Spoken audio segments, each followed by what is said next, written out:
Hello, everyone. Welcome Hi. to EFAP. Here we are. Oh my Beginning goodness. Of year. Yes. Wait, is this the end A of year dawn 6 of a or new the beginning era. of year 7? Or both? Well, This is the tipping point. This is like the peak of the mountain. Truly. Right?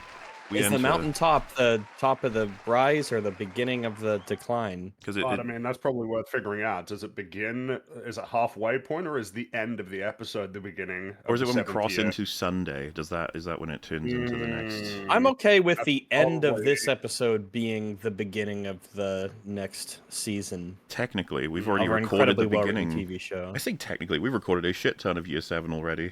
It's yet to Yeah. come out, so that'll be fun. It's on the way. Hello, chat. How do you do?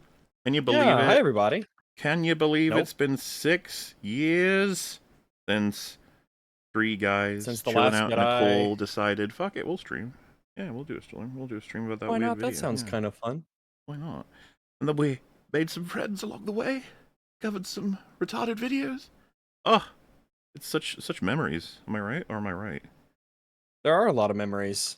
Oh yeah. We've covered so much with so many different people, so many different topics, discussing so many things.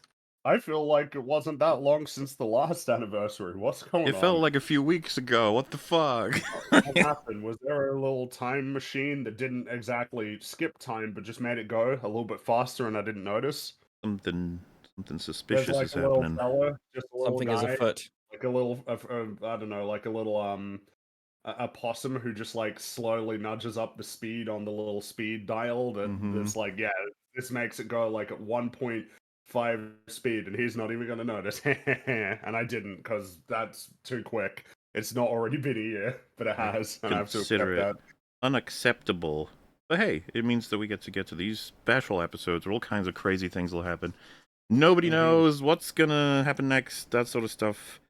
Well, I guess everyone does know what's gonna happen next. It's gonna be a Jim Sterling video. I'm sorry. Those are the rules. We tried to change It's it this Jim's year, fault. okay? He makes them. It's not our fault. We didn't do nothing. We're blameless. But at least we can drag people along to suffer with us.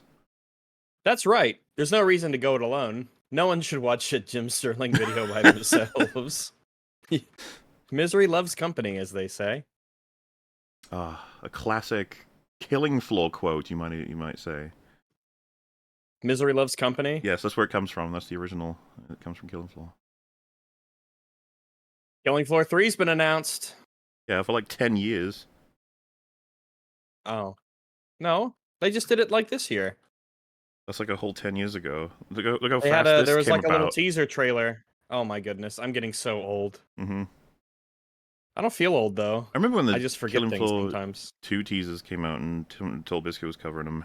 Like, giving them all insight. Killing Floor and 2 stuff. is a solid game. It's one of those games that I stopped playing, I think, just because I got like burned out from it. I played it so much, and I'm like, you know what? I think I'm done. I played so much Killing Floor 2. I think I'm just I'm all done. And I'm all yet, set. you'll be ready for 3. How many hours did you play? Let me check. Yeah, I was hooked on Killing Floor 2 for quite a while when it came out. I wonder what they're going to do to mix it up with Killing Floor 3, because they've kind of really nailed that formula already, you know? Guns. I have Lots 616 of guns. hours. But a lot of Killing Floor 2. Yeah, That is a lot of Killing That Floor is 2. a Good lot. job. I am very, very satisfied. I've played more with that Mario game. Kart than that, I will say. Ooh. I haven't played much Killing Floor 2, but I have played it and I did like it. Yeah, it's really good. I really enjoy the difficulty ramp up system, getting better and better at the game. It's one of those games where you feel a lot of satisfaction in self-improvement when you realize you can start doing higher and higher difficulties, taking less and less damage, and being more consistently victorious. It does in the feel like one community. of It does feel like one of the first zombie horde games that had this sort of roguelite improving over time, which really, I think, really helped its longevity. I don't remember many other games doing that before. I don't think COD did that, did it? Well, this came out before. Wild zombies, so Yeah, I think Didn't the it- first Killing Floor was before Vermintide, though, right? Yeah, I believe so. Yeah, Vermintide that was is a lot an older more. Vermintide was a lot more like Left 4 Dead. Really, it was more of like a that sort of thing. It was less horde mode. There was a lot of progression though with the gear that you'd get and things. So like, I mean, Yeah, that's true. You did sort of have to unlock stuff. It wasn't just like you had stock characters I had a that just friend are the same every beginning. Played the hell out of Left 4 Dead and Killing Floor on PC, and whenever a group of console normies were like, come play COD zombies, he would be like actually offended. He'd be like, you want me to come play in the mud? Why don't you guys come play better games? I was never one for COD zombies. I never liked how insanely tanky the zombies could get, and how you had to keep ramping and getting your stuff powered up. I never liked it. It was non-winnable, right? You just go as far as you can go. Hello. Yeah, I think so. Yeah, or at least the original COD zombies that was in World at War and Black Ops. But I was that guy in a different era because all of my friends were playing GoldenEye on N64, but I had a PC at home and I was playing Quake 2, and they'd be like, "Hey, this is the best first-person shooter ever made." I'm like, "Guys, this is running at like 20 frames a second at best. You come over to my house and play Quake, please." It's funny, by the way, Like that you Avenged, said, yeah. Oh yeah, the original. I mean, like World at War and COD Black Ops. I'm sitting here like, that's all it is. Okay. Yeah. I didn't even consider the other one. No. That was World at War was the first zombies one, right?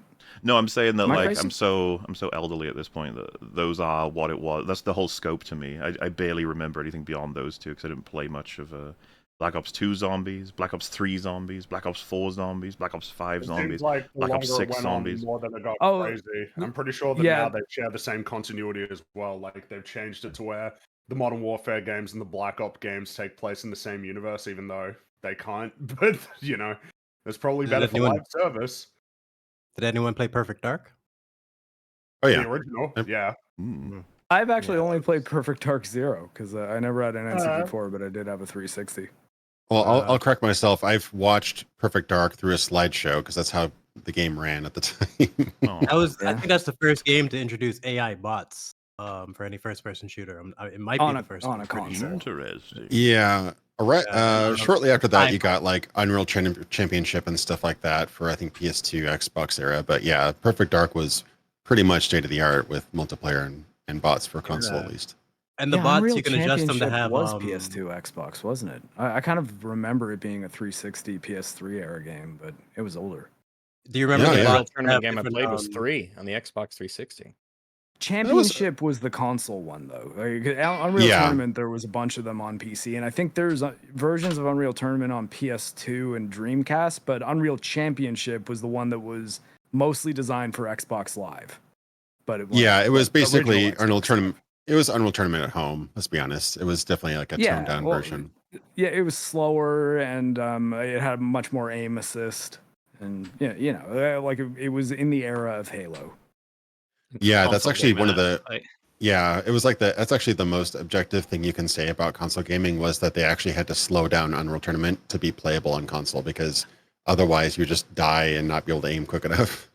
I like to joke about the incredible damage that consoles did to the first-person shooter genre. Like, it's pretty insane how hard those games had to slow down to account for the fact that people were playing on clown sticks. I could have really used Theo on that Side Scrollers episode where I was arguing about exclusivity. Yeah, it's interesting. It did not go well. I think console did some good things too. Like I'd say Halo definitely helped like consolidate some things. There were a lot of like redundant buttons and mechanics and stuff in PC games. So I think that games like Halo definitely helped, but yeah, there was definitely a shift when console games took over. And I guess there's also the more modern consideration of aim assist or like cross input play, where you have people with mouse and keyboard and people on controller in the same lobby, and controllers giving people better outcomes because it has to, because it's just the inferior control scheme. It's a bunch of old people versus a bunch of crossplay at this point. Marines. Like you can play, Halo now. I think Halo Infinite was crossplay, so you're playing with people on Xbox on controllers. It's like, That's been a huge controversy with Apex Legends. As I played a shit ton of Apex Legends, and one of the big issues that game has had is the aim assist in Apex Legend is fucking bonkers strong. Because of the ranges. They gotta help out the clown stick people, okay? No, it's... Well, well, it's not so much the ranges as it is the sheer strength of the magnetism of the aim assist in Apex Legends was insanely powerful. And if the computer is kind of helping you aiming for you in Apex's case, you would be able to bypass things like, oh, if you're shooting in poor lighting, maybe it can be hard to see the other person. Aim assist doesn't care about that. Yeah. Do you have a good sight on your gun? It doesn't matter. Aim assist doesn't care about that. Are there a lot of particle effects from your gun and them and stuff? It doesn't matter. Aim assist doesn't care about that. Of aim flinch, which was what they recently removed, which was whenever you're taking health damage, your character's aim would flinch, which should fucking maybe never be in a video game ever. But aim assist didn't care about that. So in the latest season, they nerfed aim assist by like 25%, and they removed aim flinching when you took health damage. And it's been a pretty stark difference. One of the reasons I didn't play it nearly as much as I used to is because aim assist got so insanely strong to where mouse and keyboard you were just playing at a disadvantage. If you were playing on a mouse and keyboard, you were at a very strong disadvantage. Someone did a study. That's fairly common at this point in first-person shooters in the modern era because aim assist is so strong so generally. Someone did a study on the statistics of controller players and mouse and keyboard players on R5, which is it's a program that sets up Apex servers and people would use it and play it all the time. And I think one of the stats that I remember in particular was the top 25% of controller players' accuracy was the top 0.07% of accuracy of mouse and keyboard players. So, like, a quarter of all of the controller players had the same accuracy as, like, the tip top, the best mouse and keyboard players. That on average, seem fair at all. No, it wasn't fucking fair. It sucked balls. Well, you like a challenge, right, Rags? As do all the mouse and keyboard players. Oh, fuck me. Bro, it's like they were playing a different game than I was playing. They were simply playing a different game. And they had to nerf it. This shit has actively kept me from playing a lot of first-person shooters at this point because I know for a fact that if I was playing on mouse and keyboard, which I would be, and I died to a controller player, I would be so mad. You would feel great shame. Watch the kill cam or whatever. Well, not even great shame because I just watch their fucking magnetism as they just get to aim. Like they don't have to aim while I do. That would piss me the fuck off, and I would not enjoy the experience of dying like that in the game. We've got to get a VTuber of Theo's little waifu avatar and just have him playing first-person shooters and freaking out. That'll clean up. They shoot you and you're like, all right, let's see that kill cam. And then they're like, no, we should kill cams off. And you're like, turn them on, coward. I want to see. It was so depressing when you'd play mixtape in Apex and you'd get killed by someone and you'd just be like, oh, they don't have recoil. It just doesn't exist. They're just laser beaming me. Where I have to, they got less recoil, they got aim assist, flinch didn't matter, particle effects didn't matter. Oh, I'm so glad they fixed it. And it was shocking how much better I've been doing this season compared to previous seasons. Well, it's like they literally flicked a switch and you're like, okay, mouse and keyboard players, you can play the game again. And as long as they present modes, all right, that's the first step toward fixing all of that of a disaster. But I was actually going to say this is on theme a little because most of our EFAP anniversaries begin with discussions about nerdy little video games. A lot of people forget that this is actually a nerdy little video game stream to a percent. You know, we have our whole sections on video games. We often bring in our video game team, our experts from the field, who experiment directly with all these crazy video games that come out. And we've got him here today. It's going to be exciting. And part of the reason why that happens is because we covered Jim Sterling, classic video game connoisseur. And you might have thought, well, it's not very fair. We covered Jim Sterling this year already. That's not how it works, I guess. Unfortunately, that's not how it works. We have to cover him twice in the same year. Mercifully, this video is only about half of it is actually worth responding to. Yes, this is like... It regards a recent controversy, as well as just Jim Sterling commentary being hilarious in general a lot of the time. Yes, Fringy, you will direct us through the bog, so to speak, right? We're gonna avoid some lesser portions. It just means halfway through, it just starts to become very rambly. Like, well, that's the thing, isn't it? just We basically haven't got all rambling. day. video, Or rambling, do Sterling perish the tradition. thought. Well, I think it was a little bit. I don't know. The more that I've noticed, not that I watch many Sterling videos, but like a trend least I've one a noticed. year. Wow, you could have reduced this by 40-50%. And you wouldn't have Crazy. lost And we the wouldn't videos have the aren't half long. of the video that's hateful, poisonous, toxic, hateful ramblings about how other people should suffer. What? That's crazy. Don't forget the I really don't care and I don't want to have to talk about this while making Oh, yeah. a video. He about does it. Yeah. this every yeah. time. Always love that Radical one. left Every turns video. into politics. That never gets old. I shouldn't have to do this, and I shouldn't have to. And here I Somebody's am not, once again. Why the hell are you here? By the way, Somebody's this not medium watching is it. ableist. Wow. This medium is ableist because people who are What blind was and the deaf phrase? have Privilege trouble engaging goggles? with it. Ugh, Yep, privilege goggles. that was game that over. resulted in my first That shit's EFAP funny. appearance. Somebody isn't in the watch together. Who's Who's the the culprit? Oh, who's the that's sneaky probably me. person? not Sorry, I didn't watching see the together. link. Wow, Mark. Yeah, my fault. Tanking the I'm entire retarded. stream, really? Watching together. I said Jeez. this just many started. times. I was never kidding.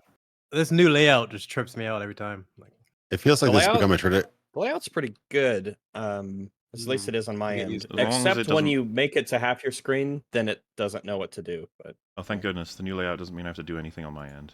They change it little bits Hooray. all the time. It ruins EFAP. Yeah. Do they not realize Yeah, that? it ruins your Think that- setup, your capture setup. Do you think the devs of EFAP know how much Watch Together has been like an integral part of our stream? it's so massive. It's so huge. Like, oh man. But one of the EFAP guys who should made it sponsor is Watch watching the Together. anniversary right now with just a very contented smile on his face. Watch Together is somehow of it, what is an insanely useful feature you would think for people on the internet to be able to watch a video together and have shared pausing and starting controls. Watch Together is somehow still the best, to the point where when we were looking around for new options once, it was essentially the only viable option. Everyone else just fucked it up. They couldn't do the basic functionality of the entire point. Watch Together is the only one that I'm aware of that actually functions. It was horrible. Which is Why wild. it's not more popular? You think they'd be jumping on that? You think plenty of people would be like, "Hey, in the internet age of sharing videos with your friends, we created this site and and isn't it wonderful? And you Yeah. can do all this stuff." No such luck. And then, no. But yes, all I right. guess, thanks, Here Watch we Together. Our thanks go out to You made this possible. Because, yeah, it's more than guaranteed that there is a time where it'll go down, and then the devs are like, gotta get it ready for Saturday, guys. Saturday's the cutoff point, gotta get it ready for the go. They have like a whole building full of people running around screaming. With all the SpongeBob's in the head over the filing cabinets. Mm-hmm. Well then, so it's Fred's not more SpongeBob's popular. old too. Oh, Jesus God, here we go. Christ. Sometimes Yeah. they just begin and you just, it's like a jump scare. Okay, what's about difficulty settings? There you go. Right, No, right. not Yes. difficult. Wait, what's this called? Yes, Disability. Well, what's it called? Disability, difficulty, and the disability? discourse that's lost the plot. Oh, alliteration. Oh, Wait for they- the elitist gamer rants. How can you say that you're an elitist and you don't and you still capitalize and the in your video titles? Thank you. They've done the full I'm a capitalization. particular. That is a valid approach. They've done full capitalization. You could do that. That's one of the options. No, it isn't. I find it cringe myself. No. No, it is valid. You can do it. No, it isn't valid. You're Just 'cause you allowed- can do something doesn't mean it's valid. Just because you wouldn't do it doesn't Wait. mean it's not possible. Actually, Who's that's validating this. Like, what is John the Validator? what is the thing? There, I am John Valid. you John joke. There's Valid. actually several standards. He's my favorite most Power common Ranger. would The most common is wrong. the most common is either the Chicago Manual of Style and the Associated Press style. Associated Press is my favorite. There's a very slight difference between the two. There's certain words you do capitalize in the AP style and certain things you don't capitalize. For example, with. Any word with 4 or more letters you capitalize in the AP style, but you do not capitalize in Chicago Manual style. It's pedantic, I know, but if you deal with like copy and titles and stuff all day like I do, it's actually like you get to notice these things. And I hate it when people capitalize and. Well, there you go. Agreed. Law. I hate it as well. You shouldn't do it. Your video should be demonetized if you do it. I mean, at least a strike against grammar. Humanity. You know what? I'm just going to be safe. Grammar This isn't strike. copyrighted, is this song? Oh, that's actually a good point. Yeah. Oh, it's all good. I'm muted on I don't it. know, It's fine. yeah. You don't have to skip it. You didn't have to skip it. Oh my god! All right. Yeah, it's like whenever Rush Limbaugh would start and My City Was Gone would play. What the hell is this? There we go. Sterling gets more Hello unsettling everyone, every year. it's me, Stephanie What the- Sterling. I'm playing I Can Fell, a story-driven game driven by a story. I can fell too, down the stairs. No, Rags, you'll hurt your hip. I might. Yeah. I've been okay so that's- far. I think it's just calloused from all the falls. Oh. I just noticed there's a Sonic the Hedgehog there on the side. Oh, the He room stands adventure. out. What have we He got? just stands Oh, out because he I don't does stand recognize a out. lot of these other ones. Are they Transformers on the other shelves? There's too much stuff in this. So much stuff I can't Yeah, tell. so much clutter. Very man. busy. I can't I even think those are concentrate. Transformers in the Oh, middle and on the left. there's another Sonic. So in case you didn't notice, there's a Sonic right at the bottom left, and then there's the Sonic up on the arcade machine there. Oh, yes. Sonics, which is Is there a Sonichu medallion in this home? What's even I more think it's notable question. is that behind My- Sterling is a pinball machine for Godzilla 98. Oh my god! No, that's true. a You can tell by the collectible. font. Yeah, it's got the green Now- glow behind it. Now I know that there was a Godzilla 1998 pinball game. As which there feels should be. funny. That makes sense. Of Now I course feel there like when you is. think about You it, there'd be a play the lot of, pinball is Jean Reno inside of the stadium, dodging all of the baby Godzillas. Now And he Pinball still machines- doesn't get good coffee. What other 90s Pinball machines, movies though- would have a pinball machine? Yeah, exactly. Because that was a really cheap thing to like make and throw in the theater. Because really, you can just get any pinball machine, throw some art into it, change a couple of the props on the inside to have like a Godzilla mouth, and you're done. And then people get out of the theater, they're killing time, and they're like, "Ah, let's play the Godzilla pinball," as opposed to developing an arcade game. Shame, I've never seen anyone playing the arcade machines at the theater I go to, but they're always Well, there. not but anymore. I don't know what it is. Not anymore. Modern they- arcade games, at least in America or like North America, are terrible because they're just like ports of mobile games, but they're bigger.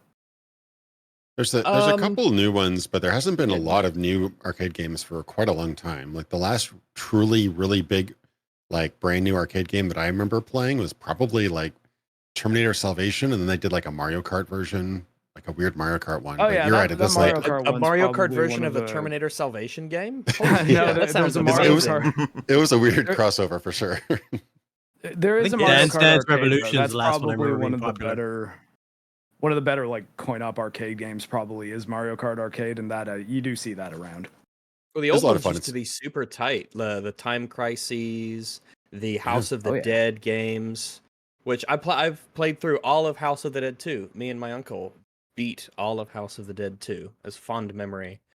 But I actually have a question regarding this. Is Jim allowed to have a sexy robot on the pinball machine, or is that objectification of women? Is that a go or a no-go? I have Or if it no idea cancels how out Sterling because would it's- answer that question. It's like Because it's next to him, her? transfuturism. Story with battle settings I just designed. found out, by the way, that apparently Keanu Reeves was originally going to play, or at least thought to play, Master Soul. Oh, yeah. Which, There's a- okay. That would've And been what weird. also that it added, oh, they really wanted him for something else. And I saw people posting, hey, he could play Darth Revan, and all I thought is, Oh my yeah, God. it's been gonna be Who bad. cares? Yeah, who You're gonna gives love a it. shit? Keanu actually Reeves as wanna Revan has see- been a fan cast that's been around forever. It was him as Yeah. Revan Yeah, and but do you Kate actually want to Beckinsale see as the old Bastila. Republic done by Not with Disney. Like, really? You don't. Oh, I don't want them in absolutely charge not. of I don't- anything at this point. Yeah, You it's don't like, like I that. don't- Thrawn I don't should've- give a fuck. Anyone who had any faith left should have been done after Thrawn, because that was like one of the only characters I was like mildly interested in seeing them. But The just sheer anyone amount portray. But of posts about, like, you guys should appreciate Star Wars no matter what, otherwise you might just not have it anymore. No, no, It's like my that I think I'll you appreciate appreciate Andor something 2 no when matter it comes what. out. That would be I think horrible. unconditional appreciation is probably not good. No. It's like unconditional kind of anything. Maybe all of your feelings should have conditions attached with them. there's no franchise that deserves that. Like, just use your brains, people. Like, when it turns to shit, you have to speak up. It's to Beyblade, enable actually. you Beyblade deserves my on- unconditional love.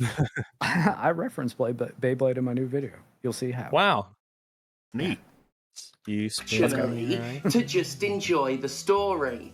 I love it when story-driven games Okay. driven by a story let you just enjoy the story. I can't imagine. How's that patience doing for you, Theo, about beginning the video? I hate. Okay, Yeah, I guess I can just leave it at I hate, but like we're doing so many things. Like we're preambling, and also we're preloading the idea that okay, games can't use their mechanics to communicate narrative ideas in any way. They have to like if they want to communicate ideas, it's all going to be done narratively in ways that would be conventional to other mediums. It's going to be explained, but the context here is Dragon Age: The Veilguard, which is an RPG. Oh my god! I presume so.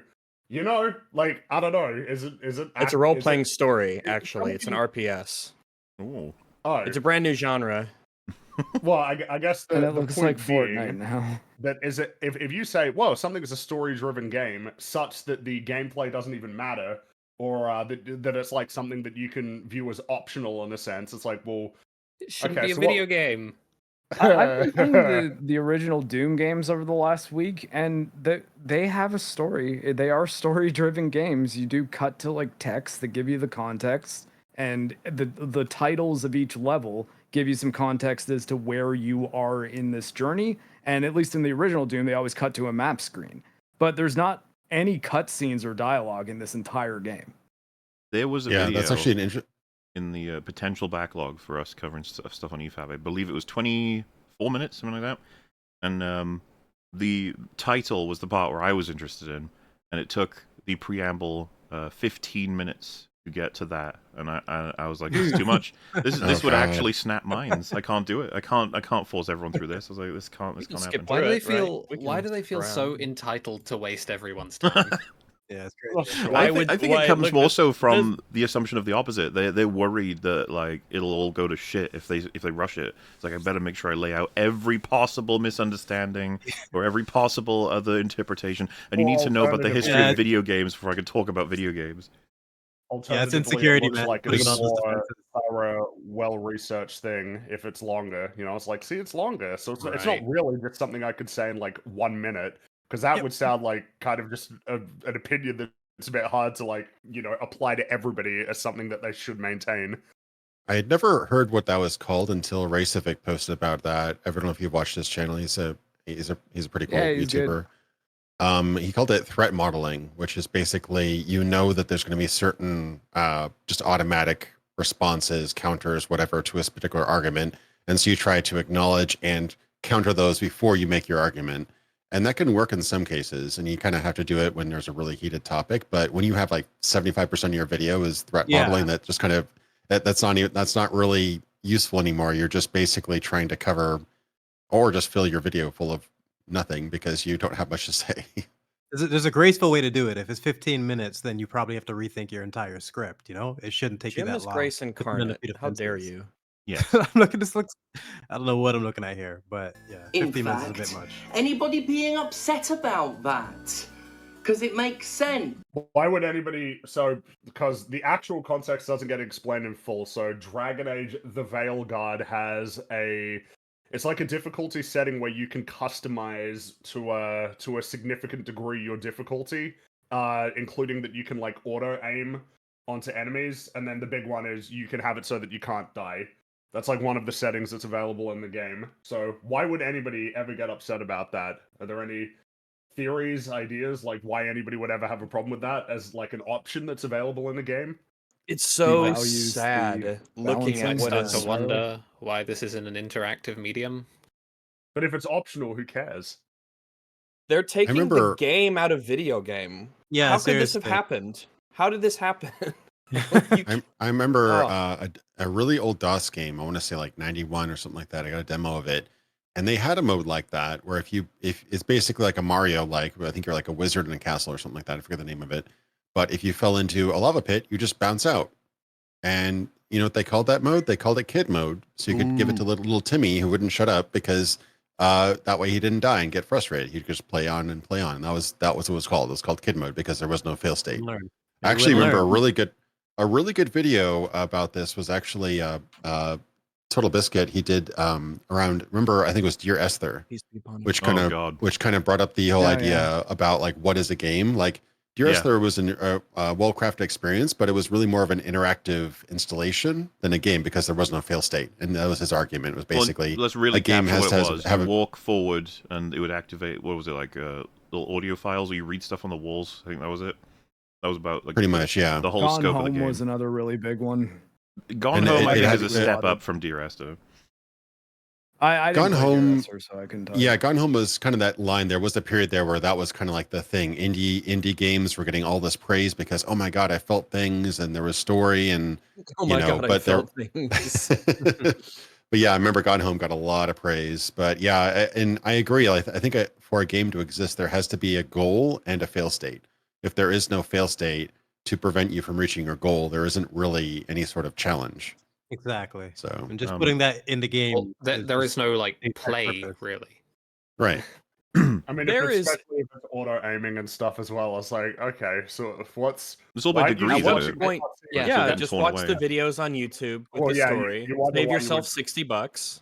I guess you can't make the choices, but why isn't there a mode? Maybe there is a mode. Why isn't there a mode that allows the game to just make all the choices for you? Like, isn't that the thing in the Supermassive? Yeah, find maybe a there choice. should That's be. the Fringy. very Some next people step. can't make.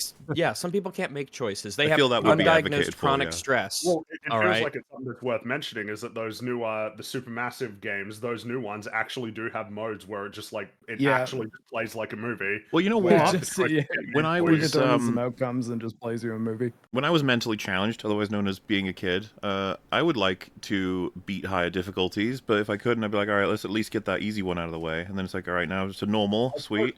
If I was doing this with Quake, for example, I'd be like, whoa, dare I hit hard? Whoa, here I go.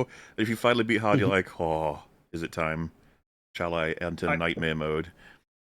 Yeah, You know, and there's a hidden it's the force experience that I would difficulty. like to encourage rather than, oh, geez, it's a little hard on normal. Why don't you go on easy Well, there, son? I suppose, I'll just press the auto aim button. Oh, it's so much easier. How did this happen? Yeah, I was about to say, what I said was Yeah. actually the better vision. Going down a difficulty is okay, but trying to make it so that the mechanics no longer exist. Like, exist. Yeah, that's a different kind of thing. Cuphead, though, had an interesting thing where it locked content behind the standard difficulty, even though it did have a novice mode that was intended to teach you how to play the game. And then once you can get through those levels on the novice difficulty, it's like, okay, you understand the parrying, you understand the mechanics, you get how this works. Now try the normal mode in order to actually see the entire game. And it pissed off a lot of people. What you've said that like something that I'd be interested in asking as a sort of because it feels like it's an important question to discuss when it comes to whether or not games ought to have it to where these sorts of difficulty settings are available. If you buy a game, are you entitled to access all of its contents without any effort? Shouldn't No. work that way. No. No, should not work If that I way. go if I go to a restaurant and I order crab legs, am I entitled to have them open up all of the crab legs for me so that I can eat what's inside? Well, I guess if you wonder. pay for I that guess specifically. Maybe if you pay for that service and they My answer, I suppose, though, would just be like sort of whatever the developer wants. I mean, even just talking about Doom, like if you Wow. ever wanted to just be invincible, you could just like So do that's- IDTQD and be invincible or get all the keys or walk through walls even. The thing is, like they said, okay, like this is a PC game that you can have a keyboard for, so let's have like secret commands that you can give that kids in the schoolyard can pass around if they're having trouble, and then they can get through the game. But I think like building it into a menu and putting it up there as if, oh, there's no actual way to play this game. It's just however you want to experience it. And then getting people who might otherwise be engaged in the genre and want to start playing games for the challenge and the satisfaction of beating them might just out of instinct be like, oh, well, I'd like to have super good aim. Oh yeah, I guess I'd like to make my character super strong. Yeah, it would be pretty cool if I could kill the enemies super easily. I guess that's realistically if I'm shooting them with guns. And at a certain point, you don't realize that you've destroyed the game. Yeah. a lot of The these thing things is- used to be rewards you got for beating the game. Turn on Yeah. super crazy nutso mode, and you're like, oh, hey, this is kind of fun. I beat the game and everything, and I can play with like the meme mode that isn't actually supposed Yeah. to be taken seriously. It's just for funsies. This isn't the true, Unlocking a experience. reward is way different Yeah, than Grand just Theft flipping a Auto switch, free you know? in Vice City and San Andreas. Like Grand Theft Auto codes are a I was gonna different bring that up, experience actually, than yeah. playing the game. I was gonna actually break that up. How does that change your experience like directly? Because I remember that really messing with my immersion with those games, just knowing how Well, in easy Grand Theft I Auto, you could have it where for it. you'd regen your health, armor, and or like Summon you a could spin parachute trees while you're and stuff falling, like or that, did- or you could you could really mess around with it. But of course, those were like it's like are those difficulty settings. It's like, or alternatively, are those accessibility settings, right? Because when the terms start getting interchanged, like when you start mixing them together, it starts to get a little bit confusing, I think, because when someone thinks like accessibility, they're probably thinking, oh yeah, like colorblind mode or something. They're that's not actually thinking, super important from the aspect of, because if they're labeled cheats, really gives you a different sense of what you're doing, doesn't it? Well, yeah, they labeled that they were the game cheat is saying codes. you are not playing the game in a way that we consider to be like the right way. You are breaching the game, which it's the thing that kind of gets added onto the conversation as well. You know, it feels like something that gets completely ignored when a certain side of the debate kind of wants to jump in and talk about it. Is, you know, the developer can like curate and decide essentially how you're going to engage with their game, right?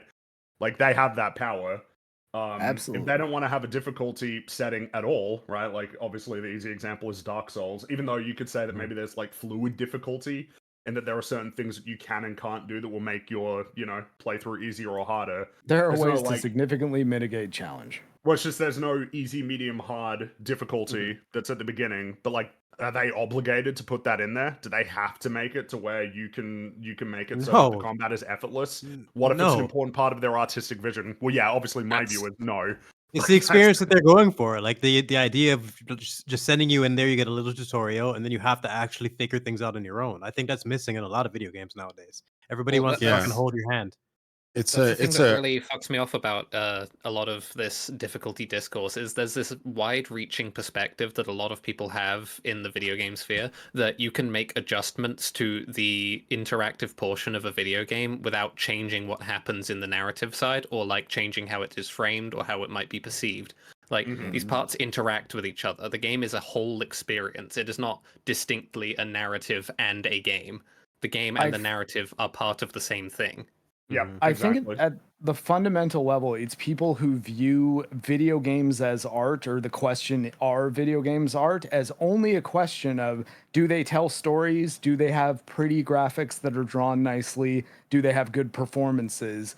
And they're not thinking about the gameplay at all in that equation. Yeah, but I don't think anyone here views games like that, right? Like, game design is an art of its own. Oh, of course it is. But I mean, I suppose something that you could ask is, well, if players are allowed to curate their level of difficulty to where it basically has no fail state anymore, should they have total control over the story to where there's only good endings, where everything's happy and everybody, like the ending is there's a rainbow and everybody's sort of like running through a field of flowers and it's a happy ending, instead of like a depressing ending or anything, right? How much should video games be more than catharsis machines for the consumer? They're just here to make me feel powerful and strong.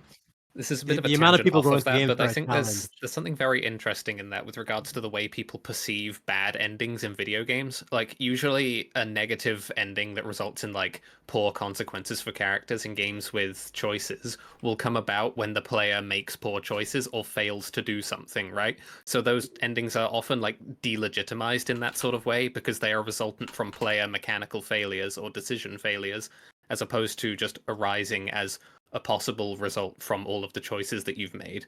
Well, yeah, the idea that there is even a label as a good or bad ending, that's very much a video game thing of, well, that's the bad ending because you made these mistakes. You should have made these choices because then more of the characters would have survived or you would have beaten the bad guy. Yeah. On the note of that, I know, not really even reminded me real quick was the happy versus sad. There was a tweet, there was a quote tweeted the other day of just people complaining about the opening of Alien 3. That someone tried to like fucking angle that with a tweet being like, some people just can't handle adult stories. Like the opening of Alien 3 is somehow like mature. Are you fucking kidding me? That's why adults loved it. I rewatched all the it adults just the other loved the night. beginning It's of it, miserable. Absolutely miserable. Miserable is a good way to describe it. Yeah. I rewatched Aliens and Alien 3 directly after Romulus, and I've just to feel it, and like, oh my fucking god, like it's one of the worst decisions ever. Which cut of Alien 3 did you watch? Out of curiosity, dude. Which cut of Alien 3 did you watch? Because there's a few edits. There's only one cut. I know there's one with the dog. Should be watching the assembly the one with the bull.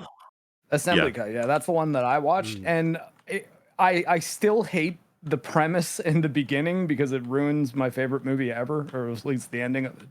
But I gotta say, compared to Romulus, it's a much better movie. It's a like, much all better around. film than Alien Romulus. I agree. I think even Resurrection Romulus sucks. Even Resurrection, like just the scene alone with Even Ripley. Resurrection. Yeah, even Resurrection. Even I'll take Resurrection. the scene with Ripley seeing all the hybrids and like burning the room down and like seeing all the science projects that they were constructing. That alone is more substantive than anything in Romulus. And it's just, yeah, looking back at these movies, how terrible they were. But at least they had something in there compared to this movie that was just like the greatest hits of all the other Dude, movies. Charles Dance and Charles S. Dutton. What a combo. Oh, man. I loved everything. Casting. God, Dylan was so good. That's some great casting in there. It just feels so wrong. Like, imagine if you watched Two Towers, you're like, oh, fuck yeah, I really want to get into Return of the King. At the beginning, Return of the King's like, oh yeah, it's just really bad that Sam died and so-and-so Aragorn died off screen. Oh, and by the way, Bill enough never made it back to Rivendell. And you're like, Oh, no, shit. what do you mean He got didn't? eaten by He knew wolves. the way. He knew the way. Oh, so you wanted Two Towers to start with a happy beginning? You can't handle adult stories? It pisses on Hicks's entire character and performance, because I think him and Ripley's relationship is like one of the best ways to do. It was even more bizarre because they kill all of that and then start up a new one, and right when it reaches its like zenith, it gets destroyed as well. Yeah, It's like, they killed Yes, it. yes, yes. That's the most frustrating part. You're finally willing to let go of Hicks. You know what? This Clement guy he's all right, and then he gets sucked into the fucking air duct, like gets his head ripped off. F's in the It's chat so for stupid. Charles Dance. Oh god, so unfair. That's brutal. And is very usual.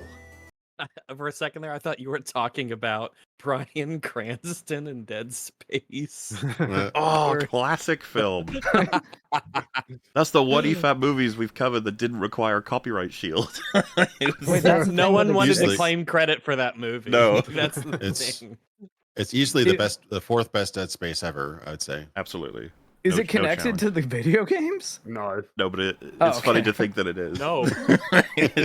It's surprisingly I would've been similar in blown like away that I'd not heard of that, but yeah, it's pretty wild. it's funny. Oh, for fuck's sake. You that made was a the great video. Fuck cut. off. I Yeah. know. You don't have to make Well, a video if we you already don't want called to. that was the attitude of every single Sterling I video didn't you want could to make watch. this video. Yeah. This Make video. this video, This- and it's needlessly long too. This is the tone of like every 2006 video game review. Like this is like the Spoonie / AVGN / Oh yeah. even like this- a nostalgia critic would do like, I really, really don't want to review this movie that I'm going to spend the next 10, sigh. 15 minutes. Big Yeah. sigh, selection, yeah. um, Walk in from out of frame with the camera already rolling, sit on the chair and go, Yeah. I Like you're really wanna exhausted make this as- video, guys. Came back from leg day. Like I don't understand why they do that, man. There's a selection of Difficulty, YouTubers who've just never difficulty. evolved. They had one style and they stuck with it forever. Which, in the case of Yahtzee, oh, cool. In the case of other people, oh, well, Yeah. all right. It's one thing to have a Discourse. style, and one thing to have a style that's just sort of Bad. like, well, Yahtzee's is a very explicit kind of, this is my aesthetic, this is my style. It's very deliberate, whereas a lot of styles are just, that's what everyone was doing at the time, and so that gets called a style, but it's not the same. It's not the same. Is at it again. May our blindfolded gods have mercy on our souls. Following the news that Dragon Age Vendelgart was getting a no-death accessibility mode, So already it's like accessibility Yeah, mode or you've- difficulty setting. That's What- a difficulty setting. That's a difficulty setting. I'm sorry.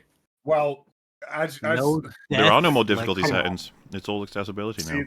See, like already, like right out of the gate, it's frustrating, right? Of oh yeah, it's an accessibility setting. Like, don't do that because like nobody, like, accessibility settings are much more agreeable if you're talking about things like colorblind settings or just like those sorts of things. But compared to like no depth setting in the game, it's like, well, wait, what? Why are you saying that's Things like replacing replacing mash inputs with something else for people who would have difficulty with that sort of thing. It's like, yeah, of course that's fine, Yeah. but That's in Dead Space, actually. I- That's an option in the remake. I have it's a a good sort of setting to have. I have a problem with the conflation of terms here because there's such a thing as skill accessibility. Like there are certain games that are more complicated, more simple. I have a great example. Like I just got back from Gen Con, which is a huge, crazy, nerd-filled convention for tabletop and board games and stuff like that. And board games, especially, tend to be very mechanics focused. They usually have a theme, but usually don't spend 4 hours listening to like a Kojima cutscene, in general, at least. While you're playing a board game, it's all like, mechanics, roll your dice, play a card, build a deck, whatever. And there's absolutely accessibility applies to that venue. There's, wheelchair ramps, there's, bright ADA compliant signage throughout. There's, various booths and things like that, required things, parking, all that kind of stuff. So they allow people of various physical levels of accessibility to enter the building. But once you get into the expo floor and play the games, you're on an even playing field. Exactly. Anybody in there can play the games. And some people who don't have a very high level of skill might want to play a lower skill accessibility game. But once you're in there, if you're able to sit down, and generally anybody who's alive is able to sit down and play a game for the most part. I just find it weird. It's like, why the no death one is for disabled people? Like, what disability? What disability are we aiming to take into account here? How did any disabled people play video games before these sorts of settings arose? They didn't. Yeah. This is an entire avenue of entertainment that we're now opening up to them because they just couldn't before. De-gamify the game, apparently. Yeah, you're removing the entire purpose of a video game to like. Yeah. If we remove the game from video games, then anybody can do them. You're the best form of accessibility for people who just pretty much can't even play games. Take, for example, a 2-year-old little brother. He's like, I want to play with you, and then you put a control next to it. It's not plugged in. And that's it. it's yep. I remember that one. Just gaslight him positively. Be like, "Oh, you got it. Good job. You're doing really good." Wouldn't that be so tempting in your video game to be like, "Oh yes, that mode," and you play it. It's just playing. It's a video of the dev completing the game, and you're just sitting there like, "La la la, I'm doing it." And Mario Galaxy actually had a decent one for that, where like a second player could hold a Wii remote and then catch stars for you and shoot them at enemies. I think I'm just thinking about. You remember how like Xbox made that controller? It was like an accessibility controller that had a whole bunch of different ways. Yeah, they actually just made a new one that's like even more modular. Yeah, they've done some good stuff with that. Microsoft has actually pushed for some really good stuff in that field. It's an interesting one in terms of the idea of making games more accessible beyond the scope of changing the actual like mechanics or design of the game. It's like you change the way that people interface with it directly to make it more accessible compared to having a difficulty setting where it auto aims and you can't die. These people, they're not stupid. They just have a fucked up hand. Just make a better peripheral for them to play the game. They're not stupid. The argument that I've had made about I was just going to say about the no death as an accessibility setting is that some people just don't have like the reaction time or like cognitive processing power to be able. I know it's the argument I would make. I just I got in an argument because at that point it's like you can't specialist. You're just not like a functioning member of society. Players of video games, I would say broadly, have a very strong tendency to underestimate themselves and their capabilities. Yes. Yeah. Dude, I feel like Dark Souls, the genre, was designed to teach people this. As in, like, you fight it for the first time, and you go, no way. And then 10 times later, you're like, a little bit of a way. You can't play a game like Dark Souls unless you truly understand that aspect of video games. You have to get your ass whooped in order to learn. Just take those L's. Well, and when you get to your fucking last try, you actually find about yourself. You're like, holy shit, I'm doing really well now. How's this out? You're just like, yeah. Have you talking about, like, the idea of difficulty settings that influence like your capacity, the idea of they're based on your capacity to understand the mechanics or wrap your head around the design. Like, well, at that point, I mean, what should it look like, right? If you're playing a strategy game, how much should like there be a thing that says put your guys here and then you win, or like or like reduces down the scope of the game to like a fundamental level so that it's easier to understand. It's like it's kind of an is that something that's obligated for you? It's like adjacent to accessibility, but it's something I noticed while playing a game called Inscription. I don't know if any of you played that. It's a card game. I love that game. Someone gifted to me. I haven't really, played really it good yet, game. Would recommend. But I play a lot of card games, and I've played a bunch of them online, like Hearthstone, and whatnot, and Simulate. Hearthstone, Legends of Runeterra, Magic the Gathering, Yu-Gi-Oh, Shadowverse. I never played Balatro, no. Oh, play You got me into Balatro. You got me into Every Balatro. 17 minutes. Slay the Spire. I forgot about Slay the Spire. Fuck. I'm now 90 hours into Blatro because of you, Muller, by the way. It's an awesome game. I love it. Theo, play it, get obsessed and addicted. Go ahead. All right, we'll do. We've got another friend. Every 16 minutes, I see Jay's notification pop up. Jay was now playing Balatro. The thing about that is because things like Hearthstone and Legends of Runeterra and a lot of the PvP ones and stuff, they will have this little eye icon or something that you can hover over to tell how the board state is currently going to resolve when like there's a bunch of stuff that people are trying to do, right? And you hover that and you see, okay, so after everything's happened, what's going to happen? Inscription doesn't have anything like that. And I found that I'd got pretty fucking lazy with my ability to actually assess board states as a result of that, because I'd been crutching on the eye icon a lot in things like Legends of Runeterra. So I'd lost my ability to pay attention to board states and actually figure out myself the way things are going to resolve. And I had to relearn that playing Inscription. So I think a lot of the time, the overprevalence of systems like this can damage player base's abilities to have these skills innately. The engagement within one can damage engagement with the rest because they're not on a playing field that's in any way, shape, or form equalized. Someone else wanted to bring up was this is an impossible stat to garner, but it'd be really cool to know how many people who are taking advantage of these settings are in any way conventionally actually disabled, or are they just idiots? I mean, don't know how to play majority not. I would say, would we put it over or under 3%? The board state thing is more of a... Because I'd put it under. With the journalism stuff, I'm very curious. As well, right?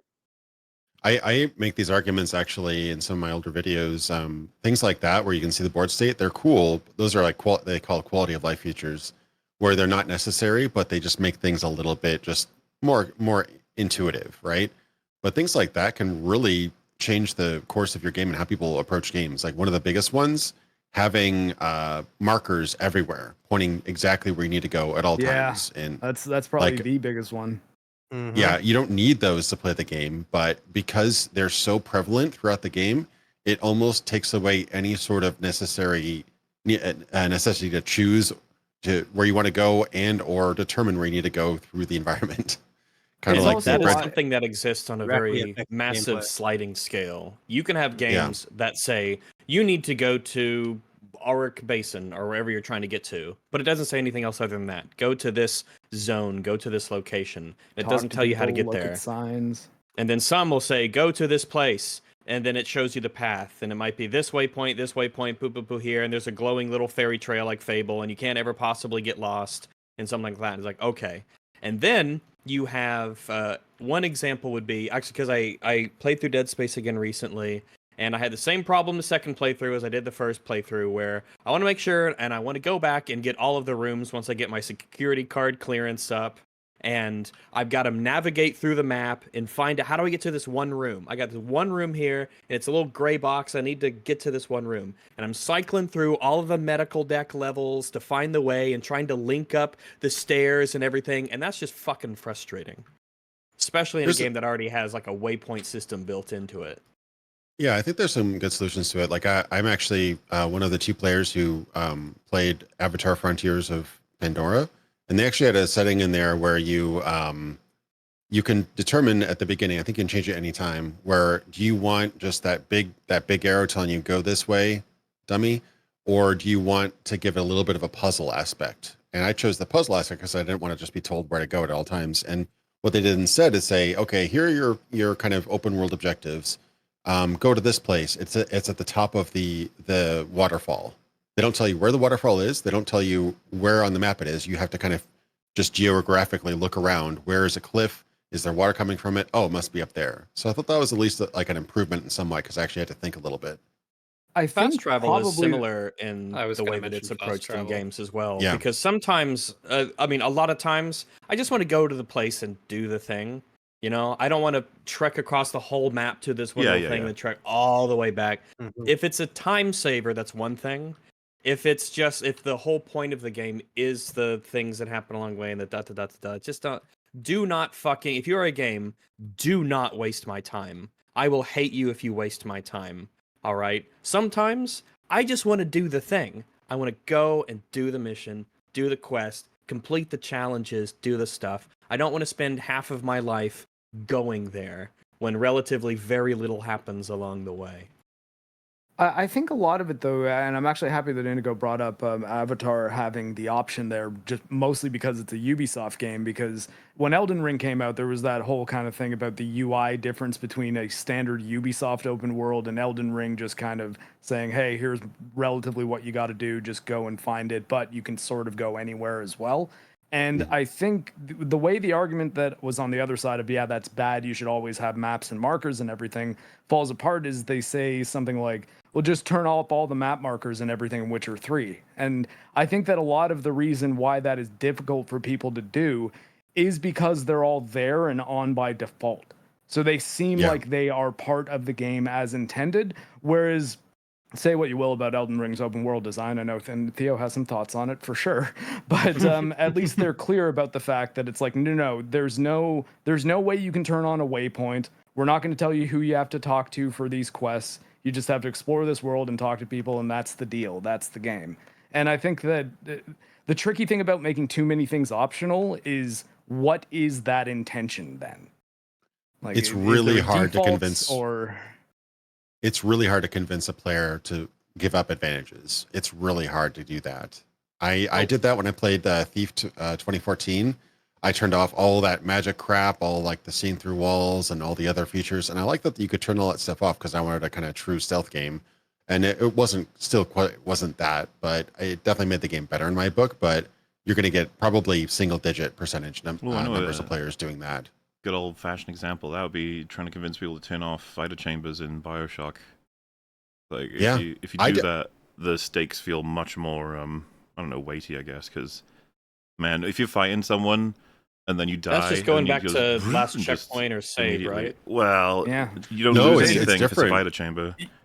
Well, that's you're what I'm basically saying. Without the respawn. Vita chamber, you go back to the... Because I think one of the issues, because in Vita chambers, basically, even the enemies remain in their current state with their weaknesses. Yeah, you can literally hit them in the head with a fucking wrench. They kill you. You respawn, come out of the thing, and hit them with the wrench again, like as if you really weren't even dead. Yeah, world permanence regardless of your deaths.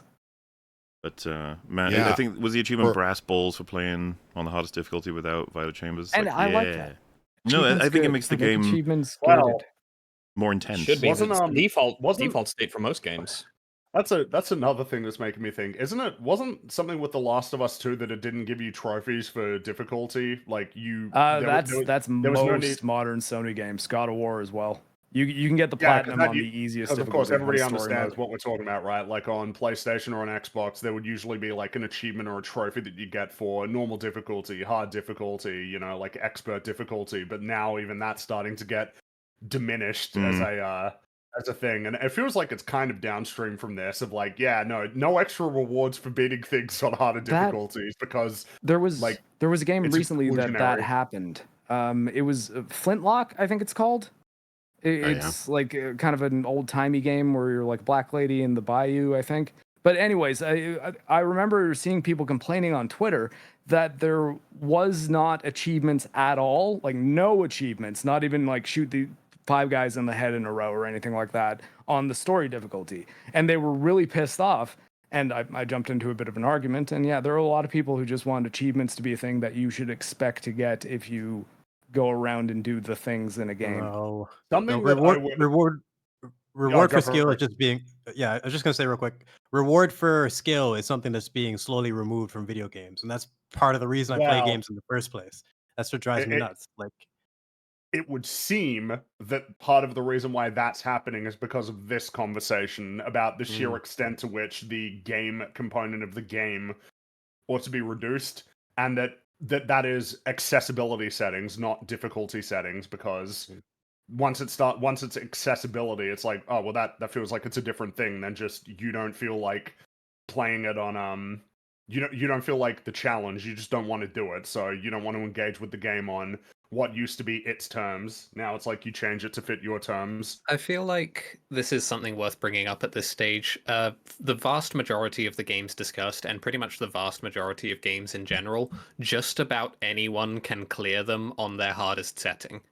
They just don't want to. They don't want to commit the time. Yeah.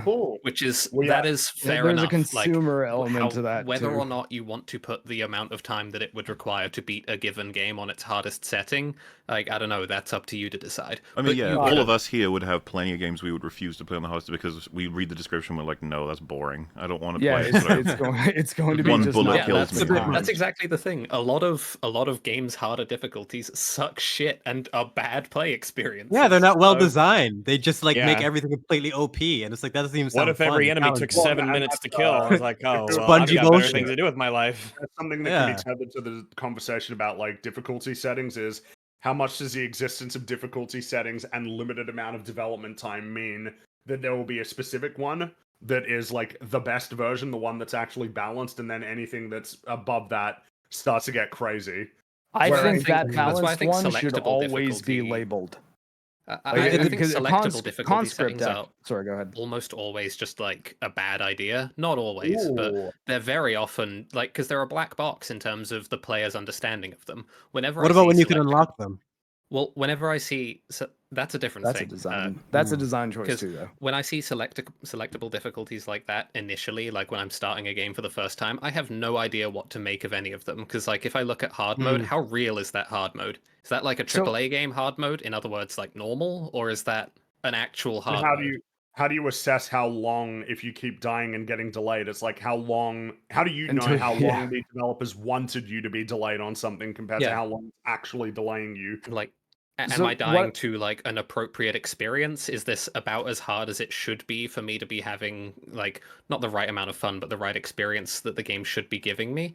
Or do I need to turn the difficulty up or down? You know, it's How funny. am I supposed to know any of this? Someone could easily suggest to you, it's like, oh, I've got the perfect solution as a dev. We'll just have an amount of deaths will prompt a please go to the lower difficulty. God. No, fuck you. It's one of the most annoying fucking prompts in the history of video games. Oh, that's embarrassing. I've been trying to bring up a good one though. Conscript's a game that recently come out. It's sort of a World War I kind of old school Resident Evil game. And in its difficulty setting, I'm actually trying to get to it to see if I can see the name. There's actually a tag on one of the difficulties that says, this is the intended experience. We balance the game around this mode. And there's one above that.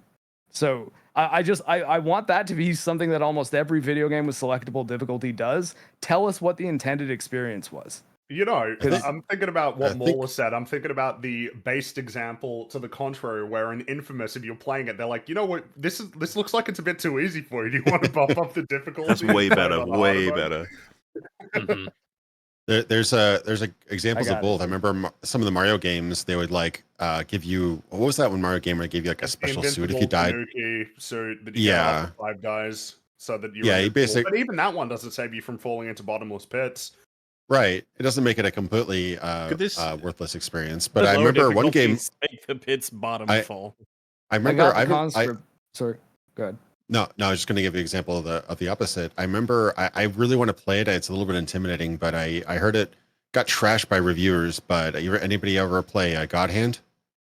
Oh yeah, God Hand is fantastic. Did you guys see that Kamiya and what's it called, the Suda 51 were like at an event together, and they were actually like talking about God Hand at it apparently. So God Hand coming back is a realistic possibility right now.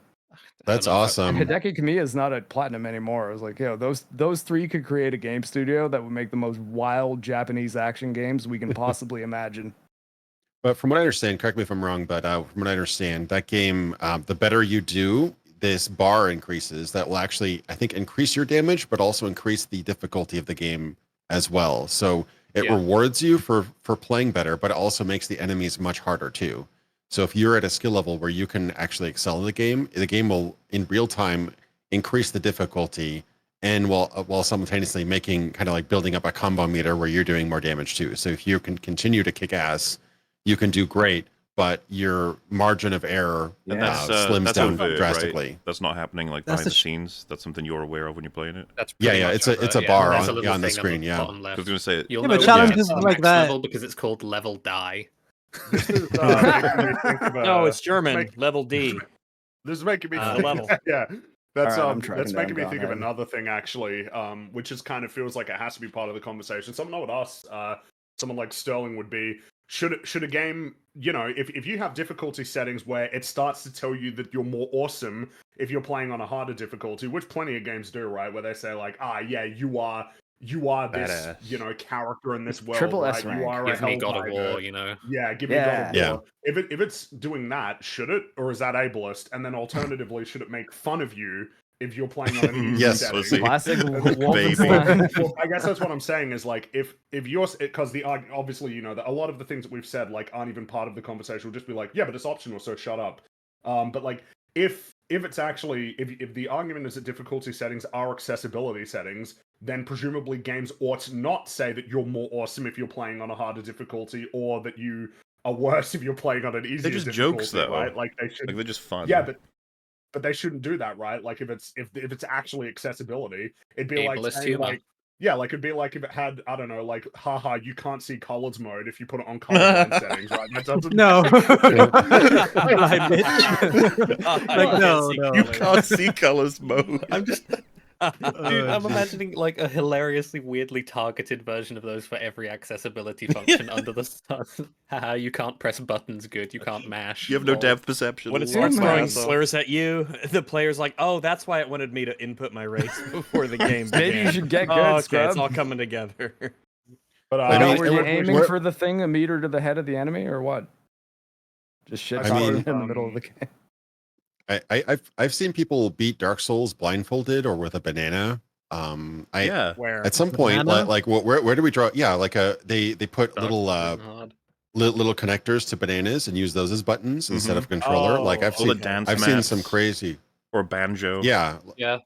There's There's a people girl who've who- beaten like Millennia twice at the same time, like once on a Yeah. pad on one screen and then doing On a another dance thing. pad. What There was- the there was- fuck? There was a girl who beat Yeah, Millennia with a violin yeah, recently. some Madonna. chick streaming.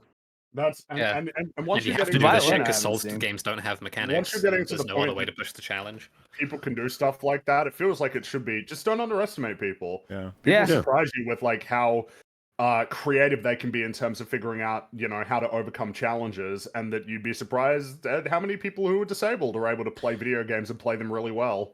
there's I that think it's story just- about On Oh The my first God. time I ever These, talked.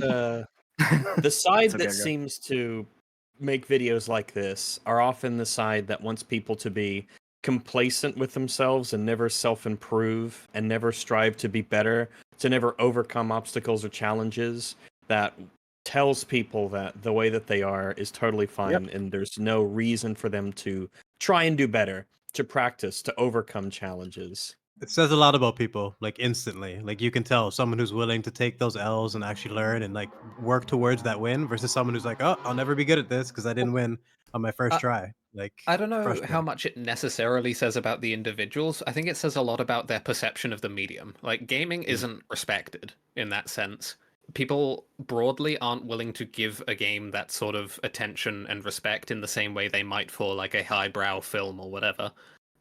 Games are much more an entertainment medium that is meant to, like, you know, you zone out and you run around in the open world or whatever. Like Well, they yeah, don't get the same it's- sort of it's still they don't get the it's same still sort of like prestige. Judging the way they Alive, engage a man. challenge. viewing them as toys, right? It's still kind of like Yes. a hangover from when they were viewed as toys rather than a specific Yeah. medium of art. Yep. Which is But, funny boomer because mentality. the We should further be back you past that go, point. You can't even take those people seriously. the further back you go, the more they are looked at as toys, like because they're not taken as seriously as art forms and everything. One of the super chats that came in recently said I threw my kids to the wolves by having them play NES games at a young age. It's like playing Castlevania on the NES. Has anybody here done that? I assume Indigo would have. oh yeah, Yep. I yeah. have the Game Boy Absolutely. Advance version of it. I fucking but love I that never played it game, on and the NES. I love the nature of the challenge in it as well because it's beyond uber frustrating. But everyone is capable of pulling it off. You just gotta get better, Yeah. better, sort of thing. Well, Yeah, it's you like- need to be it's really a- good It's for a it. tough Yeah. game. It is a When you tough have- game. Fundamentally, it's kind of similar to a Souls game. It's just, yeah, you just got to learn the enemy patterns, understand what the range of your weapon is, what the power of your weapon is, and know how to not get hit. The Yeah. thing is when you And- had no choice but to, you know, when you had no options but to just get better at the game, like that's just what you had to do. Like if That's you how have I no feel choice, about- you'll get better at it. That's how I feel about these systems is a lot of the time with difficulty and like when you get to the point of trivialization mechanics, you're giving people the tools with which they can make their own experience worse. And I know it probably sounds somewhat like I don't have the mind reading capability to tell that someone's experience with a game is going to be better if they play it in a way that like makes them engage with the mechanics more. But I don't know. It just seems remarkably consistent that this happens when people play games in a way that meets the game on its own terms in terms of the experience it's offering. It tends to go better for them in terms of what they get out of the experience. It can also directly turn people away from a game too. I remember the controversy around Final Fantasy 16 where some player turned on all of the quote unquote accessibility options and just pressed the X button on their PlayStation again and again and again and just won every battle automatically. Like that stream got retweeted and shared so many times. And yeah, it was deceptive, but I bet a lot of people saw that. I'm like, oh, I'm not playing that game because that looks terrible. And it just I think it probably prevents a lot of people from actually enjoying the game as designed, as intended. I think the good way to get people into higher difficulties is systems that are similar to maybe like Vermintide or Killing Floor 2, where the game's sort of designed for you to start at like this base level, and then it caps out the rewards that you can get until you move to the next level. The game gets really easy as you get better, and so you have to keep choosing to play at higher difficulties, not just to get better rewards, but just because it's going to kind of play into the natural desire for, I think, a lot of people, more people than others would assume, to actually be challenged in some way. When you're steamrolling without a challenge through a level, I think most people will actually go, yeah, maybe we need to bump up the difficulty, especially if the game mechanics are designed for you to like, okay, you've gotten to hero power 200. You can't get anything over that until you play the next difficulty, and that difficulty gives you hero power 300 as a cap. Then you get to that, and you move to the next one and the next one. And that general like that step process of moving up over time. There are a lot of players though who just want to get through the game so they can play next thing, and I think the problem is they're quite sure, loud, but we don't have to do anything for them. They don't. They're not even like a part of the conversation. I know. What I was going to say is that the problem in the way that it affects us is that too many publishers, in particular, I'd say more so than developers, think that those are the people that they should be targeting because they can make the most money. They cater to them. Well, didn't they cater to them? And God of War famously targeting its difficulty settings to DSP. Like what am I? That's right. Yeah, it comes back a little bit to the cultural issue I mentioned, in that games, in a sense, to be very pretentious about the way I'm going to put this, are Sisyphean in a way. Like they are about the pushing of the boulder rather than its arrival at the summit. 9 times out of 10, you play the game in order to play the game. Yes. How many games? How many games get boring for the victory screen? How many games get boring as soon as you unlock everything and like you're super OP and you have all the best stuff? It's the journey that really matters most of the time, and like people, the journey is the gameplay. Lost. Yeah, a lot of play the game. Which is the no, it's not. It's unlocking the achievements. It's getting lost somehow. That I enjoy.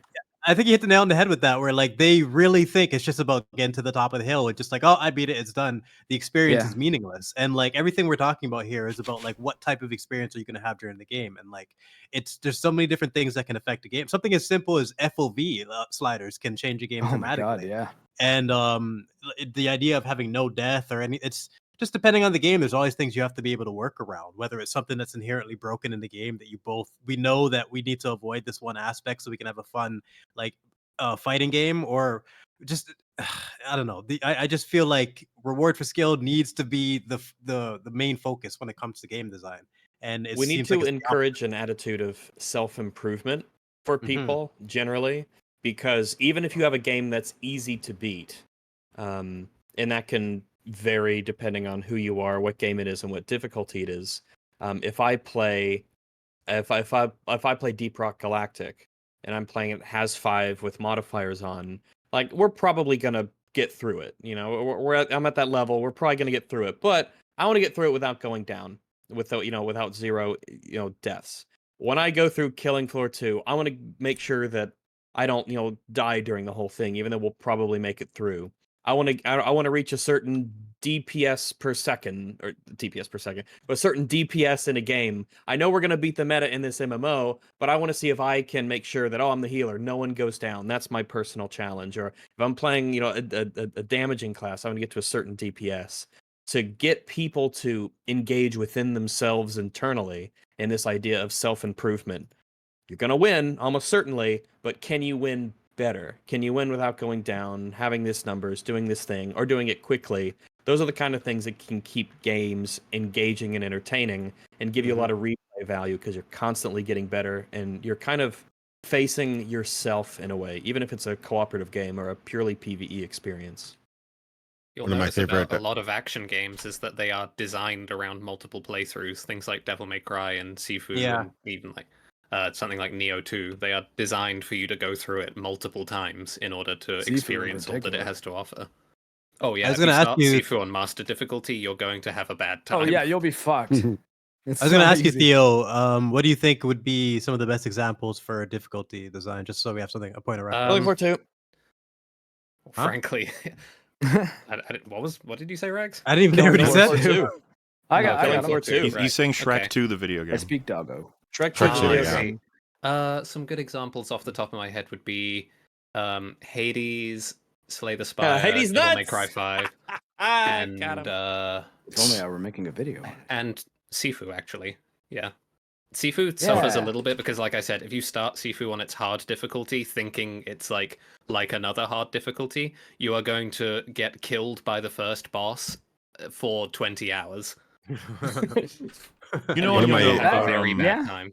on your note about difficulty settings, how much do you appreciate descriptions that involve, like, this is the one that devs would play on, or something like that?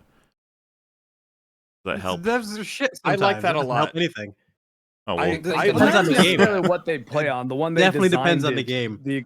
The experience always that want they that. intended. I think labeling that is good. Like it's what I was mentioning about conscript. I looked it up. It says soldier, and the way it says is this is the intended experience recommended for all first playthroughs. And then veterans is select this game if you've played it before because resources are going to be really tight, and if you don't understand the mechanics, you're not going to be able to get through it probably. I Part like of it is like the a bit of texts that are insight very into the- meta-y and acknowledge, like, the real world. I enjoy that. Instead of just, this is tough, is like, I way prefer stuff Yeah. like, Yeah, it's like okay, cool. we Tougher tested than it on what, this easier than one. what. Or like the final one says the devs had trouble completing this one. Best of luck. DSP could not complete this difficulty. It's like, okay, so we're clicking that one then. We're clicking But the Maybe it's mode. an The word it's hot an at insight wing into joints. the developers, and Yeah. it does. I like that because I kind of there is a part of me that wants to know when they made this game, what is the general level of skill that they sort of are aiming for in their design. That's why a lot of the times I'll play a game on its normal mode the first time because I want to know what are the devs.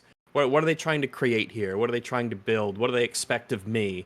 And then I can play through on its higher difficulties later. But it sort of establishes this, almost like this weird baseline of what's expected of most people. But then what And do you in some do cases- with what happens, like with what Theo said, when they have multiple modes that you can start with? Like, how do you know actually which is the intended one? Well, In that's some what I'm saying, cases, like, it labeling is. it, I It's think, almost is a good idea. always there's almost always going to be a normal or Hmm. default mode in games. Thing is, though, there It's are very games rare that that there aren't isn't.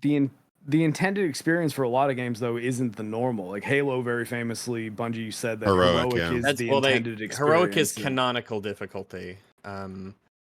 But No, if, heroic is what they want you to play it on. Yeah, Th- like then I would- so if then you I want would it to say be if harder, they- you've still got legendary, but Well, then they I- know that most mainstream people will probably want to select normal, and then people who aren't good at video games will select. I think it was novice. well, then I would was the say first that one. if they intend for people to play it on heroic, then it should be normal. That should be normal. And heroic Yeah, should be I mean, harder than that, and legendary that's should be harder fair, than that. but But I think legendaries the- mean difficulty anyway. But So Japanese games, often their normal modes will be hard as fuck, but American games have sort of conditioned their normal to mean mass consumer who doesn't really play a lot of video games. So you should definitely buy this one, and the normal difficulty will be just fine for you. I don't think that's a good thing, but it is sort of how it is. Yeah, That's what it I've read many into- stories about QA stuff where like they'll fine tune it to Japanese audiences and port that difficulty to America and be like, "What the hell is this? This is impossible." It does happen. That sort of Berserk taps into the PS2 concern game I was have not about easy. these sorts of difficult, or that sort of disclaimer on these sorts of difficulty settings. Is I wonder how far it like implicitly invalidates the other selections that aren't defined as this is the quote unquote correct one, and also how far one of them being marked as the developer's intended. You have to wonder like who are they balancing around, because Yeah. this is the experience we intended, assuming a player like DSP is going to be a non-trivial number of situations like this. And unfortunately, I'm not DSP, so I get the feeling that balancing around DSP is going to be below the threshold that I'm going to appreciate. Yeah, I mean, that is fair. Although I think survival horror games are kind of unique in the sense that your resource management might involve knowledge of an area, especially if there's points of no return. So I like for that kind of game, I generally would say that identifying what the first playthrough difficulty is intended as would be important, because if the other difficulties are designed assuming you already know everything about the game and you're just trying to get a better, bigger challenge out of it, then, you know, it would be nice to have like some indication of this is the balanced one, and the other one's going to be a challenge if you want bigger challenge, and the other one is going to be easier if you want it to be easier.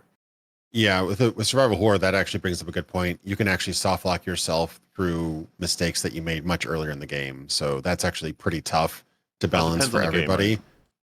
Yeah, it depends on the game, but one of my favorite mechanics that I don't think they ever brought it into Dark Souls and Demon Souls. It actually kind of helped sell me on the game because of just how cruel it was. Every time you defeat a boss in an area or do certain like you kill an invading player or whatever, you get a bonus toward your world tendency. So it actually makes the world lighter. It kind of makes it, you know, things a little bit easier. You get a little bit less rewards for souls and stuff, but it makes the world brighter. The more times you die in full body form, it actually makes the world harder. So if you suck at the game and die more and more and more, the game, that area gets actually harder for you. And I thought that was so incredibly cruel, but also funny that it basically kind of, it also gives you more souls per kill. So it actually is sort of good and bad, but that game, the Dark Souls franchise in general is very much incentivizing you to get better. Like, come on, get better, because this game is not going to let up. And I kind of like that attitude. That obviously doesn't apply to all players. Not all players enjoy that, but I thought that was pretty funny that they had that. I don't think they ported that to Dark Souls though. Shadow of Mordor had something kind of like that, where like if you died to just a random orc, that orc would like level up, and if you died to it again, like you'd get stronger and stronger, and suddenly he'd be like a general, and it's like, oh shit, you just like it makes it so much more difficult. Patented, made you so mad. That system's never been seen again. Because they patented I love that.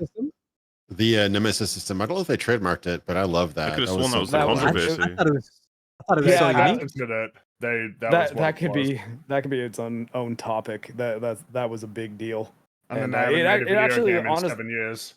I thought that was so unique, man. I'm very maybe there hasn't been a ruling on it, actually. I was under the impression that it was deemed that they could not copyright something like that as a game mechanic. They could only make it not be called the Nemesis system and not use the same code.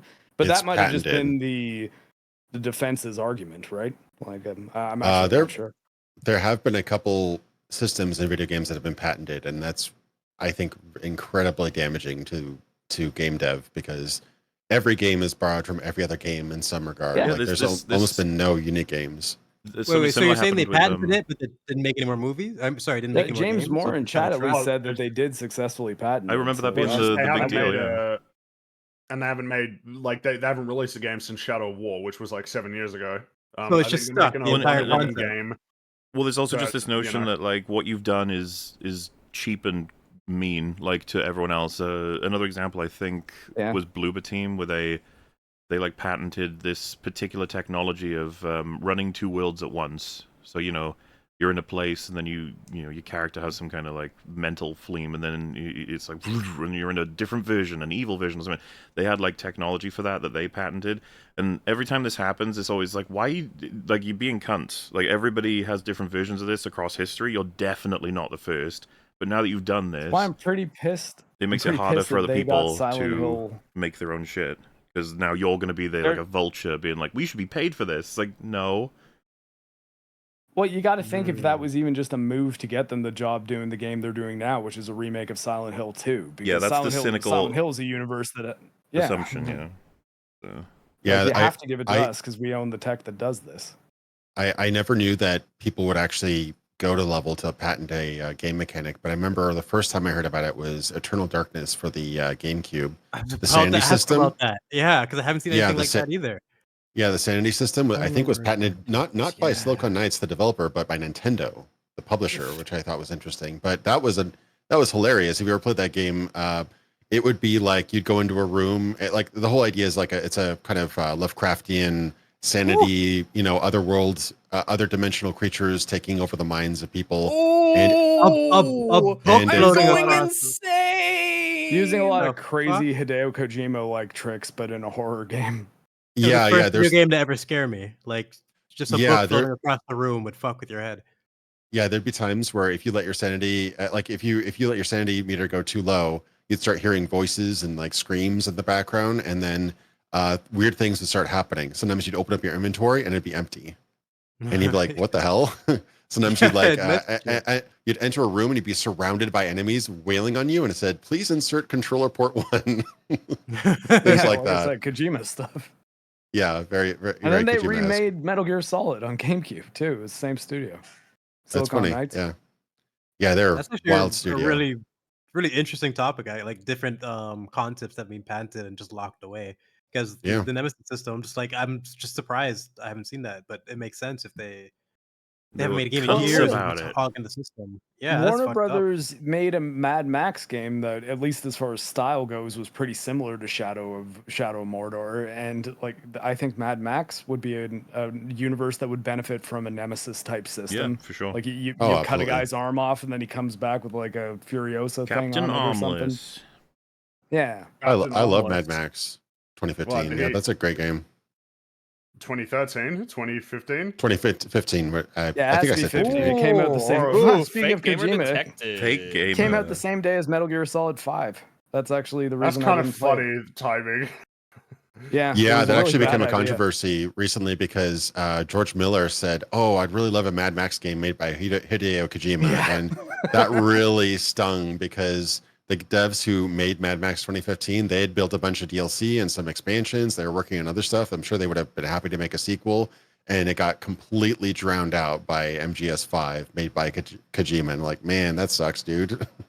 Way to throw us under the bus. Yeah, it's Avalanche, I think it was. You know, right? mentioning the sanity system reminded me of how they did it in Dark Descent. We were talking earlier about Chinese Room doing DRS.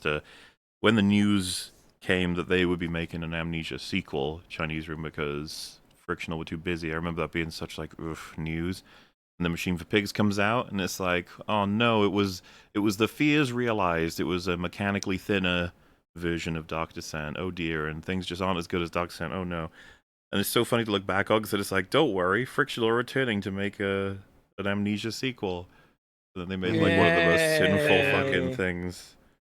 That game sucked balls. I hate Amnesia Afterbirth. I so fucking much. hate it as well. And it's in retrospect, Machine for Pigs is kind of a welcome addition to the lore, you know, to the experience as well. It's just like, well, yeah.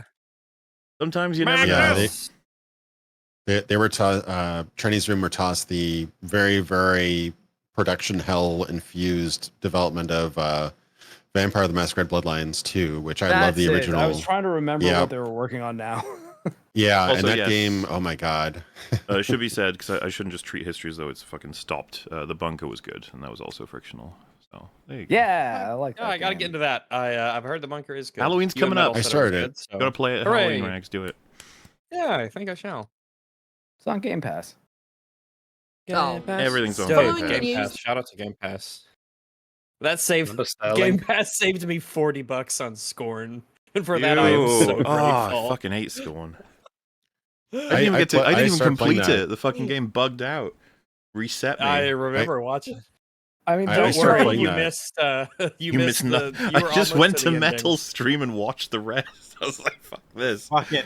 You saw that ending and you're like, "Oh, thank God I missed this." Yeah. What a I played an hour game. of that, and I was like, "Wow, this is some of the best art direction ever." And then then it devolved into a melee, like, you know, use a hole puncher on enemies. I'm like, "This is the worst." God, it was horrible.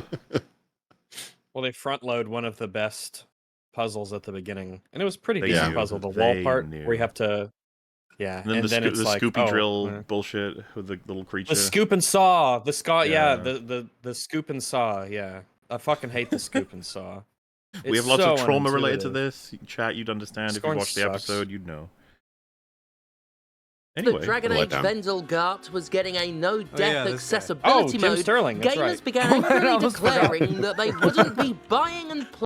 Oh, and just before we progress too Jesus far, Christ. Dragon Age. Dragon Age Origins, famously Almost excellent made RPG, one of the first Yes, correct. hard games that I beat. I think it was pretty difficult, especially for me at the time, and I felt very proud when I finally did beat it. So the idea that now that series has become, here's a mode where you don't even die, and I have fond memories of legitimately like sitting down, focusing, and being like, okay, you're doing this, Morgan's not in the party, and so then we beat the game, and I was like, oh yes, I finally beat it. And now it's like, oh yeah, Morgan's the new one. mom was a tough battle. I had The a dragon, lot of trouble yeah, with that was. I remember, yeah, you had to go back probably and choose took a me a dragon. week. Yeah, it was a tough fight. I remember it. I remember it well. I'm thinking about the opening like spiel again now, and does it not just denigrate the craft by saying that all of the work and effort that went into designing the like mechanical systems of this video game aren't worth shit because they're not the point of the game? The point is the story. The point is the Yeah. shitty story. Yeah. The rights What is the happens They're real kind of boss, fucked up. yeah. Yeah, I mean, and also what happens if I'm like, yeah, Cuphead, that's a story-driven game, so like I should be able to yeah, just true. I think because we talk about play this the whole thing. typically every year. The conclusion I think that we often come to is just primarily speaking, the artist should have full control over what they want the player to get through. Like if they make it so that their game is literally just you have to shoot at 1 pixel miles away with 1 bullet from your gun, otherwise you lose. Like an impossible thing almost. It's just like, well, fuck it. That was their decision, I guess. Plenty of people play Arma, so They Point can do being that. is I don't that, think I'm going to have much fun. Yeah, no, I was going to say that doesn't sound like something I would enjoy, but at the same time, I would always prefer to have at the absolute peak of the importance pyramid for this shit is that the artist gets to, and that applies to Ryan as well for reflecting our interests in storytelling. I would want the artist to be able to have the final say instead of being forced by some nonsense argument to be like, you gotta make sure you put in the kid mode. This is the standard. You must have a super easy mode. I think I wonder, though, how much of it is from the developers or from the publishers to say, we need the biggest audience possible. I so don't we know want why people we who put have so much of the onus on the developers want to sell copies too. Well, no, it's more so that I mean, wouldn't be surprised like- if there were plenty of people at BioWare who were like, yeah, we should do this. We ought to do this. We ought to put in I didn't mode. say it's not. I was just saying I wonder how much of it is on either side, because both of them would have an incentive to do it for different reasons, with the developers being if they hold those values themselves, or for the publishers saying, hey, this is how we can make the most money because we want to be able to sell it to people who can barely hold a controller. Yeah, but the problem is like, I don't even know if that's I don't even know if it's necessarily beneficial, because one of the points that Sterling's about to make is that there are a lot of people who are saying, well, now I don't want to play this game because these settings are in it. And obviously shitting on those people for making that choice. All of you as well.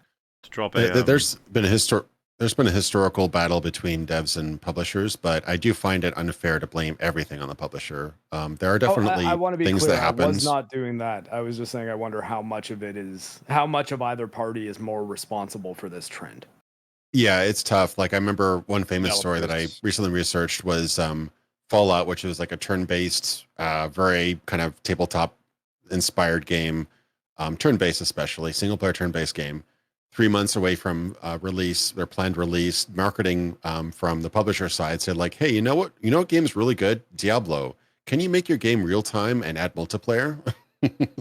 and they were like, no. But yeah, they were like, no, but the way they sold it was actually clever. They were like, okay, yes, we can. Give us 2 more years and $3 million.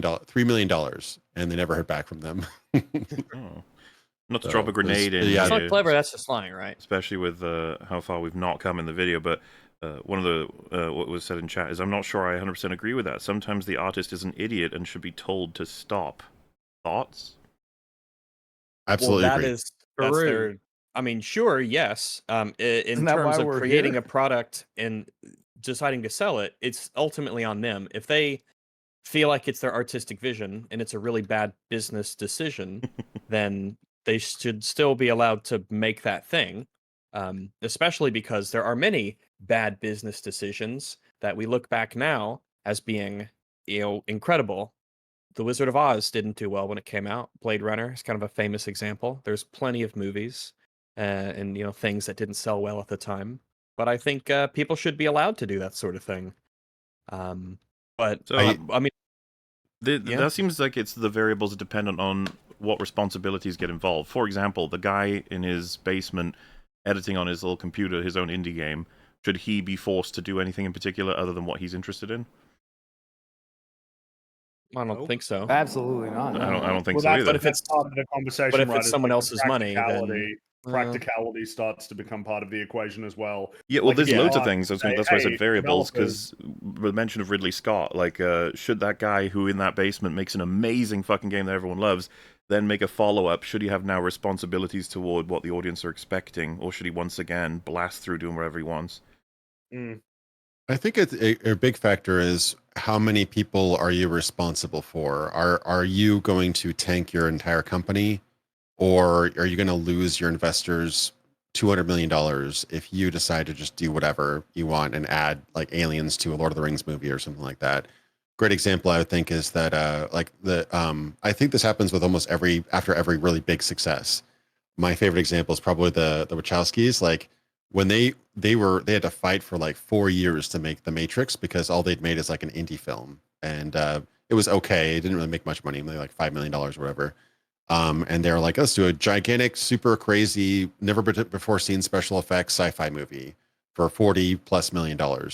And Warner Brothers was like, no, but no thanks, bye. But then like after many like demos and like they did this huge bunch of pre-production stuff like that, whole comic book sort of not screenplay, but what is it called? The storyboards, stuff like that. They finally convinced them. Anyway, they I think they eventually even went over budget.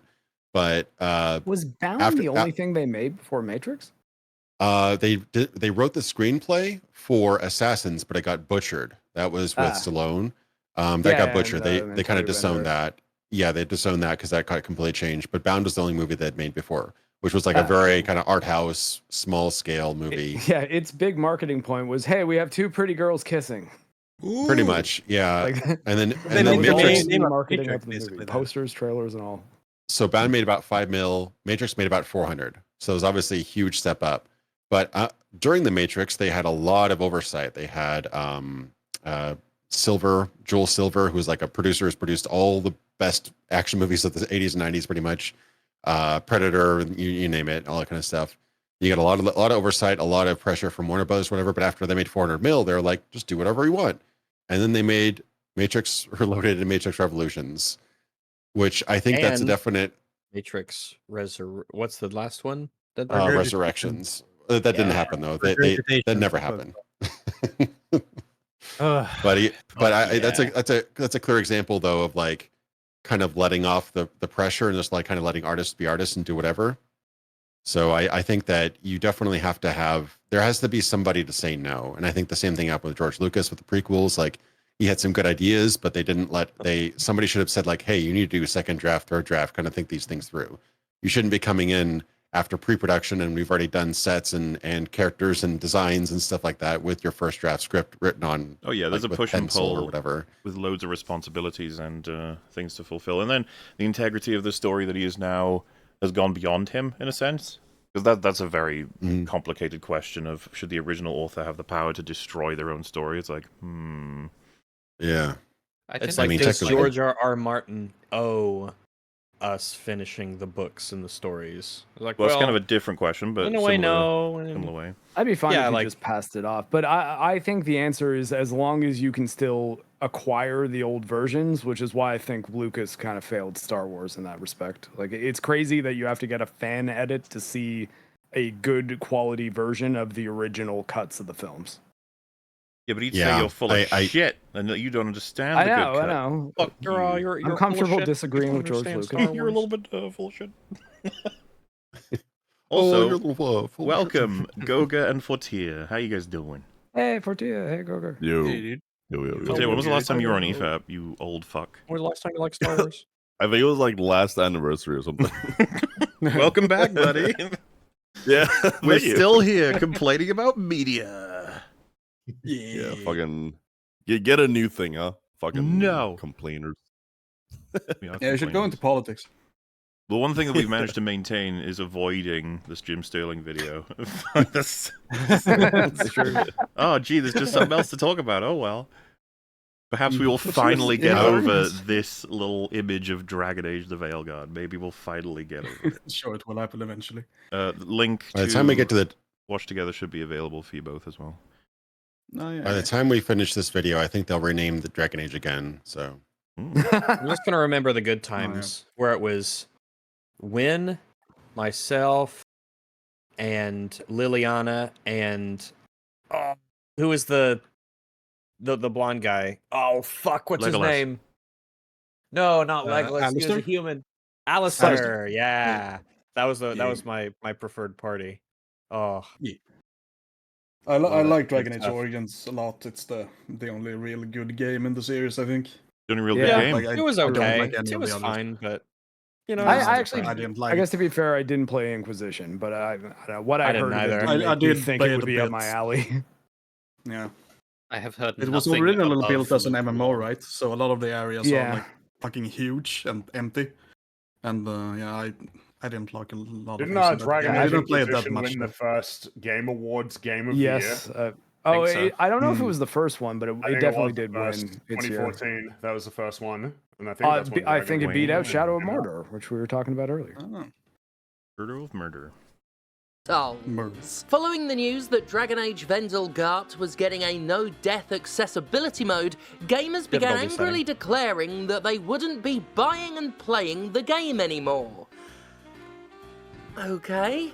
If the idea of boycotting a game because some people you don't know could play it without dying if they wanted to sounds, I don't know, completely fucking weird, don't worry. Well, because that wouldn't be their argument, would it? It's you. What if we just say that's not a design practice that I want to support? Exactly. Yeah, well, the most good faith version of the argument is just not going to be represented. Instead, it'll be, you hate everyone who isn't you. They destroyed it to call it a boycott. What if it's just like, well, nah, not interested. Yeah, like, I don't think anyone's boycotting. Well, it's just you can present it in more innocuous terms instead of saying that they're boycotting it because they're pissed off. It sounds bad and I won't buy it. Yeah, there are plenty of games to buy. If that's their idea on game design, who knows what else is in there that I'm not going to like, you know? Like, that's just not the approach that I want. Game design. Boycotting a Borderlands game when I hear, oh, there's a new Borderlands game, and I say, oh, that's cringe, moving on. Yeah. Is that I a think boycott? for Dragon Age, this will be like the good old days. This will be a good one. Yeah, this one has an art style and like my marketing campaign that seems to really be changing the tone to be a much more casual audience too. And I think that's a perfectly reasonable reason for a Dragon Age fan to be like, yeah, this isn't for me. Like, this is going to be the Mass Effect Andromeda of this series. Why would they not think that? And why would that be unreasonable to think? And if you're going to pull the card of, like, why do you care for this reason? It's like, why do you care that they care for this reason, huh? Are we going to do this all day? You can't pull that card after you make your video, you know? You clearly care a lot. You made a video on it. I mean, I got to pull the card. But you made me do this. This is your fault. I mean, as someone who's just now joining in, like, are people mad about games having difficulty settings, or what's the argument here? Granular difficulty in which you are allowed to, by your choosing, eliminate all challenge or any individual challenges. No death. Well, it's like Tim said, what do you think of the next Dragon Age game having a no death setting, a setting where you cannot die? Oh. Yeah, I mean it's a bit cringe, you know? Just a little bit. Yeah, I mean, it basically turns it into a, what are those games movie? called? Like story games? Yeah. Movie. It turns games visual into novels. How do you call it? Movie. Well, and remember, it's more than just no death. It even has the ability to do like auto lock on and attack as well, I believe. It's like, yeah, it can just be the level of interactivity. It just plays the game for you. Yeah, it leaves this very lingering sensation of why bother.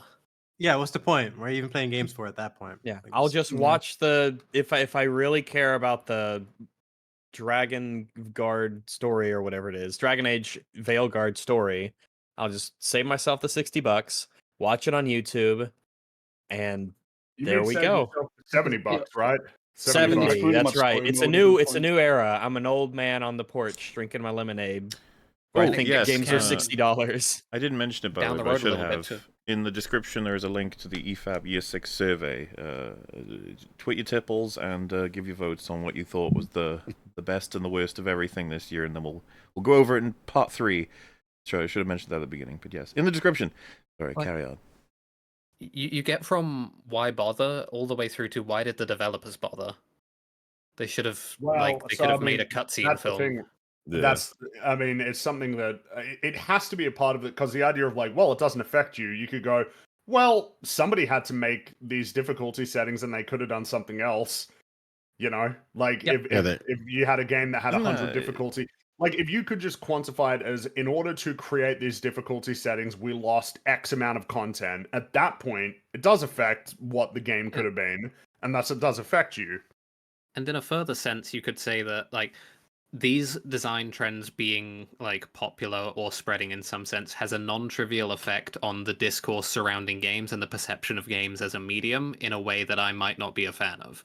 Yeah, I don't want to support this trend by buying this game. When I see an article that says this game has these things in it, that makes me think, I don't think I want to support the idea of games being made for people who don't like games. Because I've seen where that shit leads, and I don't think I like it. So I'll buy something else. Would I'll buy Sterling 3 agree indie games that instead. the most important element of all of this is the ability for everyone to quote-unquote complete the game?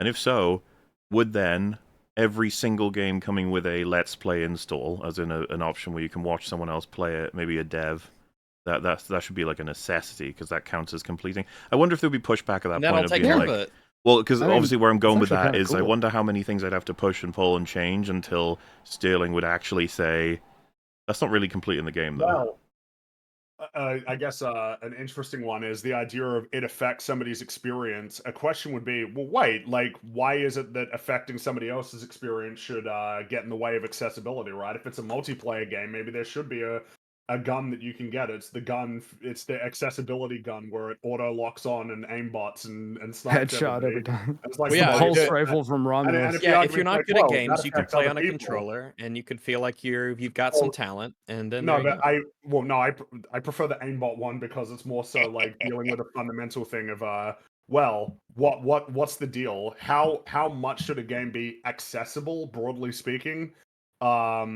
Why does that matter less than if it affects other people's experience? Maybe it's a good thing if it affects other people's experience, if it lets more people play, right? Why is that the line? Is kind of what I'd be curious about. That it especially because supporting it will affect our experience by potentially removing this entire franchise from existence when it doesn't sell much, because you've diluted what it once was. So just because it affects me in a more indirect sense, that doesn't mean it doesn't affect me. And even if I want to try and, I guess, get on my high horse for a second, I want other people to have more rewarding experiences with video games. I don't want them to be able to remove their ability to play the game in such a manner that it's going to become an experience that they're not going to remember really at all. I mean, it's the whole Elden Ring argument again, right? Like, people got mad at other people for using summons because summons made the game easier. Like, you are playing a different game at that point, at least. Yeah. I mean, that's the thing, right? Like, the game does become easier, and if you want to play the game that way, that's up to you, but technically you are quote unquote getting robbed of an experience, because you are. Like, I fucking love those games, and I tried beating the game with and without summons, and it's literally another game. Like, it's completely different. Well, I got a fucking shock with this when I was playing through Shadow of the Erdtree the second time. I summoned Egon for Bale, the big dragon man, the guy with the bow, but just because I thought it would be funny, and then I beat him on my first try, and it wasn't even close. Instant win. Same. Well, what's the crazy easy way to just figure it out is for everybody who uses summons typically to just try it without and just watch how much. And this is part of the problem on the devs. I think they rarely ever design a boss that's meant to take on 2 people at once. They just don't. Yeah. It makes me think about. Do you remember remember the boss in Lies of P? For anyone who played it, I know Mark would know it, but yeah. I want to say he's like he's some kind of like priest or deacon. He's a big slug monster. He had a back and front. Archbishop. Archbishop. That's it. Yeah. He had a back and front that had different like attacks. Basically, if you're facing his back or facing his front, you'd be dealing with a different kind of enemy, and that both of them. Correct me if I'm wrong. Could both of those run at the same time when you had a person on either end? Oh, I've never had 2 people in Lies of P. Well, so that's the thing. I would. I'm saying I that's found not, that that's not my the- point. It's the Sorry. you can design an enemy that could account for the fact that you have two people, but vast majority, 99% of people, 99% of bosses are not designed for anything more than one. In a lot of Souls games and Souls and the AI patterns break when it's only designed their for back one is if you add facing, other targets in. and they're But no, that's a constantly really let good open, idea, and it just means that you just hack away. All you need at that point is enough health, as in just to take all the hits that you'd normally. Yeah. It's not the same Yeah, I thing. Because a lot the of game it's in their becoming health easier scaling is as well. not on like it's not the summon that makes the game easier. It's the fact that the AI breaks because of the summon. Like the summon itself doesn't really do that much damage unless you have like a super broken build of some sort. But It can it's the depend fact that it because takes aggro. It would change the there's a bunch experience of of things that learning a compound boss. on top of each other, right? With a summon, there's a bunch of different things going on. So you have the fact that there's another thing that's going to attack that's going to draw aggro sometimes, which is going to give you free damage windows. Then there's the fact that this other guy is usually attacking without any regard for its own safety, or with like minimal regard for its own safety. So it's often trading hits with the boss. So it's getting in further damage while you're getting in free damage, and then when you're actually like being attacked and you're taking your appropriate punish windows while dodging through things, it's just attacking willy-nilly. So you get like extremely high amounts of compounding extra damage that means bosses die so much faster. Yeah, and then if you add like bleed and freeze and other effects on top of that, then you just have like a boss that's getting chunked. They just don't have enough health to deal with it partially. Like I mentioned Monster Hunter before. Monster Hunter fights take a while to die, in large part because of multiplayer, and they get more health the more players you have. So, but what would be a fair way to deal with multiplayer in Elden Ring? Like, would you have to design a whole new moveset that accounts for two people instead of one, or can you have the boss back off and like swipe at both targets instead of just one? You'd have to have enemies that are very a lot in quick. MMOs. A lot of MMO bosses are designed to kill a whole bunch of people. You do because they have like wide cleave abilities. The red you have don't stand in the red squares, the red circles, attacks that affect a large area. Because if you have like an MMO boss target a single character, is like, well, I guess he's dead, and everyone else is a-okay. So you can't design bosses like that generally. You have to. One would be their Vinetooth Prime in Guild Wars 2 he jumps around, he knocks people down, he does a lot of AoE stuff. But if he puts a player down in an incapacitated state, he'll charge up this ability where he will get stronger and then insta-kill that player. So everyone has to make sure to revive and get that player back up on their feet before he can carry out that attack. And if he keeps doing that over and over and over, he can become like nearly unbeatable. So even in terms of forcing characters to be cooperative with each other against bosses, you have a lot of different avenues to just have bosses that can be deadly to a large amount of people. And you can scale that from 1 to so then 50. you would have to add more mechanics for multiple players. Like the thing is, if a Souls game is specifically intended to be able to be conquered alone, which I think is safe to agree on. No one here thinks that summoning and co-op is like the way you're intended to play Dark Souls, right? But so if you are to get through it alone, then when you design mechanics that require cooperation, it kind of makes the game impossible, because then it's like, well, I don't have anyone to pull the aggro here. So you either have to start adding AI companions or just design things like enemies that will be very capable of switching targets quickly and in a way that it actually can. It's so much faster than you and your teammate that you both really do have to work to take it down. But if it only has one target, you just know that you have the aggro the entire time and have to be the one fighting. The way you fix that is that you unlock more abilities if there are two targets in the arena, right? So he will do, like, say Bale, for example, he will do a wider swipe that could encompass, like, maybe it's like a 360 swipe instead of just like a, I don't know, 90-degree swipe if there's two targets in the arena, just to make sure that he would hit one target in front of him and one target behind him. And then you could add more stuff like that to each of his abilities to make them account for there being multiple players in the arena. And that thing unlocks the moment you summon. And then it goes away again the moment you're alone. I think a common solution when you're manually tuning difficulty as like a game master or a dungeon master in a tabletop RPG is that you would adjust the whole encounter based on how many team players you have. Like most stuff in the pre-built campaigns are like based on a 4-player party. But if you have like, Jerry came over one day and wants to play D&D, then it's like, okay, well, I need to add a couple extra mobs to this fight because otherwise they'll kind of clean sweep. Maybe I'll add, a couple more minions. Maybe I'll bump up the health or whatever. Like there are different adjustments you can kind of do on the fly. Yeah. Can't really do Pathfinder that. Second Edition has a very robust system of being able to tailor encounters based off of players' levels and the way that it scales. So it should be a part that MMOs take very seriously. Whether or not they do is a different story, but I mean, yeah, sure. I'm a big WoW guy, right? And they have some of the best raids in all of gaming, and they take account. They have a bunch of systems that take account for the amount of players in the raid as well. Like, and depending on what type of player as well. If you're a melee character, you'll get targeted by a certain type of ability. If you're a range character, you'll be targeted by a certain amount of abilities. And if you have like a huge amount of range but almost no melee, then the AI will target some, like they will switch around how they target stuff just to make the fight still uncheesable, basically. So there's a bunch of stuff like that in MMOs for sure. Oh yeah, absolutely. I think Your intrepid. Just so people are sorry. like a lot of people are saying that increasing the health of the Amazing boss, by the way. The boss is going to be the key to blah blah blah. It's like one of the big failures of any like Souls thing is they might double the health of the boss because there are double the opponents, which doesn't account at all for super how spongy. Well, it wouldn't even matter. It's not even super spongy because when it's 2 people and you get to freely attack from behind, that double health means nothing. Yeah. While you're still able to kill bosses in a double-digit number of hits, no amount of health change is going to matter.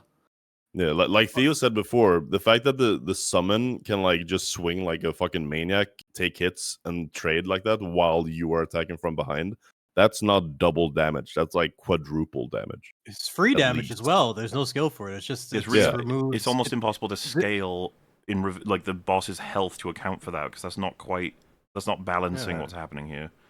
Yeah. Another issue too is the fact that parts of like facing bosses in general. And did they do anything to account for the summon whatsoever in the game, or they just left it the same design as the other ones? You guys are completely ignoring why summons are multiplayer in the games. It's in the make it easier. There's tell nothing us, please, wrong because I actually just we're on the same page. If that person's ignoring your entire point of the last like 10 minutes. It's just there to make it easier. It's a misunderstanding. It's really just that it's not really a problem that they're there. It's just silly to assert that it's the same experience. It's a very different thing to be. Okay. The argument we're making for why it's a problem is that it's not well balanced. It is a you shouldn't give players thing. options that make the gameplay experience worse. Okay, yeah. I mean, I guess I do agree to that. Maybe I'm as someone who's never played Elden Ring and saw the summons, I just compare that to every other RPG game they've played, and it's just like it looks easy and awkward. Yeah, this destroys the entire concept. Like learning the boss and like learning the mechanics behind it. What's the point if you just have some asshole over here hacking at his ankle while you're trying to fucking keep him distracted? If the bosses could handle it better, that's chill. I'm down with that. But they can't, and that's why I was asking. Fundamentally can't. I was asking if they added anything to the bosses to account for that. Did they do anything, or they just left it as is? They gave them massive AoE attacks that make them more of a pain in the ass to fight single player. Okay, that's just stupid design. Then. So, just for argument's sake, what if you did a little pling and then the boss's health got like cut in a quarter or something, and he also did half the damage he did before? Would that be worse or better than having summons in the game? That's probably worse. Because technically, you're not taking away the experience of fighting the boss one-on-one, right? You still have to learn the moveset somewhat. You could just brute force it because the health bar is so much smaller. You don't have an aggro scapegoat, so like it wouldn't change the AI design nearly as much. Or maybe you don't touch the health, but you make the boss not do damage. I understand touching the health. It's just that it needs to be done at good junction with a lot more than boss doing double damage. I mean, what you do with summons if you want to have them is make the bosses actually harder. But that takes a lot of effort and you need to. We need better mechanics, frankly, and then we also need Yeah. better AI so that the bosses, like Monster Hunter, are more able to cope with the fact that there's multiple people in the arena. You might even need like an actual cap Their on behavior the, should basically change if there's a summon on field or not. to help the bosses, you might need to cap their attention span on any one player, because the longer they spend on one, the other one just hacks freely at the back. Or maybe they need to, every single boss needs to come with as brutal as it sounds, some kind of like additional enemy in the just to keep things a little bit. It would just give bosses summons, and then you're all set. There you Thinking go. about it, it would solve it would everything. bring us some. It would get us somewhere if stamina mattered even slightly in any game not called Dark Souls 1. Like, if Elden Ring had real stamina that actually existed, that would be somewhat of a limiting factor on your ability to just wail on things with your buddy Mimic Tear or your summon or whatever. It wouldn't fix, but it would be progress. But what if the boss That's my couldn't worst lock case scenario. onto the summon at all? Like, what if it's literally just a damage buff where he goes ham, but you still have to fight the boss? So he can't be damaged at all? Yeah, maybe make it time based on. I mean, I don't know. I'm just trying to think of ways to make it more fair, because I guess the reason why it's in the game is to make it easier, right? But it kind of fucks the game up by existing. So how could they achieve that by not, and also not fuck up the game at the same time? They just shouldn't be in the game. That's just, it's not the type of game that suits it whatsoever. Like, where's the reward for skill? You just summon something. I mean, yeah, that's the easier question, but I think what's trying to answer, like, if you're gonna have them in the game, what would you do to fix it?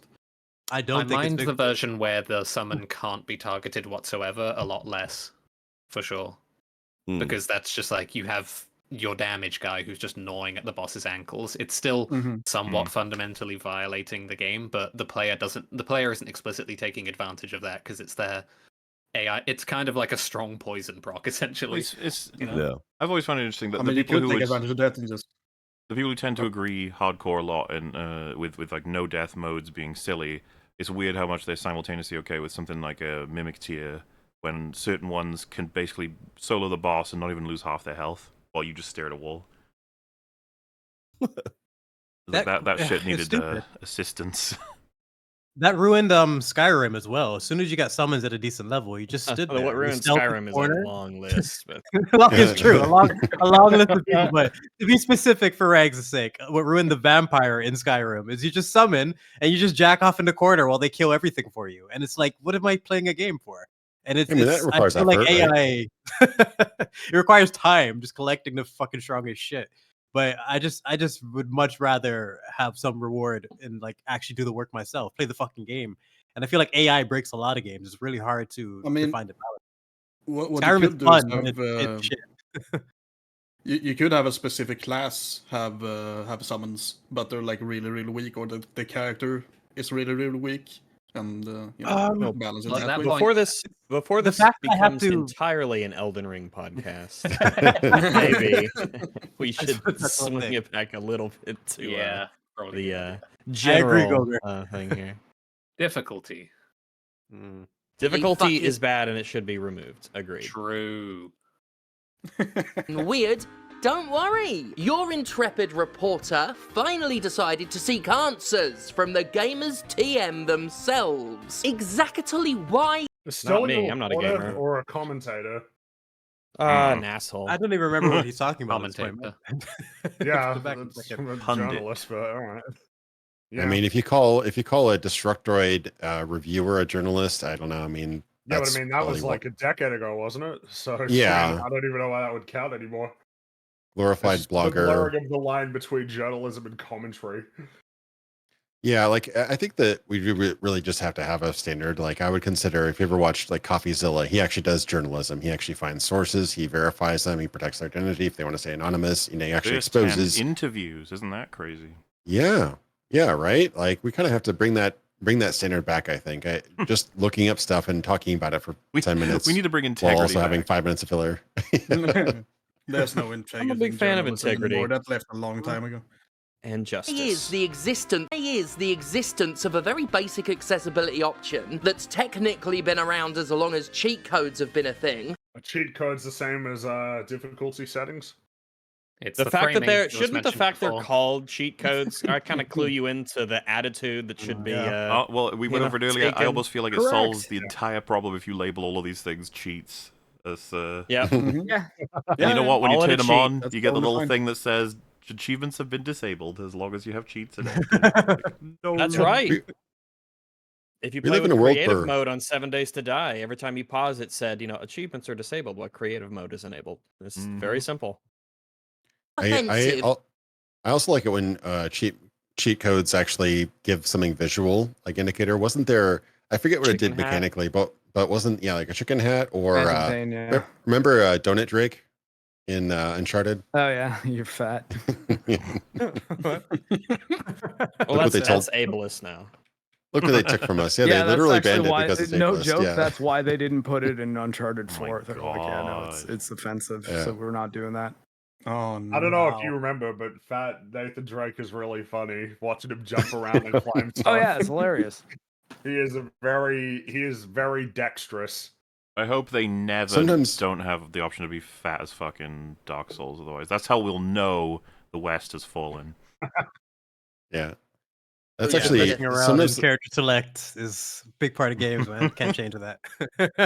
sometimes that goes wrong too. I played Quantum Break on launch, and they had I bought it through Microsoft Store. Don't ever do that.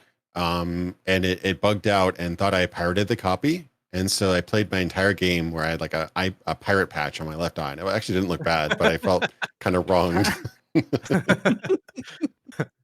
Thing so offensive as to render the game unplayable. Oh, hey, it's well, Oh wait, hold on. Did they say So that's that, or did they say unplayable. that It's they just don't that I want will to not play it. anymore? Can I get a There's a quote? difference there. Yeah. Yeah, he's Nah. distorting Not the worth entire my topic, time man. is- Sucks. You have to stop this I'm guy a from journalist. Well, like the only Yeah. people who are gonna Unplayable in fucking this like context this is just are the ones this- that are totally bought in already. There's no convincing completely happening. Well, agree. that's the Yeah, only there's people no left on the conversation channel. at I all. mean, it's something to bear in mind. There is really no desire to be persuasive here. It's, No. it's venting. It's I'm what just gonna this get Yeah. on my is. soapbox and I'm gonna have a scream into my microphone because I'm angry, but I also don't care. Why are those who Well, look here it is. dirty? It's like you just The look ones at, on you the look at soapbox. the time code and you know it's like, oh shit, here we go. Because you know there's not going to be much more of it. It's just going to be this the entire thing. No, like, That's why there's some arguments. There's gonna be an argument or two, yeah. ugh. When I asked why gamers couldn't just not use the no death setting, I received this answer. I think you'll find that at long last, this explains everything. Wait, are we supposed to right. read this? I guess we are. Okay. So if you can just let it play. Oh, okay. Gotcha. Everything. I know I don't need to explain this. I know you already know this, but here goes. Indicators are a thing. If a game is released that has, for example, some DLC that lets your medieval knight have, let's say, a pointed white hood, or a 20th century German mustache enthusiast emblem, or Confederate flag capes, etc., etc., you wouldn't buy that game. You wouldn't just not download that DLC. You wouldn't go near that game. Why? Indicators. That one design choice is an indicator for the design philosophy of the game, and you wouldn't risk spending your hard-earned cash on something whose design philosophy is something you don't want to see in gaming. Yeah. You know, the only I'm problem not with this, example, but I get the point. yeah, there's a couple of problems, but like one of the ones is that would be like, this Voice isn't acting going to is work on the Sterling. You've left it way too open to the whole like, oh, so people in wheelchairs the same as Nazis? You're like, no. First no. off, yes, they made us put ramps everywhere, but Yeah. it's a shame that this point probably won't be actually engaged with, because I agree with the idea of there's an indicator for something that makes me think, Sure, oh, yeah. the design attitude of the people who specific make problem it is is just totally better thrown one, off. So Is a better real one that actually exists. You know, new Call of Duty games, right? The degradation of art style that it used to be, oh, who do you play as in multiplayer? Just like people as part of armies or different groups. But now it's like, oh, well, look, there's Homelander. Oh, look, there's Yeah, and Paul Snoop Dogg, Atreides or from Dune, or like, oh, look, there's like, I don't know, a duck or something. It's like, all right, the this duck is is kind okay. of like, this is running pretty contrary to kind of like what the remember when the overall words vibe was Call meant to of be. Duty used to mean something?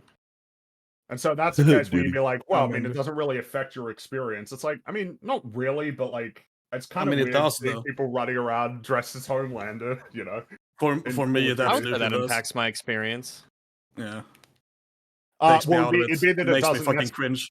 I guess that would be the thing. Is it's like, does it affect the experience much? It's like, well, that's kind of complicated because it is aesthetics, so it doesn't that's affect the subjective, yeah. gameplay necessarily. That's what I'm getting at is it could like for somebody that could be like, oh, who cares? But somebody could be like, nah, don't like that. Doesn't appeal to me. And you wouldn't say like, oh wow, what an idiot, huh? You don't want to play Call of Duty because there's guys running around dressed as like Homelander. You know, like you wouldn't make fun of someone for that. You just be like, yeah, okay. It affects your experience, but not game mechanics. But it's definitely going to affect your experience if you're fucking seeing Homelander. Well, I'm just saying that a Call of Duty example is better than saying like, what if it's a medieval game where they're wearing white hoods? It's like, yeah, that's not going to be very convincing to people. I don't know why that's. Are you implying people in the medieval ages were racist or something? Racism hadn't been invented yet. Kind of unironically. I think this one you should stay on very specific examples, though, not ones like that, because indicators is very broad, and the easy thing to be turned on you with this is like, so you just don't like that more people can play. You know, because that's what Sterling will do, obviously. You're not going to take this to be of course, obviously interesting or seriously in any way, shape, or form. Well, I mean, the response is going to be, oh, wow, that's stupid. Anyway, moving on. Like, it's not going to actually... Because that's the thing, is the idea of, does the inclusion of a no-death setting in a video game tell you anything about the priorities of the developers? Maybe. Yeah, that was my point. The immediate indicator to me is that they don't necessarily give that much of a shit about the mechanical components of their game. Yes. If they can, I don't if know you if can that's necessarily disable fair, them, but yeah. Any developer that's willing to put something like that in their game, it immediately tells me about their entire thought process, and I can't imagine what else is in the game that I'm not going to enjoy. So I'll just pass.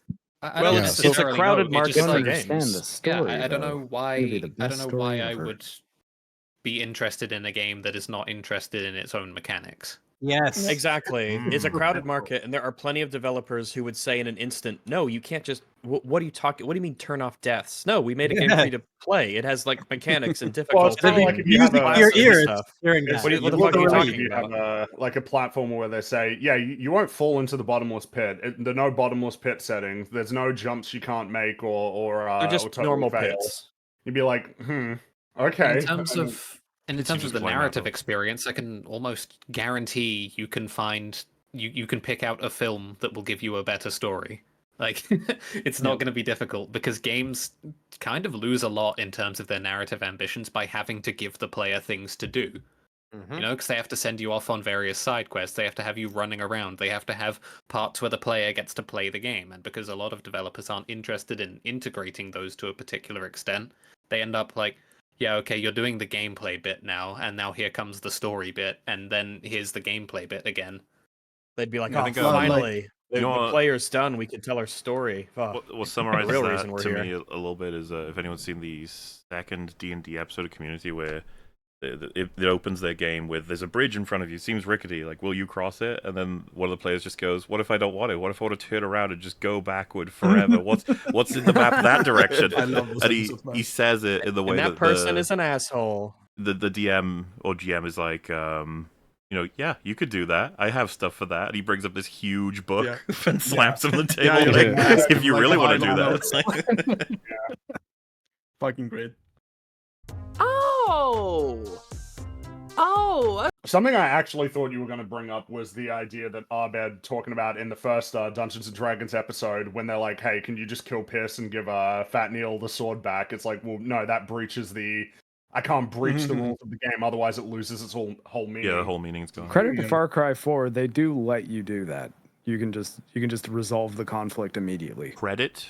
By making... Well, wait. No, I mean, you're describing something totally different. You're just describing the thing of you sit in the room for like 15 minutes and then what's-his-name comes back and that's the end of the game. That's like a meme. Yeah. That's not like a real thing. Well, yeah, I know. But I guess what I mean is I appreciate the fact... It doesn't even breach the equivalent for... It tells you to sit down for 10 minutes. The equivalent for a video game, what Fringy's talking about, is like reaching into the fucking code and making it so that whatever you want happens. So it's like asking Abed to just change everything about the world according to whatever they want.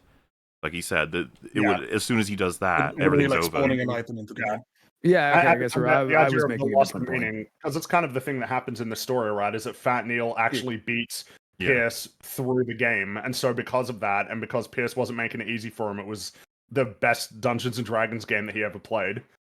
And it's like, yeah, I mean, it wouldn't have been particularly interesting if it's just like, oh, Pierce, you're dead. Give Fat Neil the sword back. Because it was real. It meant something. Yeah, exactly. Yeah. Oh, okay. Yeah. Make an argument. Clearing that up. Dude. What's that smell? Make an argument, Dude, you for fucker. fuck's sake. Make an argument, you fucker. The difficulty discourse has officially turned everybody's brains into weird soup. The elitist sneering and gatekeeping has become altogether more vicious and less... Yeah, this is where it's like, yeah, get over the rant, then get to the argument. Well, I don't think that one gets addressed. It's just like, all right, moving on. It's just... Oh, we're done? Fucking hell. You're fucking kidding me, man. It's just like, yeah, isn't this so obviously dumb, guys? I would say that the video is a little bit of a bait and switch in terms of the topic. It kind of, I guess you'll see. Oh, yeah.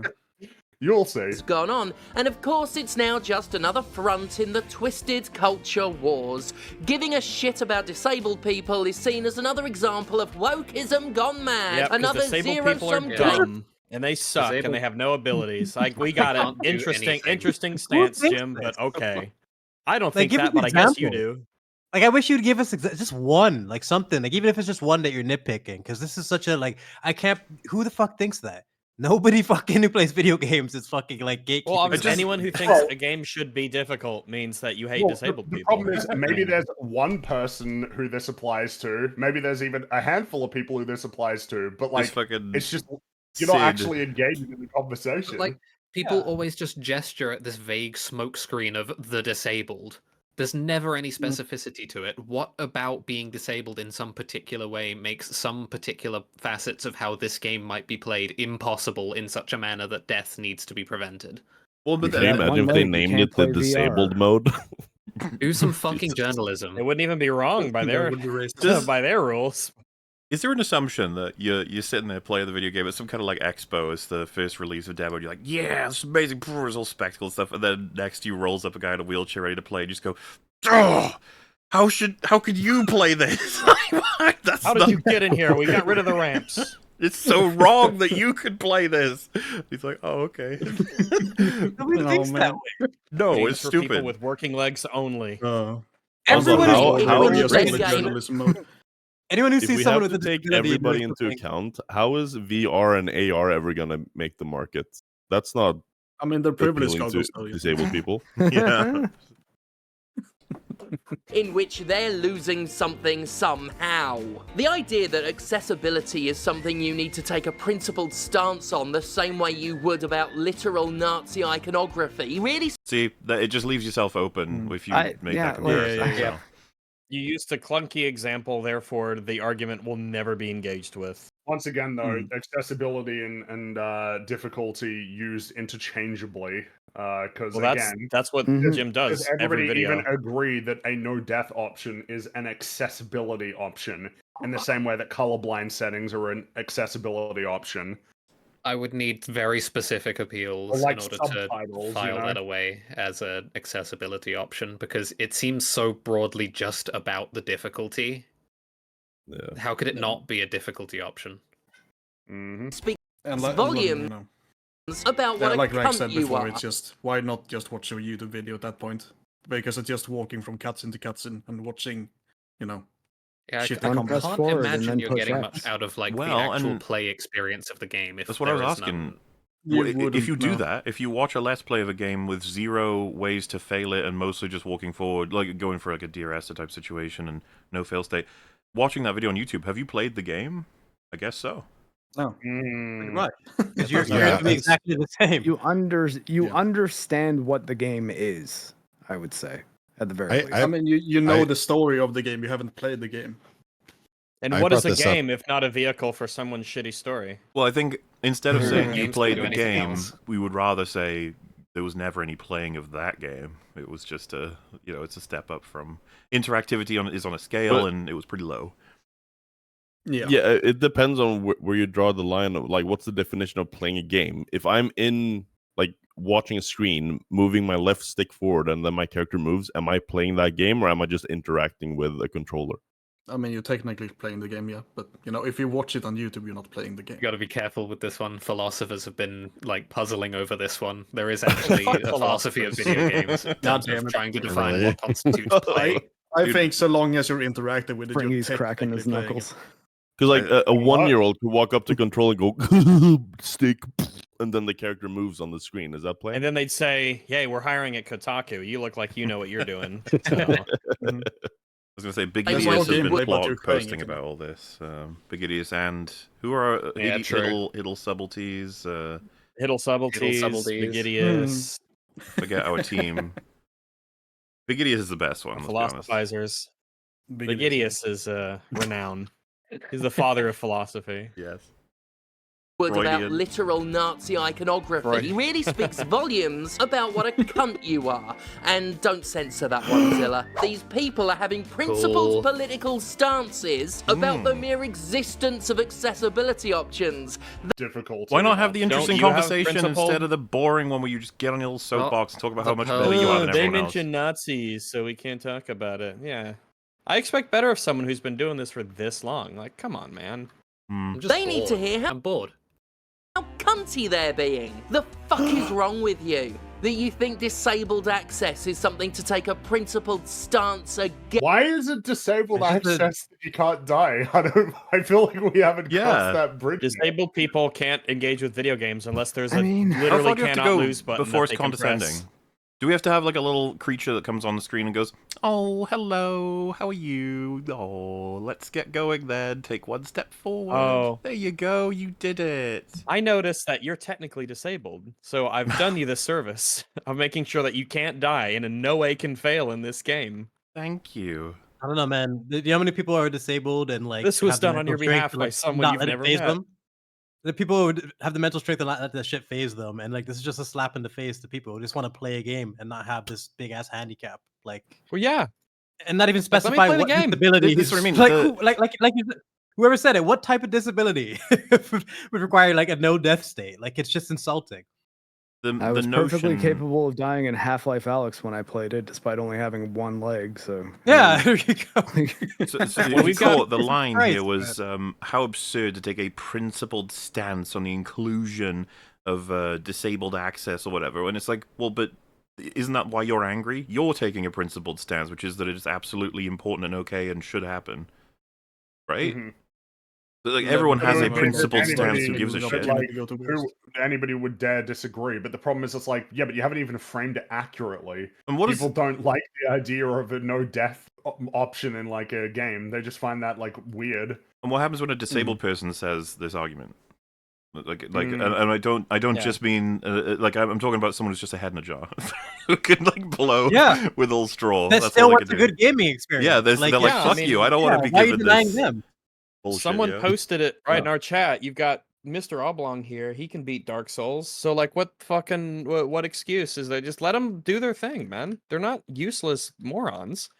Yeah. Give us some My credit. brother beat Elden Ring, and he's got muscular dystrophy, which is a pretty debilitating illness, and he was still able to beat the hard game, right? He beat Dark Souls with a banana. God damn it! Now, if the argument people out there who need help in terms of the way they interact with games, but that's usually not going to take this form. In fact, I don't think I've ever seen it take this form. If anything, the argument being made here is to make these things to make accessibility options more accessible, special controllers, things like that. And I'm like, yeah, sure. I want those to be cheap. I want those to be, where people who actually want to engage in the hobby and play games, they're more than welcome. I have no problem not gatekeeping people who want to actually engage with games. And if they have a physical disability, like they have a fucked up hand or something else like that, then yeah, getting them controllers and special peripherals that allow them to do that, man, I'm all for it. But that's not the conversation that's being had here. I like it. It could be even like deeper than that. It could be even deeper than that because someone with a disability might not be able to participate in physical activities, like they can't play ball anymore or whatever. So getting that competitive aspect out through video games is even more important for them. So the game design is more important for people with disabilities, arguably in that case, than someone without. Yeah.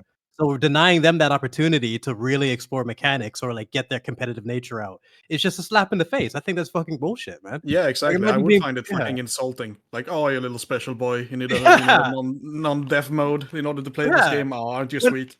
I'm paralyzed, so I can't play ball anymore. So games is even more important to me now. So they don't think of it from that perspective. It's crazy. I post that story where the first Neuralink brain implant guy pulled an all-nighter and played a bunch of Civilization 6. And then he played like some chess and Mario Kart, and he was like having the time of his life.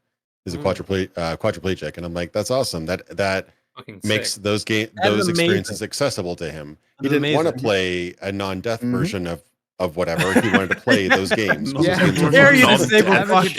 No, for you. Can use. Imagine being forced to play that. Mode of Civ, Imagine being forced to have all your gaming like nerfed like that because people just want to handicap. If you played on a mode on chess where if any piece comes within 2 or even like 1 of your king, they automatically die, the enemy. And it's just like he's like, no, I want to play chess, and they're like, no, you can play your chess. No, you're disabled though. Like, no. Yeah, you're playing. Yeah, maybe one day when you're big and older, you can play real chess with the adults. But for now, we're gonna make it to where you can't lose. You can only come in first in Mario Kart. This is the experience you've been wanting this whole time, right? The ability to never lose. Boy, you didn't get to play on special mode. No other option for you. Are not amused. It would be dumb and bizarre if this uproar was about one of the usual hardcore gamer games, but Dragon Age Ventrilo isn't even a Souls-like. Dragon Age isn't known or celebrated for being difficult. It isn't known for requiring it. Well, so what? And you conclude that it must be about hatred of disabled people as opposed to a broader issue that applies to all video games. This game isn't lauded for its difficulty, therefore you shouldn't therefore its mechanics don't matter at all. That's essentially just what he said. No, like I said, I think he's trying to go the direction of like this is proof that it's about some kind of like bigotry. It's not about. Why would you care that much when it's a game that's about story and not gameplay? Like I said, there's so many things you could conclude from that piece of information, but narratives, whatever. Elden Ring, Shadow of the Bigotry. This is just a different context of the Star Wars 1, 2, and 3 were stupid, so or 4, 5, and 6 were stupid, so therefore the new ones being stupid isn't a problem. It's just the same argument. Yeah, stop denigrating the thing. What about it? Star Wars was always bad. I hate that argument. Aliens, stupid decisions through it as well. Yeah, the people in Alien weren't that smart. Like, who said that recently? Someone in a podcast. Tilted me. Yeah. Like, are you serious? Like, come on, let's not do that now. Known or celebrated for being difficult. It isn't known for requiring its players to get good. It's a BioWare game, an RPG regarded almost entirely. It's a BioWare game. That used to mean something, Jim. Jim, that used to mean something. Dragon Age Origins was difficult. I do find it was a hard game. Like an RPG is not really known for its mechanics. It's just a weird thing to say. Like an RPG is not known for its design or mechanics. Because one of the things that people talk about is story, or at least they used to when people played BioWare games in greater numbers. Why did they just pick this one aspect of it and just decide this is what people appreciate? The argument is that it's story focused, so who gives a fuck about that's what I mean. Of the options that are available in terms of outright mitigating the gameplay. Because that's what it is, right? Like if you're not dying, it's that's just a total mitigation of the gameplay.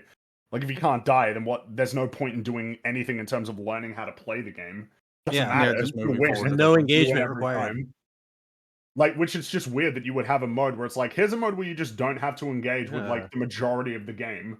Here's a game you don't have to play. Yeah, you're not forced to learn from your mistakes. Why are you even here? It's just, it ruins the entire purpose. I think it's. You don't even have to play. That's sort of the point being made. Is that for a game like this, the mechanics will often be built around that sort of punish reward structure. It's to the point that when the punish side of that doesn't exist, you no longer actually have to abide by any of the rules that the game is offering. You don't really have to do anything. You could pretty much just ignore the game and hold down whatever the button causes you to attack. It's just a strange feature because the idea of whether or not fail states is what constitutes a game is kind of That's like a big focal point of the discussion of what constitutes a game is usually fail state. Jim's not even ready for that kind of discussion. If you have a Super Mario no fail states, it's like, what is that now? What is yeah, it's like is Myst not a video game because there's not a fail state? I mean, it's obviously it's not the kind of discussion that I don't even know if Jim is capable of having. Well, the thing it's a fundamental part of games, from like Super Mario to Donkey Kong. Like that's a big aspect. Fail state? You have to be able to work around that. Like learning from your mistakes and go from that. I don't agree. I don't think that a game has to have a fail state necessarily. No, I didn't say that. I said it's a big okay. part of it's a big part of video games. Like being able to like learn from your mistakes, and it goes back as far as Super Mario and Donkey Kong, which is a lot of people's, some of the most OG games. Just not if you remove the ability to fall into a hole in those games, then what do you have? Like there's nothing there. They would have never become what they are. This is not like a conversation about the nature of game design, like how the fundamentals of a lot of video games and what that means in terms of artistic expression. That's not. We're not interested in having that conversation in this video. Like no, like I said, I don't know if Jim is capable of having it at this point. Well, the thing is that it's already been stated what it's about, right? It's the idea that there are a bunch of people who hate disabled people and don't want them to play video games because they're terrible. Like that's what an absurd position. By the way, that's gonna be the virtue signal. Yeah.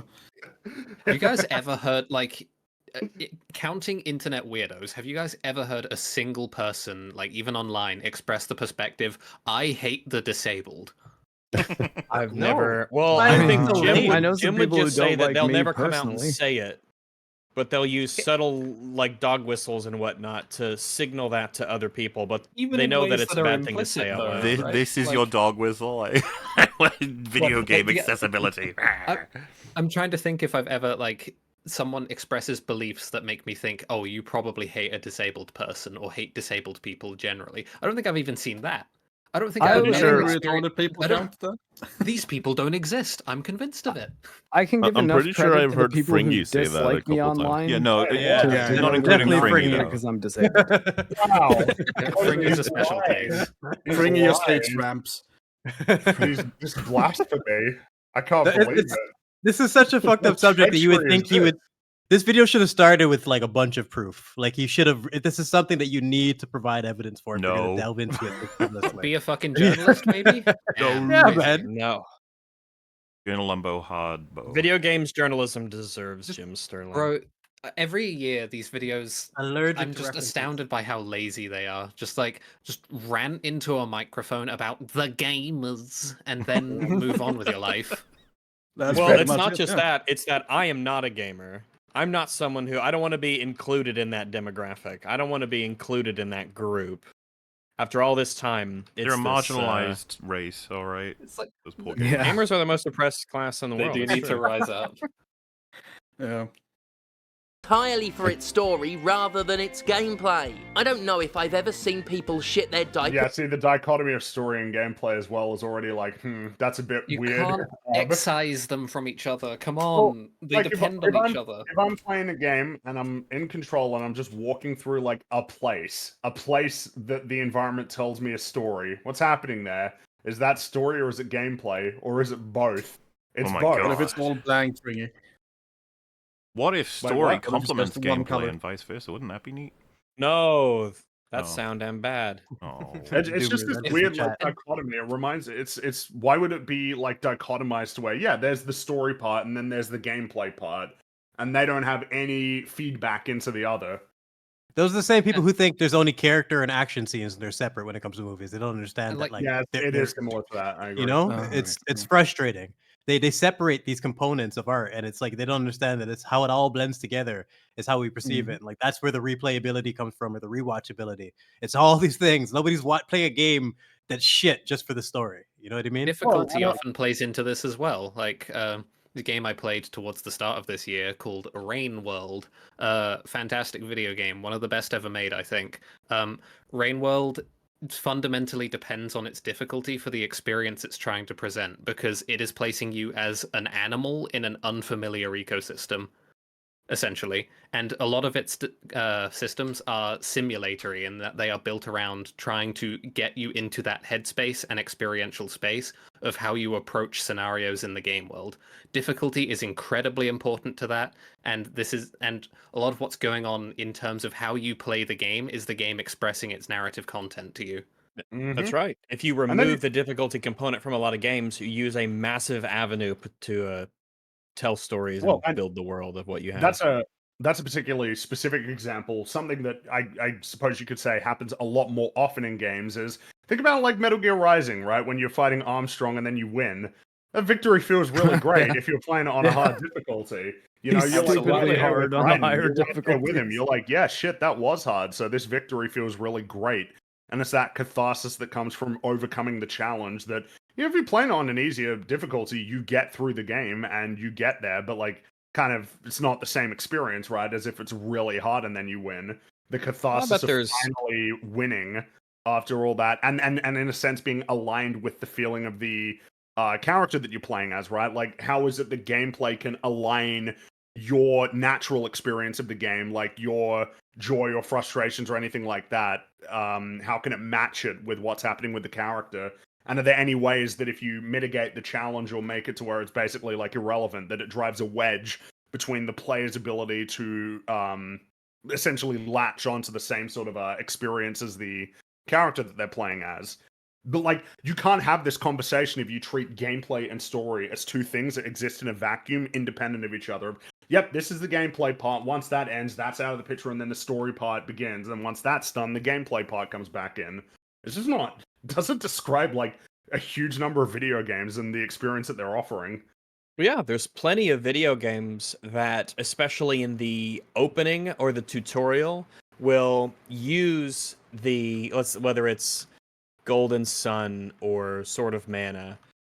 You'll start off, you'll get your little tutorial combat, hit the goo, fight the bats. It's very easy, you're learning the game. And then you hit the boss that you're kind of intended to lose because he's just so much better than you. It's an intentional difficulty spike that you just can't overcome to establish how powerful the enemy is. And then you have to go through the game to get stronger, then get better. And then when you finally face him again, you've gotten a bunch stronger. You're on his level, and you can... and that's part of the experience. That's part of the idea. Would the developer be wrong if they said, the reason why I'm not adding any difficulty settings is because I want to have the player experience these feelings, and if you can't get through it, that's too bad. Like, that's not, you don't get to experience that, unfortunately. I would respect the hell out of them for saying that. Like, I would want to try the game just based on them saying that. Like, just the respect they have for the experience they created. There are plenty of games that you've beaten that aren't challenging. And you could be like, yeah, I enjoyed it. It was fine. I liked it. But, I got to the end, and the end wasn't any harder than the beginning, and I never felt like I was tested or challenged. And so I was like, yeah, it's so-so. Yeah. You don't walk away with like, oh, I finally beat this game that I'd spend, dozens and dozens of hours working my way through and learning it and, challenging myself. And I don't want to have that experience kind of robbed from people. I wonder how far in the other direction this pushes as well, because I'm thinking about Undertale now, and specifically the genocide route of Undertale, which is by design unpleasant and bad to play, while also being extremely difficult for very particular reasons in terms of what the game's trying to do narratively. Is it just not allowed because that's bad for accessibility? Is it just not allowed to do that? You mean like the resource difference you can get in something even as simple as BioShock for good and bad? Moral speaking, it's like, well, we can't have the sort of detrimental effects of choosing the evil side. We're going to have to account for them because that would make the game harder. It's like that, but okay. Harder, good. Should be reversed. Well, that's a whole discussion on should different moral routes in games just flat out be objectively worse in terms of resources and stuff. That's a completely different conversation to this, though. Just whether or not, if they do or don't, what does this role have to play in it? And it almost feels like an annoying supervisor that these other elements are doing their thing comes in and says, no, I don't want it to be that way. And it's like, no, but this isn't to do with you. It's like, it is now. Everything's to do with me now. What if I did make everything about me? to this extreme degree over difficulty options in a BioWare RPG before, but if I have, it certainly hasn't been like this. You stink like a dead dog. We can't stand it.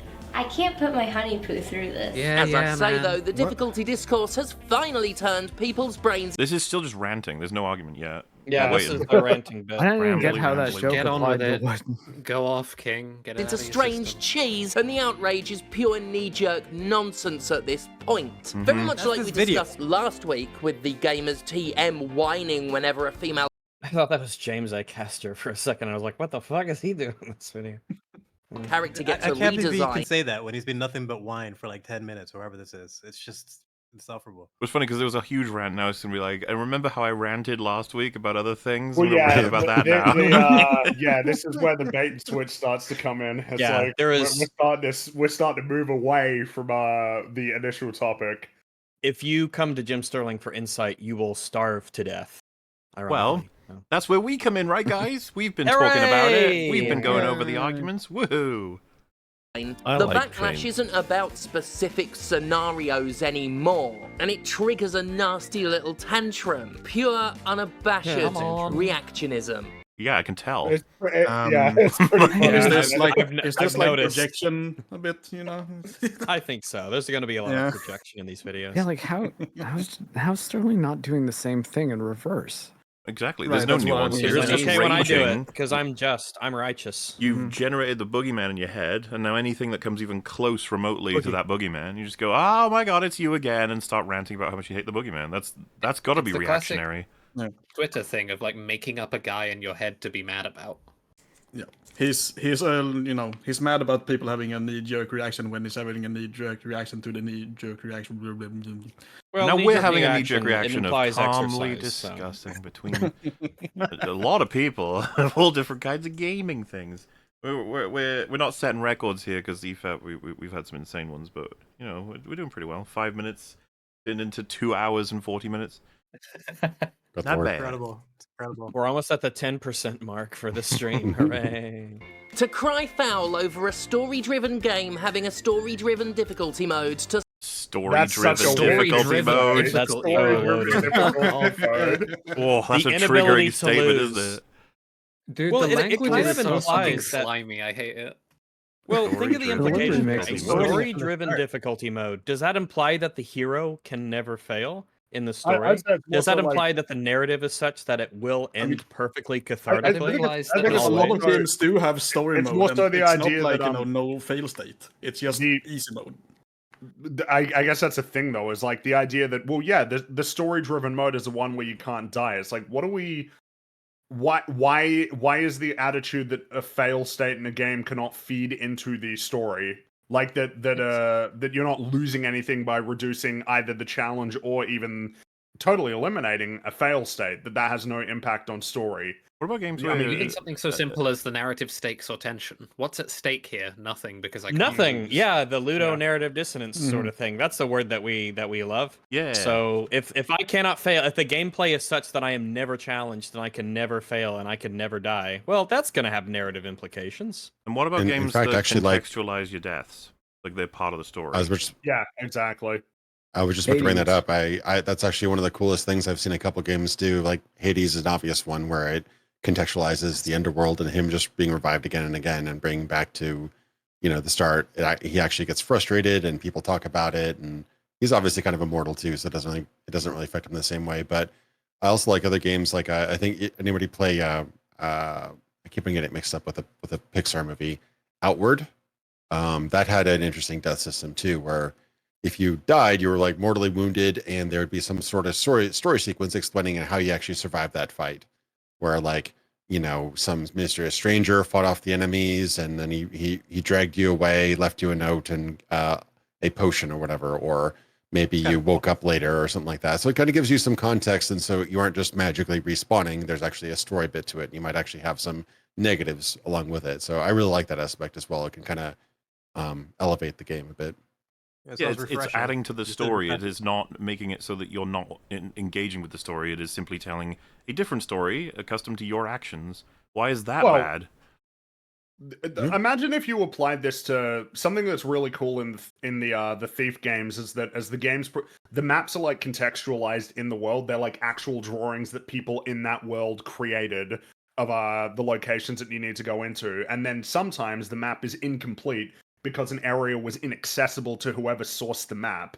And so, like, oh well, I have enough information to get me to this point. But once I get to this point, I have to start figuring out for myself and try to make sense of this location, right? Like, if this is a real place, where would this place be? Could I find this thing there? If you're at a setting where it's like, oh, it's the no stealth mode, where like you just get walked right to your objective and walked back out, and none of the enemies can detect you. It's like, that can clash pretty big time against what was clearly like a narrative intention of the game. One of the things that makes you feel like you're actually inhabiting that role is that you're doing well as being like a master thief.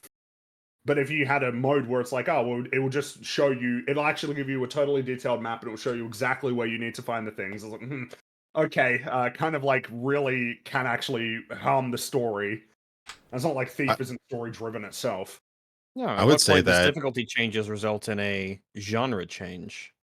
I would say the emphasis on death as a mechanic has inspired many genres, like Dark Souls. How many roguelike and roguelike games are coming out nowadays, especially considering the prevalence of permadeath in games like Warzone, PUBG, even Fortnite. That's a huge aspect of why those games became so popular, because you have this emphasized risk of not being able to participate anymore. Like, those games would play completely differently if you had just free respawns all the time. Oh yeah, I've played a shit ton of DayZ. I love it. I got like 15, almost 1,600 hours in that game, and I still, when I get into like fights with other players and I'm geared, like my hand's still like shaking. I'm like, holy shit! Oh yeah. Like, man, it's so intense tense. moment of yeah. I'm like, oh, I could lose everything, or I can win this fight and finally do it. And you feel like it's an experience that few games can give you. And the idea of you spend so much time gathering that gear, and it means a lot at that point. It's that. And so it's the other elements that I don't want to lose that. They can take that away from me. And it's also the sense in those games that you die from one bullet. You can die so fucking quickly. What I would, because to draw it back to the idea of like, well, why do you care? It's just a difficulty setting that doesn't affect you. If you came to me and you said like, well, yeah, no, this is story driven and this is the gameplay part, so like we can just totally mitigate the gameplay and that has no impact on the story. If you tell me that, it's like, oh shit, I think we have a different sort of perception of what video games are. Like, if you feel that way, I'm not sure that I am that interested in the game. Tourist. Well, it's just, like it sounds like it. I don't know. You can say something about your design philosophy or intentions that can make someone go, you know what, that's optional, but like, I don't know, man. Like, it just tells me something about your priorities, or like your values, what you think the values of games are, that it could throw somebody off. The whole point being that it's not unreasonable to hear that there's like a certain game mode that makes you go like, actually, I'm not very interested in this game now, even if it is optional. Like, that's not unreasonable. Not to mention, like the priority we've mentioned before, the priority shift. Every single design decision, every single line of code is a resource spent. Exactly. So any effort put into these alternative, you want to call it difficulty, whatever, accessibility, I don't think it's really accessibility, but if difficulty modes or whatever, that is time spent. And what is the cultural effect on that? Is next time around are a bunch of marketing people and or focus groups going to say, oh, well, actually 10-20% people used story mode or easy mode, and so let's just make that the primary mode now. Let's focus on that. Let's fine tune this game to accommodate for those players. It's hypothetical, but I could see it happening. It's happened before. So I've seen many franchises go down that route in terms of focusing on a player base that that design no longer represents the core player base that made the series popular in the first place. So there is an effect that creates. Developers not understanding their games is a real thing, especially at the higher level. Yeah, especially when you work on a game for 8 years, like Concord, and it like has a maximum player count of 500 players, whatever. Like you definitely lose sight of. Yeah, literally, the highest player count was less than Gollum. Kind of wild. Gollum was a masterpiece. I was about to say, what the fuck? To be higher than That's Gollum. The hell? Jeez. Or not. Best game ever made. No, Gollum Exactly. One of the games ever made. Absolutely. Do you guys think there's a set of people out there that play games, but they hate being challenged in any way? Like they will play a game and just instantly activates all the cheat codes there is. Yeah, It's because yeah, they plenty like of people like to that. be told. It's the same thing that a lot of them say anyway. They want to have the power fantasy without earning it. They want to be affirmed in their abilities and their power and their competency without having to do anything that really stresses it. They want to win the game, but not be challenged, not to actually lose, not to have any, threats or stakes, but they want to win. They want to defeat the enemies and press the buttons, and they just want to be guaranteed that success. Want that satisfaction. So if those people exist, couldn't this game mode be for them then? A game mode where you can't die, but they can still just hit stuff? Yeah. Wow, racism. It stems from a place of not taking the medium seriously, and so I'm disinclined to take it seriously as a perspective to cater for. For the future of video games, those people need to be ignored. Like that thought process will kill the gaming industry. Just slowly. Yeah, there's an element there. Yeah, I don't want to support this mindset. I don't want games that feel they need to do this, or that even want to do this. Honestly, if you make games and this is a desire that you have to be like, yeah, you can't possibly lose or die or anything. I don't know. Like, do I want you making games? Do I want your games to be successful? Is that an attitude I want to support? I just think it's bad for art in a lot of ways, because I just imagine, say, a film where you put the film on, but before it starts, it's like, hey, so there's going to be some graphic stuff of potentially offensive subjects, this, that, and the other in here. But if you press the yes button, we will remove all of that content from the film. You can still watch it. God. I've seen that. God. I was playing an indie game just because it looked kind of funny, and I swear to God, at the beginning of the game, it's like, this game has references to a mother figure. If this is too upsetting for you, disable this option and we'll remove references to a mother. That's sort of the thing, though. It's like in films, no one would tolerate this. No. This is not okay in films. The disclaimer does enough. Theo, you reminded me of a video in the real world if you can't handle that. Like, what the fuck? Yeah, just age I used to rent from this place that would have that shit. They, instead of just having a warning, like maybe Blockbuster, some places would have, they would literally describe what type of graphic content was in the movie. They would spoil the whole movie of all the action or any gory bits in it. It's like, what the fuck's the point now? Just reading the back of it and just move on. Whether it's games or movies, you gotta let people just go through the experience themselves. The aspect there is to me an attitude, I think, where removal of the ability for the game to, or the removal of the ability for the art to present you with things that you don't want. I think art needs to be able to do that to be effective. It needs to be able to throw things at you that you don't explicitly and consciously want to be affected by. Like a lot of horror works along that principle, right? It's like you're not exactly enjoying whatever you see. Those sorts of art can be very uncomfortable. It can be super uncomfortable experiencing art can pose extremely uncomfortable topics to you. While by doing so, while the chess business scene is happening in Alien, it's like, would you like to turn the blood green? We can do that. Are you okay? Should we skip to the next scene? Are you all right? Like, fucking hell, man. They even have an ADR line that'll come up if you do that. It's like, oh my god, Cade's blood is green. Why? Must have been the alien. They own the IP. Can't be halfway on the video. Deal with it. Just do the video of meet the pyro. You remember that with the whole contrast of what he sees and what everyone else sees. Yeah, just do what Thanos does in Endgame. Just turn all the blood into bubbles. Yeah. I think one of the most painful ways is the black blood of the Orkai, where you still get a little gore out of it, but it's not as visceral, you know? Like, that's a good way of meeting people halfway, so no one's super offended. I don't mind that. But nerfing everything to the ground. Oh, sorry. If they did that, for any reason, they probably just did it to get a PG-13 rating. That's what I was saying. I think that's a good. That's why Cleon's blood is bright pink. Yeah, it's a good happy medium. You can do with Alien, but it's in a way, it's not even a compromise, right? It's more of a style thing, yeah. No reason they should have the same blood as humans. It's a more effective solution, and it fits the story because Aliens and Orkai, like you said, different blood. But then you take that and you try to take that and put it to other things. It just doesn't work. They end up just completely ruining what makes it enjoyable in the first place. You know. And I forgot who made that point, but I could totally see that they're for example, The Thing. They made a Thing game. I don't remember if I had the screen in there, but imagine watching The Thing and having there's games that actually have a mode where you can turn. It's an arachnophobia mode where you can turn off spiders. So imagine watching The Thing. It's like, warning, there's a spider-like creatures in this movie, and so you're essentially spoiling the head crawler.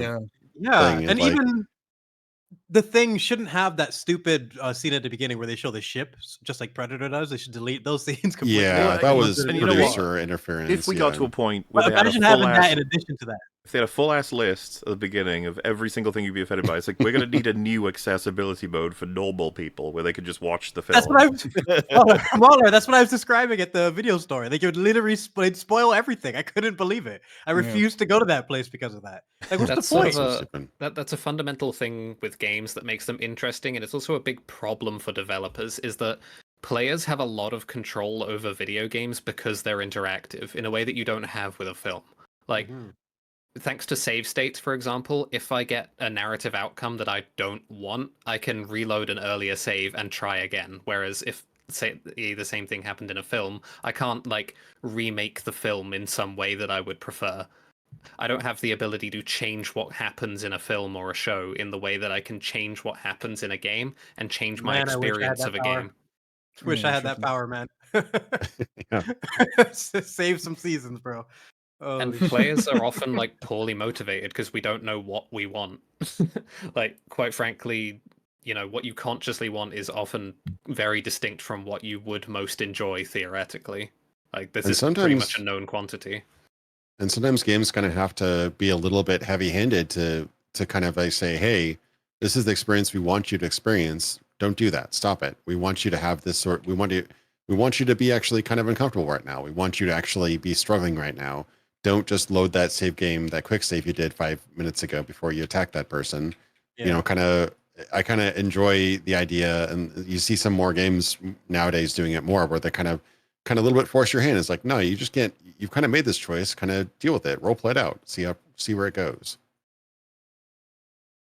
Game having a story-driven difficulty mode to spunk blood and rage over those less able than you getting to enjoy the same toys. If it's just pause, we talk extensively about all the nature of every subject raises. Unpause. Hello. Welcome to every frame of pause. Points. Like, we made 1,000 points in that last 2 minutes there. So many subjects covered. We cut back, and he's just still rambling about the same whiny nonsense. Nothing. Yeah, no. I'm not talking about the EFAP format, Rags. I'm talking about the fact that every time we unpause, it's just continuous rambling about, like, angry... There's no points being made. We have to wait. Yeah.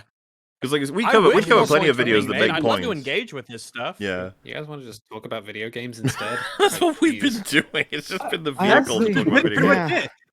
He hasn't really to be fair, contributed. We've discussions. No, we're kicking off discussions. This has all been us doing it. It gives us something to we're making better points for him.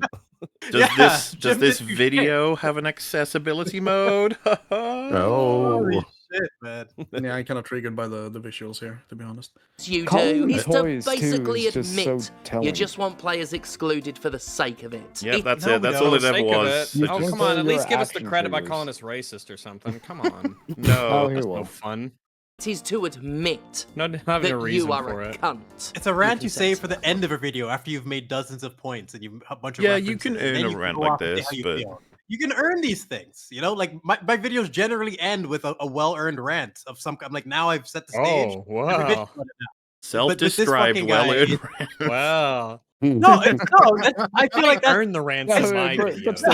It's something that you should, like, feel like you've achieved. Like, I've told you what it is. Now I feel comfortable telling you how I feel about it. This guy's just, like, feelings from the very beginning, just going off, screech. Like, it's not the way to construct a script. Yeah. It's ridiculous. Recently, online personality Alana Pierce found. So this is the switch. It feels like the first 5 minutes is let's talk about the Dragon Age one, which I would say invites a lot more conversations about like the nature of difficulty and stuff. Now we're moving on to the Alana Pierce one, which I don't know if you guys remember. This is about. I don't even know who this is. A long time ago. You'll get a summary of the situation. Don't worry. There is. And it will be a very fair and balanced summary. I'm sure it will. I'm ready to be educated. Before we begin this segment, I think any discussion on Alana Pierce needs to be sort of prefixed with the fact that she is part of the industry. She works for Santa Monica. Santa Monica. So she is on the inside, so to speak. She is not an outside observer gamer. She is a member of the industry with a career in that industry. And I'm not she's even sure why that's wrote descriptive the reality text, is that a lot of people who've worked at like IGN and places like that end up working for Sony or Microsoft. Like there have been people who've been reviewers who then work in PR for these companies. Like the reality is that there's a huge amount of overlap between. Oh yeah, it's a cesspit of corruption. Well, it's more so just that it seems to be a recurring theme, right? That like there are plenty of times where people who work in coverage of a medium actually want to be like making stuff in that medium, and then the coverage of it is like the potential gateway. But the thing is, if you're, would Total Biscuit have ever gotten a job for, well, Sega, for instance, right after the boycotts? Like, probably not. Fuck no. That's kind of like. I mean, Richard Lewis, you're not going to see him at basically anywhere. It's kind of the nature of it. Is like if you're doing your job really well, it might actually be really difficult for you to ever work for any of those. It's actually sacrifice. Those Being people will. A good journalist means that you will actually have to sacrifice potentials. They will draw the line almost at a certain access because of it's like, for lack of maybe a more suitable term, it's corrupting influence. He'll be like, hey, we talked about this before. If Disney said you want to come out here and watch the new Star Wars and come feel chair with your nice, and you're like, Well, yeah, it's the idea. I'd be like, it's gonna be terrible. Just to be clear, I'm gonna tell the world it's terrible. We'll give you a bag of goodies, though. Like a little action figure of Rey. Flying them out to like LA or Las Vegas or something, put them up in a hotel, and then let him play like the new game. All of these things are essentially like an influence on you.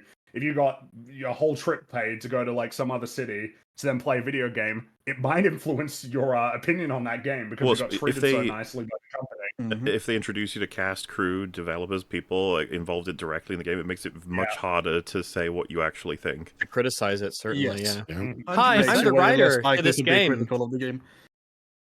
Hi, I'm the writer of this game. This is my selection of 50 children that I have to feed, but by the success of the game, it would be terrible if it wasn't successful. You're like, oh. Yeah, my mother, who I was very close with, she died last week, and that's what I wrote this in honor of her. So I dedicated this. And to she her, said if it wasn't successful, that she would curse me from hell. Like, oh, 50 cancer and AIDS, by the way. By the way, since we're on the subject of Disney cringe, briefly, I saw some Disney cringe out in the wild. I think it was yesterday while I was driving around. I think this is okay to show. I'll put it in the Discord, but I blocked out the thing. But look at the license plate cover.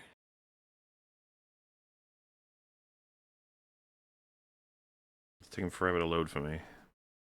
Okay, I gotcha. I see Star Fox. My co-pilot is a flurkin named Goose. You see Star Fox. Where do you see Star Fox? Uh-oh. Oh, it's a Captain Marvel reference. That took me so long to figure out what that even was.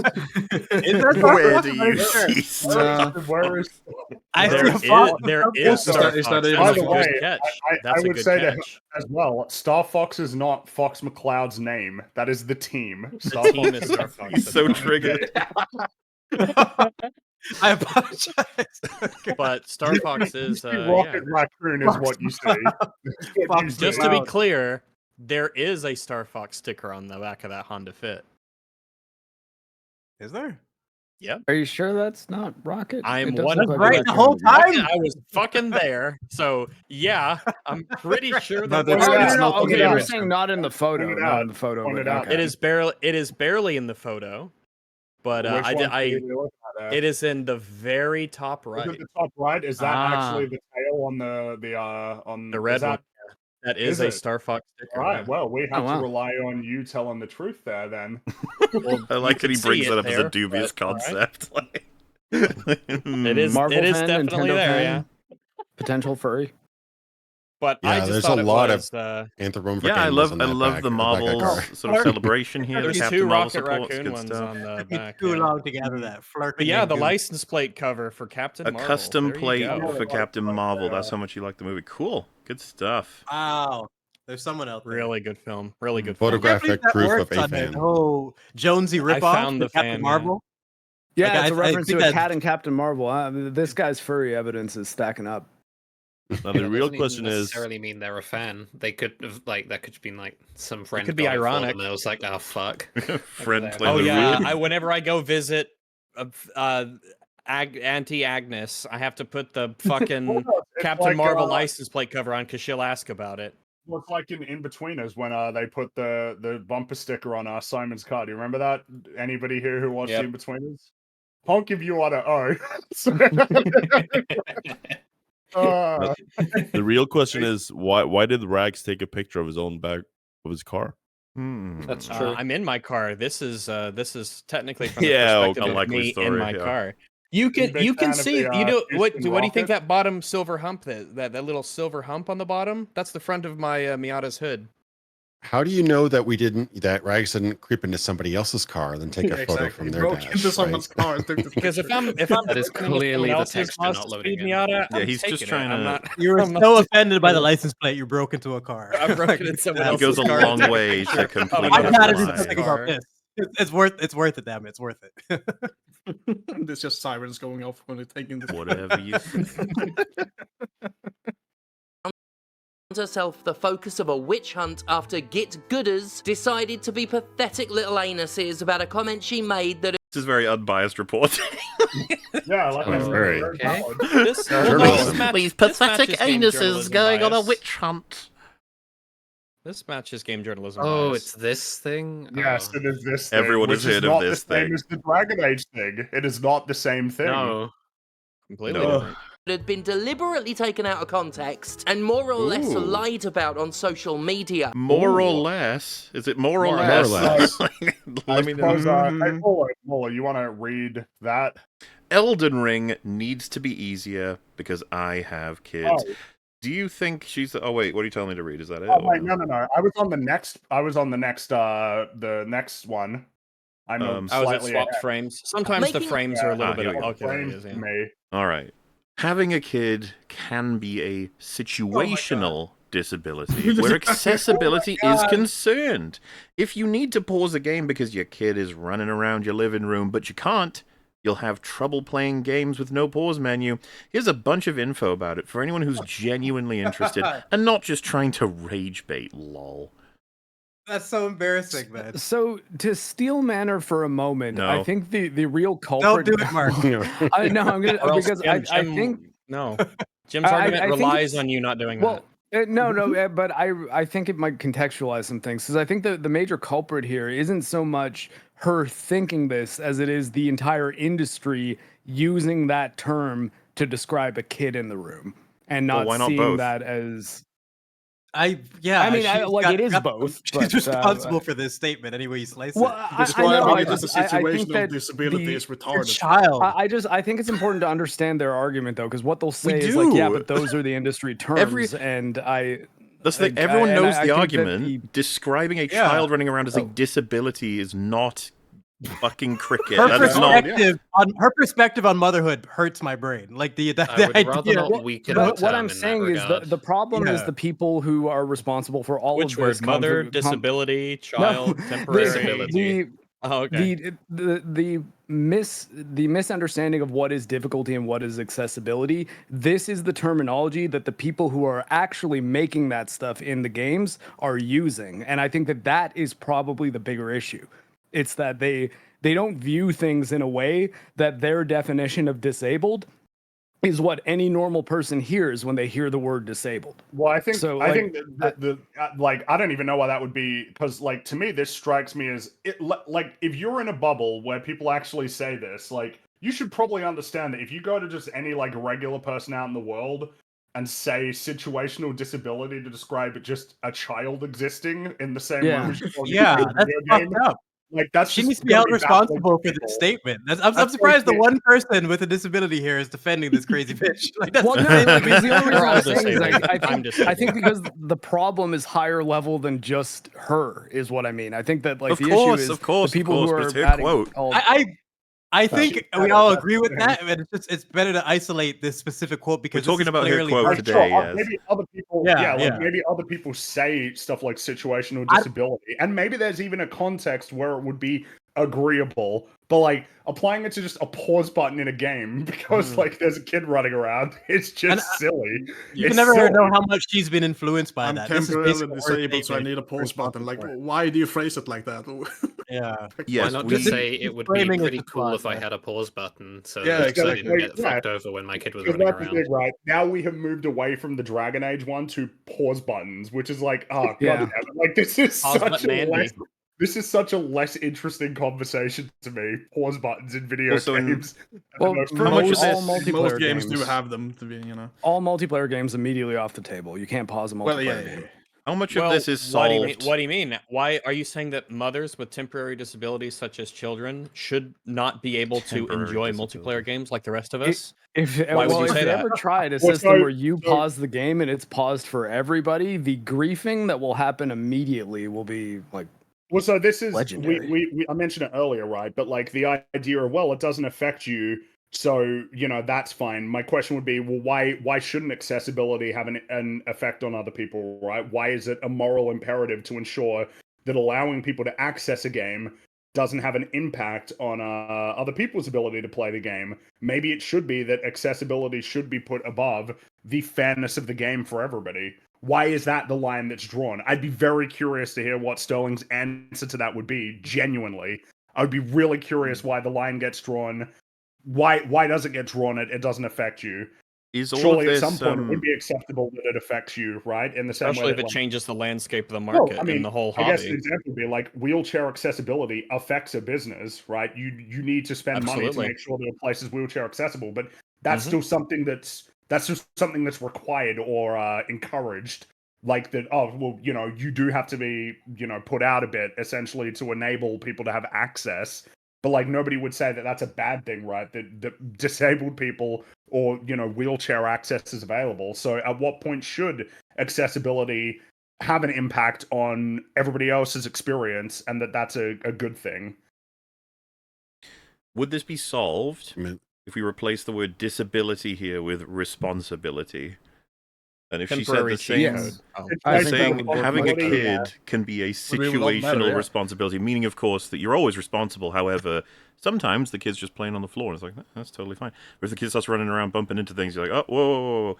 So, like, because the reason why I think it's super important is it would actually reformat the whole discussion and help everyone understand where the breach is. Because, yeah, you chose to have a child. You are responsible for them. The game is not responsible for you having a child. Like that's crazy. In the same vein, The way she worded this, if I 100% said you can't even engage. if I said having a job is a situational disability, I'm playing my multiplayer game and then suddenly I've got to go to work. It's like, well, can you account for that, please? Yeah, It's you're like, disabled now. You know, and It's then like there's everything a- in life that could ever require you to do or say or go anywhere is like that's a Well, disability now. it's like saying Yeah, that it's it's a so- situational disability because someone could call you and you got to answer the phone. Like, it's yeah, it's I I'm believe they eating food, would I argue situationally that is disabled. also. Yeah, And they, it's they so would boring, argue how- that's what's also a situational. what's How at stupid stake can we here? go? Can we say Having to eating go to the food and bathroom sleeping applies are now under this. disabilities as well? Yeah, Yeah. that's a Getting to run. consciousness disability when I'm sleeping. What about getting And also bored? Is just, that a yeah. disability? I'm situationally Yeah. bored. I just don't want to play. Yeah, that's an anymore. attention disability. This game should be grinding levels while I sleep because I have to sleep and I'm disabled when I'm sleeping. Getting bored is basically ADD. And I think what's frustrating to me as well is it's like to argue for a pause button. You said this. Why didn't you just say sometimes I gotta go take a shit? Sometimes I gotta answer the phone. Situational Yeah. fecal matter. Why would you say, well, yeah, situational disabilities such as children? I don't understand why you Hey, even when say that. you really need to It's take a piss, so you're dead. true. Right? Because why pull out this argument for this? Because what's at stake here? We're talking about Elden Ring, right? What's Obviously. at stake here if we don't have this? Okay, so you die and you're reset back to the grace. in a game about dying and being reset, essentially. Yeah, you're losing very little progress because Elden Ring is hilariously oversaturated with checkpoints. But like, even if we take that to not be the case, but you're not losing very much. I don't know, like, it is an inconvenience, sure, but this is not like an accessibility concern where your ability to interface with the game is at risk or like non-functional due to whatever circumstances you have, right? This is, you are being inconvenienced somewhat irregularly. It's not like you're missing out on XP or something, like some event is happening. You die, you can chill there, deal with your kid, and then go back from your same save point. Like, this is... I understand it's an inconvenience and you would prefer if it didn't happen, so maybe you want a pause button. I'm totally chill with that. Yeah. Why are we going to this? Why are we calling it a disability? When you have a guy wheel up with one arm and one leg missing and an eye missing, and then she rolls up with her kid being like, yeah, me too, bud. We're like, no. Especially because, let's be frank, growing up and like understanding this fucking quote and just like, wow, she actually fucking said that about me. Like, this kid's gonna grow up and eventually realize what she's done. And I think a big element of this is that I think a lot of people who have disabilities would not appreciate the idea of calling a child a disability because, quite frankly, you can choose when to have kids. It's no mystery where kids come from. It's not like they just show up all of a sudden and you didn't ask for this. Like, we know how kids come about. They get cut off your arm too, though. Why it's moving to the pause button one is because the argument about a pause button being in a game is a lot more defensible than a no death setting. That's the reason why it's moving to that one. Like, it's way easier to argue that there should be pause buttons in video games than, yeah, developers should dedicate time and resources to creating modes where it auto locks on for you, or you can't die, or it plays the game for you. That's why it's switching to this one. Yeah, setting up a premise that's harder to disagree with. Like, well, why wouldn't you want a pause button? It's like, well, I guess a pause button is fine. Okay, cool. So a no death button is fine too. I say, as long as it's not a multiplayer game, you should have a pause button, to be honest. But the thing is, it's the idea that like you can tie up a pause button and a no death mode in the same accessibility features umbrella, rather than taking the no death one for what it is, which is a difficulty discussion. It is a discussion about difficulty settings in games, not accessibility settings. That's not been proven that it is a matter of accessibility that you need to make a no death mode for people with disabilities. Yeah, I don't like the misuse of these terms, because if it was just like a preference or a quality of life feature, yeah, I'd like a pause mode. There's sometimes things come up in life where I need a pause or whatever. My cat jumps up into something. I, get a phone call. Somebody's at the door. Your whatever. We all have little. Jumps on you? Well, yeah, my situational disability that I deal with, lifelong situational disabilities.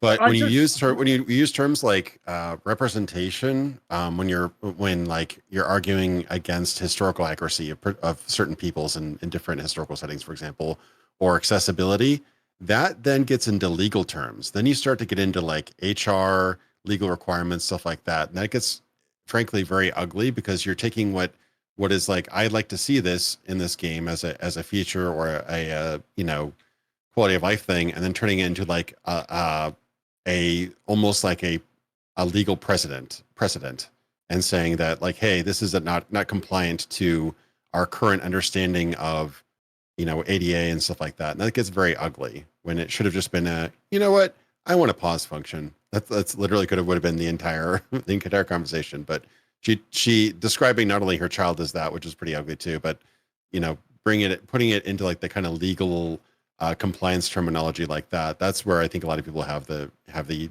disagreement with that, the way that she frames it.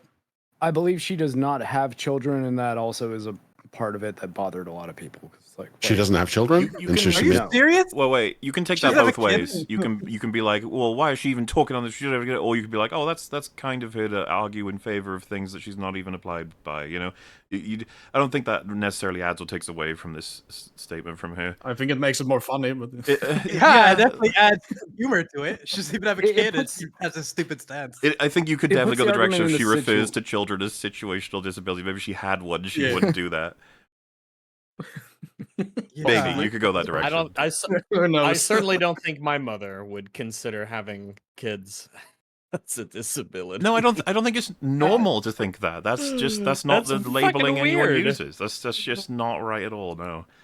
I understand it's a burden but responsibility is the word, not disability.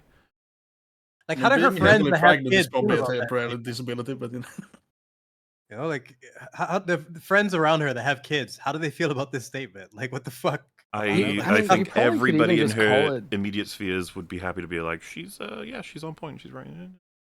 I'll talk You about probably even just call it distractions. Like, I don't think anyone would have had a problem with that.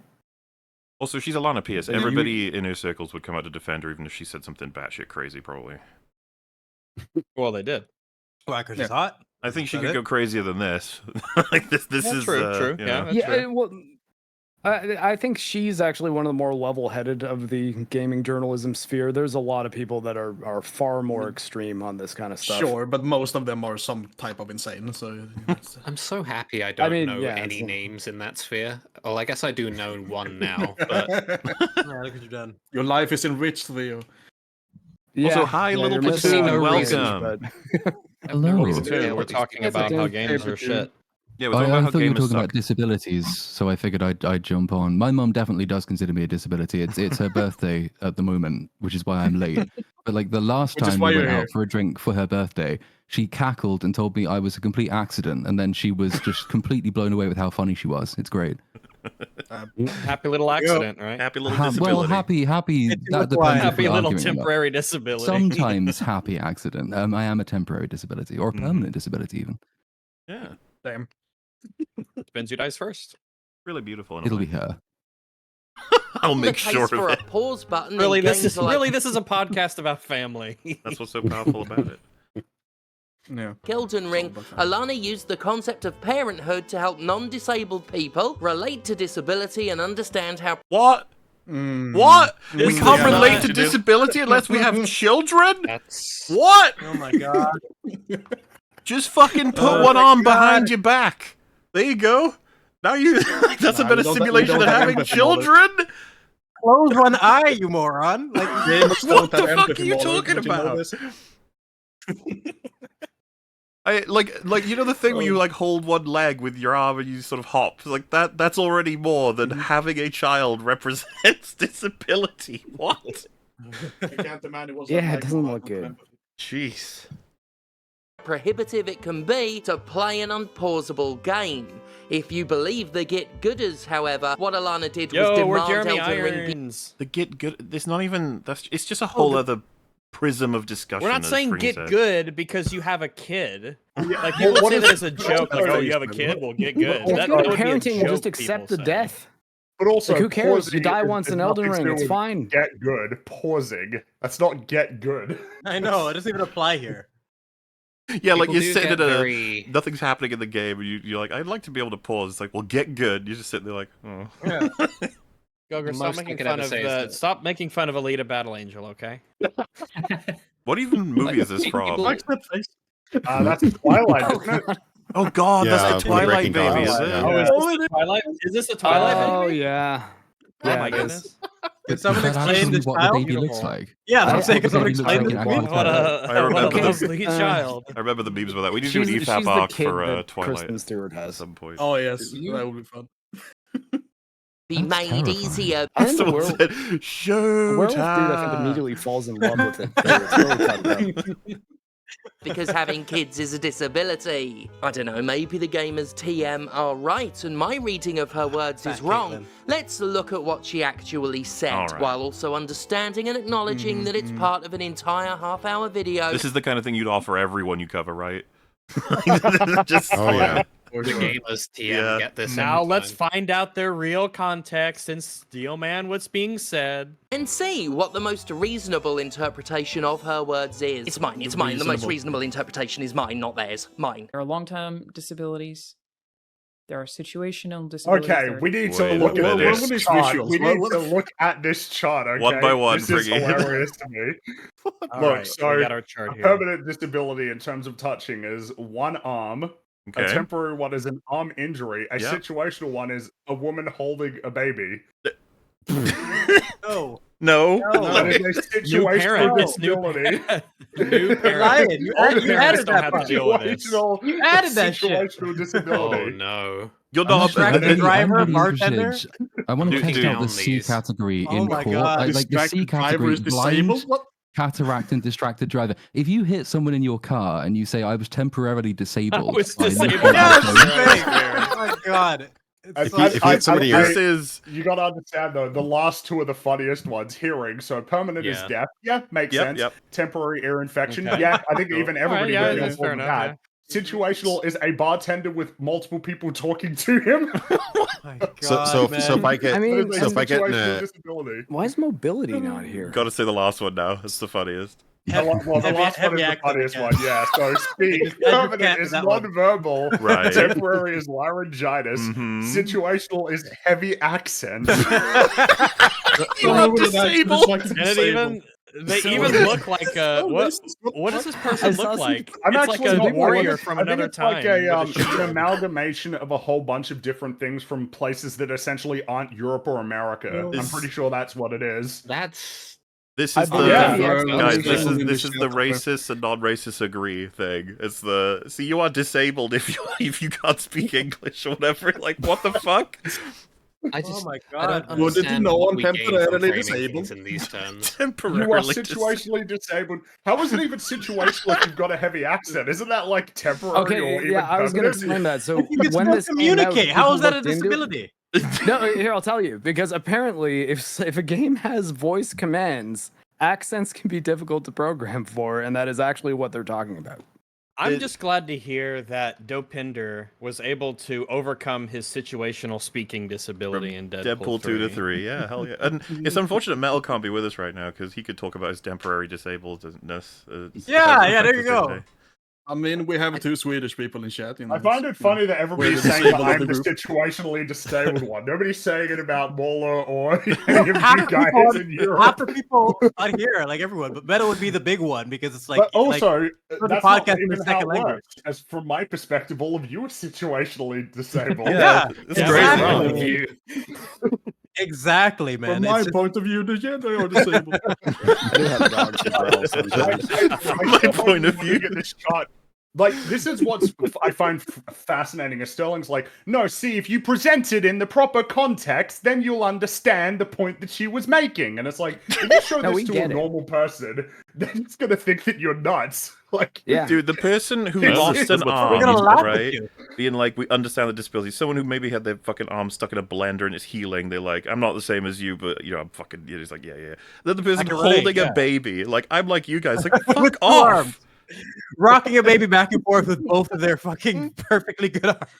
It's so. Oh my God, man. There was a I mean, person isn't- at Microsoft who wrote up this document and started this entire problem. well, and This also is find it insane. funny the idea that like appealing to see it's legitimate. Microsoft did it. Didn't you make videos shitting on Microsoft for any number of the decisions that they made as a company? Why is it now legitimate because Microsoft? Because the design corporation tools said it, for Oh, so it's no. right now. Oh, I was just The thinking. authority is Microsoft. The Accessibility settings aren't corporation. capitalism. I Think am of Jim the- Sterling, who appeals to corporations to So be an authority on things. Think of the movement equivalent, right? So it's like movement permanent and it's lost both legs. Movement temporary, they broke a leg. Movement situational, very fat. You'd be like, no, you don't get to join the Oh, I don't team. know. I mean, it feels like it's getting to the Hey, I'm point big that saying boned, it's that permanent, if you are like if you sneeze while you're driving, you are situationally disabled from driving because you so close your eyes stupid. for a second and sneeze. That's true. It's true, but that wouldn't fucking work in court. Like, Your Honor, I sneezed. Well, I Like, think what it's the also fuck? just the idea that, like, goes to show why how it's broken our disabled. justice system is. There are ways of describing how actions that essentially distract you from a task or make it a little bit harder for you to do your task.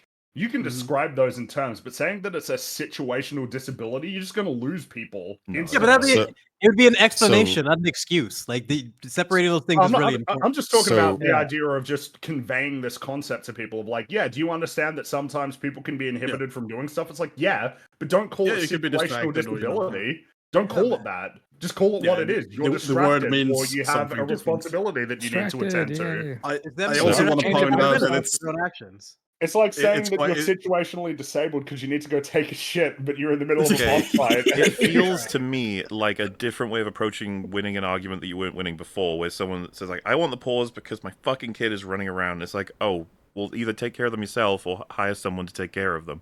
That's what you're supposed to do. Die. And then they're sitting like they're like annoyed, like with that response. They go, "You know what? I'm disabled." There, I said it. So now I get protections that are due. I also want to point out that it's quite a racist die in the like game and take care of your kid. It's also quite racist to call basically all foreign people disabled because they have an accent. Like, what the fuck?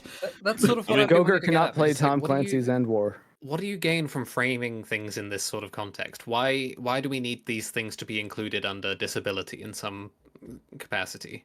Basically, all Scottish people. I think what's annoying all me Scottish as well people is... are disabled. Then. Oh, we knew that though. Oh yeah, we know that. Yeah. I think that even the and not situationally. The temporary one, I think most people would find agreeable, right? The idea that you are temporarily, if you have an ear infection, you were temporarily like inhibited from being able to hear well. It's like, okay. But like a bartender, because people are talking loudly, it makes him hard for him to focus.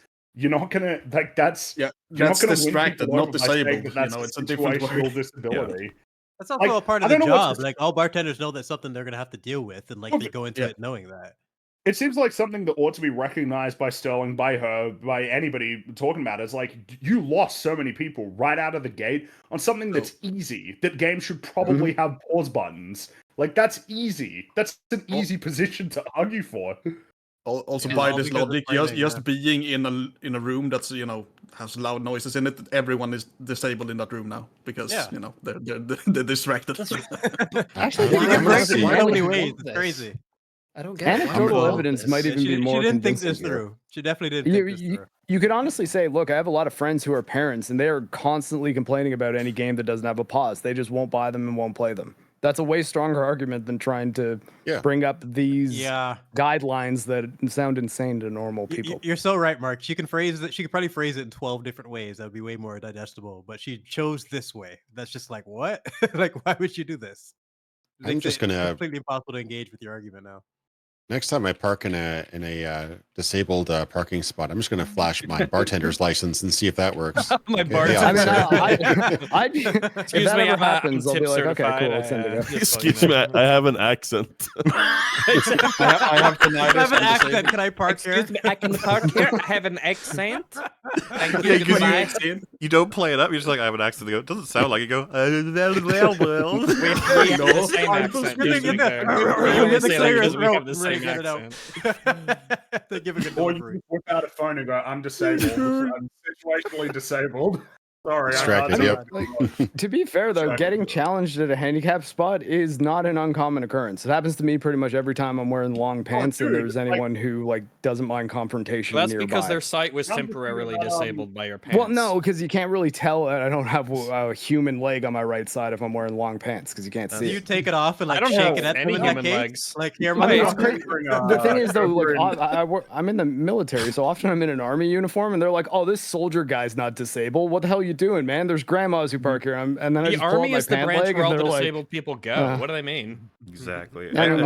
I'm just thinking about the oh, sorry, Moloch, go ahead. Just the concept of having human legs. It's like, you have human legs, and I was just as a dog who has no human legs, I can't park wherever I want. Disabled in the other way, you can't have like a heart disease or something. Now I'm just thinking about the Curb Your Enthusiasm one with the disabled toilet. Larry should have just said, "Well, I got glasses. I'm situationally disabled, so I can't." There you go.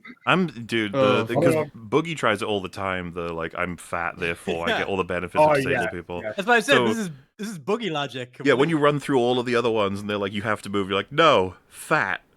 Like, oh shit, yeah, okay, you got me. All right, fair enough. I mean, ultimately, if the place you live will give you a parking pass for it, like, I guess get one, might as well. But also, yeah, a lot of people are just going to be like, wait, is your only thing that you're fat? Is your only thing? Do you even have a heavy accent or what?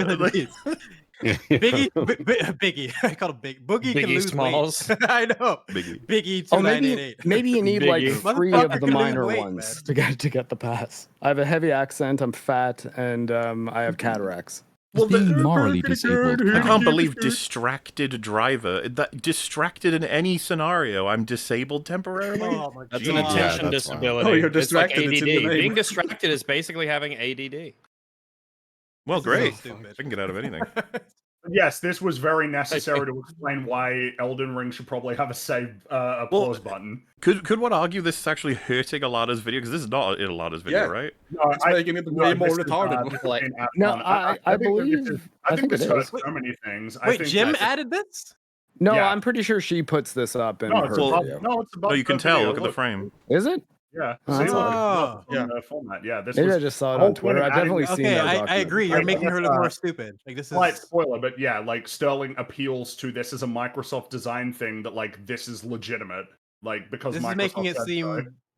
This is making it seem like she's committed to this Because idea and Microsoft's a good, elaborating on it. upstanding entity I today. like that the fucking document is named inclusive, by the way. It's just fucking... I just feel kind of bad for her to an extent because she went after Elden Ring with this as well. And if ever there is a franchise where people are going to go out of their way to defend every single last possible decision in terms of the vision, it's going to be Souls games. Why would you Because, say that, Theo? What's pause discourse is not new to Souls games. It is. No, you're and right, yeah. People have been like quite. Like there's fairly entrenched defenses in terms of like, no, these games should not have a pause button, and that's. I don't think they should have a complicated. multiplayer option, to be honest.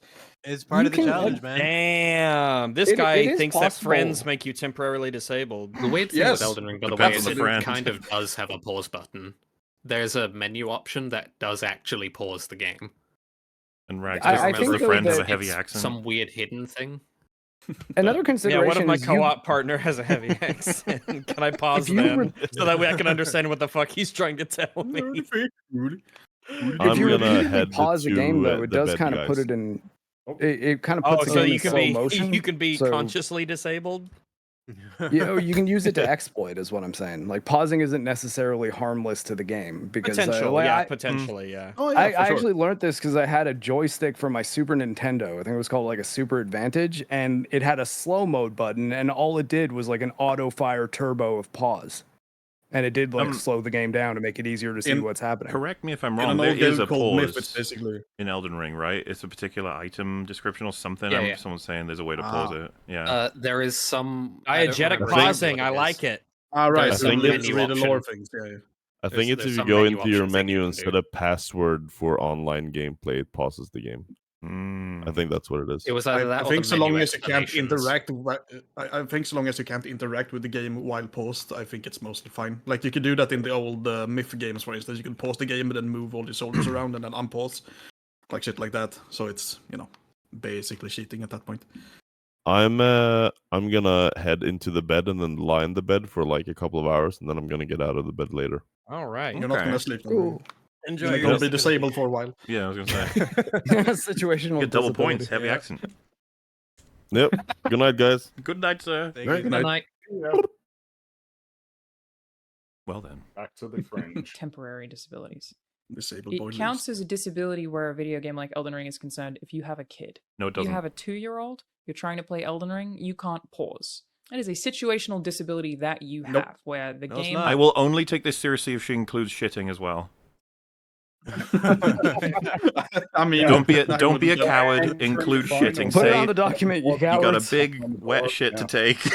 You gotta get out of there. You gotta get going. It's the Yeah, but situational you- disability. I'm anally disabled. You gotta commit. Now that's if you're temporary. leaking, Rags. not Like, having the look at this text here of like, yeah, see, she's right. Like, as if this changes that people could See, still go, Microsoft oh, that's said so it. silly." It's right. Yeah, this doesn't I help just when find we've it so decided funny that that that you- graph is stupider than anything we've heard in the whole video. The graph is a Yeah. joke. That's what I'm It's saying. a The so graph joke. is the Everything problem. about it. This also isn't precise technical language. I was going to say heavy accent is not precise technical language at all. It's like comically vague, stupid language. Like, there's an It's accent temporarily that is disabled Okay. language is what it is. I just thought, imagine in Dodgeball, like that era of comedy, one of the main like bad people, whoever it is, presented this as part of their company. We would like laugh at it. It would be hilariously stupid. But like no, now Yeah, it's this like a could easily serious be a thing. joke on Silicon Valley. Exactly. I'm not even kidding. Like a man having to take a shit being pregnant. Like that's basically how much. Be like, we account for all disabilities. You lost an arm. You're blind. You're deaf. You have a heavy accent. We got you covered. You know, it's like, wait, what? You can't. You know that this ad is happening. And then you'd have a character walk up to him and say, "Thank you so much for the." And he's just like, "I have no idea what you say, but I appreciate it." Option for you to be able to pause, for example. So I'm saying it writes itself. This is it's ripe for parody, but we won't get it. Yeah. As for your particular disability, Alana has been dogpiled and attacked for making what is actually a very reasonable statement. Oh no, this image Theo will actually agree with. I love this meme. I mean, I haven't disclosed whether or not I actually agree with the weird nerds. I think there are. The weird nerds have a point. Non-trivial arguments in terms of these games not needing to not have a pause button. I don't know that I agree with most of the weird nerds because they're usually weird nerds. Weird nerds do not have monolithic opinions. It implies that the weird nerds are taking the damage, but you said they're all going after her, so it's not really apt, is it? No. You're the guy with the gun. It sounds like a beehive has been hit with a stick rather than. Yeah, who are you in this meme, Theo? I don't know. He's just off to the side watching it all happen. I think I'm the countertop. No, you're the gun.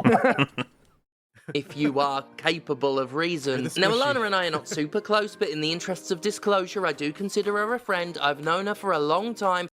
We're not super close, but I consider her a friend. What happened? Isn't that a great summary of relationships online? Isn't that weird? We're not close, but we're We're friends. not super close. Yeah, we're not close, but she's a friend.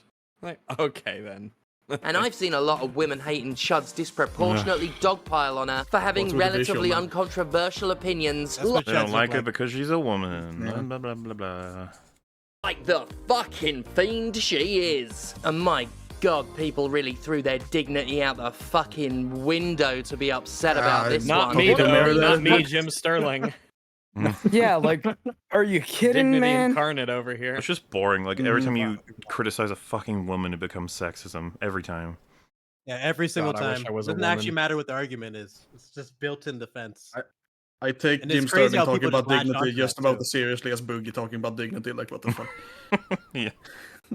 Like the Feel Jenny it. Nicholson thing. I remember watching that, Yeah. like, and being genuinely surprised that there was actually a big reaction to it. And you guys are probably still getting shit for that. You just talked about fucking stories and They're coming Joker and around. just around her. Like, you barely said anything about the chick. But she was a you had a girl in the woman. thumbnil. Yeah, it's crazy. Nobody, I so would many be people forever- posted about all the men we've covered. It's like, no one cares about men. It's like, oh, right. Yeah, Who cares? They probably deserve it. I would be probably forever deserved bewildered it. by the amount of time of day that internet weirdos get from Jim Sterling. Like, you can not talk about internet weirdos if you want. Yeah. Most people get Talk by about just whatever you fine. want. It's your channel. How That's is the your joy of scale having your own calorie? YouTube channel. Most people see internet weirdos as beneath needing to be talked about because they are uncontroversially weird. Hey, Yeah, there's no need to bring them up at that point if they're subject. If they're what they have to say is that irrelevant. But this guy constantly is half his videos being about complaining about just chuds and like internet weirdos, not making any points of his own. Well, the closest thing we had to coherent points being made in this video so far are not even theirs. It's just from a graph and from Alana. Look at I this identify as a graph. disabled internet weirdo. I have, and I take offense to this. I'm pretty sure that at least Sterling content from like 5-10 years ago would have had a lot of things to say about various Microsoft studies. Like I believe Yeah, around the like 10 time where years. MMOs were really big, Maybe like 10 years ago. I forget exactly when. I had to pull up the reference, but I remember reading this really, really in-depth psychological study about the addictive qualities of MMOs and how to monetize that, basically. And I don't think he would be referencing that in a positive light if that was on screen. So Chat makes a yeah, really good point. Can weird nerd be situational disabilities? No, it's permanent disability. It's a social disability, sure. There's no terminal. hope for them. I'm pretty die. sure you can learn to be less weird. So maybe be more accessible Yeah. to Not weird that good nerds. to me. How about that? Yeah. It's who I truly am inside. No. Well, one of the things that what was funniest about that chart was the idea that you have an accent, which you could have for pretty much your entire life, is just a situational disability. It's like, oh yeah, he'll stop being Scottish next week. It's fine. Well, It's just gotta make solutions for these things. Odd categorization. He'll always be Scottish, but he can learn to talk like a proper Englishman. No, he can't. Have some hope. Outraged responses said it was the worst Elden Ring take they've ever seen. Oh, fuck off. It's a bit of hyperbole. They're not going to kill you. Yeah. It's fine. Yeah. God forbid we have a little hyperbole in our Jim Sterling To be video. absolutely fair, when God people forbid. hear that children are being rated as disabilities, that is pretty like it's a particular kind of insane. Yeah. That's pretty wild, yeah. I mean, I would say it's up there. It's like in the top 10 of like dumbest things. Yeah, people might be like, And that's it not has that bad. And it's nothing like, to do with- it's pretty bad. It implies that you Yeah. have a lot of other insane batshit beliefs. Yeah. Nobody even cares Yeah. about the game at that point. It's just strictly about the quote. Like what they Yeah. could have applied to any game she's playing. How It's could you just say such a distorted way to something say it. this retarded? Yeah. Yeah, it's about kids, not games, primarily. Hey, someone said the irony of EFAP calling someone else a weird nerd. How'd that be ironic? We'd be good at it. We'd know our own kind. We've never seen ourselves as a weird nerd. Literally We'll called myself recognize a it's weird real. Sterling's meme.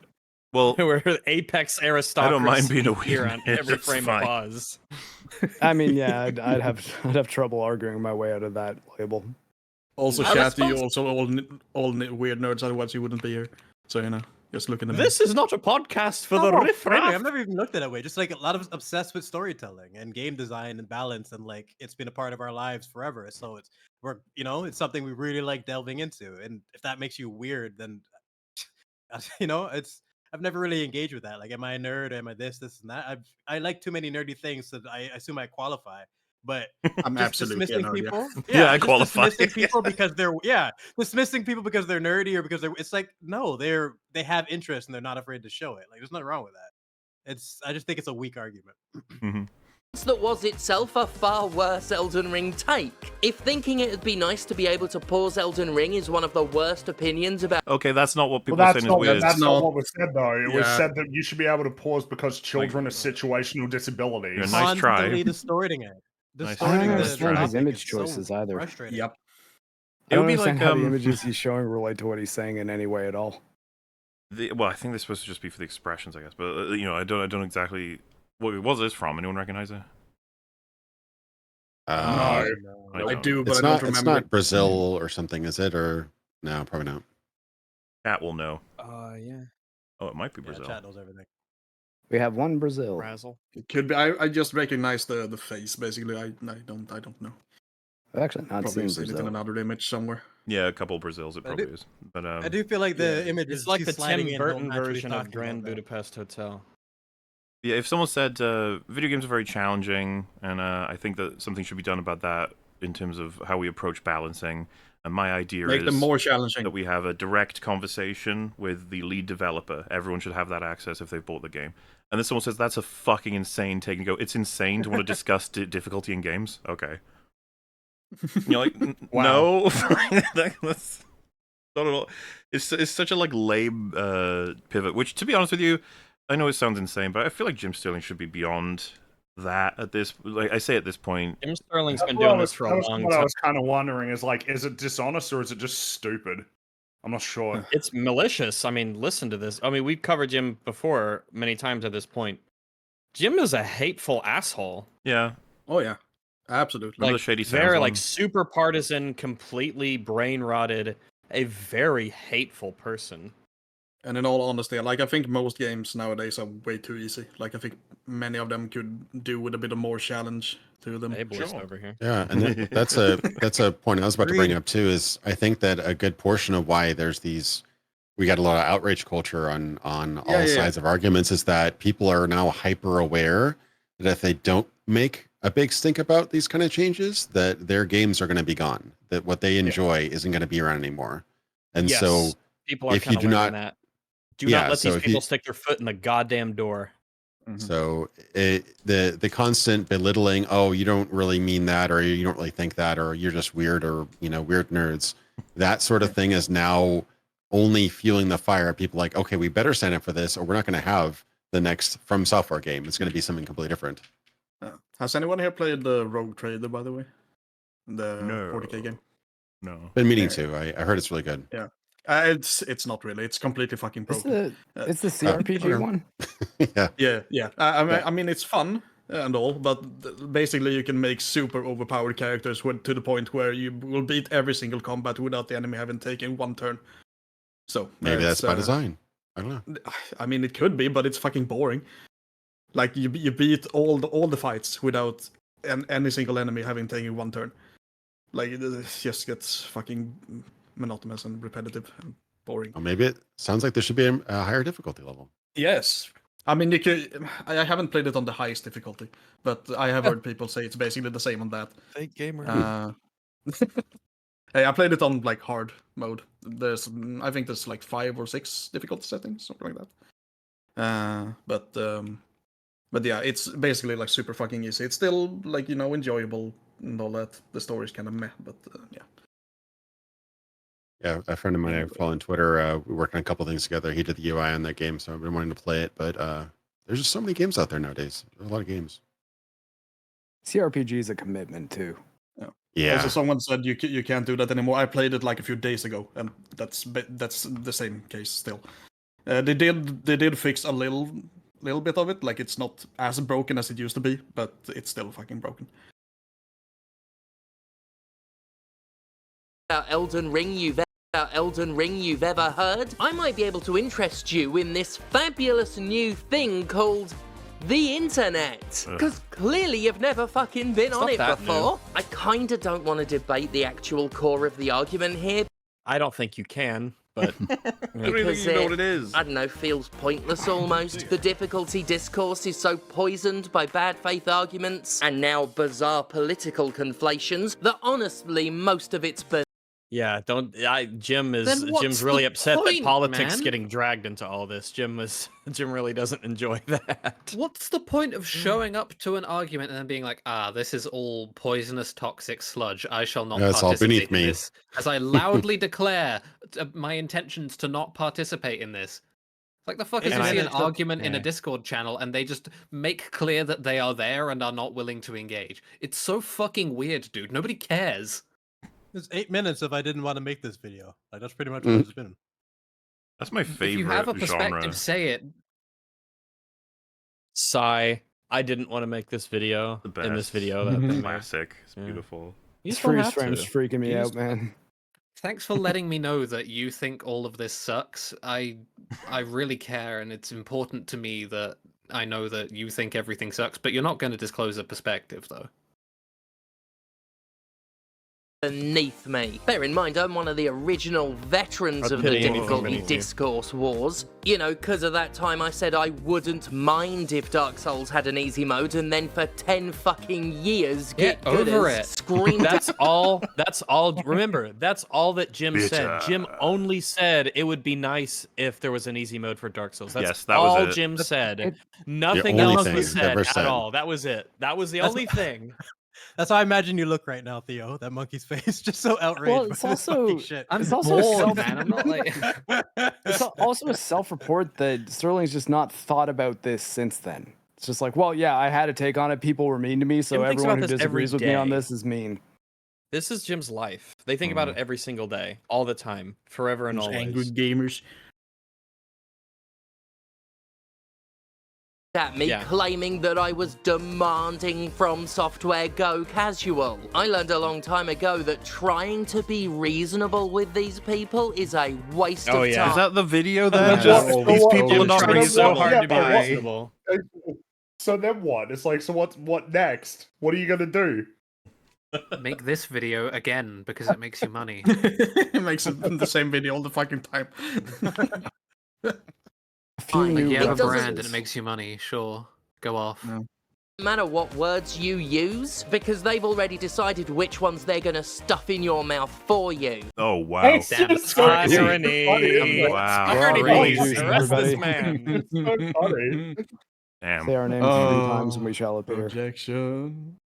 That said, when it comes to a pause button, I actually am gonna get pushy, because the You always are. Shut up. Wow. You're always pushy. inability to pause an offline game is stupid. And to clarify, I meant when playing a game like Elden Ring offline. I know you can have it online. I don't necessarily. Pause it. Okay, so I think that most games it would be fine if they're offline to have a pause button. But I think there's probably plenty of circumstances where the makers of the game want there to be some feeling of endurance or marathon or a prolonged focus on attention and immersion to where they'd say, no, the ability to just pause it, walk away, come back whenever, completely breaking that is not something that we want to have for this experience. We're trying to specifically go a particular route with things. Yeah, there can absolutely be specific, specific games where you don't want that. But I think as a general rule, you want the pause feature you in got to account for people who need to go take a shit. All right. To touch on that, what kind of a person has to do that? I'm just saying, touch on that, Rex. As a general idea, like I would say, pause buttons. Of course, they should be in video games. But whether or not they should be in Elden Ring, training the player though. Like if you can't plan your shits around boss battles, then you're not going to enjoy Souls. That's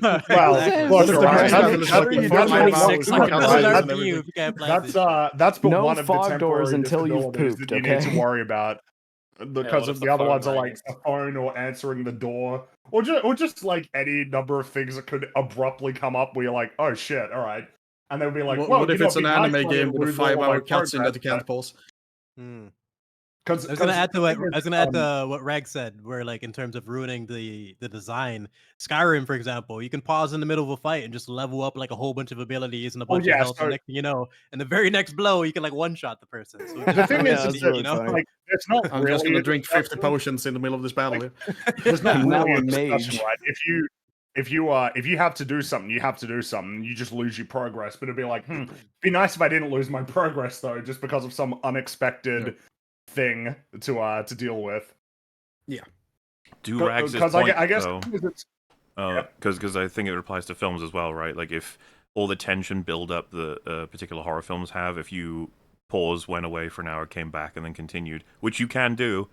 If as was being presented by Sterling is like it's an offline thing. If you're at home, blah blah. It's like, but the director or slash the creators of that thing might be like, oh, but a lot of that is designed to do a thing for you emotionally, and so now that you've done that, it's going to change that significantly. And you're like, yeah, that was my choice to make. It's like, all right, I'm just saying, it's not really. I guess it was. Yeah, but maybe they should. I'm thinking the next Elden Ring game should have a boss called the Anointed Defecator, which specifically shows up as you're going to the bathroom to go take a shit. I mean, yeah, there is a whole faction called the Dung Eaters. I'm imagining That's true. I'm imagining you load up the game. It's like, don't ask why we need this, but we need to know where in your house your bathroom is. No, it's just when you don't move for like 5 minutes, he just shows up. Oh no, it's Flushalina, the porcelain guardian. Pressing the idea of like a pause button in a game like Dark Souls. The thing is, if you want to argue against it, you got to know, like, because I mean, obviously, Rags has already made one of the arguments, but another one could just be like, oh shit, I'm about to get hit, pause. All right, now I'm going to spend some time thinking about what I'm actually going to do. Yeah, it's literally, it's your time to think button. The break. Whereas, pause and go like, oh shit, all right, let me figure out my next move. Attention all the tension. Well, attention is a resource that you have to manage a lot of the times in games. Being able to track, what the enemy's doing, what I'm doing, the places where I need to move around, my abilities, if I have cooldowns or if I have mana or hit points, and And as part of getting better at games is learning how to manage your attention in games and what you need to be focusing on and what to focus on in general. Being able to pause completely circumvents, arguably, a vast set of mechanics, so that you can just take a break and think. And it's like the ultimate, I can press any button once I press the start button again or escape. So I don't have to even learn about timing. Something's about to happen, boop, press the pause button. Okay, they started this animation. I know what's going to come, and boom, boom, boom. Now it's making me think about another thing as well, like the idea of should a game, for the sake of, like, let's say that part of accessibility now includes like, oh, what about your time? How much time do you have? Should a game have checkpoints that are like potentially very punishing, or should it allow you to quick save at any time, whenever you want, at any point? So like, if you're playing Dark Souls, that you can quick save right in front of the doorway to the boss battle instead of having to go through, a big traversing through the level to get back to it. Should allow you to just like, I'll quick save here, and then if I die, I'll just quick save again, or like, oh, I've got him down really low and I'm doing really well. I'm going to quick save here so that then if I die, give myself a checkpoint, for the easy boss battle. Well, I kind of want to point out with Souls quickly is that a full pause is actually kind of exploitable in Souls because of quit outs. If you quit out of the game after you say fall off a ledge, you're just going to reappear back at the bonfire with all of your resources as if you hadn't died. Yeah. So games like that already exist. Yeah, I know. I'm saying, should all games do that? That's the point.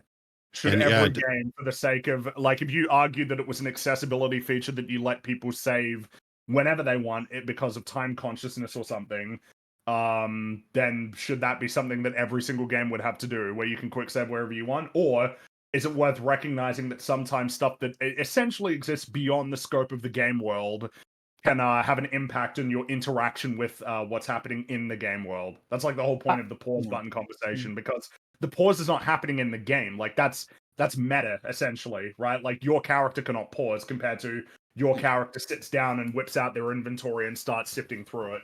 And like the generally, I would probably prefer there being like a quick save feature or save feature, whatever you can say, whatever you want. But you know, well, I was going to say though, I think it's very reasonable though for an action game to say, hey, once you begin this encounter, there's no leaving it. So do what you have to do beforehand. But now when combat starts, you're in it and you can't just stop and think. So you need to actually apply the lessons that you've been learning in your previous deaths. And I feel like if they were using it accessibility as the reason to get this stuff in, the danger is that, well, now you're telling a developer that they must have a pause button because having a kid is a disability that might require you to pause. And that makes it much more difficult for a team to be like, well, we want the player to feel that intensity, though. And it's okay if they die. They can try again. Like someone mentioned in the chat like a while ago, they did add pause features to a bunch of multiplayer games like Dota and like StarCraft. And it's fucking annoying as fuck when you play this game and it gets paused for like 2 minutes because someone has to in StarCraft, it pauses for everybody? Yes. In StarCraft, if you pause it, the other person can negate. I think they could say no, you don't get to pause. But it's generally, but there's a kind of honor, depending how far you go with it. I think it was forced in some games, like it gets paused for like 2 minutes and you can't cancel it. I think League if you of have to Legends agree has to it, pause, but it's only available in custom games. You can't pause Can't do it in in normal ranked. gameplay. But but in custom games, you're allowed to pause the game to do whatever. You need that for like. I think I'm okay with that. Whatnot, but like breaking the actual game itself has to strictly be custom. I once recalled at a Super Smash Brothers tournament where somebody, there were two guys, they were playing, they were fighting each other, and one of their controllers became unplugged during the actual gameplay for whatever reason, and so the other person paused it so the other person could get the controller and plug it back in because he was being a good sport. And the person whose controller got unplugged, he tried to get the other guy disqualified from the match because you're not allowed to pause the game in an official what a match. dick. What a fucking cunt. Fuck you, buddy. And he put like through an official motion and everything for it. And I think that he got disqualified for like unsportsmanlike conduct. Nice. Awesome. You would hope that would be the result. I can't remember the names, but I do think that was a thing that happened. So plug in your controller, bitch. Like that's such a slimy thing to do. It's the worst thing you can do while competing with other people. Be a sore loser.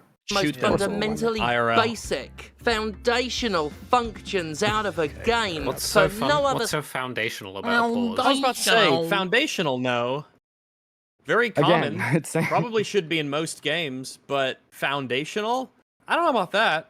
They're not common much and would very change. often, nothing's built upon the pause function, really.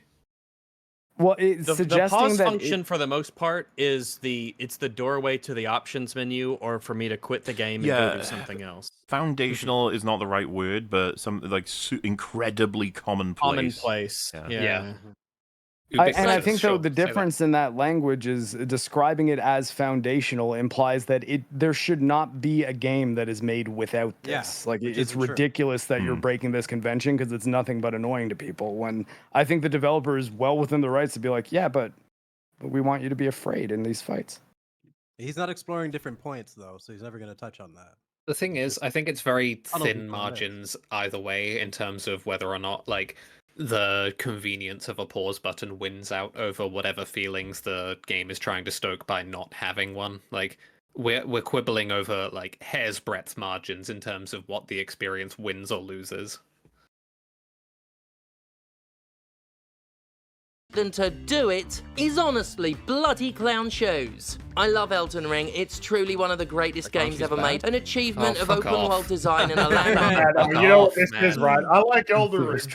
Dude, everyone does this shit. Everyone who ever says like, it's like Elden Ring has a gun barrel pressed to the back of everyone's head. Of like, anytime something even remotely critical comes up, it's like, no, I love the game though. I was watching a video essay with some friends the other day where some person was like really going in on the game, saying that like they really fucking hate everything about the game. But don't get me wrong, it's a great game, a really brilliant game. It's like, dude, they have to defend it. That's like when someone says like, you are wrong, you're stupid, you're insane, you blah blah blah. But I respect your opinion. You're like, no, you don't. You clearly don't. Have to get what do you more mean? specific. If you're going to make that argument, you really have to get more specific about what you do like about it. If you've just been criticizing it a whole bunch, it's like, well, if like, why do you think it's good if there's this many reasons why it's bad? You can say your reason, and if it has nothing to do with any of the other things, it's a better argument than just being like, yeah, but it's amazing, no context. Love you though. That's why, like when we did the Romulus stream. Mark, like when we did the stream on Romulus, like it's one of the things I appreciate about John. He's willing to be honest because he was the only one who liked it, but he could at least explain what he liked about it and understand our arguments. It's like that's just the mature thing to do. It makes it so much easier to have a conversation. We're like, okay, you liked it for this reason, but at least you could understand like all the fucking problems that we're discussing, and we still have a conversation. Well, John was also not rejecting our arguments very much. Like he was like, yeah, you're 100% correct about that. It John didn't was bother being me an as adult, much, but you're which right. I wish people would, you know, I wish more people would He's a do good when they have guy. a conversation. Solid Canadian. Hey. Oh, he's Canadian? I didn't know that. Like, here's a break from our fucking video for your regularly scheduled Elden Ring glazing for some reason. It's not just Elden Ring. Every time you criticize a popular work that's gonna, you're gonna lose your audience on, you have to preface it with this, or at least these people, these kind of people feel like they have to because they don't. If it's the truth, then fine. You know, like, but like, it's so weird Yeah. to say, I fundamentally despise every choice they've made. It's a good game. Yeah. Triumph of games that let you shoot lasers from your eyes. But the lack of a pause button when playing solo is not just exclusionary, it's archaic, outmoded, and an exclusionary. It's a who does it exclude? Oh, the temporarily disabled, I guess. People with heavy access. It doesn't even exclude them. It just says you get a lot of things have to line up very slightly.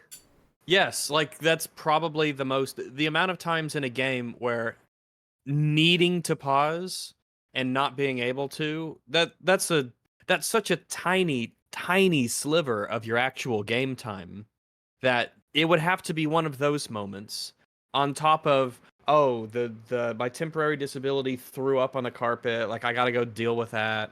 But let's not act like this is excluding anybody. Like it's the equivalent of not having a ramp to a building and only stairs.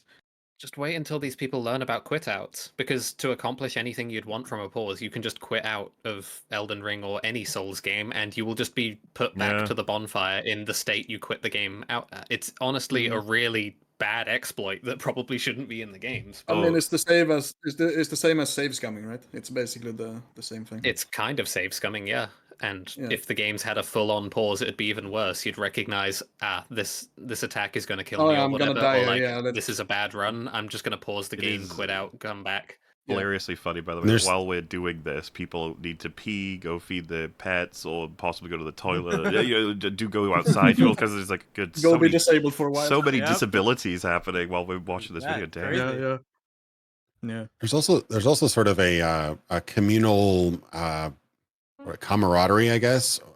In everybody is essentially playing on the same. They're experiencing the same thing. They're fighting against the same challenges, and they're accomplishing victories against the same sort of rule sets and opponents. And the more you kind of the more you kind of dilute that and kind of tone it down, so people are experiencing very different games. We saw that to a certain degree with people that would summon versus people that wouldn't summon. There's a disparity in the thing that they were experiencing. It'd be the more you exacerbate that, Yeah, the more you exacerbate that, you're going to create a kind of schism in the community, and people aren't really going to feel like they're really like, oh, I beat Elden Ring. Oh, really cool. Yeah, no, I actually quit out and paused 50 times to be able to beat the boss. But yeah, so you're actually going to hurt your game in the long run if people like your game because of a very specific experience, and you are actually kind of diminishing that experience, or you're making it so that there's actually 50 different experiences. You're going to people kind of like love the pain of Dark Souls, like oh my god, I just got knocked off a cliff, I had to start over again. Man, this is Dark Souls, it's brutal, but I love it, kind of thing. But the more you find the highs and create memories in that sense, it's an important part of the game's landscape. Yeah.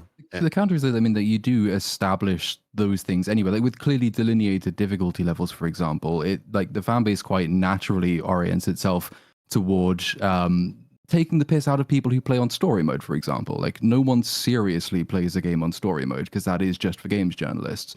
But the story mode still exists. It's not really taking it away from people who don't play on story mode, that they play on a mode that's actually for sentient human beings. Yeah, definitely. If you come for a certain experience and you find out that experience isn't even standard or difficult to even achieve anymore because the default is this, or it's so easy to turn off that, like I remember seeing reviewers who talked about a game and its difficulty and various other aspects, and some games tattletale on you. I remember distinctly. DMC5. There was a mode on that which I think was called combo mode or something like that. Auto mode, right? It would do all the combos for you, and you'll notice a couple reviews have that in the corner on all the time, and you're like, ooh, so you didn't really play the game. You just kind of like fast track through it. By the way, and it applies a negative score multiplier at the end of all of your missions. Someone said Sekiro had a pause. You're all being so incredibly hyperbolic. Pausing is fine. Move on. As though we haven't been advocating for both sides this whole time. What? Was it? Did I not say at one point it's an incredibly thin margin? What part of this have we missed? We've even talked about the makeshift pauses, the effects of pausing, the nature of save states, or how pausing can affect experience or not affect experience, or save from this, that. I was like, have we even missed anything with this? Like, we've covered everything. I imagine the person just came into the conversation, maybe. That's what I'm saying. They must have missed something or not paying attention, because we covered missed all of it. Yes. Yeah. and there's good and bad about all things, and I think Fringy brought up a point too, where should games have pause and this, that, and the other thing, and that's actually a conversation that happens at the very beginning of the game, because like the actual game by design, when it saves, when you get checkpoints and how often it saves is a core part of the game. If you've got a really big open world game, saving all the time is actually quite difficult, because you have to travel. You have to put all that data in there and stuff like that. You have to save where every item is, where a monster, whatever location is. So certain games the feasibility of that is different. But also for example, mobile games are designed for like popping in for 30 seconds to check this, and this. Oh, do I have enough energy? No. Should I buy that? No. Okay. Back to Facebook or whatever. So mobile games have a very, very short gameplay loop. So most mobile games save all the time. And it's like constantly saving.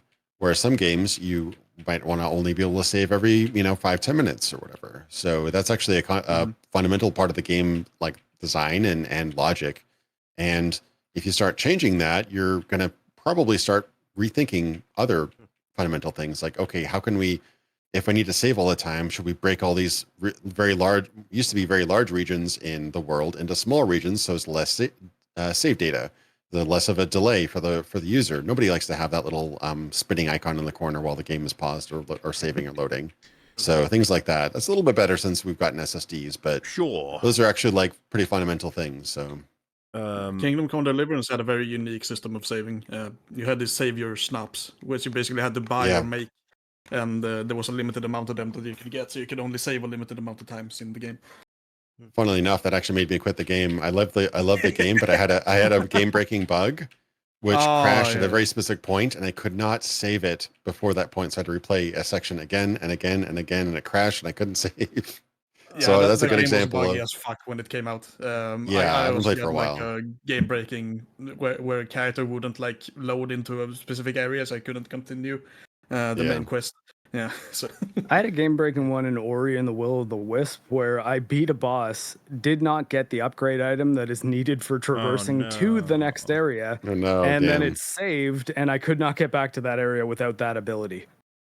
That's it was, game but I mean, it was a good stability enough is game. like I didn't really mind playing it, but still. game stability is like the biggest, if not only, argument to me for why freely available manual saving / quick saving should exist in games. So if we could theoretically like escape the bounds of having to care about game stability, which I don't think that can really happen, then ideally we could reach a world where the ability to manually save like that freely at all times could go away. Or at least I'd want it to go away. Yeah, I get what you're saying. Did you see what happened to me on the monkey game, Black Myth Wukong? I didn't. I haven't caught up with that yet. For Talking about King Kong. Generally no, but I was fighting, for lack of a better term, I don't know what the name of the enemy is. He was a big baby. I was fighting him, and I got directed. People were like, "You just go around the corner, you get some upgrades. It'll make this a lot easier." And in my usual fashion, I was like, "No." I was like, I'm gonna fight this guy the way that I am. Good. And died several times. And you have an ability to freeze the enemy for a couple of seconds, and he was on basically, I want to say like 20%. 2% of his health was left, and I was good to go. I froze him. I was doing hit, and then the game froze, and just broke completely. And you move back in, and it's almost regrettable that it's not even more, like sticks to exactly what your progress was, and you can't reset anything, because obviously he got full health and I was booted back to where I was. I was like, no. In a way, I wish that the game was so adhered to the last seconds of whatever you're doing before the game crashes that it maintains whatever that was. That's a lot to ask. I understand that, but this is what I mean about the push and pull of the balance of this sort of thing.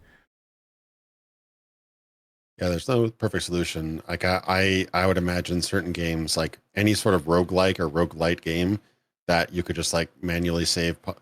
It's paused by default because it's turn-based, so that's not the argument there. But the saving is a huge aspect of those games. That kind of it's kind of what defines those games. You can't go back. Your character's dead. He's dead. He's gone. Got to start over. Yeah. So it's part of the original concept of the game, and it informs a lot about it. That's because the thing I'm almost more interested in than the pause thing is that it's the argument that's used to justify or not justify having the pause in there to begin with. Like I could see, there's an argument why not. If there's no reason not to have the pause function, you might as well have it in. But when the argument is, well, if you don't have it in, then it's exclusionary, then the argument is going to be applied to all manner of things that are way more exclusionary eventually than not having a pause button. It's when you start building in like sort of inclusive game mechanics into something that's actually supposed to be quite selective by its design philosophy that it becomes irritating, and that's when it starts damaging the games that you're talking about. So like last year being like a temporarily disabled weeb for a time, I was playing a Fire Emblem game, and I remember like the old Fire Emblem, that's true, and permanently as well.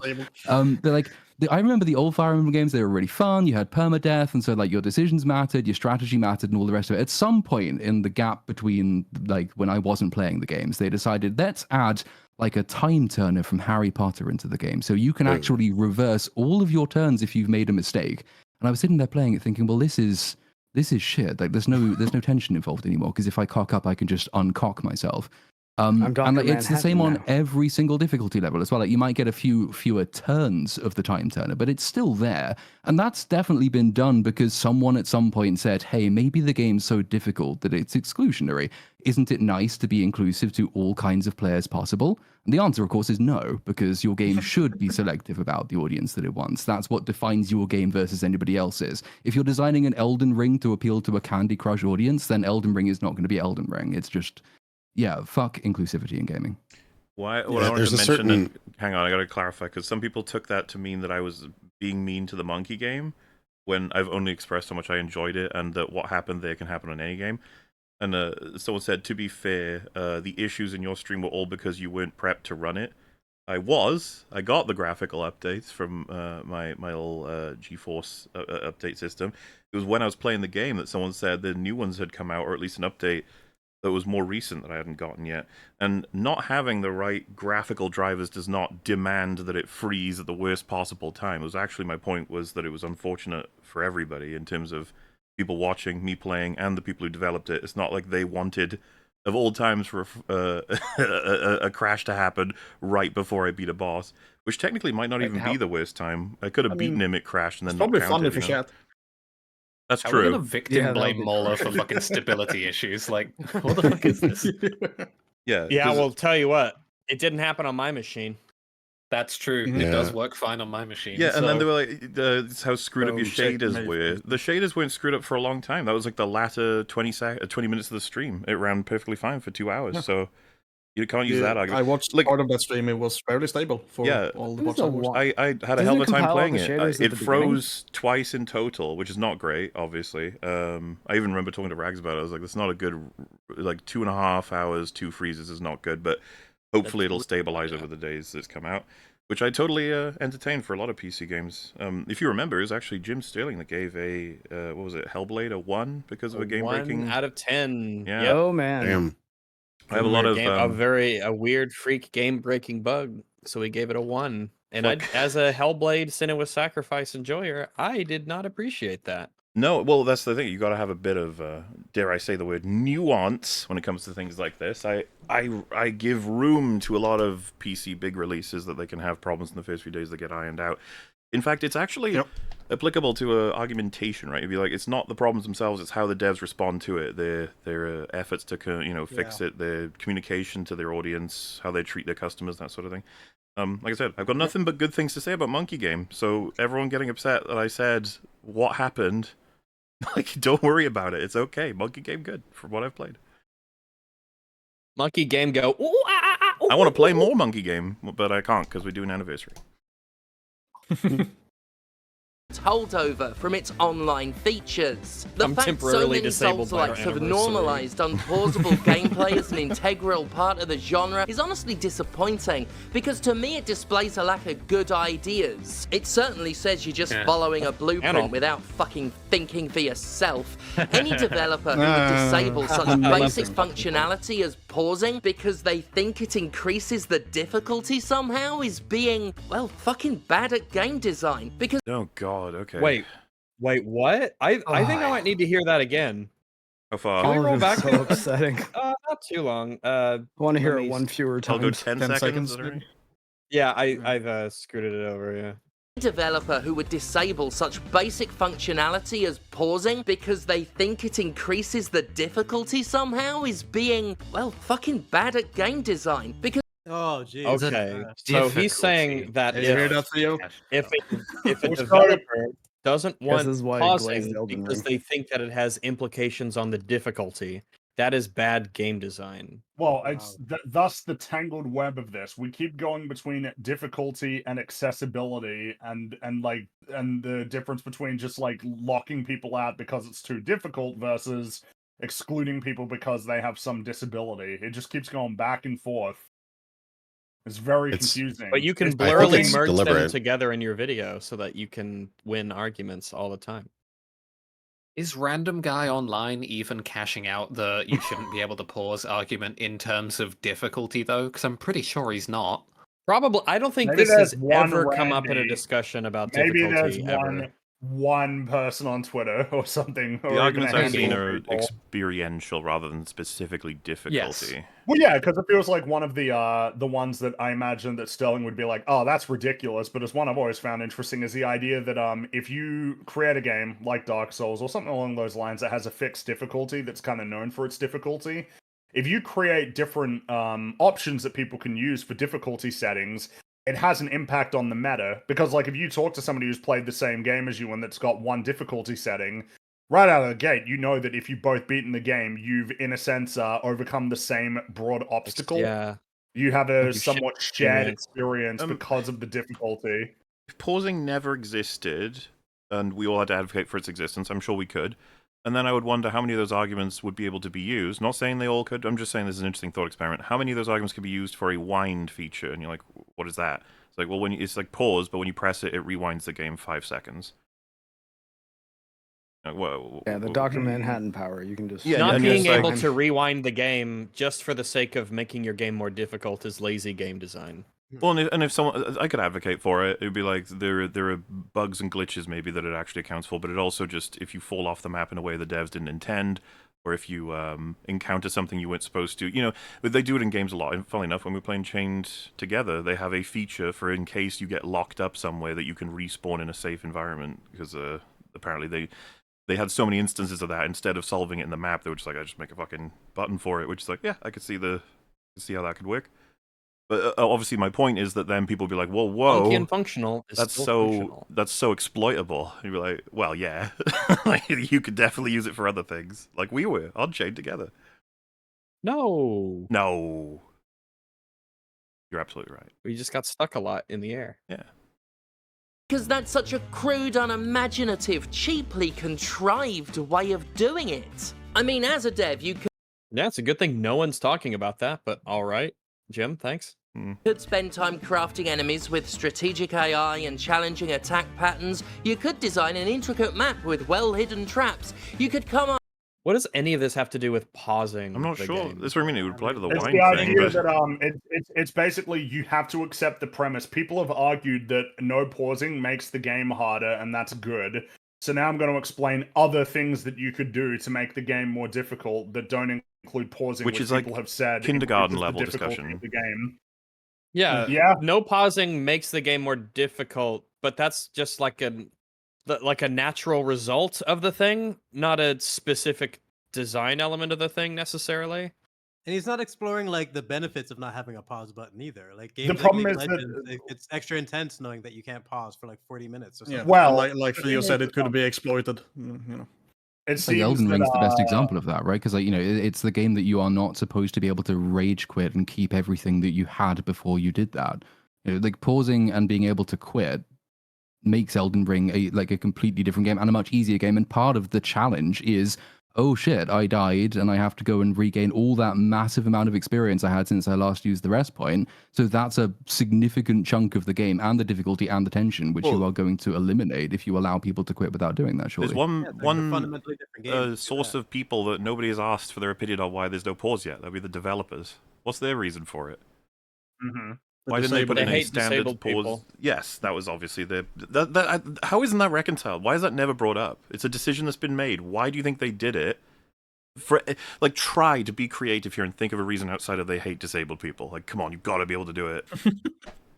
Let's change it from a pause button to something else, right? Let's say that people make a video game and they say, all right, this game is locked at 30 frames a second because we want to make the game more difficult for people. It's a fast-paced first-person shooter, and by locking the game at 30 FPS, it makes it more difficult, increases the skill ceiling.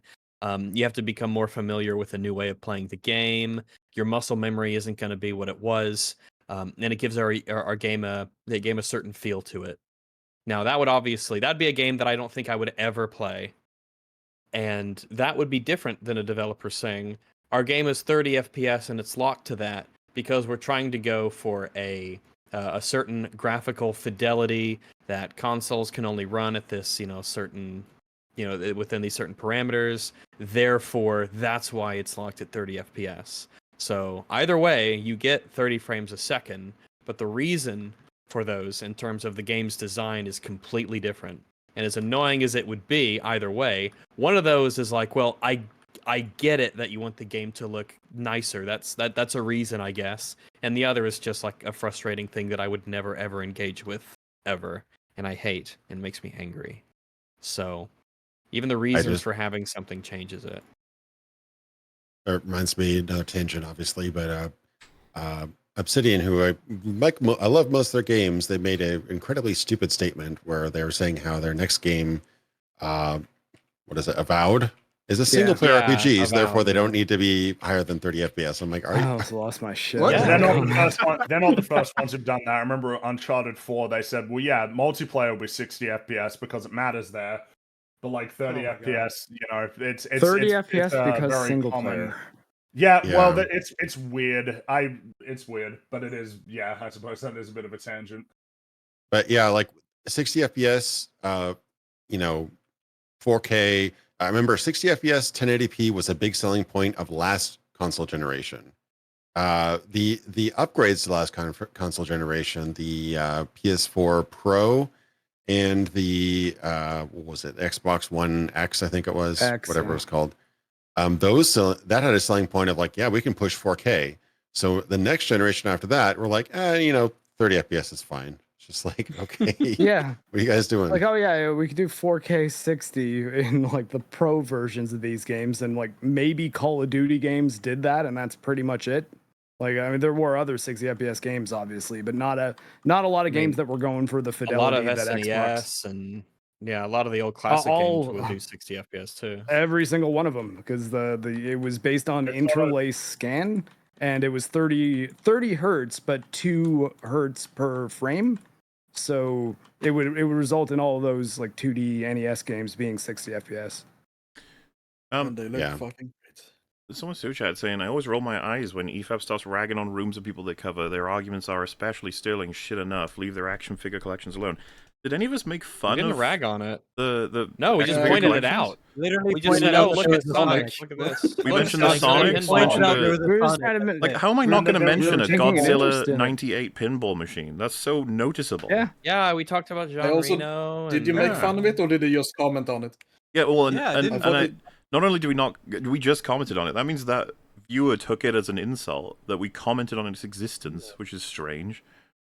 If you don't want us to comment on, so we're not supposed to comment on specifically that zone of a person's house being used as the backdrop for their videos. It is unworthy of commentary. If you want to go all the way back to make fun of someone's room. If you want to go all the way back to like EFAP 1, where we did indeed make fun of someone for having what was interpreted as a burnt door, and like, you know what I mean? Like, yeah, there are things we will make fun of. It's funny, yeah. Like, there's no reason to think like, or like remember the half-eaten yo-yo and stuff like that. In the wall? Yeah. Who had the hole in the wall? Was that Cinematic Venom, or was that Jared? There are things you should totally be allowed to make fun of in a set. These are sets for like, videos to be made. Look, if you don't want people to comment on it, then don't fucking put it in the video. But to be clear, anywhere. Games. Speaking as a YouTuber who's done like some live streaming and a couple vlogs and stuff like that, not even anything particularly like large in volume. I don't really do video, cam videos that often.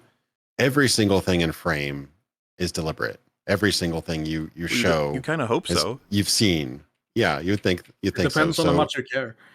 Well, and not all figure collections are the same. You could have fucking weird ones. You could have like you know, I'm not going to come up with examples, but you know what I'm saying. You know what I'm thinking about. Like, some people collect weird shit. There's plenty of cringe-ass Funko Pops we've seen in people's backgrounds, and then we point and we go, up Funko Pops. Oh, dude, that Leslie Headland one, right? Where it's like, it's like a series of shelves that are like, this is where the fan like thing goes. Designed in a exactly. laboratory. Oh, yes. Yeah. Oh, yeah. So should we have not said anything about that? I guess not. So my point is, like, you don't accidentally put a figurine in the background of your video. It's like something you've put there because you want people to see. Gary's background was entirely an accident. Oh yeah, there was a state of things during the lockdown when people were like on camera the whole time and they hadn't quite got the hang of the, you have to carefully calibrate your background kind of thing. There was one female journalist, I can't remember where she was being interviewed, but there was like a giant dildo on the shelf behind her. The entire thing. I was like, that is someone who doesn't live stream very often. You can tell. Oh, that was definitely done on purpose. And see I saw that one. That's not something you want to miss by not commenting on the sets. You know, you gotta. But you're not allowed to make fun of people's rooms, guys. So don't comment on it. It's sexist of you to comment on the vibrator that is very obviously in frame. Yeah, come on. Huge dildo. Or wow, that's a suspiciously high quality webcam that this lady has for this one random meeting. Interesting. I would have given her extra points if she had one of those big old annoying signs above it saying "good vibes." That would have been perfect. Oh, live, laugh, love. Live, laugh, love. Yeah. With thoughtful puzzles. Or you could disable basic functionality and hope that your players get killed because they had to answer their front door in the middle. Hey, whoa. Situational disability, okay? Yeah. Don't just having guests is a situational disability. And I make sure that they know that every time they show up. Well, is that something we brought up, how like not dying in Elden Ring is somehow being put on the same level as taking care of your children, when that shouldn't even be a consideration at all? Like, You're just gamifying the child raising mechanics. It's how to get get people engaged in it. Matter relative to taking care of my fucking kid, but dying in Elden Ring or a Souls game in general, that shit really doesn't. It takes a lot for dying in a Souls game to really matter that much. And then what happens, unless the kid has actually done something really serious, like set themselves on fire. If the kid has set themselves on fire, you're not going to think, oh shit, I'm going to pause my game before I go and take care of that child. You're just going to drop the controller and go take care of them. Yeah, if it's a real emergency, you're not really worried about a pause button. You're dropping that shit. It's a choice. It's a trade-off. What do you value more? Your kid eating the weird thing from the floor, or you finally beating the boss? And you can make that decision for yourself. It's also the boss. Damage build right now. Condition damage. Yeah. The kid's off to hospital. You come home and the brother's there. And he's like, "Oh, hey, sorry about your kid, but I was just gonna say." And he's holding the controller, and she's like, "No," and he's like, "You didn't pause." No. And she goes to the screen and realizes she's dead. No. That little asshole. Won't cry for the kid. It's like, don't worry, I won't cry. Yeah, you're safe. Yeah, the kid's got, like I said, third degree burns. But the kid's like, is your character okay? She's like, no, he didn't make it. You're like, no. No, I lost 300,000 souls. Well, according to Microsoft, you might be able to file your lost souls claims in your medical insurance or something. There you go. The best part is, like, unless you've already got a bloodstain now, you just go and get them back. Everything you lost, you can just go and get it back. Oh god, don't even. Whatever, man. This what I mean. This whole conversation has become insane. With each year that passes, it's more absurd every time. If you're never going to bother to learn why people make these arguments, then there's no progress this conversation can make. It's just everyone tries to create clownier versions of each other. That's all that happens. Yeah. Fight. That's not a balanced challenge. That's a game's balance trying to steal your front door's valor. A game's difficulty shouldn't be decided by when the FedEx guy turns up. Oh, I've almost beaten the orphan of Car. How fucking busy is your house?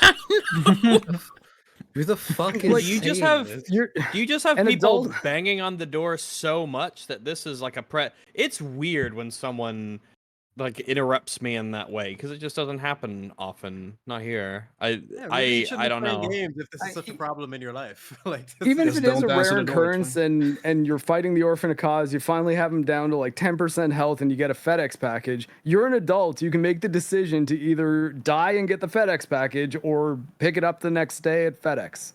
You know, the correct decision is to ignore the FedEx man. It's your responsibility, man. Why the fuck's he made it about difficulty? I'm so confused. I don't know. Yeah. Oz, I hope my phone rings right now to make the it's game because more it's temporarily fun. disabled, remember? No person in the universe has ever thought anything even adjacent to this. Said literally fucking nobody. Yeah. Oh, yes, literally nobody is saying this. Correct. Yes. Why are the letters fucking? It doesn't add to it. Being unable to pause a game literally adds nothing. It's taking away one of the most rudimentary functions a game can have. Definitely don't agree. Really need to. Well, this is what I mean. It's bullshit. It's weird that you can't think of anything beyond the functionality. Like, there's nothing you can think of as this person who's played video games their whole life, really. I was going to say, I went away for a second, and he seems to just be saying the same thing he was saying before, but again this time. And don't worry, we don't have long left. We don't have long left, all right, before we can Are we going to go through another loop of... So anyway, it's one of the most basic functions a game can have, and I'm right, take and it I'm away, right, and and I'm difficulty, right. blah, blah, blah, blah. We're nearly at the end. It's learn the difference between challenge and inconvenience. Ooh. Even at its least shitty, robbing a player of the ability to pause is a gross inconvenience. I've never played a game and thought I'd be having more fun if I couldn't press pause. I don't care what you think about. I don't care what you think. You keep. None of this is arguments. Just like at best, it would be more fun if I cheated in this game against other players. So let me fucking do it. Yeah, I think convenience is evil, by the way. I think designing in favor of convenience is often kind of a death trap because it will come at the lead cost. to some bad places. Yeah, it will come at the cost of what your game is trying to achieve a lot of the time. Fast travel is a really easy example. Yeah. I don't understand, though, when people try to use as an argument. I've never thought of an occurrence in which this might affect the game as, like, so there. What? What do you mean? You're Evado just saying that you don't want to think of any reason why it might affect the game. You're just saying, I've never felt I needed to not have a pause. You also don't know what would be more fun because you don't have contained within yourself the full manifold understanding of how every scenario is going to affect you and how you're going to respond to all of them. Or a soul, yeah. Yeah, I mean, both. There and pause. Go ahead. Rex. I was just going to say, and even the argument that it's the most fun, one of the most fundamental things you can put in a game. I would say if you took all the hours of video games played and divide it between games you can and can't pause, you probably have a pretty even number. Take all the hours put into MMOs, all the hours put into online games, multiplayer games, arcade games. It's actually a lot closer than you think. Every single time my wife or whomever wants to interrupt me is like, "Oh, can you pause?" I'm like, "Nope, actually, no, I can't. Sorry." It's like it's that common of a thing that there's a lot of games you play just can't pause, just for whatever reason. Really so, yeah, I so remember- I don't think it's as close, nearly as close as he says. That generational turnover of the process of involving so many multiplayer games. So many parents were like, pause your game, Timmy, and he was like, Mom, I can't. I can't pause an Like online the oldest game. meme of the internet. I Pause your still fucking remember game. old gaming experiences because I couldn't pause them. When I was playing an old GameCube game, one of the first big games I actually beat, one of my favorites to this day, Bait and Kato's Eternal Wings in the Lost Ocean. There was I remember a boss fight against Giacomo, Amy, and Folon, and you couldn't pause it, and it was a pretty long fight, pretty big fight in the game, and I really, really had to pee. I really had to pee, but I knew, like, man, I can't, I gotta finish the game, I gotta finish it. And then not only after that long fight, beating the fight, there was also, the story stuff that happens afterwards with people talking and whatnot. And I still got to pee and the fight's done. But if I walk away, I won't see what happens in the story. And that was back in the day where you can't just hop online necessarily and find out everything that happens. And every cutscene is preserved for eternity. So you're sitting there basically standing up at the door, like holding yourself together, like leaning around the door frame, watching so that the second that cutscene's over, you can take off to that bathroom and unleash the I thought that game came with a nappy, didn't it? Or did you use it already? I used it already. Yeah. Yeah, I used it already. That was the big controversy when it came with... Foolishly, I already spent it, so... It was the big It taught controversy me a for that valuable game. lesson. It came with 1 and it should have come with like 5, I think is what the community were asking for, but it was just not feasible. I think so. Some of the fights are long. They were good, but they just, they were long. They were real fights. They were real fights. See, where's the Jim Sterling video about nappies coming with video games? I don't understand. That's the actual big problem. we're Why dealing with. why do you think Jim Sterling would be the person who wears a No, but I want coverage of the controversy. With a few. I don't know why. Any YouTuber's The too people cowardly need to know. cover This the is nappy journalism. controversy is no YouTuber to me. If you don't cover it, then you're just a coward. Their silence speaks volumes. Ooh, let's have a pause button. No. Volumes. Nappies. Also the unit in which urine is measured, so. I mean, good point. And that pausing in cutscenes is actually a fairly recent invention. And there's some cutscenes like the end of MGS4, which is like you need an intermission in the middle of that thing. There's a lot of cutscene in that game. Like an hour and 20-minute cutscene followed by another 90-minute cutscene after the credits. Yeah, that's wild. Get a gamer catheter. Every game should come with a portable toilet. Man up and put a catheter in. Oh yeah. And I respect my own time. I reject the idea that the pause button even belongs in a discussion about difficulty. Yeah, we know that because you haven't said anything yet. Yeah. Holy shit, man. I also don't think it belongs in a discussion about difficulty. In the first place, being unable to pause to deal with real life is not a puzzle. It is not combat. It is not anything approaching an in-game challenge for a player to overcome. It's a game taking advantage of your real life circumstances. Like a little bitch. You can't. But yet having a child is a disability. But like, why does he phrase that as if the game is out to get him? As if the game is like, look, he has to get up now. Now's my chance. Is he, like, he's calling the developers little bitches because they won't let you pause, not him for being... Never mind. It's a sequence of code that has so happened to poorly line up with your real life. It's not some insidious entity that's trying to get you. I know.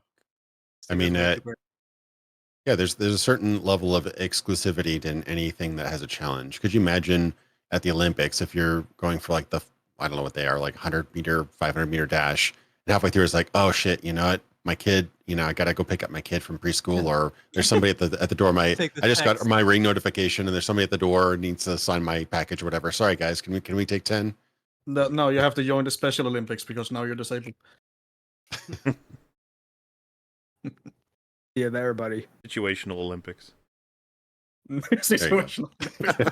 It's good at having no responsibilities, at not having your door knocked on, at not needing to take a fucking piss. Sorry, gamers, but having no life is not a skill. Even leaving aside disability for a moment, just having a number of reasonable adult responsibilities. We've been away from disability it doesn't have any impact because time management is none of the adult arguments are getting skill. addressed. In fact, Yeah. this video seems to be making a having point a life. of doing that.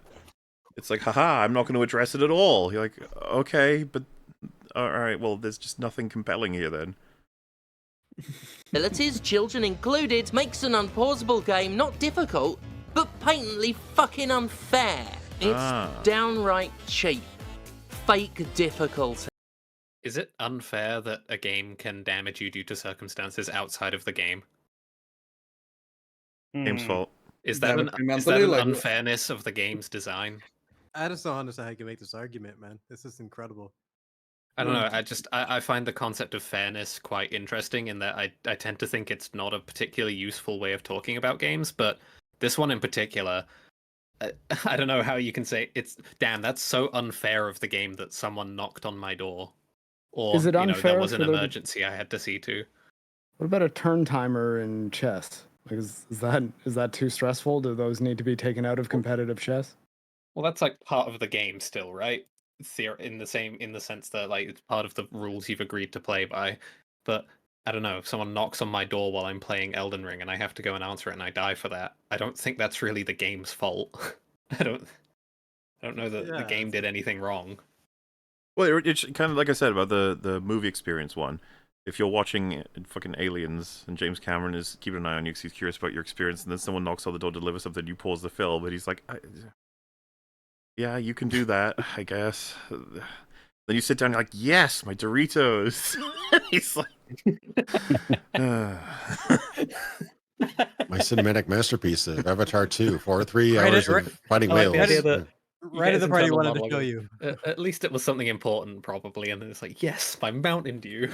I feel like it seems to me that it could be, like the reminds me of how the discussion about difficulty in games is kind of bogged down by the fact that people compare it to like other mediums of entertainment and all of the sort of ubiquitous features that they might have. Like, for instance, that if you've got a DVD, right, you can pause it, but I mean, I know it feels like the big difference is, but it's non-interactive, which makes a big difference in terms of the kind of experience that's being offered. If you have the capacity to alter the nature in which you interact with the game, that has to actually be a conversation, surely.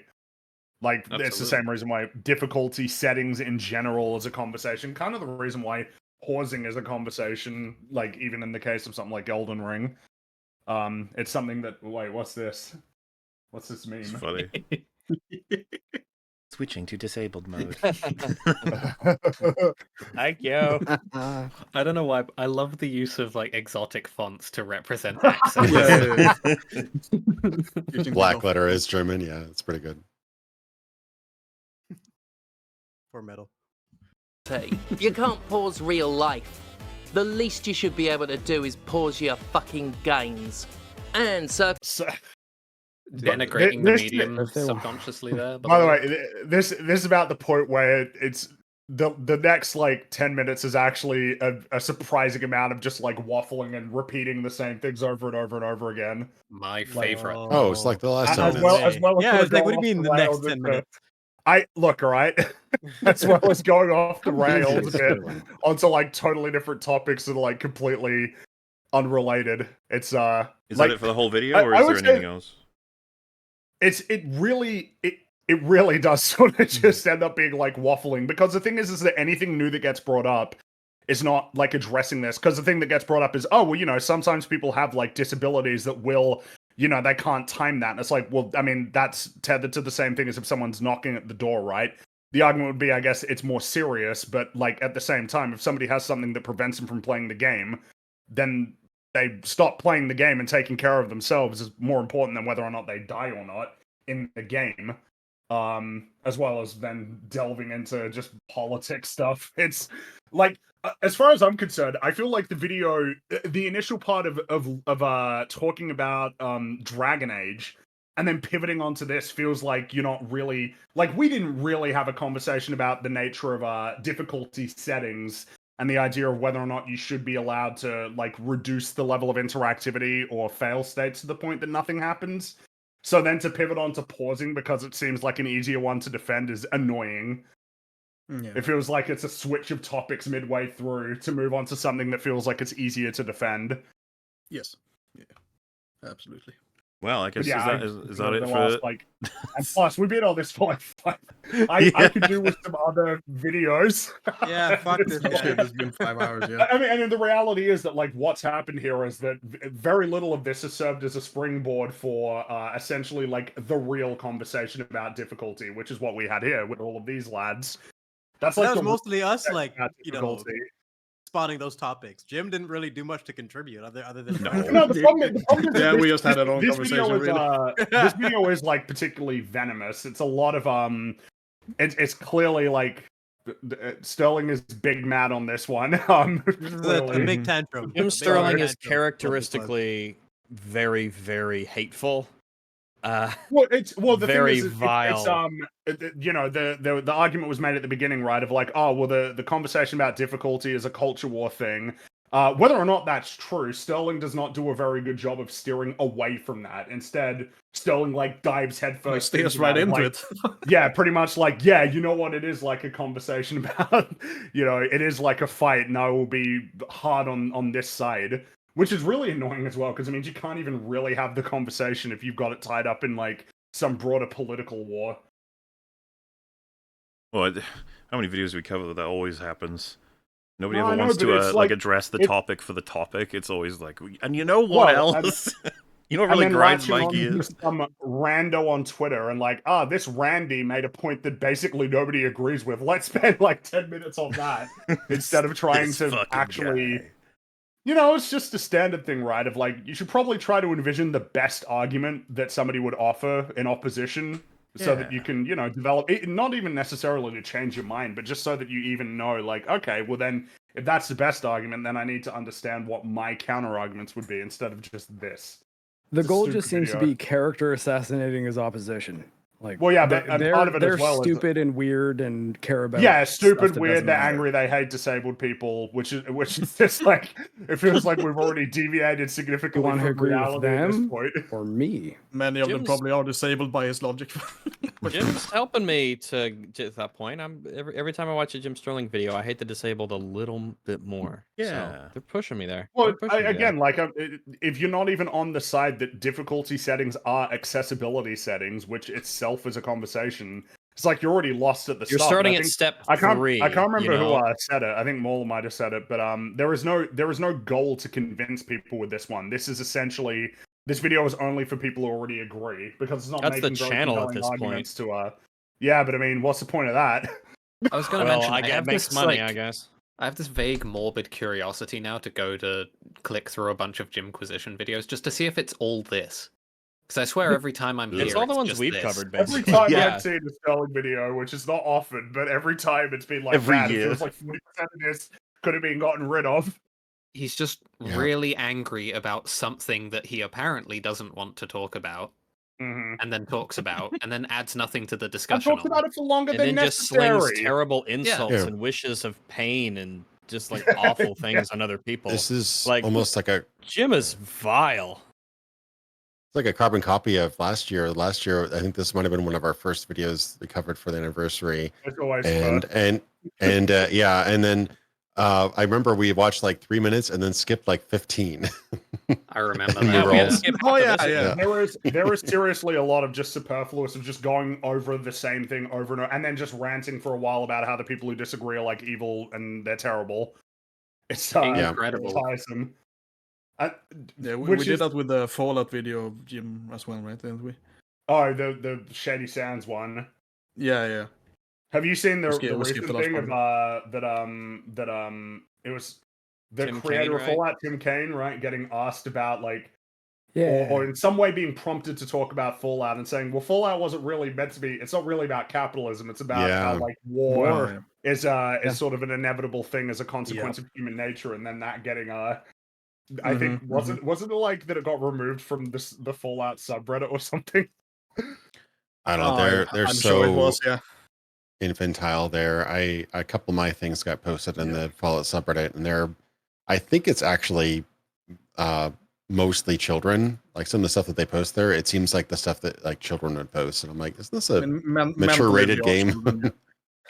But yeah, the show is certainly written with the mind of a child in mind. So. That's most of Reddit at this point, though. But I mean, isn't it awkward that you like the iconic quote for Fallout is "War never changes," but like apparently that wasn't good enough to make it obvious to everybody that it's about war. George a fundamental didn't of let human them make nature. it capitalism never Don't you changes. know that whenever a piece of media, right. no, whenever a piece of media criticizes like the innate human, nature of greed and desire, that means it's anti-capitalist. The fact that they tried to recontextualize the war never changes as like an anti-capitalist statement was pretty unnerving and pathetic to me. I found that extremely like fundamentally misunderstanding. Or the TV show, because they both recontextualize that. Yeah, it's quite wild. I read Tim Kaine. I watch his channel. He's got a really good YouTube channel. He talks about game design and stuff like that. I read his response and it was pretty even-handed. It was like that was never really the point. It was talking about how war is an inevitability due to human nature and how it was exploring that. And it wasn't really about how business bad, let's make a weird vault to test mailboxes or whatever. It's like, yeah, there's bigger problems in the world, I think. Yeah. There was just some satire in there with like capitalism. I was making fun of silly commercials and silly companies for sure. That Fallout, this show, got nominated for like 15 Academy Awards, including like Outstanding Drama Series. Emmys. I'm guessing Emmys, right? Yeah. Well, television. Right, yeah, Academy Awards only do movies. 16 Primetime Emmy Awards, wow. Jesus Christ. Which meant that it was one of the most awarded shows that year, I believe. One of the most awarded. One of the most nominated, rather. Fun fact, you'll actually notice there's a Simpsons reference in the original Fallouts. Did you know that Tim Kaine wrote the War Never Changes speech while watching The Simpsons? I did not know that. I did not. Yeah, you can look it up. Also, if you notice, there's an old TV in one episode of The Simpsons called Radiation King, and they put Radiation King on the Radiation TV. King's a brand. Yeah. Yeah, they put that as the brand of the TV in the original Fallout intro. So I there's your did not Simpsons know reference. that. I did not know that. That's really cool. I like that. Well, so closes section 1, I suppose. Yeah. It only took us 5 hours. Never disappoint, Sterling. Never disappoint. I think after such intellectual content, perhaps we should go further into the dregs of humanity. What do you reckon? Well, I'm already primed for it. This isn't the dregs? Oh, no. Well, you'll see. Subjective. There's a scale. I did the math when I saw the next guest. I was like, oh no. Yeah, I was gonna say. Exactly. I was actually hoping the next person I have added, if they pop up, then chat will know for sure what's happening. I almost want to do it that way. Get away from me. I suppose we can talk about anything. He reckons he will be exactly 3 minutes. So. Oh, 3 minutes. Okay. Yeah, we could talk about something for 3 minutes, can't we? Oh, I know what to mention. I did mention it before, but in the description, because apparently they're like 30 away from 1,000 the submissions of the survey for EFAP of the year. You go have a little look. See, there's loads of little questions and there's stuff to do with memes. There's so many memories in there. And like I said, we'll go over it in part 3. We'll see what the year was in totality. How much of a disastrous mess / amazing exploration to all kinds of ups and downs of, like I said, humanity, media, etc. So just grab that in the description if you want to give yourself a little look-see. And so left, right. You know what? And that applies to you guys in the call right now. You can give yourselves little looks. You could probably maybe even vote for yourselves if you appear as best new guest. I think Jedi Brooks, this is your first year with EFAP, right? I came on. Yes, because you did Loki, which was after the anniversary. Yeah, the Secret Invasion was my first one, There and then you go, yeah. anniversary. Secret Invasion. Wait, what a great bit of content. Before or after? Oh, What a conversation. Love it. Yeah, Secret Invasion. Oh boy, the show that made Marvel go off. Yeah, we probably We fucking forgot about that show. I know, isn't it crazy? A lot of people want it. That shit happened. That shit had an AI-generated fucking title sequence. That show cost like $250 million to make, or something like that. Jesus. Oh wait, Brooks is the last anniversary. I track this. Yeah, I was on. Like I said, Secret Invasion. I think. Right. Yeah, Secret Invasion was. Honestly, before, if you told me so Secret Invasion came out half a year ago, I might have been able to believe you. Oh, my God. Yeah, that's how fucked The everything is in my head. temporal tethers of that show in my brain are. Isn't it crazy that not strong? That show killed Maria Hill and Ben Mendelsohn's and Talos. They just both like, and it's funny. You'd be like, "Oh, was it impactful?" It's like, no, my episode, point right is off the just bat. that both of them are no longer able to contribute to the fucking MCU thanks to that show. It's like that's it. Multiverse. Ugh. Never get a chance. Don't count them out yet. Secret Invasion, so that Secret Invasion could run. She was around since Avengers, man. Like she deserves so much better than that. Such a consistent side character. Oh, it's strange they never And the gave scrolls, her you like forgot to mention anything. The scrolls. They wasted the scrolls as well. There he is. That part. So now, chat, you must know what's happening next. Oh no! Oh no! Oh no! I know what you mean now. Yeah, I just wanted to chime in and say, how good Deadpool 3 was. Yeah, that's why I brought him on. Yeah. Oh no. Deadpool. But they ruined Deadpool. If you're all comfortably in the watch together, I have baited some of this because there's something I wanted to make sure that that Nicholas is here for, because I've been very interested in a particular clip in here. But I have 3 sections on Boogie. And I will space them out. 3. Oh, sorry. The entire anniversary is just gonna be Boogie. What the fuck? You're gonna subject us to Boogie every segment of the anniversary. I mean, it's too perfect, right? To not do that. It's an entire. That's what I was thinking. It's too perfect. Bro, Beached Just Whale 1. Beached Whale 1. Why would it pause? There's no beaches in Arkansas. Yes, and this is not one video that we're gonna watch 3 parts of. This is part 1. Just so we're absolutely clear. I mean, managing expectations is an important part of any entertainment stream. So is it gonna be a Boogie section for each part of the?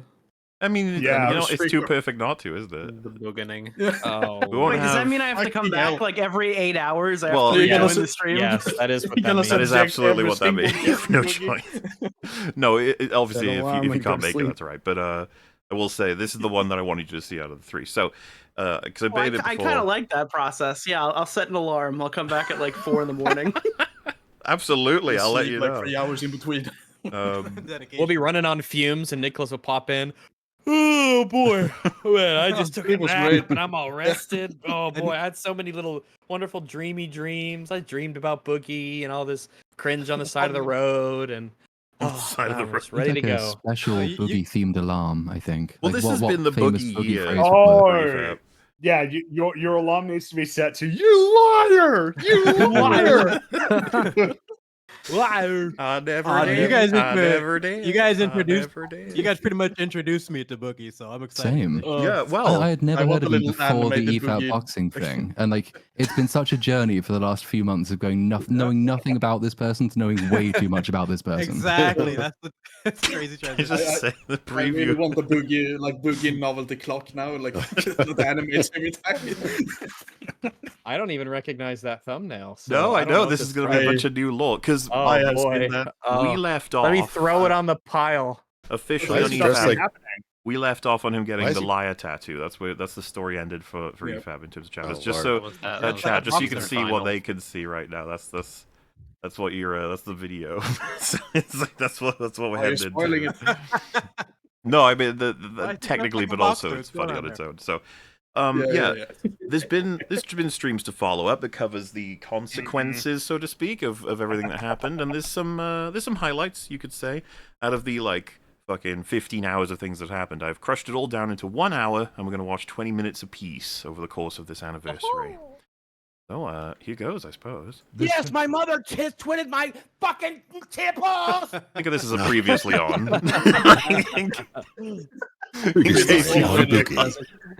Previously on The Life of Boogie, 1988. That's the alarm right there. That's the alarm right there. Yeah, either that one or you liar. Or I want to die. I want to die. Nipples is too good. Making another phone call. This is from a while back. It's just a crazy highlight that I meant to put in the other selection, but fuck it, it's in here now. Oh my god.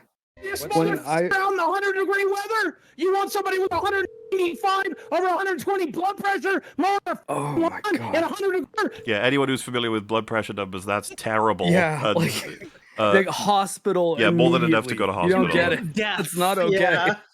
Just for sheer comedy value, though, I want those numbers to be ticking up the longer he shouts. Please, I'm trying to listen to this phone call. But you can calm down with your life-threatening blood pressure for just a second. You made it this far, you'll be fine. The fact that he didn't have a stroke makes me question whether or not he's immortal. He's already on every medication. There's nothing the doctors would be able to do anyway. They'd just be like, you need to just shut the fuck up, go to sleep, do something that doesn't require anything. It's put him in a coma for like a year.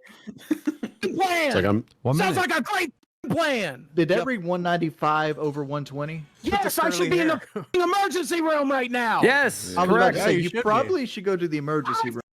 No. Oh wow, mine went down. Boogie. That's not good. Boogie, you know why your blood pressure's so bad? Emergency room right now. Okay, I should be in the emergency room right now. Stop yelling. Calm down. Like you could really kill yourself right now. This is all performative. This screaming. If it doesn't end up killing him, that'll just be the. No, this is absolutely him. He's playing it up. Wait, no, is that BP cuff on his fucking forearm? Oh yeah, you're right. It is. Looks like it. Yeah, that's not where they go. They need to be over the brachial artery. You can get weird results if you do it wrong. He's doing everything fucking wrong. That's not a real blood pressure. Well, now he's definitely not. They would never advise that the number's accurate while you're fucking screaming at people too. That's of course. Yeah. It's true. You're not. You're supposed to sit still, squeeze, and not move at all. And it needs to be. He missed out. He missed out the opportunity to have his girlfriend come in dressed as like a skimpy nurse, doing it for him. And you know he'd do it. Putting it on his arm. If you'd given him that idea, he'd have done it. Yeah, she'd do it too. That zombie. My goodness. Come on, let me do it.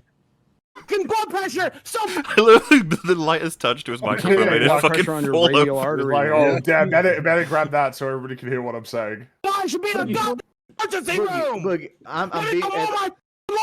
Stop! You're gonna have a heart attack. So your face is red right now, Boogie. You should probably calm down. No, walk around like this every day. You can't say that. You have to say your face is red, like a Code Red Mountain Dew, so that he can understand. He can understand that. Is that a real drink? Probably. Yeah, Code Red. Have you ever heard of Code Red Mountain Dew? Starts face. I thought you were just basing it off his Mountain Dew collection back there, the different colors. No. Oh yeah, because there's a red Mountain Dew. He did do a Mountain Dew review thing, so that might have been. Yeah, no, that's the. But remember, he doesn't even like the taste of any of these things. No, that's true. He does it because it's self-harm or whatever. That's the only reason he does it. I think I've had a Mountain Dew in like 25 years. Have you tasted Code Red, Rex? You guys don't fucking listen. What? My blood Have you tasted Code Red? It's fucking disgusting. I have not tasted a Code Red, but I believe you. What is red? I'm just going to say this right now. Of all the colors of sodas, red is probably the least appealing to me. I can agree to that. Yeah. Maybe. What? Say it. Say it. Fucking say it. Which color is worse? Least appealing. Wait, what color is Dr. Pepper? If that's red, then I disagree. Brown. Okay. Yeah, but it's the same color as root beer and Coca-Cola too. Yeah, Coke, but that's all brown too. So I don't know which if is you why want it's to. hard to disregard that. Oh, you mean the actual drink being red, not the like, you know. I'm assuming Mountain Dew. Oh yeah, is yeah, the, color the red, liquid right? itself. Yeah, it's Yeah. very unappealing, the idea of a red soda. But I'll drink like what about, Palm. like, Have you ever had Palm? That stuff's just like liquid crack. Screaming People soda are saying is, blue, but blue green. Do you have Powerade like? all right. Do you have the same like discontent for fruit punch? I don't like fruit punch. No. Yeah, there's also like raspberry. I don't sodas. like super kind of sugary drinks, with some exceptions. Like I like Coke and some sodas and some energy drinks, but a lot of them I just really do not like. Maybe I'm just picky with my sodas, but I don't drink like Mountain Dew. I don't drink the Code Reds and whatnot. But Yeah, no, I just like something red about red soda is soda. definitely like rare. There's not like a lot of them, but I think like red Gatorade is super common. What about isn't Yeah. creamy soda? Isn't that red? Cream soda? It's Creaming soda. Cream soda, it's kind of the same color as root beer, though it can get a lot lighter. They kind of together look like a lager and a dark beer. It's like, yeah, it's like a light brown, almost like a tan. That's what A&W is. It's like it looks kind of, it's like a beer. Yeah, would be You a also good way got to red describe it. wine. Like a whiskey. But Barks has like a red. They do a red cream soda though. What about Yeah, I mean, like those Red the wine? Coke and Pepsi. I don't really cream care. sodas. I like the wines I like fruity ass wines. All right. I don't Same. like the acidic ones. I Like like the rosé? sugary, fruity kind of Sweet wines. ones. The Oh, maybe you Moscatos, don't have it in America. the 'cause Chardonnays. We have something that's creaming soda in it. Chardonnay? It's not fruity. It's just bitter as hell. And it's Chardonnay red. is not bitter, is it? It depends on the Chardonnay. Like, I where don't are you think getting it's it from? bitter. But generally, there's a different- the more acidic reds, I don't like those. But some I like remember seeing- white Zin can be all right. But generally, I'm more of a white wine kind of guy. Not that I Dads, drink it was wine much, but Dads. sometimes I do. Wine gives there you was- a massive headache, but I do like the taste. In the 90s and 2000s, maybe it was just the 90s. I remember there was a kind of beer bottle shaped cream soda by a company called Dad's, and they had a root beer as well. Oh yeah, and IBC is the other one. Sorry, I just googled it, but yeah, they really did look like dark beer and light beer if you saw the root beer and cream soda on a thing. Yeah, and they IBC can have a bit of beer froth. bottles. They can have froth on them too. So Yeah, they'd not often. bad. I serve mean, it's them even in on the cold can, mugs. on the mugs and A&W cans. I think they both have like the Frosted head mug, yeah. on the top of We the, truly are gamers, the by the label way. there. No, Boogie would be truly. fucking proud of us if it would be if we were talking about some of his favorite beverages. Not Mountain Dew as much. I was kind of maligning Mountain Dew Code Red, but that's not Why what are he all likes. these He likes friends? I keep he likes getting the diet Also Mountain good, Dew. by the way. Yeah, I will say I'm getting a little bit I get partially annoyed by the Snorlaxes. Oh, sorry. As long as I'm allowed to comment on stuff in the background, I'm No, you're not. Watch I get it. really Carry on. tired That of guy seeing. in chat's gonna get tilted. Like Be he probably careful thinks Snorlax is his spirit Pokemon, but he's not, because Snorlax is chill. My wife. He's And happy. inoffensive. Yeah, he's Yeah, content. He's very content. He has achieved And he Zen, appreciates good or, music. He's like yeah, a Voltorb. Nirvana. When you said Any Snorlaxes, moment my he's gonna brain explode. genuinely registered it this way, which I'll set an image. It's Boogie. Oh, 1, 2, oh, and 4. You There is an extremely large Snorlax you in missed my one house. too. There's another one over his over the right shoulder. I think God, he has that's a lot actually of said like Snorlax is his Snorlaxes. spirit animal or from Well, Pokemon. it's or not. whatever. Snorlax is strong. harmless. He's Snorlax strong is though. He's strong. physically He won't strong. hurt you. Like this guy, Well, yeah, I saw he him is. fight. What's I what's saw him Snorlax's fight with blood him. We've all pressure? Get outta seen here. box. Well, it's just Snorlax is really he's peaceful. He is contented, and Boogie is an unhinged lunatic. so I Snorlax don't is like not the idea. insecure. He's just like, nah, I'm No, just he's sleeping. not. Temperament like a big Snorlax panda is bear. happy. He's chill. He's happy Snorlax with is a his fence sitter. uh, He's not a fucking like what the hell. high self-esteem, I would say.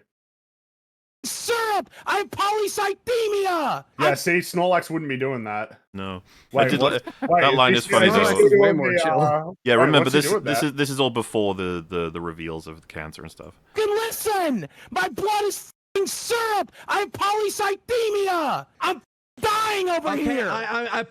Audience, all right. Type of So this, and there's a reason I've got April 5th, 4.5 months ago, well before all the cancer stuff.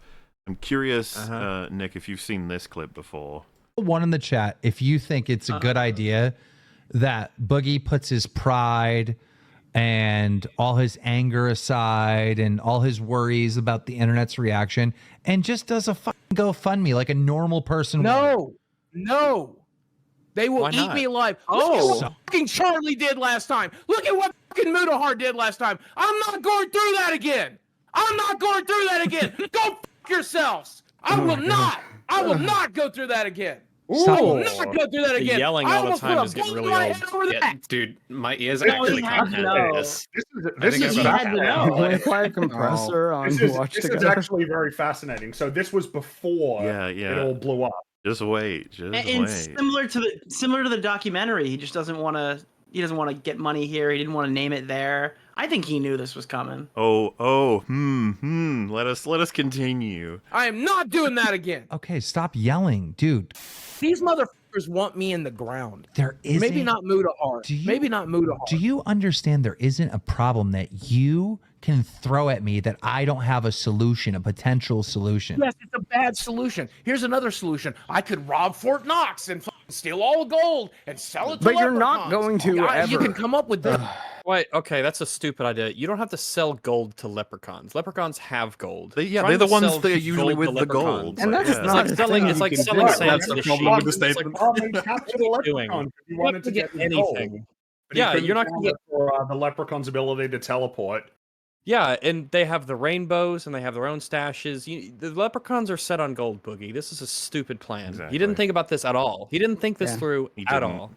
Dumb Leprechauns are never The chat giving is up the saying that gold that's standard. actually a good idea. The chat is. Charlie's not. Listen to me. Charlie won't do shit for me. And if you think otherwise, you're dumb. Well, what if Muta does? Muta's a good guy. Muta's already doing this.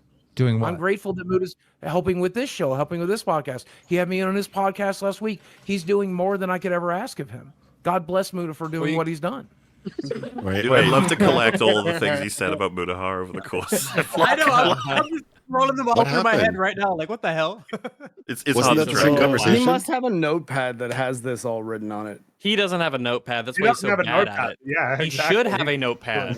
That was our criticism of him earlier. He needs to write this stuff down so that it's A easier notepad. to keep himself straight. A notepad would change his whole life, like keeping track of all the beefs and all the. Oh, lies and all the fucking I want stuff. to, as foreshadowing yeah. for the things to expect in these clips that we'll have across the anniversary, I had to keep finding ways to avoid them getting hit with age restriction because those can't get played on Watch Together, right? So that's how much YouTube didn't want you to see this Oh. explicit content. Meanwhile, But I YouTube doesn't want us to know the truth about Boogie. Exactly. Interesting. Trying to protect him. Interesting. have one of Charlie's Interesting. guys on Twitter telling everybody I'm lying about the cancer. How curious. Oh, Why would he that's randomly not- bring That's that not a up? very nice thing to say. No one would ever lie about cancer. I just want everyone to remember the timeline. This is a long time ago compared to when he was exposed. So why is he bringing that up? I don't remember this guy's fucking name, but just a week ago, I had one of Charlie's co-hosts, one of the people that takes a chunk out of Charlie's fucking pocket, telling the entire world I'm lying about the fucking cancer on his Twitter feed. Chunk out of Charlie's pocket. Well, what about the clean bill of health you said you got? Or what about the clean bill of health? He said. Well, Boogie. Like it's some sort of fucking proof. Boogie. And I said, Just being absolutely clear here. April 5th premiered. Okay? April 5th. While ago. asked the internet for help in 2022. 2022. And I did it wrong. I fumbled, like 100%. I fumbled. I wasn't fully diagnosed. My doctor told me it was possible. He told me that he saw signs of it. I made the video. It slipped through the cracks. Oh, 4.5 months ago. Wow. Oh, I will roll it back just so we're all clear what we're listening to here. This is still public. You can go find it. This is like on those levels in a video game where it starts you off in a hallway and the cheeky devs put something right behind you that because they don't expect players to turn around, but it was right there the whole time. And you Mhm. were the player who turned around. It was like, oh, there's a goodie bag right here at the beginning of the level. And you No look one at the just goodie thinks to bag turn and it says around. no cancer. And you're like, what? What? No cancer. Well, no, the goodie bags have to be something that's actually not that impressive because you have to expect that technically every starter player can have them. It's don't think, but you know, Actually, that's how Doom 2 starts. You can, if the first level, if you don't run right off the ledge that you're on and go to the left, you got a chainsaw. That is a bit of a meme. And whenever I stream a game, wherever I spawn, I turn around and I'm like, you better have put something here for Always. Give me something. Yeah, I did the same thing. I'm disappointed if it's- there isn't like it's such a like meme. waterfall or anything. There better be something behind that fucking waterfall. Like there's guys like don't miss his opportunities. It's So such a like I meme said, that don't waste fucking time. There'd better be something at the end of this long ass hallway. Yeah.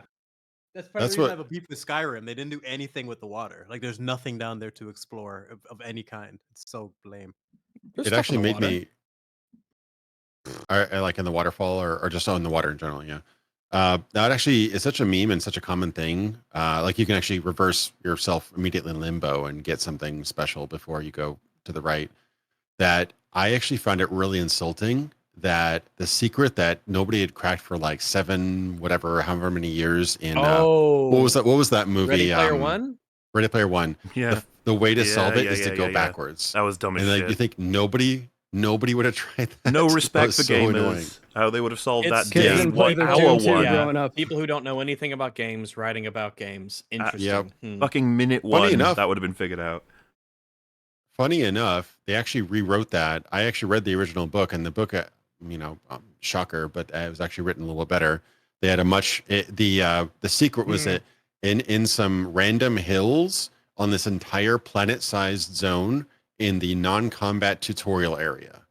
That's where the secret was. Which still, you'd think people would probably still find it. Yeah, that's way, less way, likely, way though. more hidden than way more hidden than just going backwards. So. Because that's how a lot of like Mario Kart speedruns and stuff. They try to find out Yeah. where's the point where you can Glitches. like how do you hit that little trigger that lets you cross the finish line and have it count as a lap. Anyway, And I did it wrong. Anyway. I fumbled, like 100%. I fumbled. I wasn't fully diagnosed. My doctor told me it was possible. He told me that he saw signs of it. I made the video because I knew that I was going to need money one way or the other. I should have waited till I got the diagnosis. I should have waited. I should have mentioned the cancer scare. And when I made the video, I panicked. I fucked up. I deserve everything I got. I deserve it. Like I said earlier, I deserve it. don't you think it's curious? How did they not remember this when they had the That's what I'm conversation? saying. Well, so the thing, Keem I and think Wings just blank I'm not this? sure if Keem and Wings Why are did they not listening just to him. show They this might to not be him? listening to him. Like they seem very disinterested. I don't know. But the thing is, I the think audience. they knew the whole fucking time. Surely the audience, The you know? audience though. The chat audience, The just audience as Reddit. well, yeah. They weren't listening to him either. Well, and It's then on fucking top of weird. everything, It's the what did he boogie. say about the motive behind it? He said it would help him make money, which is the one thing he's been denying this whole time, that it was in any way connected to money. Yeah, like It's this very is strange that- actually catastrophic. Isn't for this just like Boogie. a huge smoking gun that not only did he... Oh, yes, it is. And it's Yeah, weird I that mean, it hasn't. Like I have. Like, how did someone how not is this email not this shared clip everywhere? to Keem? I'd want to Like, see how does Keemstar Keemstar not react to aware this of exact this? video. Yeah, I'd want to see Yeah. Keemstar react to this. Like, They dude, could just you show it to him and be fucking- like, what the fuck Yeah, are you he talking told about? you. You're looking at your phone, half a bro? year Like, what ago. happened? You guys interrogated him over this for like the longest time after when it's all right here. Like, I Yeah, don't no, know dude, how the, if, like you said, if the during chat- all of his lying, this clip were played to him, I wonder what he would have done. It's Just over. been, like, It's game over. It's game Yeah, over, it's yeah. game over. While So he how did was no re- one else pick while up he on was this? jumping No up one and else was down. on the show, or, like, Because the things he said how here would- was what people were directly fighting about. It was directly Yeah. like the first thing that was brought up. Exactly. Oh man, What's funny about this Wow, is this is fascinating. I mentioned this This on is one of the actually streams, but the way I found this was I was just watching one of their newest streams, and some random commenter listed the episode number and a timestamp and said this destroys the entire cancer discussion. And I was just curious. I was like, I wonder what that is. Damn. And I checked it, and it was this. And I was like, what? Fucking hell! Like how has this not been shared everywhere already? Like fucking hell! Like I People- said, look how people long must have ago known as about this. well. Because People when are did so Yeah. invested in this subject, you would think someone would have found, like got this everywhere by now. Like, it's, Yeah, so was it Ace Detective? It there were wasn't so me. many people covering this and like checking in on like old streams and shit. Like how did no one find this? But the fact that you found it so casually, just like you, Yeah, hear exactly. No, I random couldn't fucking believe it comments, because, this is like I said, incredible. not only does he admit that he doesn't have cancer, that he told everyone that he did, and that he did it for money. Yeah, Yeah. it's fucking He everything. said his Just- motivation was that he was going to fucking need find money things. either. And that he deserves anything that's coming to him. It's just like, well, Oh my god. but then when I hate when Destiny he does. when He does Destiny say hits those him with all of words. this, he denies it, which is so fascinating. He truly doesn't remember the things that he says. But Well, like, I how know, did with no all the one send- research the amount of Destiny people does, that how did clip to Destiny not Like, have this clip? The amount of Yeah. people that had to just like sleep on this moment. Boogie forgot. Yeah. Keemstar and Wings were asleep. The Mudahar. chat just like DC'd or something. Like, I don't know what happened. There should have been someone who found this there. Well, and I thought it was super Yeah. curious too because of that person you brought up just before this clip, where he's like, "Yeah, one of Charlie's friends is saying I faked the cancer," and then he goes on to say this because he knows, oh shit, it's coming. I may as well get ahead of it. Well, he goes on to say it, and then he also said right at the end of this clip, "Oh, I deserve everything that's coming." It's like, well, that is very different to the approach that he took when it actually blew up. True. He was screaming and yelling and fighting hard against it. Beautiful bit of You lore, should though, link isn't it? the timestamp if you have it, by the way, Mulder. You know what? That's a really good question. I should have included what. Well, this will help narrow it down. Premiered April 5th. Whatever premiered April 5th on Lolcow Live, the channel. It's a video, and it has 62,891 views at least when I took that, which was from like a day ago. Yeah, but So. do you remember like around what time it was? Use the transcript. Just Control F any keywords that he says, and you'll find it. Yeah. It'll be easy. Yeah. You know what? While I'll play it again while you're on that, and then we can say what this is from when you find it. Do you want me to find? Okay. Yeah, If you can, I'd super appreciate it. I should have. Yeah. I should have done it myself. I just didn't think. I wasn't fully diagnosed. My doctor told me it was possible. He told me that he saw signs of it. I made the video because I knew that I was going to need money one way or the other. That's so fucking. He was hit for this over and over again. He was like, I didn't monetize it though. It's like right here. It's obvious what the monetization is. It is the announcement and then the following support from anybody who wants to help him out with cancer, of which in one of the prior clips with the blood pressure thing, he was like, I am dying. You know, thanks to all of these problems, my blood is serum, polycythemia. Rah. All coming together. I should have waited till I got the that now. Can I talk about that? I actually had a little bit of a health scare last year, and I bought one of those kits, and the instructions I just posted in chat. Instructions on those blood pressure kits. They say 30 minutes before, no exercise, no caffeine, aka Mountain Dew, and all that other stuff. You can't go 30 minutes without caffeine. Rest 5 minutes before taking pressure. Cuff above the bend in the elbow. Yeah, and you always take 2 readings, and sometimes each arm can have a different reading too. Which you go with the higher arm. But also, here's like the if I was like a lawyer in court and like given my case whatever, you can actually save readings on there and pull them up usually. So like you can save a reading every day and have it stored within the device. That could have been a reading like a month ago. Those devices are a little more expensive. A basic blood pressure cuff, an automatic one that they'll usually give to patients, you just hit a button, it pumps up and gets the pressure. But you are supposed to take at least 2 readings. And if they come into clinic, when we do a blood pressure survey on a person, we leave them alone for 5 minutes in the room so that there's no medical care professional in there so that they calm down, because some people just get nervous being in a doctor's office. We take one blood pressure sitting, we have them stand up for 5 minutes, leave the room, come back, get that one, and then lie down for 5 minutes and get that one, and then usually another seated one. That's a good way to do it. Yeah, that sounds like a good baseline way of getting baseline. I understand that, Mahler, but do you think it's possible that things can be edited out of context? That's what he said to Keemstar about CoffeeZilla exposing him. He was like, that was edited out of context where I said, liar, liar. He's still trying to slither out of all of it, even though here he admits he deserves it all. Like the repercussions. Diagnosis. I should have waited. I should have mentioned the cancer scare when I made the video. I panicked. I fucked up. I deserve everything I got. I deserve it. Like I said earlier, I deserve it. And that's okay. It's okay. Zoom in.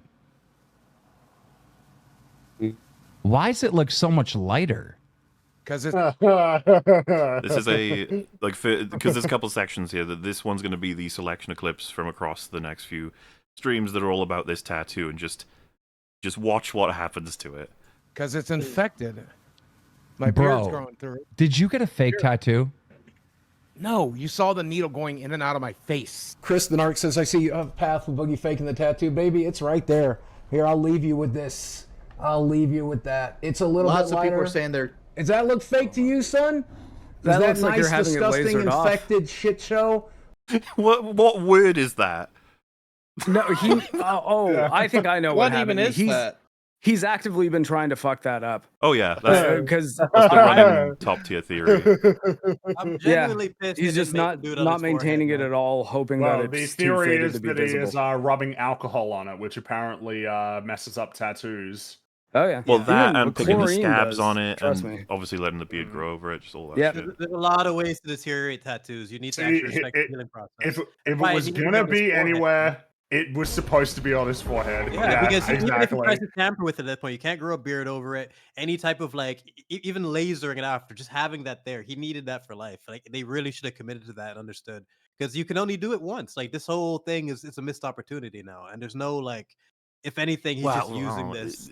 You're right, now. but like It this was annoys me. practically the plan from his POV, and he wants to Get have the it, double and then win, use right? it as a vehicle to go like, yeah, see, this is me owning up to the mistakes I've made, so you all can shut the fuck Well, up. now we 'cause know I've done the right thing now. He knew this was coming, and so now he's like, "All right, we did the tattoo, we're done, right? It's all done. Good. And it's like, well, Yeah, he gets to slither out of all this shit now Yeah. instead of actually like they had him pinned to the wall, and this tattoo thing just dissipated all the heat. Well, again, Someone said that you should have had it done on his forehead. Like that would have been Absolutely. the obvious place. Yeah, There that's it can't what be I got said. there. That's what I was just Obviously saying. on the Like it needs to forehead. be on the forehead. Like that would change this Mhm. whole thing. Liar tattoo. Apply directly to the forehead. Look, I fake did to find you. the There's timestamp, all by the way. Do you want me to post it in chat? right, yeah, sorry, I'm just there's a fucking ad attached to the. I'm trying That's to open all I up in said. Discord. There we go. So it is LolCow Live is the channel. Boogie tries to give up on life is the video, and the timestamp is 49 minutes and 8 seconds, around that, right? Yeah, around like 49 minutes. That's when. Yeah, go from there and you'll find it, which I imagine Keemstar's gonna want Boogie to watch now, just to see what he'd say about it, because he'd be curious. To be honest with you, I want Keemstar to talk about it too, because they were both right there, you know? Yeah, I want to see all three of them react to that and be like, "What the fuck happened, guys?" Like how Mm-hmm. everyone just liked that moment. Those scabs and those fucking. Does that look fake to you? No, I'm just growing on my fucking beard over it like I always planned to. Let's Here we see. are. Yeah, like I always planned So to. it's faded Yeah. for sure. Yeah, look but at it's that. fucking real. Like, look. Oh, just give it a second. I That's put, so- we put the original up in a sec. No, it's not. Yes, it is. This will be here Dude, a year. I think it's even worse now. Like, dude, Look Yeah, at look. that. Wow. Look at No that. way. He's What's happened to it? He's been like- fucking with it. He's got to be. He's No, it's a fake absolutely- tattoo. It's fucking fake, dude. I don't know. I can believe that he's just been intentionally tampering with it so that it heals terribly and is not very Like it's visible. scrubbing his face, like Yeah. What you Like, could say is doing it everything may you as can do well to be make fake. sure that it's a shit tattoo. It may Yeah, as well it be wouldn't fake. Well, it's just this The is fact that we not. can't even This was tell, not we the have to point. discuss it, you know? The point I don't- was not that you could get it, put it in a place where you could even conceal it with your beard, but then also sabotage it. The whole idea. Such that you can't even read it. The thing I is, wanna- if it's be if it's a real detrimental. tattoo, you can't really do that with it. Like you can't really scrub it away. Well, It's but I the- mean, That's there's a what Damage it, tattoo. right? Blur it. I have a tattoo on when my it's chest. new, you can that- a little bit, I think, but Well, I think that's what I'm happened. serious. I have one Maybe. that's fucked up. I got a tattoo on my chest during a military course where they told me there was going to be no other water stuff that we were doing, like pool PT. And the day after I got it, they're like, "Okay, we're doing laps in the pool." And I was like, "Hey, I just got a tattoo. Is it okay if I don't?" And they were like, "Nope, you're in the army. Get in the pool." Oh, And jeez. yeah, I never got it fixed, but that's on me. yeah. But yeah, I like to think that he just hasn't showered and it was dry erase marker. That's why it's like. I can believe that. Yeah. Oh yeah, sorry, Yeah, I think Nick. we're- What did you think of that clip, by the way? I was just curious because you're more into this than a lot of people are. The Oh no, it's absurd. I messaged Mutahar immediately. I'm like, how the fuck did we find this? This is insane. That's what I've been asking here. Like, how did everyone miss that? Because I know how like invested people are in breaking down the boogie like No, phenomenon. it's not even just us. It's all the subreddit users. It's people Yeah. in like Kiwi farms and That's- stuff. Like That's what I everybody mean. I missed think it. everyone, subreddit, chat, like everything you could possibly think of. It's just bizarre. It must have been it was just long ago enough, and the way that you said it maybe made it's got to just be like a presentation thing, because there's just no way you can explain it in any other way. It's not like everyone was given amnesia. It is And kind the of thing is, when revealing this about was Boogie, though, initially right? streamed, So I was gonna say it's quite revealing about Boogie that like everyone just tunes out when he's speaking and no one actually listens to him. That's what I'm trying to wrap my head around. Like, how is this man so boring that he just fucking made thousands of people just tune out for that split second? Yeah, and when we jumped into this whole thing, that was like the zenith of the show's popularity. Like there wasn't more than like 500 people watching this when it originally aired. Just got away. But then it's so weird to think that he admitted it. He knew that, and then when Desi came in with it, he refused to admit it. He was on the cusp of that clip being shown to him at any time. He probably didn't remember. Alternate universe. He must not have remembered. Yeah. This would be evidence, what's it called? Exhibit A, a primary piece of evidence in an alternate universe that everyone would just show right off the bat. Who knows? If that had happened, we may not have gotten all of the memes. Yeah, that's true, actually. All of the specific We would have reactions. just admitted to it right off the bat. Now it's a double dipping. Now it can... We may not have gotten the tipples if not for well that. tonight. So, Yeah. Hey, we've done about what is it, 21 hours of Boogie content on this channel alone. Yes, which to be fair is small considering we covered his entire existence on the internet pretty much. It's hard to crush that, 1 year per hour sort of thing. Pull a fucking tattoo up when it first got done. It was nice and vibrant and black. I mean, the eye's not even there. Yeah, it got infected and I picked it every day. We do this every stream. I'm so tired of zooming in on it. Why How are do you not fake bathing? a giant infected? You only get an infection on your face if you're not taking care of yourself. Like actively. He didn't want to, You're though. trying to. That's not a big surprise. Let's be honest. He genuinely, I think he did every Google search you could imagine to get rid of a tattoo without getting rid of the tattoo. Yeah. How do I get cancer? How do I infect my tattoos? How do I get cancer? Honestly, I like the memes of him sticking his balls in the microwave like the South Park. Yeah, Antiphon's got a good. It doesn't even. That doesn't look like an infection either. That just looks like a tattoo. That's been. I mean, it doesn't even look like. It's barely like red around it when what you get with regular tattoos. Like it gets like a bit swollen and shit. If you fuck with them during the healing process, you can come away with them faded like that. But like I feels like he did that and then some. Like he's been actively trying to like wear it down. Like he's going out of his way to do that type of self-sabotage. And this is part of the reason I'm like we've all been saying, forehead. Because even if he was doing this, it was on the forehead. You can't hide that shit. Like he should have really. That's the storybook ending this thing needed, and I'm really just so frustrated by the whole liar thing. Like you missed this opportunity in the biggest way. Someone on Reddit pointed out a bottle of hydrogen peroxide on Boogie's desk, so he's been bleaching it out. Boom. If he leaves his cans of fucking Mountain Dew everywhere, he's gonna leave out the bottle of hydrogen peroxide. I can believe that. Sore. Make how do you fake that? Make that make sense. Losers, No one can make your life make sense. Obsession with that shit. I had this thing running in my head real quick. You know when you gave him the tattoo, he did not give a fucking shit at all. Yep. No, I mean, really didn't care. He was happy about it. Yeah, if you remember, he was pretty much just like, okay, I'll do it. Yeah. Now I can forgive myself. Yeah. I like that. My penance is only one Hail Mary. Hell yeah, I can do that any day. I was I was out of my fucking mind on the day I did that. Are you kidding me? That's the reason I was. When you got the tattoo, it was such a letdown because you were like excited. You were like, I feel good today. I'm ready for this. I'm excited. That's why you should have put his fucking forehead. The whole point of the tattoo was to watch you suffer, and you enjoyed it. The good news is I suffered at Walmart last night. Watched the fucking vlog when people made fun of me to my fucking face. I suffered at Walmart. I don't believe anybody noticed that it said liar as it stands. And also that if anybody even noticed that they would come up to you and say anything about it, then like as if people would run up to you and say, "You've got liar on your face. You've That got must mean you liar lied on your about face." something.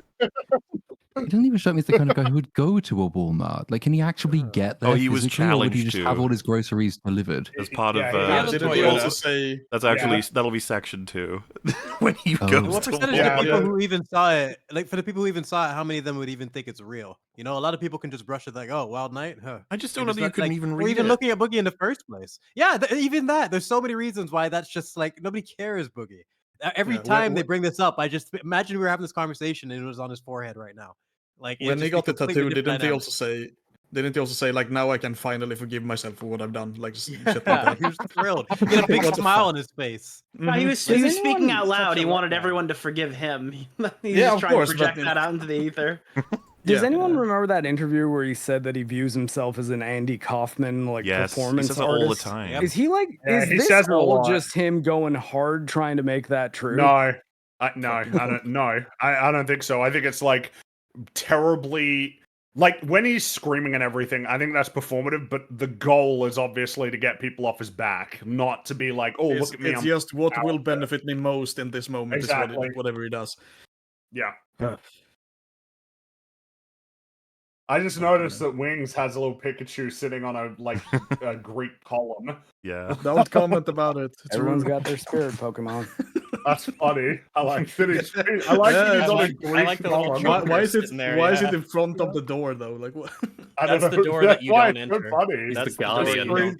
I'm the Pikachu who yearns for freedom. It's really funny. But it's blocking him from leaving. Like you have to answer the Pikachu's 3 riddles to get inside the door. Or he thunder shocks. What is your favorite color? They didn't. That's a lie. No, it just says Pikachu, Pikachu, and you're like, I don't fucking know what you're saying. Then he shocks you. Why did they get? If it was Meowth guarding the door, you'd have a chance. All right, that's about all I can take of internet drama, people. I'm going to tap out here. Catch you around, Mr. Maybe catch you on the flip side. Later on, guys. Sure, Have a good rest of the stream. I'll see you tomorrow morning, I guess. That's right. See you tomorrow. Yes, bright and early. Didn't. That's a lie. Hold on. Why didn't that get put in the fucking vlog? Like all we saw was you checking out. I literally said. I don't know. He's getting mad at the prospect of losing $6,000. This is a bigger punishment than that. I'm upset about the tattoo he was happy for. He didn't give a fuck. Exactly. Also, don't be confused. That is not the shadow of the microphone on his shirt. That is sweat that's done all of that. Oh, it's interesting. You know, it's like if you're like a who would like a topologist? Is that a profession? Someone who studies the topology, and you look at like the water. Yeah, a bugologist. Oh, geography, bugology. You know, whichever. But you can see the channels that the water takes down as it goes downhill. The paths of least resistance. It's like Most a of us human relief couldn't map. do that. We couldn't do that. Mine would just go. Well, I'm a dog, so it would You could actually name it like there's the river in the middle, and then there's like tributaries going off the side. What's you it could called? name each individual one. What am I thinking of? I know what you're talking about, Rex. A relief map. A diluvian plain or something? I guess you can see, right, because the sweat is cooling. Feels like where river the folds, patterns and the shit. folds are, right? Because it's under the folds of fat. Like if I'm seeing It trails it right, underneath it. Yeah. Well, I don't think it trails underneath it, right? It probably. I think it emanates does. from there. It's a whole other and then it creeps up the shirt. Yeah, you're right. probably I was does, right? Like if you've got I was big assuming the fat neck. folds, I imagine it sweats yeah. underneath the folds and then it leaks out. Yeah. Gotta love the leak. Why must we talk about such things? It is necessary.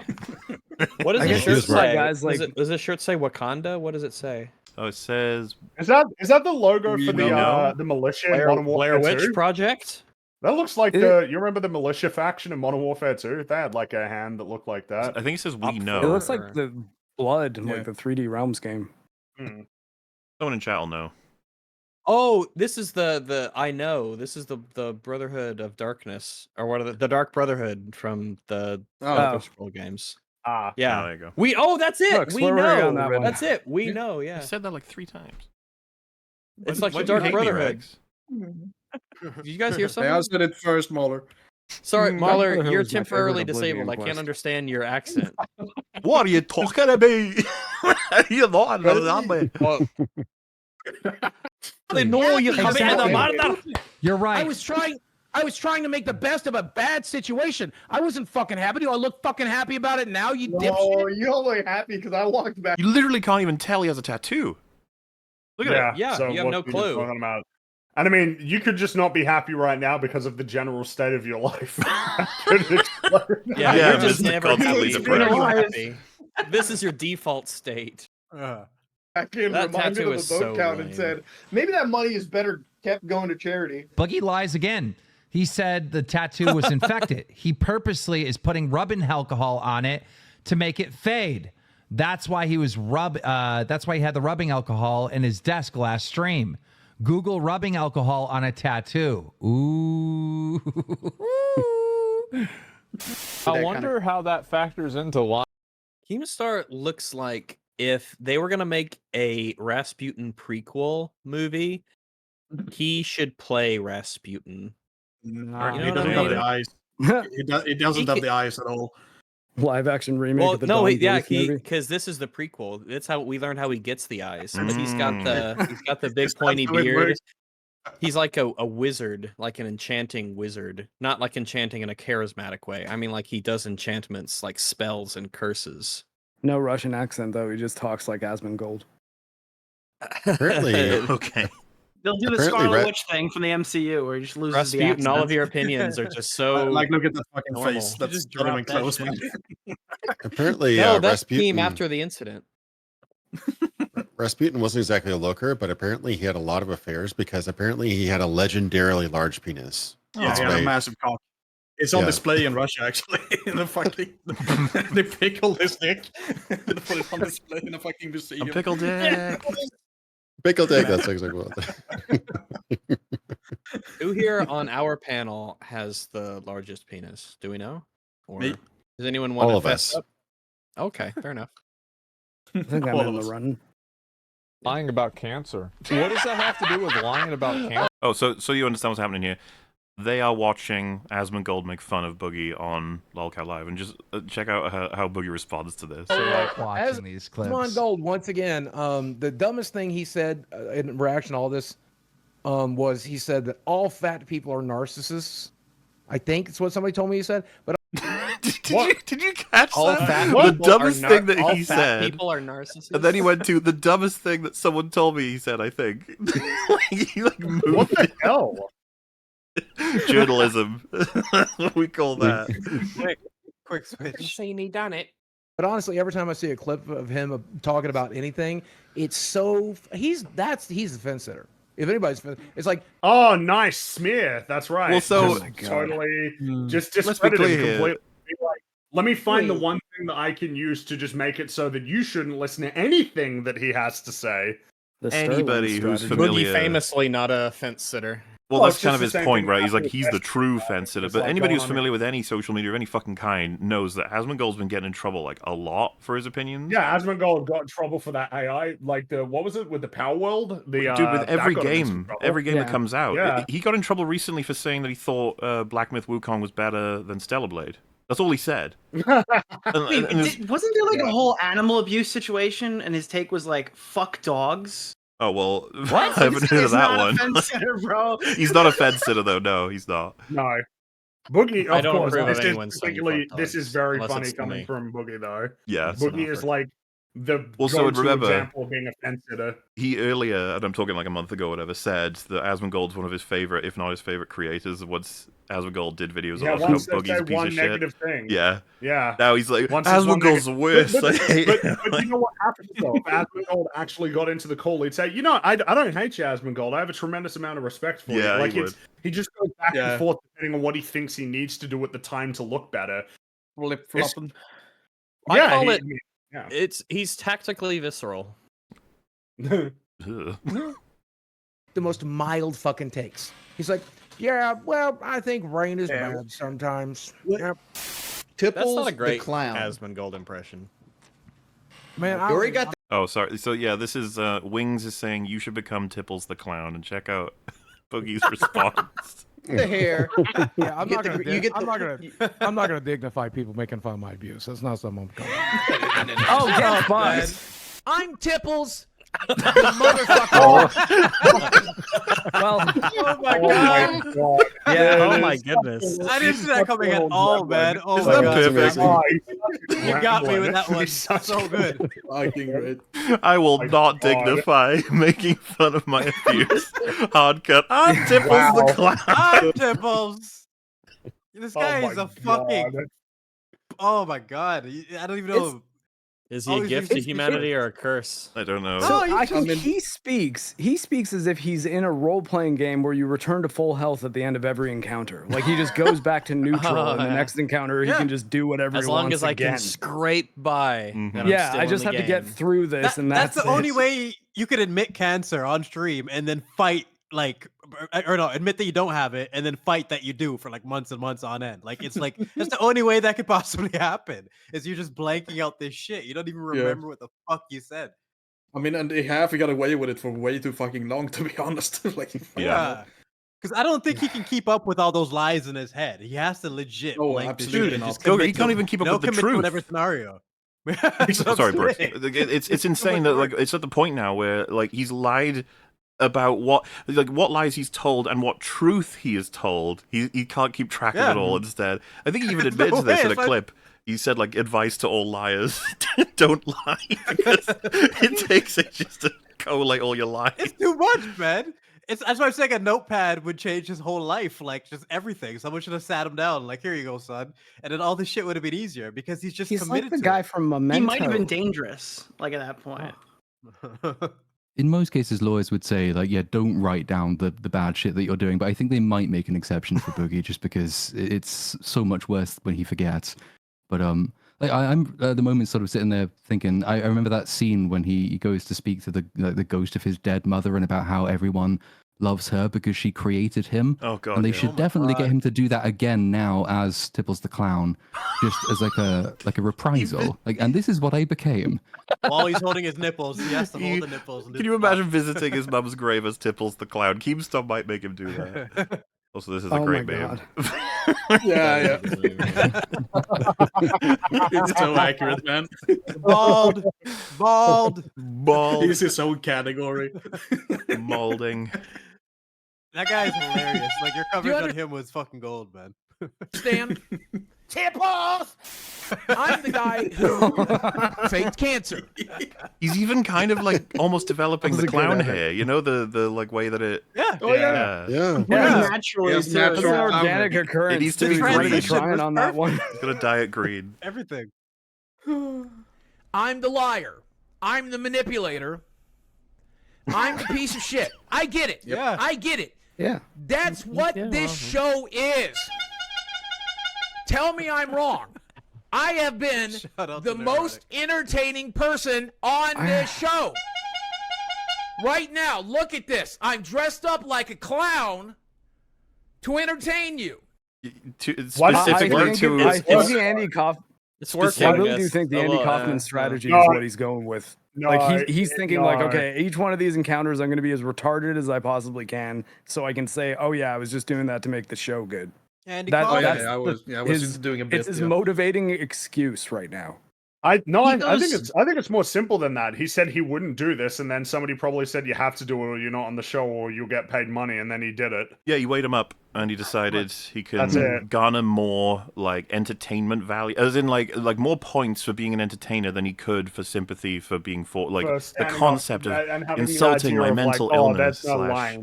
Yeah, he said like his abuse is like his core. Nobody's allowed to touch that. Remember, he went nuts over it, of being like, you can't take that away, because all of his shit has been stripped away as lies. The mental abuse stuff was the stuff that Metica was like, are you like, is that actually a thing that happened? And so he's very protective over it. And so this is the kind of thing that he would be like, this is stripping away the validity of my mental illness stories. But he chose to do it, which makes you wonder.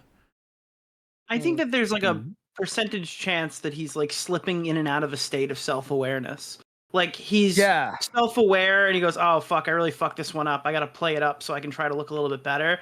And then he'll just black out, wake up the next day and go, what the fuck did I do yesterday? And then try to figure it all out again. It's a mix he of doesn't both. remember anything. Yeah.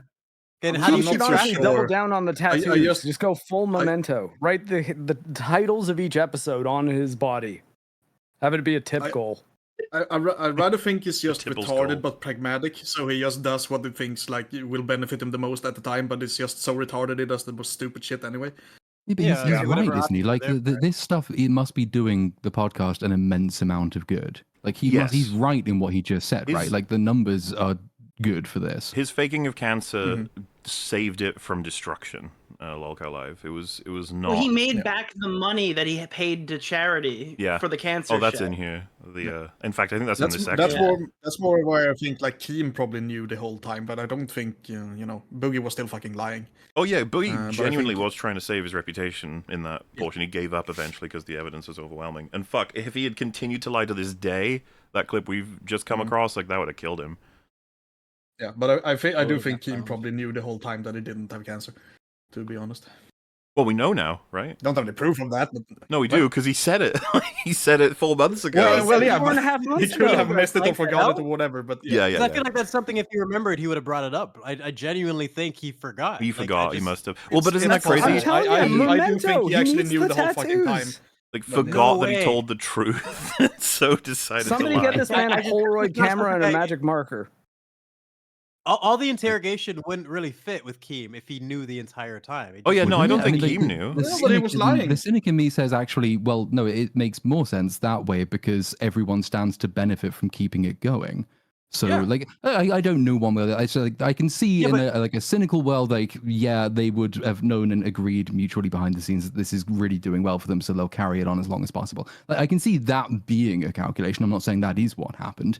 But like, it's also like this is the only kind of career where you can bounce back from this sort of thing. It makes the internet quite a depressing place. In any other walk of life, any one of the scandals he's been embroiled in would be enough to end his career. But actually, perversely, he ends up in arguably a better position monetarily, if not reputationally, from playing all of this up and keeping it going for as long as possible.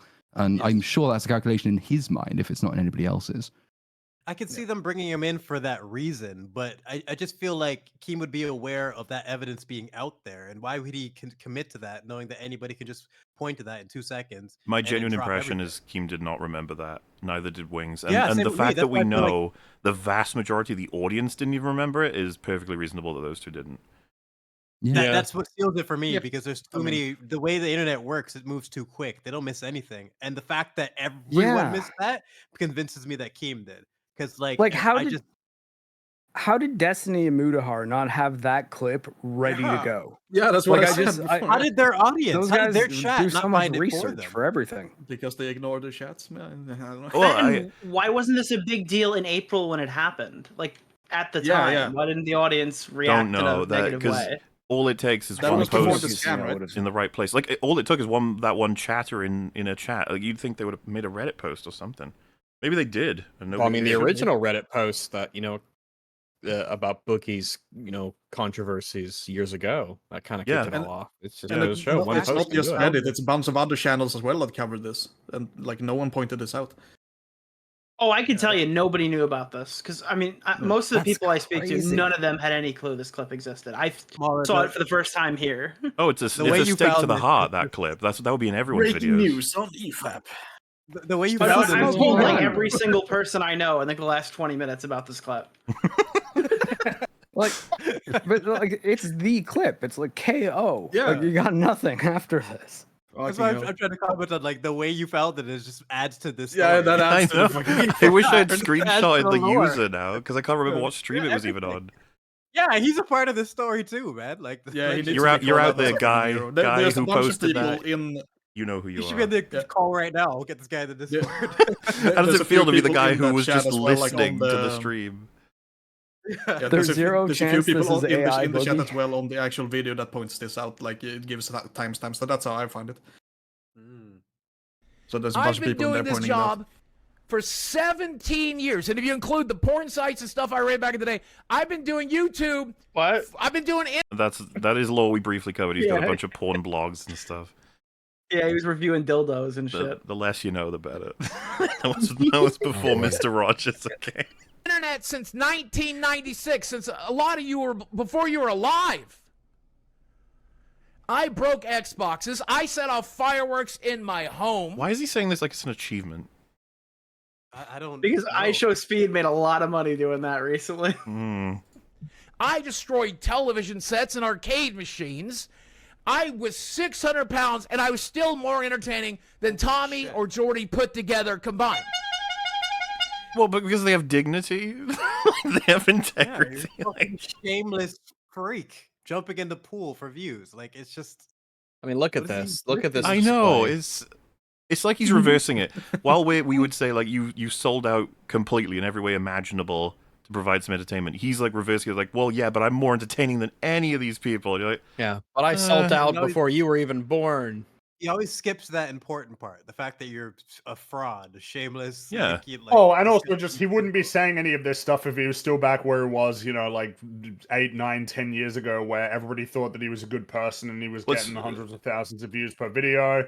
Like the idea of, oh, well, I'm really entertaining. Like, who do you think you're kidding? Everybody knows that you're a loser. Like, you're on the loser end of your life. And it's funny you That's said what's happened. You said 8, 9, 10. Is like you could actually say any of the selection of like 4, 5, 6, 7, 8, 9, 10, 11, 12. All of those he would prefer. Any of them. He would just pick That's one. true. Any one, yeah. Like the idea that he's going, hey, well, I'm pretty entertaining, so I'm happy. It's like, this is just, it is that meme of the, except he's got the clown makeup on the mask that he's got on, but beneath it he's crying. Yeah. It's like, he's the sad clown. Yeah, he's the sad clown with the, oh god, with the facial hair and the cigar. I looks just mean homeless. the Wojak one, but you just put clown makeup on the mask. That's all. Boogie Lax used cancer. Item not found in inventory yet. Super effective. Decent people level 100. Oh my god. This image here too just sums it all up, man. Boogie Like, Lax. which one you think does it more? Like this clown image here, or him as like the cow, like dressed up on the ground? Like, just which one would you send to, like a book 10 years ago? His level is in kilograms. Fucking... Oh my god. God. Fucking 872 kilograms. And in the The last cow is week, iconic. in the last month, I have been pure gold. I'm kryptonite anywhere else. I'm kryptonite anywhere else except on this show. And on this show, I'm pure fucking gold. Because I'm a clown.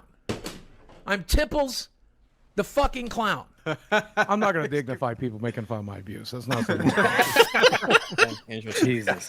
He's committed. I'm not going to do that. I'm not going to do that. But cancer's not something to pretend. So if you remember this fucking famous video, I guess Keemstar wanted Boogie to react to it. And about cancer's not something to joke about. You did though. Oh my god, you did though. This is such a bad video. Oh my god, this video is so fucking bad. Yep. This is Boogie at his most manipulative, trying to cover for the lie. Why is he saying at his most manipulative as if it's not him? Disassociated. It's not me anymore. I'm not him. I'm a new person now. I've forgiven myself. Born again. I've forgiven born myself. again. I can't discuss that. I've come such a long way from that guy. That guy Yeah. is me. And looking at Boogie this, by the way, reborn.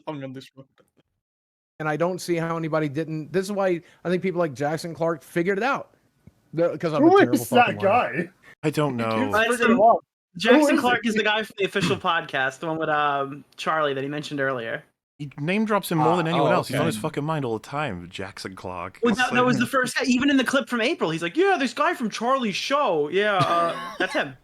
Very beginning. Do you think that's why he hates him? He's like, you're the one that told everyone I faked it, aren't you? Just Wait, admit it. He remembered that it was Jackson Clark, but he didn't remember saying that he lied about it. No, I don't. Oh. If you see a YouTuber saying that I'm faking this shit, link it to me. I normally free speech advocacy, the whole 9 yards, but I love the fucking free voice. speech advocacy, all 9 yards, whatever. But they're not allowed to. Like Happy Gilmore talking on the phone if after you've seen yelling the at the YouTuber girl. say I'm faking it, you said that. Dude, he looks way better in this video than he does now. Yeah. Are you talking It's not my fault. Put my fucking foot Health-wise? down. Just his hair, his facial hair, he just looks like a well-adjusted adult in this one when he's lying about cancer. Well, And then, like, in, the the newer one- in the newer ones, he just looks like he's he's melted in the adjusted chair. to calories, but So I he will looks here. fucking like a mess right now. So he's maybe- looked worse. Yeah. Well, that Okay. was before he I was never did. that was before he was diagnosed with tachypelitis. So I mean, that's pretty beautiful. For the record. And thirdly, if you see the shit in comment sections, if you see videos Oh wait, don't you mean Pizza Themia Farah? Oh, maybe both. I don't know. He's got a long Okay. list of stuff. Yeah. Got it All all. right, okay. about it, shout these motherfuckers down. Let them know. Yep. Let them know reality. I Damn, you use your Hey, Boogie audience. Mafia, I want you to send a message to all those Well, and that's what Keemstar's about to highlight to him. Is like you actually weaponized your audience to silence people criticizing things you actually did wrong. Like, Mm-hmm. oh well. Which is fine if you're written to be the villain, However, you don't typically want to be that character. Yeah. Dude, he looks like two different people. Now they're both on the screen at the same time. Like, Jesus Christ. Yeah, I don't know. He is looking a bit. They both look like shit. It's like, look bro. I mean, like, again, this is 2 years ago. I wouldn't just, do. let's just listen to me. Just is that This 2 is years ago? Yeah, I wouldn't he's do that already- again. Yeah. I'm a different person now. It's changed. What's he even He did it talking 2 about? weeks Like, ago. what damn? Yeah, but as it's changed since then. As if he's some kind of saint when he was literally lying about it after he had told the truth about it. It's fascinating. Team, I got a tattoo on my face. I damn it. changed. My Yeah. skin changed. I wouldn't do it again. I wouldn't do it again. all right. I've Boogie, had my punishment. You cannot take advantage of your audience like this. Of course not. Of course. This is fucking horrible. Yeah, that's why I got canceled. Forget You can't use language like, of forget the course. taglines. Forget the taglines of he faked cancer. He lied about. Forget all that. You're literally manipulating your audience. This is so bad. This is like the number one fucking thing I hate more than anything. When I see fucking commentators just blatantly. Do you see how much Boogie wants to get past this? Like, yep, done. All right. Yep. He's dying to I'm get past terrible. it. Yep. lying and pushing out fake narratives around stories and stuff. It drives me so nuts because they're like, they don't respect their audience. They don't respect the people that are paying their bills. They're like He's just waiting using for him them to and finish manipulating talking. them. He's not This listening is fucking bad. Yep, that was me doing that exactly 2 years, trying to use them. Yeah, there he to goes cover again. Oh, yeah. for- No, that's 2 I mean, at years the time, ago. Yeah, 2 years ago. Yeah, Come I'm on. saying he just This repeated is, himself. He went and then repeated himself. That was it. Like it's so Right. frustrating to watch this guy.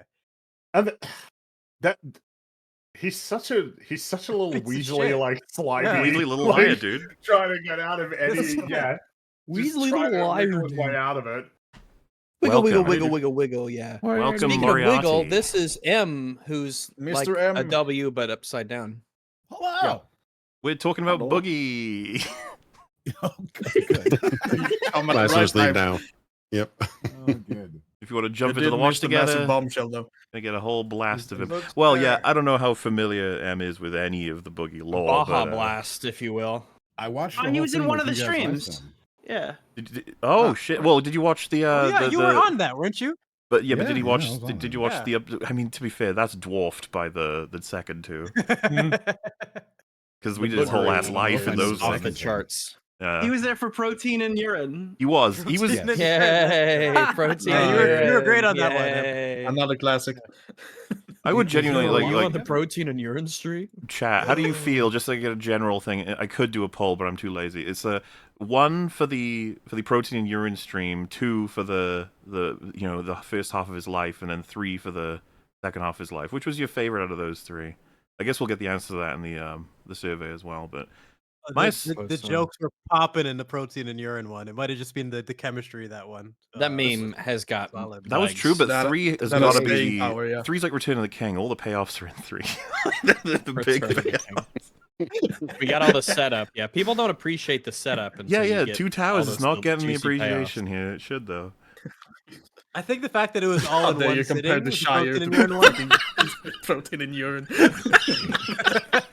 No, protein two and urine is showers ab on that I had head. Because yeah, we had Oh, all the okay. setup, but it's like that's the big payoff. Oh, there you compare that Yeah. to protein. Calling part 2, we should call it the 2 showers because that's what I had to do after I watched that.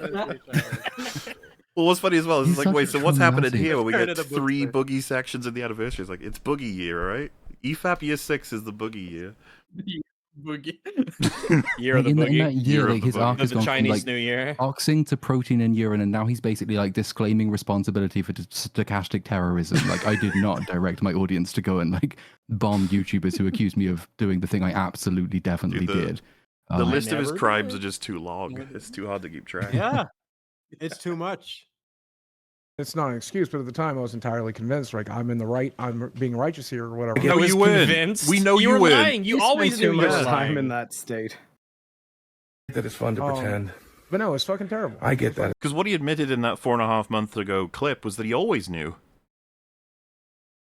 But now he's like, oh no, at this point I thought I had it, I swear. And if it's terrible, why do you even feel the need to try and load it with like, well, yeah, but it was a while ago and I felt at the time. It's like, why do you if you think it's bad, why not just say that? And it's like, well, it's because you're trying to get those in there so you can be like, oh no. Leave me alone. Leave me alone now, please. I don't think that will work. Like I lied about cancer. It was 2 years ago. Yeah, like that's a lot of time.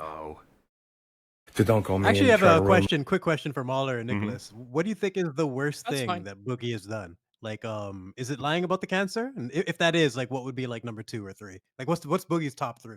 I'm inclined to agree with Keem. Actually, I think the number 1 might be what the spirit of what's happening in this video. He lied about the cancer in order to garner himself a lot of money and sympathy, and then when people started to figure it out, he organized his audience to shout them down, silence them, and hopefully get them reported. Like that. Yeah, that's so layered. I think that's the number 1 of just like, fuck me, you're a horrible person. You can't beat that. Tough to top. I think prior to this year, it would have been lying about swatting. That was probably the worst one. The crypto scam is up there for sure. At this point, he's done everything but touch a kid. That we know. Is that foreshadowing? Please don't let that be foreshadowing. They're gonna point this guy back. He's kind of, if you're counting this zombie chick that he's dating, he's kind of done that already. Like, no. I'm looking forward to being quoted on the next EFAP we do on Boogie. I'm looking forward to Mahler clipping that. Remember, Nicholas knew. So damaged. That girl's just broken. My life, I get it. But fuck you if you're doing that. I don't also, I was gonna say, fucking Nick, you remember what Cloud said on the second stream, right? Like he's already outclassed you on that one. Yeah, no, he was even further. He said, like, didn't he say like he'd be surprised if that didn't come out? I'm pretty sure he said he just is. He just said I'll say it, he is, and it was we were like, what are you basing that on? He had strong opinions. No. Oh yeah, I remember that. Oh, Lolcow Live is in chat. Oh, I texted Keem about it. He wanted to see the clip. I'm not running the stream, Keem. I can't just play it back. We can ask Keem right now how he did that. Yeah, can you Keem, line that up? How did you? We can do that for Keemstar if he needs it. Hang on. So it was it's the earlier part. I'll know where there's a link to the clip though if you need it. I'll find it. Line it up. Yeah, I just linked it to.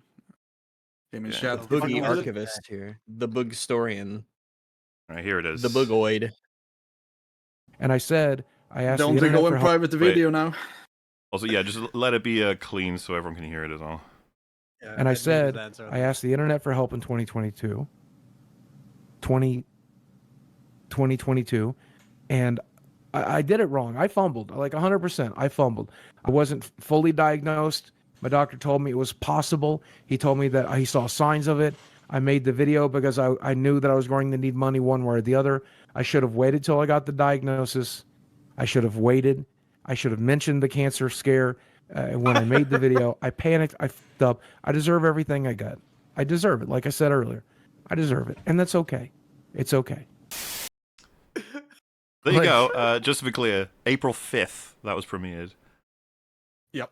That was a while ago. I was about to say, that's what I was laughing at. You're in the I video. didn't want to interrupt it. That made me burst out. Wait, that clip is not from April. Yeah. Oh shit! Well, yeah, it can only be earlier, right? Like, because yeah. Oh yeah, true. Oh god. Well, I don't know what the original date of this clip is from. Keep in the playlist like last week, though, like the right? re-upload is. Yeah, it could be just a week. It can only be earlier. Yeah. Oh, it's earlier. Oh my god. I mean, it is funnier if it's from March rather than April, though. I mean, it very well could be because this is a re-upload, right? So people keep saying, like, "Get Keem on." If he wants, we can chat with him. I'm assuming he's gonna want to be doing some other stuff. Let me text him. Well, because we got some other shit to see in this election. I'm so excited. Well, none of it's as revelatory as that. Most of it's just Like, memes. That's what I went in expecting, so that was just a little bonus. Keem said he can drop in 5. All right, we'll have to make room. I think we're fully stacked. right I now. can drop out if no one else wants to. I'm so ashamed to be a Daggerfall fan. He's wearing that shirt. Damn it. Yeah, Daggerfall is a fucking great game. That's just actually Daggerfall is just a reference to the suicide he'll never do. Okay. If anyone here is planning on leaving at any time soon anyway, just let me know because that will be the first priority. Yeah. If no one wants to, I can hop out and make room. So that's fine. Very well. I can hop out and make some spot. Make a spot if you want to take over. Yeah, and Dora, you could always end up coming back if there's room. Then again, that'll be if you're awake still. Like I need to make food at some point anyway, so we will be losing most of the British people at this point. It'll be the Americans that are coming in, and then we'll enter the dark hours where everyone's asleep. USA. Because I don't think I have Keem on Discord, so you're gonna have to do that. Oh, I can add him. Yeah. Yeah. In that case, Indigo, you jumping out? Do you say? Yeah, I might jump out just to open it up because I'm sure you have other people waiting. Very well. Appreciate you coming on, my good man. We're gonna. Yeah, thanks for having me on. Move you out. Like I said, we can have you back later if you're around when this calms back down a bit. Yeah, nice to see you again, dude. Yeah, we'll be here a while. Yeah, as always. Thanks everybody. I'll hopefully come back. Otherwise, have a good rest of the anniversary. Bye bye. Will do. Yeah, we will see you later. Take it easy, Indigo. See ya. Right. What a good lad. Well, there you go. Room has been made. I'm not even sure what exactly is going to be achieved here, other than just trying to figure out exactly when this happened. Which I need to know. Did he just blank on this? Like, what happened? Well, I guess that'll be fun to figure out. Funny. Yeah, just looking. I'm trying to read their body language while the clip is playing. They do look distracted, but like this is such colossal. Yeah. So it's the 36th episode. So maybe he can clarify when that was live. Yeah, is the live version of this down and is like an edited one up? Because I think they used to do that at one point, right? Well, yeah, that's how that was the old. That's probably it, yeah. Because even if it came out earlier, like, what difference does that? What difference does it really make if it was earlier? I guess it's like, funnier the further back it goes. I mean, I guess so. Yeah, because the reality is this is still way before everything started to blow up. When it has to be before April 5th, then at least. It's just the fact there's a distance where there's a distance away that he could be talking about another medical issue, like at a different appointment. But he said cancer specifically. Yeah, he didn't say the specific maybe it's cancer. a thing that happens to him often. Yeah, he gets lots of cancers. Yeah. Well, at this point, he fucking wishes. Lots of cancer near misses. Yeah. I'm trying to find. But he said he's been battling cancer for years, or like a year or something, right? He was diagnosed like 2 years ago, right? Plus 2020. Yeah, and he said he's been battling cancer forever, and this is definitely in this year. Yeah. Hey, Kim. Hello. Hey, what's going on, guys? Hey, hello. Like I said, I came across this thanks to some random chatter in one of the Lolcow live streams, pointing it out. All they had was, I think it was a title or an upload date, and then a timestamp. So see, I'm so confused because I don't think the clip is from April, but look at Boogie's hair. Like Boogie has big, long, bushy hair. Oh no, this is still on your channel. Yeah, that's it's relatively short. That well, the thing is that even if it wasn't April, it would only be earlier, right? Because it's premiered on April. So if it was done before, it would have been before, not after. What I'm saying is, other than the clip, you guys have went to Lolcow Live and you've seen this exact thing. So yeah, I have it right here. So it's at about the 7-minute mark, I think, of the April 5th, 2024. I'm so fucking mind blown. Yeah, Keem, that's the timestamp and that's the video. What happened, man? Okay, do you guys understand what's happening? Boogie cries about his health issues so much and blah blah this and blah blah blah. When he's talking about it, we all tone out. It's not just me and Wings. It's literally everybody watching the show. Not a single person heard him say that. That was our theory. You could admit to murder and you would never know because I mean, it's true. Like, let me tell you about my health issues. Here's how I'm feeling today. And it's always like, shut up, Boogie. I'm sick of you crying. You know? I just don't get how all the commentary people miss this. Like, how did no one get it? No idea. You gotta make people. That's why, because he talks about his health and his depression. What's he gonna say about this? Because it's the same You have song to get you've heard Boogie a to million watch this. times. You got to get Mike Boogie Plum to had watch to this. leave. Oh yeah, Boogie has to react to this shit. Yeah. I think the only evidence we need is that Mike Plum had to fucking leave the documentary. He couldn't even take that shit anymore. So it just makes sense to me that people would zone out anytime Boogie talks about his bullshit. So God, he really theory. did leave, didn't he? He was like, I needed to take a break from my Like, depression. this is, everything that he said here is the same stuff that he was fighting everybody about as soon as it started to blow up. Yeah. Yep. Yeah. He's just fully admitting to it. In the clip, Turns out he's he talking committed about the murder Jackson on Clark video. from the official podcast. So, like, he remembered Jackson Clark. He just didn't remember confessing to you guys in April.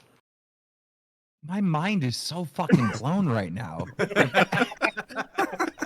Is this like Mandela effect or some shit? Like, what is this? Like, he pulled some Doctor Strange No Way Home spell shit. Well, if you watch the clip, you can see Well, because as your- well, you can Keem, see your face just That's why doing it's so something else funny. when he talks one about of the it. things I find so interesting about this as well in this Lack of clip, interest. he admits this for money too. He doesn't just admit that Oh, his yeah. doctors told him that he absolutely cannot confirm he has cancer. He says he had to run home and make the video because he knew he was going to need money. Yeah. Just one more time. Can I hear the clip? Yeah. You want to watch do you together? have the watch together link? Watch. Do I just hit I'll send it share to you. stream? Yeah, just link it again. Yeah. No. You just jump in the. Hang on, I'll give him the link again. Yeah. Definitely want to hop in there. There you go. Because that's what we were trying to figure out this whole time of just like that's the only explanation. Just a blip where everyone just ignored him for that brief moment. I'm ready. Some sort of proof. Boogie. And I said, I asked the internet for help in 2022, and I did it wrong. I fumbled, like 100%. I fumbled. I wasn't fully diagnosed. My doctor told me it was possible. He told me that he saw signs of it. I made the video because I knew that I was going to need money one way or the other. I should have waited till I got the diagnosis. I should have waited. I should have mentioned the cancer scare when I made the video. I panicked. I fucked up. I deserve everything I got. I deserve it. Like I said earlier, I deserve it. And that's okay. It's okay. He fought you on this for like 48 hours worth of content, by the way. He was turning down $50,000. Well, I still think this is fake. I still don't think this is real. Like, is it? There's You're no right, way. dude. You're right there. I was It gonna say, is this legitimately the is best that AI your video ever? brain went to this to the despondent tune out but not zone only because that, Boogie's talking about Well, his and depressive health it's again. so- I've heard this song a million times. Because, like, to back you up, it's so unbelievable, right? Some people were speculating that you knew and did all this to farm it, but the fact is, this was public. Everyone heard it. Yeah. Everyone could have known this at Everyone, any time. yeah, it was but- always And there. no one fucking remembered. This would have And, been like, fucking everywhere when you know, the shit was going down. Not just myself and everyone here, but like Nick as well. Everyone would have brought this up if we knew about it. Like, obviously. Yeah. People who made videos on it too. Like, Yeah. how did Destiny not bring this up? Like, how did no one link this to Destiny? It's a silver bullet. It's completely. The time code should be Just proves spammed everything. in chat Guys, this anytime is anyone was talking to 100 him about it. This is 100% the reason why they didn't include the cancer stuff in the Mike Klum documentary. He knew because he said this early here, so he asked Mike Klum not to include it. That's 100% The only thing that's what happened. the only thing that's coming to mind right now is, damn, I never should have got vaccinated. Because you couldn't hear him say the shit as a result, or what? Vaccine Audio made- issues. It made If me I- extra not care about Boogie's depressive. If I didn't take those jabs, there's no way I would have missed this. I think to realize what he's saying. Like, I don't know. Dude, it's the basic Can I assumption ask everyone a quick has. question? Wings came and the whole audience tuned out when he started going on his ramblings about how much pain he's in and what shit, you know. 'Cause I can completely believe that because he does it so often. But like, I'm kind of interested because like I get how popular this is for the podcast. This is a guy who's lied to you, your audience, and his audience about cancer to screw people out of their hard-earned money on multiple occasions. Is there anything he could do that would stop you bringing him back onto the show? No, that's why you'd bring him on at this point. Guys, like, you that's have to understand how complex this is, right? Like, the entire reason why he's on the show is because of this. Like, because he is that. He's a liar, he's a manipulator, he's a fucking lolcow, right? So it's really, really like hard to make a decision. When I fired him, I really intended to fire him. I really sent him some money as like a severance package, right? We called it the shares, but there's not really shares, right?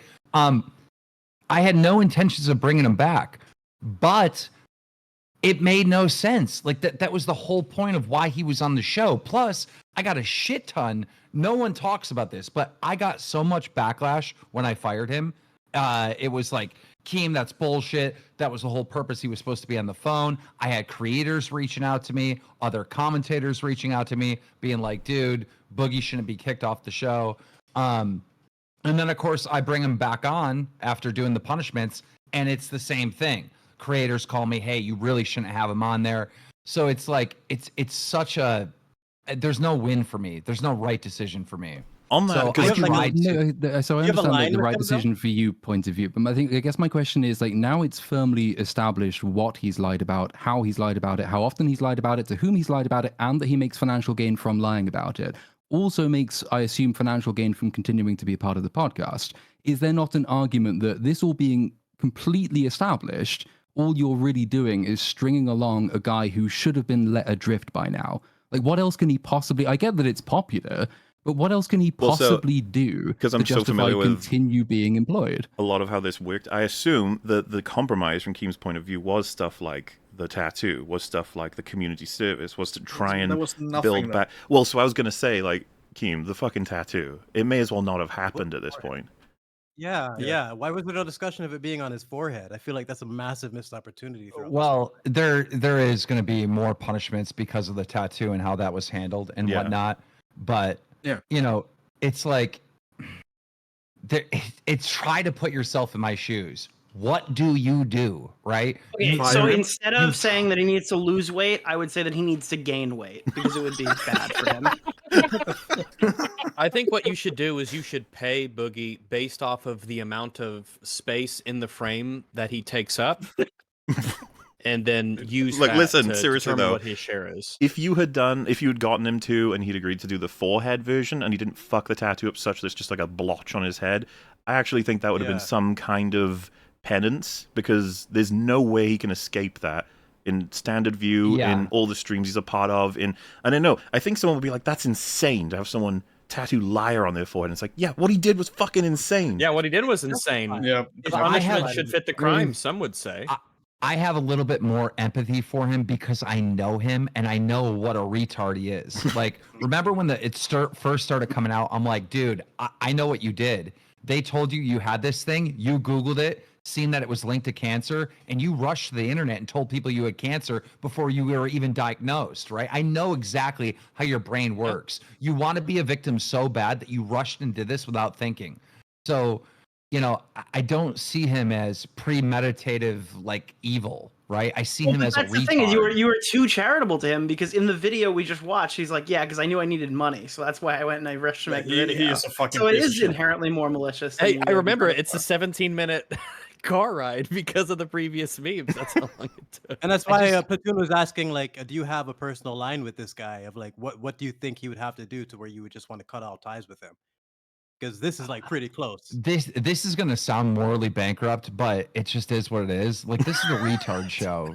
Like, their jobs are to be retards. There's got to be a line though. Like, I mean, as a premise, I can understand the incentive, but like, you are incentivizing him to continue, because every time he does something like the liar tattoo, which you're now saying you're going to punish him more for, if you're saying he wants to be a victim, and then you're saying I'm going to incentivize you to be a victim so you can stay on the show and keep fucking up so you can stay on the show and we'll keep paying you, he's just going to keep doing it. And like, I understand, like, from the perspective of the guy who runs the podcast, and like, you want it to do well, I completely get all of that. But like, you're turning him into like the Honey Boo Boo episode of South Park, which has to end with somebody raising the bar at the end of it, because otherwise the whole thing just goes on in perpetuity and nobody benefits. I don't think you understand how good Boogie is for the online economy. Everybody gets to make content on this idiot. Everyone gets to talk about it. We're talking about it right now. Well, like, I was going to say, he's like oil to Saudi Arabia. What are the repercussions of this clip? Are there any? Out of curiosity, does this change anything for you? he's a retard. Like, I mean, guys, listen, you have to understand. Everybody beats on him, right? Isn't that a lot of punishment? Yeah, but he fucking lied about cancer to gain money. He deserves it, dude. All the money he lost, he made back from the show's revenue for the month he lied about cancer. I mean, technically, as weird as it is. Both technically, that is relatively true, but he donated like I think $4,000 total to cancer. He didn't have that money. Like he was down to like under $1,000 in his bank account. Yeah, but for 2 weeks until you guys paid him. Yeah. Then he gets. Did he get to keep the severance pay? He should have had to send both to charity. I think he should have to send the rest. He did not even get the severance pay. It was set to be paid August 1st. So he came back on the show before August. That's good. I mean, like you say, the guy deserves to be punished. What is a more fitting punishment for conning people out of money for lying about cancer? Is it being told to tattoo another thing on your head, or is it actually you're not going to be able to pay rent the next month because you're not going to be getting any money from the podcast? I mean, I understand that you're like sadistic. I'm not. Like, this is the only thing he has left. This is the only thing the guy has left. Like, I'm not. What? I'm not going to take It's it only from joy him. in life. So like that's interesting. Like it's kind of interesting being told I'm the sadistic one when you're defending a guy who conned people out of money by lying about you want cancer. him to be you want him to be homeless. No, he's wondering if there's a limit to Does like. he is that not what he deserves in a way? I mean, that's a little sadistic. Does Boogie deserve to? Well, is it? Or is it Well, just the way that the world should like be? Keem, that you wouldn't someone take like on this- everyone on the podcast in the world who is in danger of being homeless. You're picking him specifically because you like know his history, I guess, right? No, he's on the show because he's literally a lolcow. He's a retard, and he's super entertaining. He is. Not when he's trying to be entertaining, but him in general is just entertaining. The phenomenon of Boogie. Yeah, is but like, is there like, and look, I'm prepared. I don't want to be. I know I am being preachy about it, but fuck it. He lied about cancer and conned people out of money. I think I'm allowed to be. Like, Yeah, fuck the guy. If me thinking he maybe should be punished a bit more for doing what he did, like, and by punished, I simply mean you not paying him for doing what he did. Yeah, Could you not redress the balance by giving his wage to a homeless person who didn't lie about cancer? Cutting his pay for like I agree. 2 months. Oh, go ahead. No, Well, go ahead.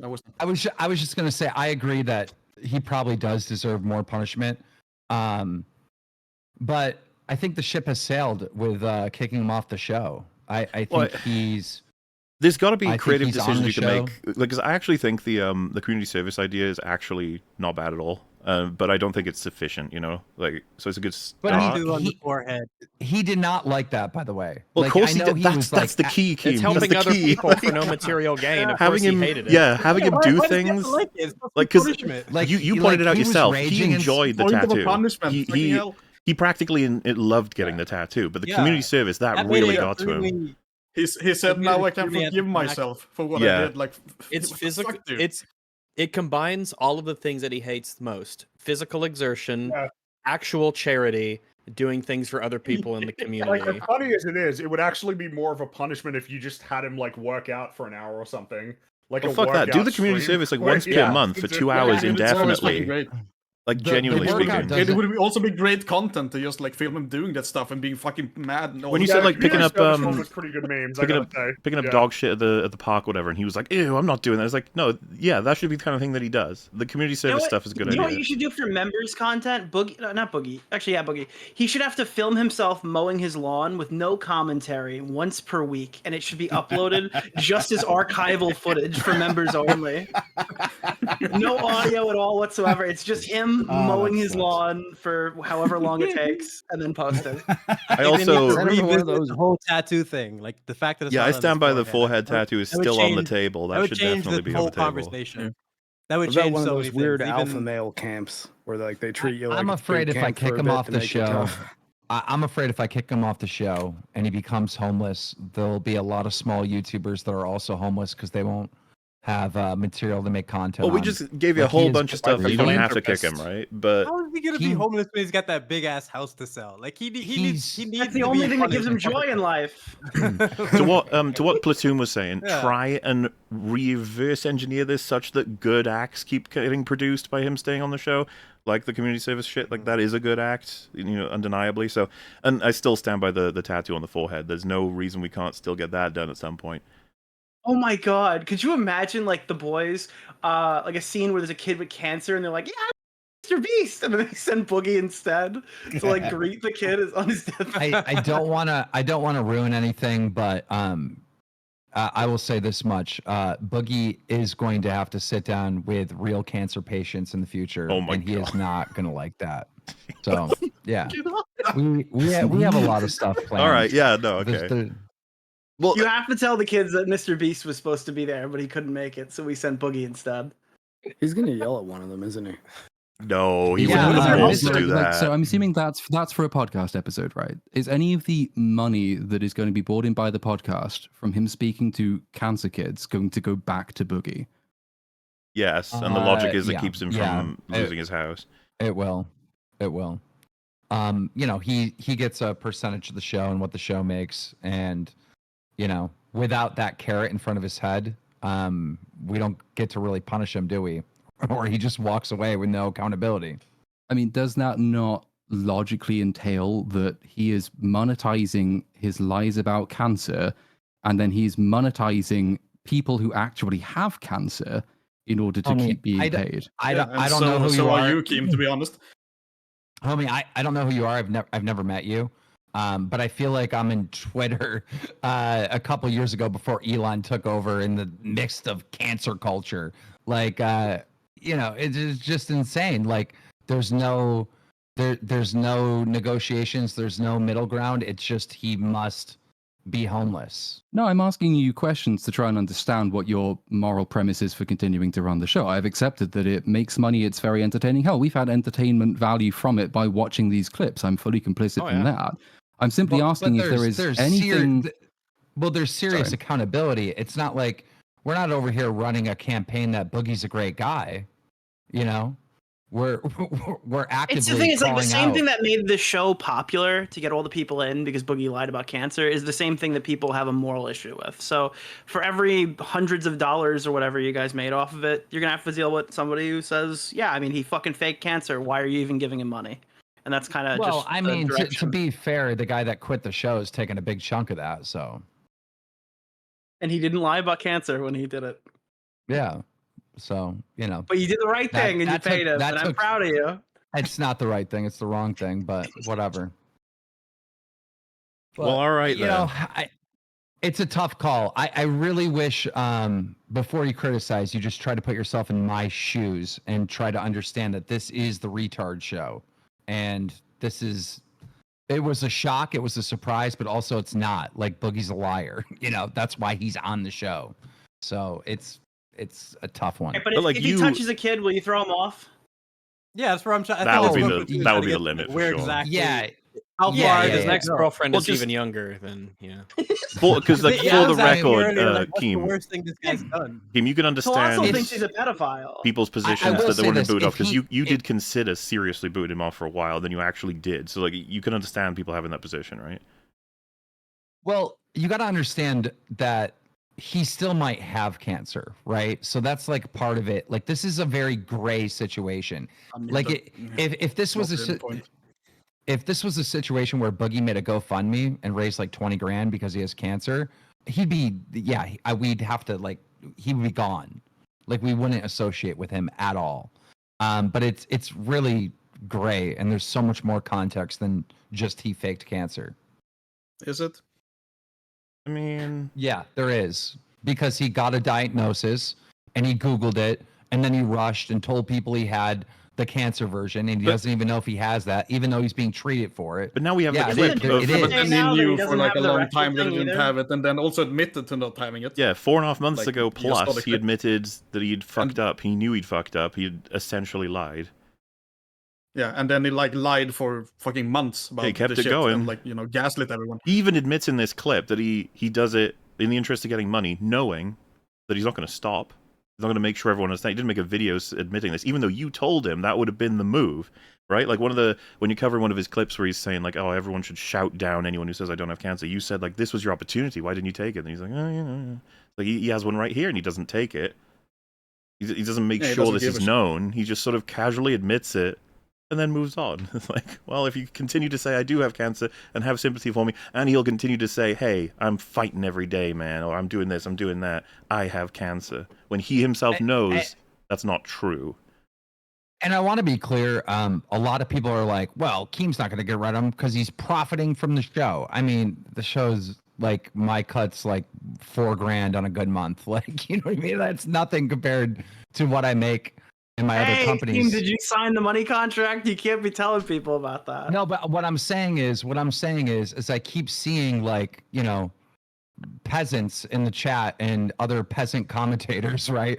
Saying, "Oh, Keem's just doing this for the money." This is so little money, you know, from what I make and my other stuff. Like, no, there would be no money motive. I've always thought you were doing this for the I don't think anyone spectacle. on here has actually said that, though. Like, no one here has accused you of wanting to do this because you're profiting from it. The question is very specifically whether it's... Chat and commentators are like, "Oh, well, Keem's only keeping him on for the money," and it's like, bro, like, no, like this gets split up. Like, you could probably make more money doing other stuff for sure. Yeah, I think. Yeah. Come on, you're doing it. It's like a circus for you, right? Like you're the ringleader. I like doing little side projects and whatnot, and it's fun. This is a lot of fun. You've always been fascinated by like radio shows and stuff like that. Well, Turkey Tom just covered Lolcow, and he goes, "I don't know why Keem does this. The money's not worth it. The views aren't worth it. It's just a headache. I don't know why he does it."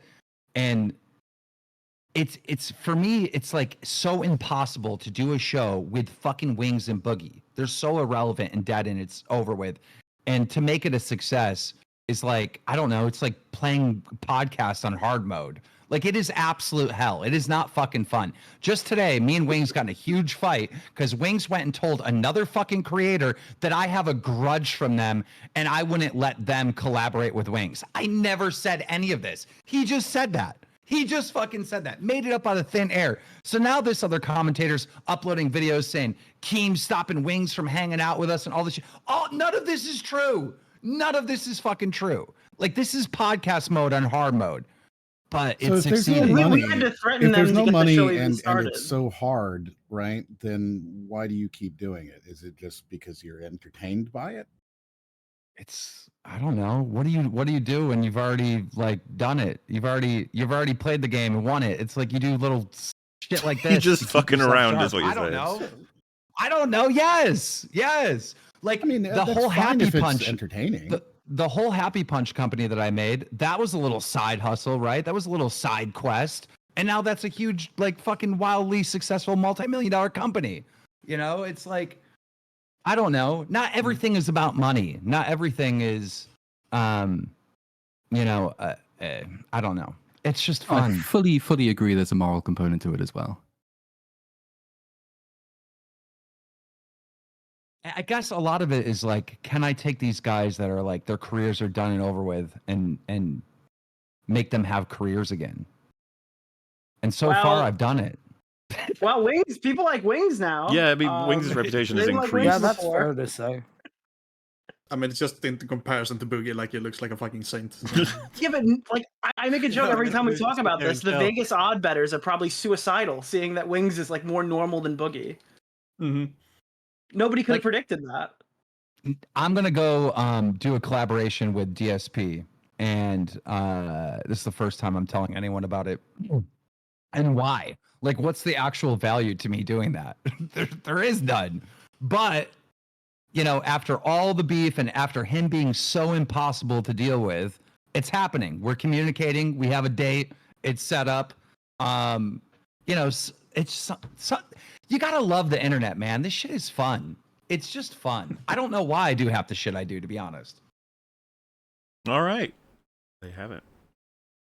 Thanks for. Thank you guys. Boogie, are you gonna make Boogie watch this? Oh no, he's not gonna make him watch it. Oh yeah, he's gonna watch it. No, he will. Of course, it's gonna happen. He has to watch it. He has to. Yeah. I think he It's probably gonna be will. seen. We'll see.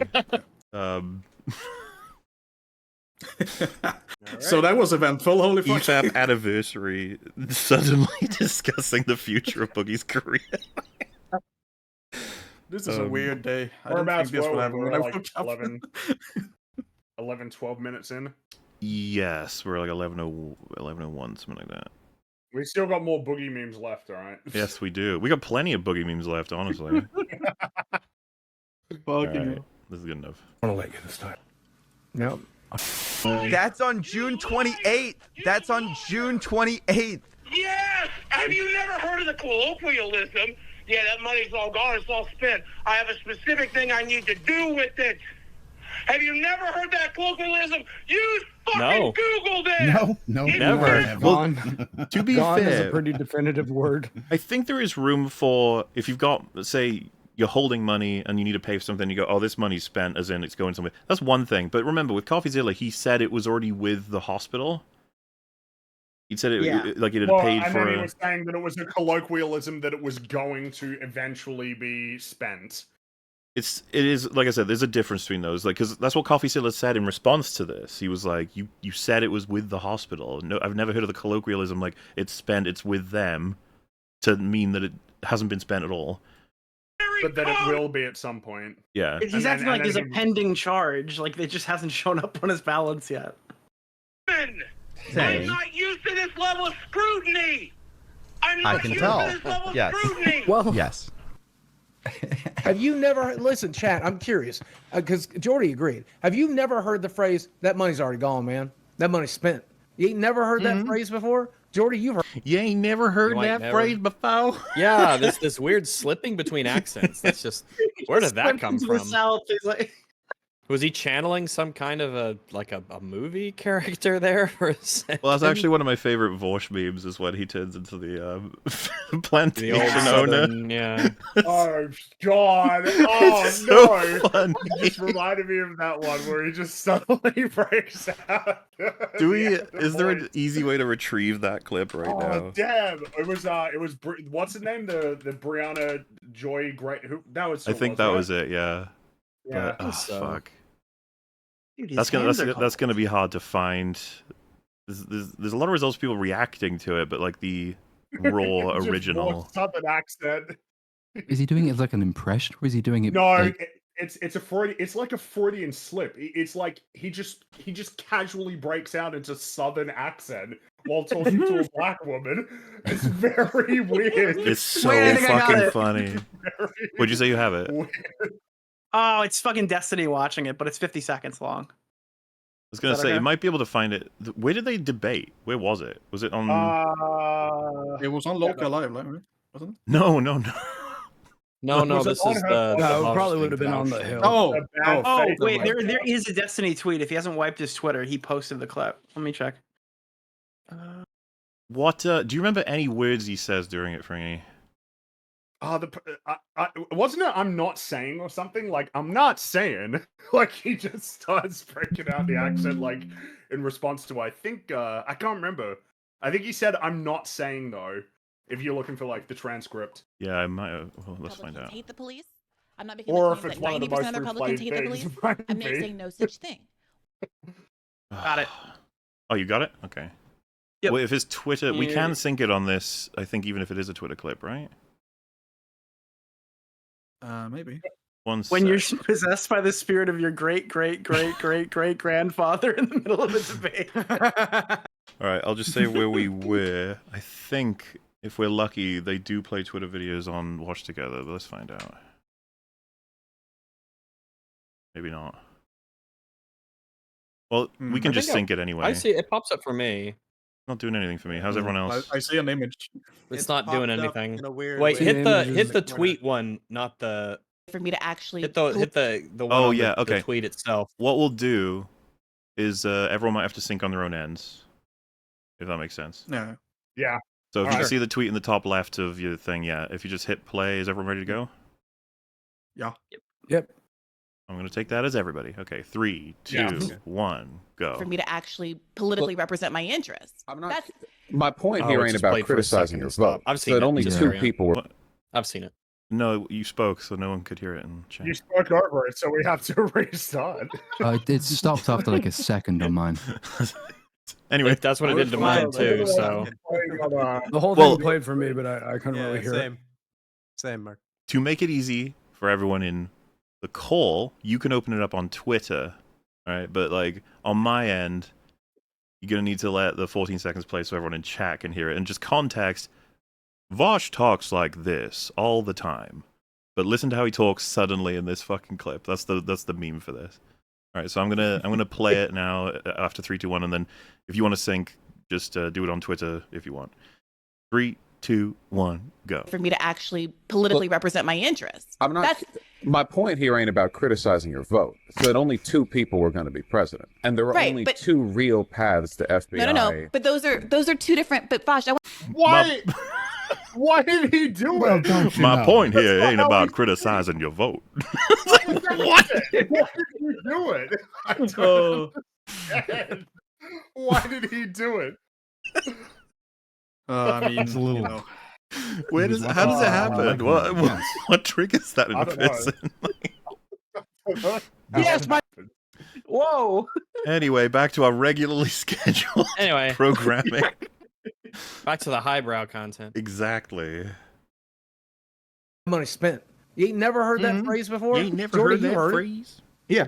I'm convinced that coffee Shit. must have grew up with money because there's not a poor person out I got there. a lot of like, money in my literally. possession right. I got a lot of money in my possession right now that's already spent. Yeah, Uncle there's Sam's not a gonna get poor it. person out there that don't know that phrase. I'm telling you.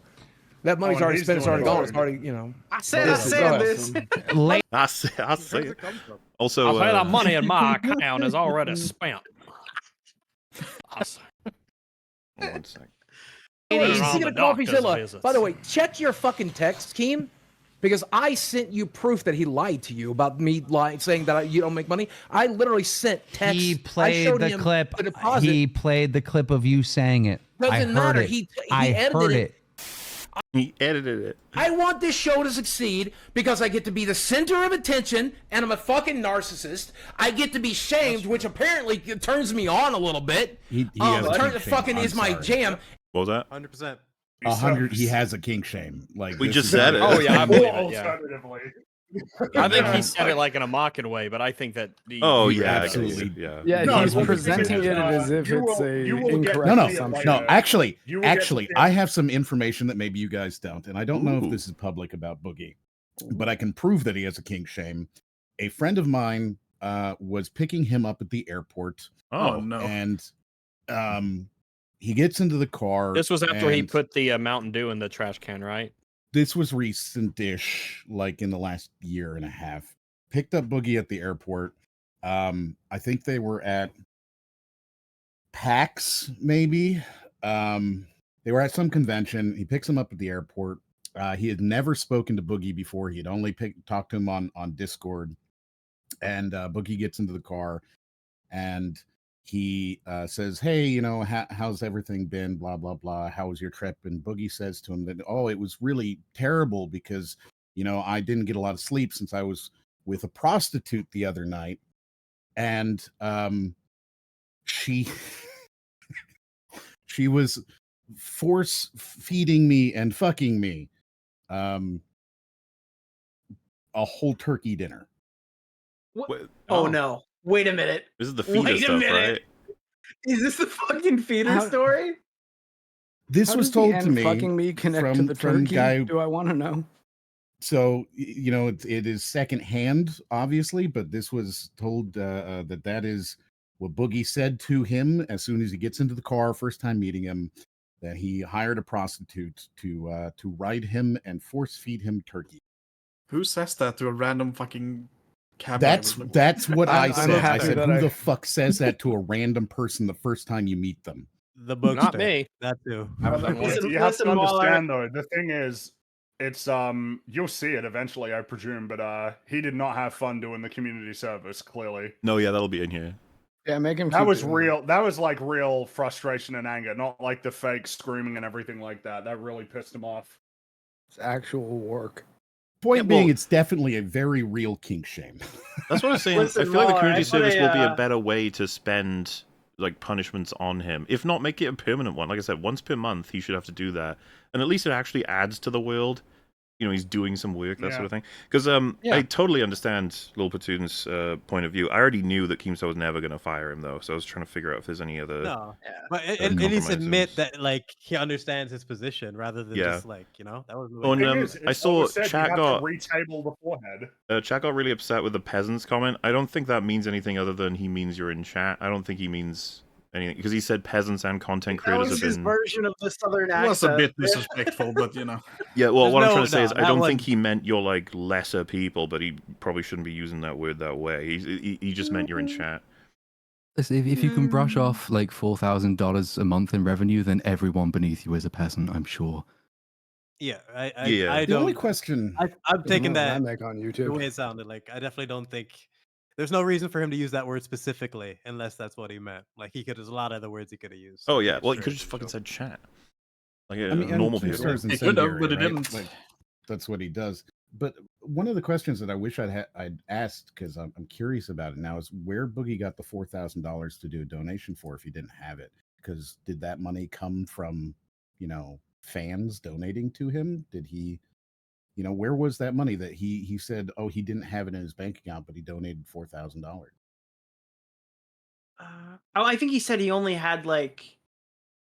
What did he say? That was the only money he had left. Like he didn't have the money to really. There's do actually that. Well, yeah, but I mean, zero. I can't. Also, like, He's how not here does for this me to get ask squared him away with, to clarify. How does this get squared away with? Because Boogie did a video recently where he's saying he's spending like $1,200 a month on some like miracle drug that's making him lose weight. Is it Ozempic? It's Ozempic's $1,200. It's always been him just wanting people to pay for Ozempic. Well, no, but I guess it's just like, I mean, if he's spending that much money on just like some weight loss drug, I don't know, Because like he bought volcano insurance, $1,200 to fucking the miracle drug. It's not working. In one of the first streams where he brought it up, though, he said, my type of cancer can only really be mitigated by losing weight. So I've got cancer drugs that are helping me with that. And I was like, oh, this guy's just taking Ozempic. That's it. It's just... I don't... Like, he's squaring it away, like, seemingly strictly as just, like, oh, yeah, no, I'm losing weight, and that's cool. Not, like, specifically as if it was, treatment. At least that wasn't, like, how he was framing it, as though it was, like, treatment specifically for, his maybe diagnosis. Like, but I don't know, it's just that's a lot of money. I think he was hoping that people would understand it as chemotherapy medication when it's not even close to being that. Yeah, it's just that's something I presume that's in one of the later portions though. Oh, so funnily enough, the discussion over how the money's going to get spent is actually what's coming up next, like where it went and what's owed. So we can talk about that there. Shamed, which apparently turns me on a little bit. It fucking is my jam, and it pays my mortgage. I get to be the center of it. Oh, also, hi, CJ.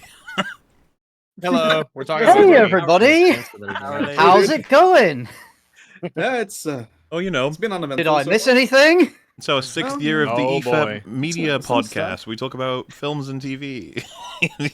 Just. I saw people talking about feeders, so I had to join. Oh yeah. It was my time. Mm-hmm. I too like food. Food is meat. Attention. Show me a man who I get to go eat. viral on the internet, not for great reasons, but I don't really care. And I get to have my mortgage paid. Wow, what a terrible reason to want the show to go forward.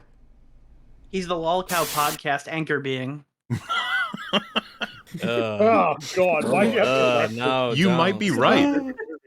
If Boogie were gone, I don't know that the podcast would really have a it wouldn't go on. It wouldn't be Lewis and Keem having it. End fucking immediately. Yeah. Wings Sub is someone else in. Wings is like kind of smart enough not to screw up as much and as overtly as Boogie. Turns out he's also not as entertaining, Mm-hmm. You're probably swapping that with Review Tech USA. He'd have to agree, though, right? Yeah, that's true. So wait, you said it was like to do it because it was funny. Was the intention to do like drama for the podcast? Like, oh, okay, I could do a crypto thing, and then I just needed the 10K. I just wanted the money. I didn't even think about the podcast.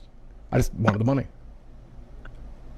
Tip off. That's just That's just fun. That's just flavor. It's establishing just how much he's money oriented, whether or not he admits it. Reddit user put out, pay Tommy out of Boogie's shares. He doesn't deserve to make money off of his cancer lies and scamming people, which we 100% are doing that. No, you're not. Is No, you're Keemstar's fucking microphone not. blowing out? Jordy, did you hear what he just fucking said? Yeah, see, that's the thing. Boogie gets real mad when it's his fucking money.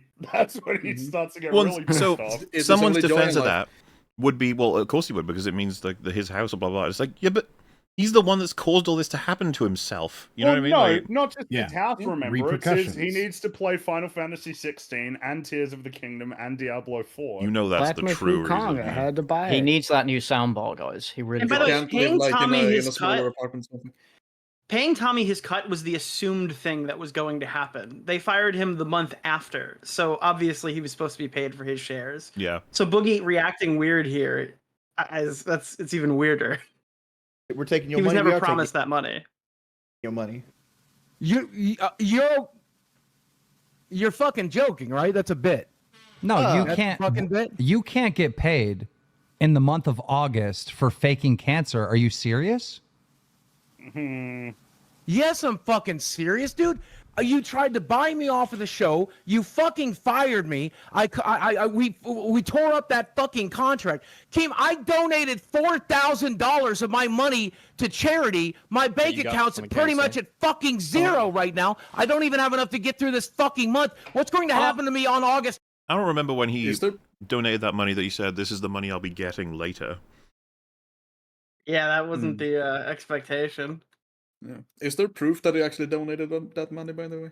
Apparently there is, yeah. Just I curious. think Mudahar and Keemstar also- confirmed it.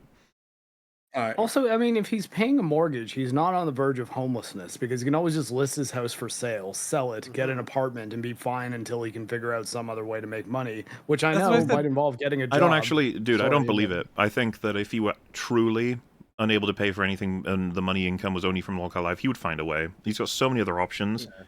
There's so many people in his life as well. So many things to sell. I just don't believe it. How can he be homeless? He How will can be worried fine for about the rest of being his life. homeless when he's got a house that big, like he can sell, you know? Like that's not a strong excuse at all. Yeah, even if he doesn't make too much on it, the amount of time he's been in there will be enough to pay rent for at least half a year. Fucking first, team. Okay, No. okay, calm down for a What second. happened to me on August fucking 1st? calm My down. mortgage is due. My health insurance is due. No, there's no fucking calming down. Calm down. Are you fucking full of shit? Boogie, it would be incredibly unethical for you to get paid on our best month ever because you faked cancer. I already gave the money away. No, I already gave the money away. I was hoping to get some of it fucking back, but I already donated $4,000 of that fucking. Okay. Well, he is really mad about having donated the money, but also it sounds like Kim did not want to pay him at some point for related. You'll find out. Obviously, we're watching the arc unfold. We know the end of it now. Paycheck to fucking charity. It's already in a fucking cancer charity's fucking hands. Now what am I supposed to fucking do? What am I supposed to fucking do? I have a 2,000. Oh, and Baowen just highlighted, which is true. The only reason he did that 4,000 donation was because he was promised the button. Remember? He was supposed to get it back. Yeah. Oh, yeah, right. He bought that, essentially. $1,000 mortgage hitting the fucking third. I have health insurance. I have fucking electric. You want me to be able I like how he's so big when he laughs. You could see the webcam wobble. Yeah, he's just you know, shakes the entire room. the show? I have to have fucking lights. I have to have. Oh my god! Wow. That's his microphone, by the way. It gives up. Yeah, but again, man, I am really cynical about basically like anything that Boogie does at this point. Like, I get the impression that he obviously wants the money, but like, I don't know about all this screaming and shit. This feels like feels like he's playing it up again. Yeah. Every single time when I don't know. It's just something about it. I mean, he doesn't really deserve the benefit of the doubt at this point. No, I mean, how could you give it to him? Certainly after doesn't deserve everything what that's he's got. happened? You only really need a phone with like some data to join a live stream too. Like, and I'm sure that Keemstar would probably pay him for one. Well, and he also use this phone to join the streams. If you were truly That's your desperate, payment. if he was like wouldn't he just be doing more videos, spamming them? Even if people, there are people watching him who he was hate him. absolutely on the brink. But then of course it's like, are you serious that there aren't any like expenses that you could cut out? Like you can't, cut your subscription to a streaming service for a month. Remember in the documentary, apparently. Hulu was like $120 a month. I don't know how that makes sense, but like surely that could get trimmed away. Start selling buttons that say "Boogie Fake Cancer." To pay for it. I'll send you a fucking screen cap. I'm like fucking. His microphone is going to This is really funny. I gotta say, Dude, calm down. This is. Wait. No. Boogie Give wants me to. like $4,000 from charity back, and I'll be able to make it through the fucking month. Oh, so give you the $4,000 back that you gave the charity, so it's not even really giving it to charity. What he deserves. Pay Tommy 25% of the work he fucking got paid out of my fucking account. Where's the rest of the fucking money go at that point? Wings, did you fake cancer? I have not. No. I also haven't faked cancer, so me and Wings are going to split it.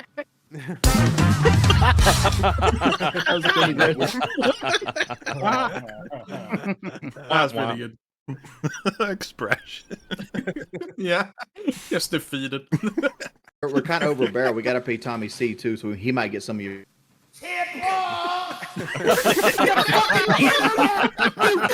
The fuck am I supposed to do that without fucking power? How am I supposed to be on this fucking show? This goddamn. Oh god, he's such a Jesus fucking, Christ. he's such a bad person. Like, Performer. jeez. He's the worst of us. Oh man, like Yeah, sometimes you sure, just get sure. overwhelmed by just the like So much. Damn. And they know how fake it is, so they just have to wait. And like, oh, okay, Boogie. Like another 40 seconds later, he'll calm down. It's. I mean, they tuned out enough to where they didn't even notice what happened back in April. That's 100% the reason. Yeah. The clip you played. Yeah. We see it on repeat. Like anytime this guy does this, people just shut down. And the clip you played where he was doing this, freaking out, and then when they went off stream, he immediately was calm. He was like, "Oh, good." Oh well, he thought he was off stream, but that was on That's what I'm saying. yeah. The change in tone the second he thinks he's not live, is disgusting. Well, again, that's the reason why the CoffeeZilla one's so fascinating, because he didn't know that he didn't realize that what was happening there. So that feels like a lot more of an insight into the real Boogie. Bro, you got money. Bro, okay, who even believes this? Who even? Calm down. Calm down. Yeah, Calm it's the super fuck informative down. at this point. Calm down. Chill out for a second. Chill out. Just listen. Just listen. Catch your fucking breath. Calm down. Power and internet. Power. Calm and down. internet. Calm down. Calm down. don't think he Stop. heard Stop. you. Stop.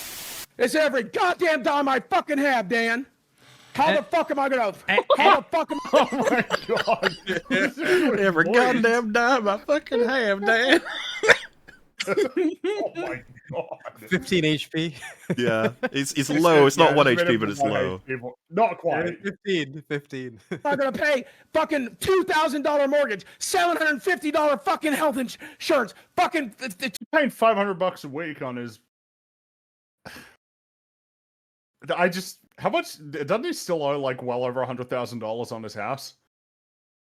Probably. Yeah. Yeah. Okay. All right.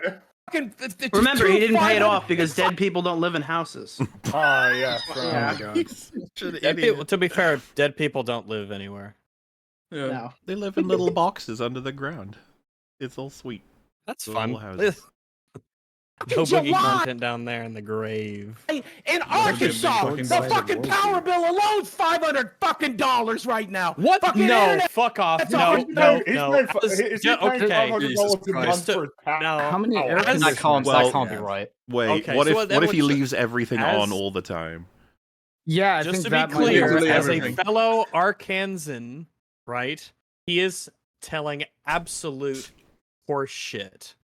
If your bill gets over $100 for electricity, wow, what the fuck are you doing? Yeah, it's But, like like, 20 no. people outside. Is there 3 people, or is there 4 people at this point? Well, yeah, and it would be split if it got high. Which He is said that probably before, why isn't he? it's Yeah. like He that. said he had a chef who Yeah, helps it pay would the be bills. split. Yeah. Yeah. So like, Yeah, what's what he about even Chad? talking about then? So maybe a chef can cook up a better Chad. fucking excuse next time for Boogie to serve to us. But So, quite yeah, frankly, the is- idea that you have a $500 electricity bill is you would have to try, and that would be hard as fuck to do. Run a few Is his Bitcoin mining premise operations. I mean, Is his yeah, premise That that- doesn't sound like something Boogie would do. He would never No. be unscrupulous with Bitcoin. All right. Is he the only one in his house that's capable of generating money, though? If he lives with two other people, I like, mean, can they not no, get jobs? I'm pretty sure, isn't it that his girlfriend doesn't work, right? But there's no Sure, reason but why I she- mean, is she there's no reason why she capable of it? couldn't. I was about to I don't say she see why should there's be. reason why So she couldn't. should the Chad guy. He should be. Yeah, the mysterious. Yeah, like, that's the thing. Why are you covering two people's bills? Things around the house, like, oh, okay. Oh wow! So what, he dusts once a month and he takes out the trash on Thursday? Like, what is that? That's just normal things that normal people do. Like, if that was my job in a household, I would feel bad because I would know that there's no way to justify this taking the place of like rent. You know, like this is like I'm not doing anything. I feel bad. I guess people are saying his feel girlfriend guilty. has an OnlyFans. I mean, Yeah, that's it, that he. How much is it that's making? Well, how much is it making? That's the thing. Like, that's not necessarily super reliable. Like, you have to have people want to subscribe to it. Does it cost more in energy costs than it makes back? I mean, I guess based on the evidence we're being presented with. Fucking 50. Like, sad as it is to say, people would subscribe to that shit. Well, of course they would. I don't but know. Still, Like, fucking. I mean, they some would. Not the majority. Probably But out some of people do, curiosity definitely. about most people would do it out of curiosity. Just like, Yeah. what this is weird. This is Boogie content. This is in a strange way. It's like, I mean, some would just adjacent do to it Boogie. like sticking around. She's a part of his lore long-term, now, and it's though. kind of sad. It's fucking gross for that girl. Like, she's gonna look back at this, or hopefully she Yeah, does, it's and really like, fucking sad. This is a really fucked up Ugh. phase of her life that she's gonna regret, but it's so public. She's never gonna be able to take this back. That's what's so How sad hard is about it just to get a job at a Starbucks or something, though? Like, That girl can get a job, but waitress, bartender easily. Of course, all these people who say, "Oh, I can't get a job." No, you're lying. You just don't want to get a job. yeah, it's not Do really we that really hard. want her to wake up from that fever dream, though? Wouldn't it be worse for her if she actually did sort of come out the other side and look back? Maybe it's better for her that she just never does. I don't know, but every time she speaks, you could just hear the trauma and damage in her voice. And she sounds like a decent person who's just Well, genuinely. didn't Boogie fucked say up. that they like bonded over trauma or Yeah, something? but you can hear it. We're all like, That's you can super see healthy. it. You can. It's layered. Like, that girl has all the damage, and Boogie is Imagine, the only like- way you can have someone. Girl has all the damage. There's Imagine definitely so putting many up with. issues there. Imagine putting up with having sex with somebody like Boogie, and then when he Yeah. dies, you don't even get money. I don't want to imagine that, no. Yeah. I'd What rather is this not. fucking Hellraiser? Like, why is this happening? I'm hoping like Pretty plot much twist, equivalent, like she's been playing dumb this whole time, and she's really like a genius, and she's trying to get. She's every a fucking person, government you know? agent. You know, seriously, that's what I want. Slowly I poisoning feel it. way better. Like, oh, She's doing phew, like a alright. secret audit. She is Because, a like, very, there's that- very committed Boogie historian, and she's found a way to get onto the inside of his life, so to speak. While he finds a that way to get one- into the inside of her life. Yeah, she's making the great sacrifice for her nation. That one shot Surprise that you guys ending, paused Chad on. is Pinhead.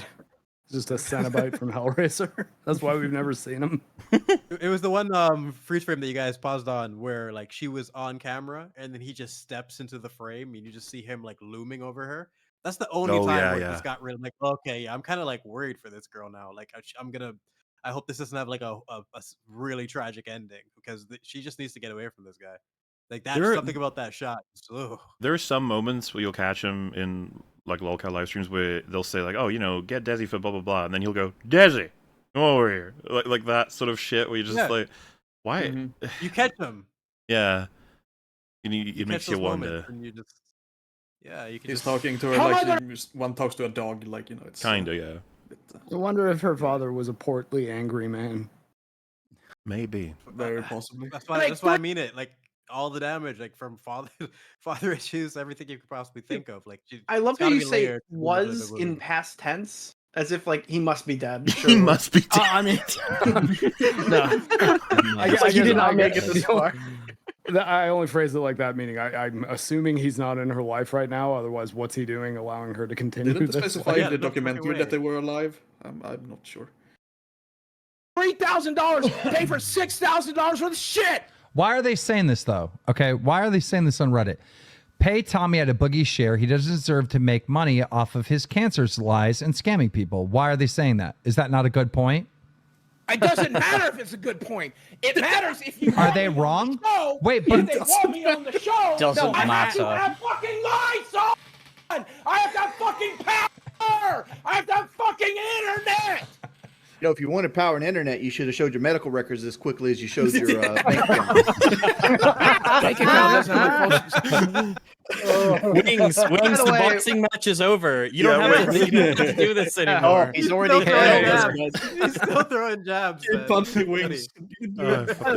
Here You comes show the that chair. Right cross. If I had a time machine, I'd go back and show that clip because like his fucking catchphrase was through the power of the internet. That's actually so funny that he just through the power and His the internet, iconic- both of which I need. his iconic catchphrase. It sounded a little different there. Boogie's Yo, if you wanna iconic catchphrase. Well, catch what he says back. This clearly pissed him off. Power and internet, you should have showed your medical records as quickly as you showed your bank account. Bank account doesn't have my fucking social security on it. You dumb bum fat fuck. You know. But it'll have your name on it, and we know who you are. So You can why also does it redact an why does your image. bank account need your social security? It just says your name. Just have it say your name. Even if it was, just black out the number. No, but it's the actual reason is because Boogie fucking knew, like that he couldn't Yeah, show I it. that That reason, It was obvious from the Oh start, yeah, we'll do that again. How's that he shit. still making excuses? Can I also just highlight Pull that shit back. That he's was so hilarious. like fat tired. Do you see the way he stumbles over the words at As first? quickly as you showed Yeah, your he struggled Yeah, through that yep, whole yep. thing. Fat tired. Bank account doesn't have my fucking social. Look at his face. Look at his face. Every time he moves his jaw, because we take this for granted, but every time he moves his jaw, look, he's got a lot of lifting to do.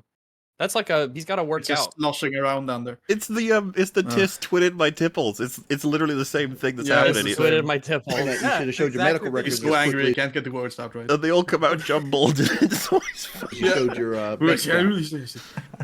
Bank account doesn't have my fucking social security on it. You dumb bum fat fuck. You dumb bum fat angry. fuck. Oh yeah, I think that got him mad. Yeah, I think I agree. I'm thinking so. I think he's got a little upset there. How does a man like Little that touch to throw soft fat spot. into He's a getting string his of tipples in a insults? Yeah, twist. but yes, you're right. How does he yell at other people about being fat? Like, what do you? Didn't Wings lose more weight than he did for that boxing thing? Wings He was actually certainly in tried. better shape. He was certainly in better shape. I mean, That's he Wings, actually for tried. Wings won. Wings won, and it wasn't close. Yep.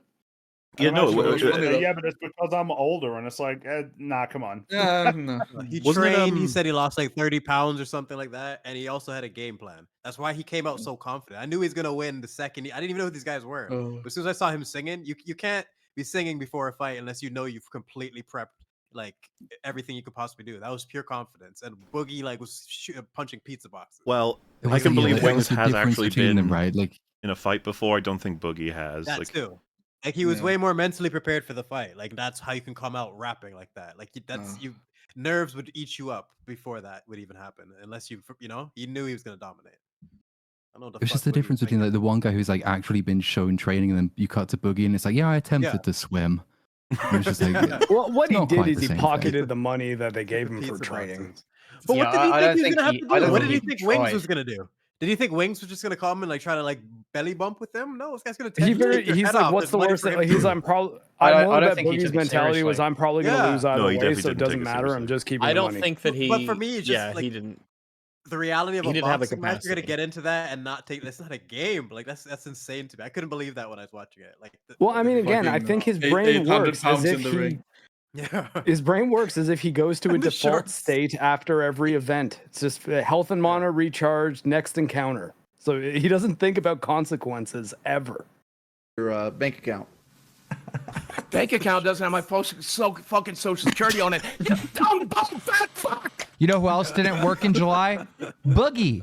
Because you were here every fucking episode. Yeah, but you were fired. Fucking episode. I did work even when I wasn't. I was fucking dedicated to the show, even when I was what the fuck. I gotta say, like, this is funny, but it really nothing will ever top Tipples. Just a thing. Or him it is the highlight of this whole saga. Like, I want to die. I want to die. That's all I want to say. That's all I'm in tremendous pain. I'm in tremendous pain. Help me.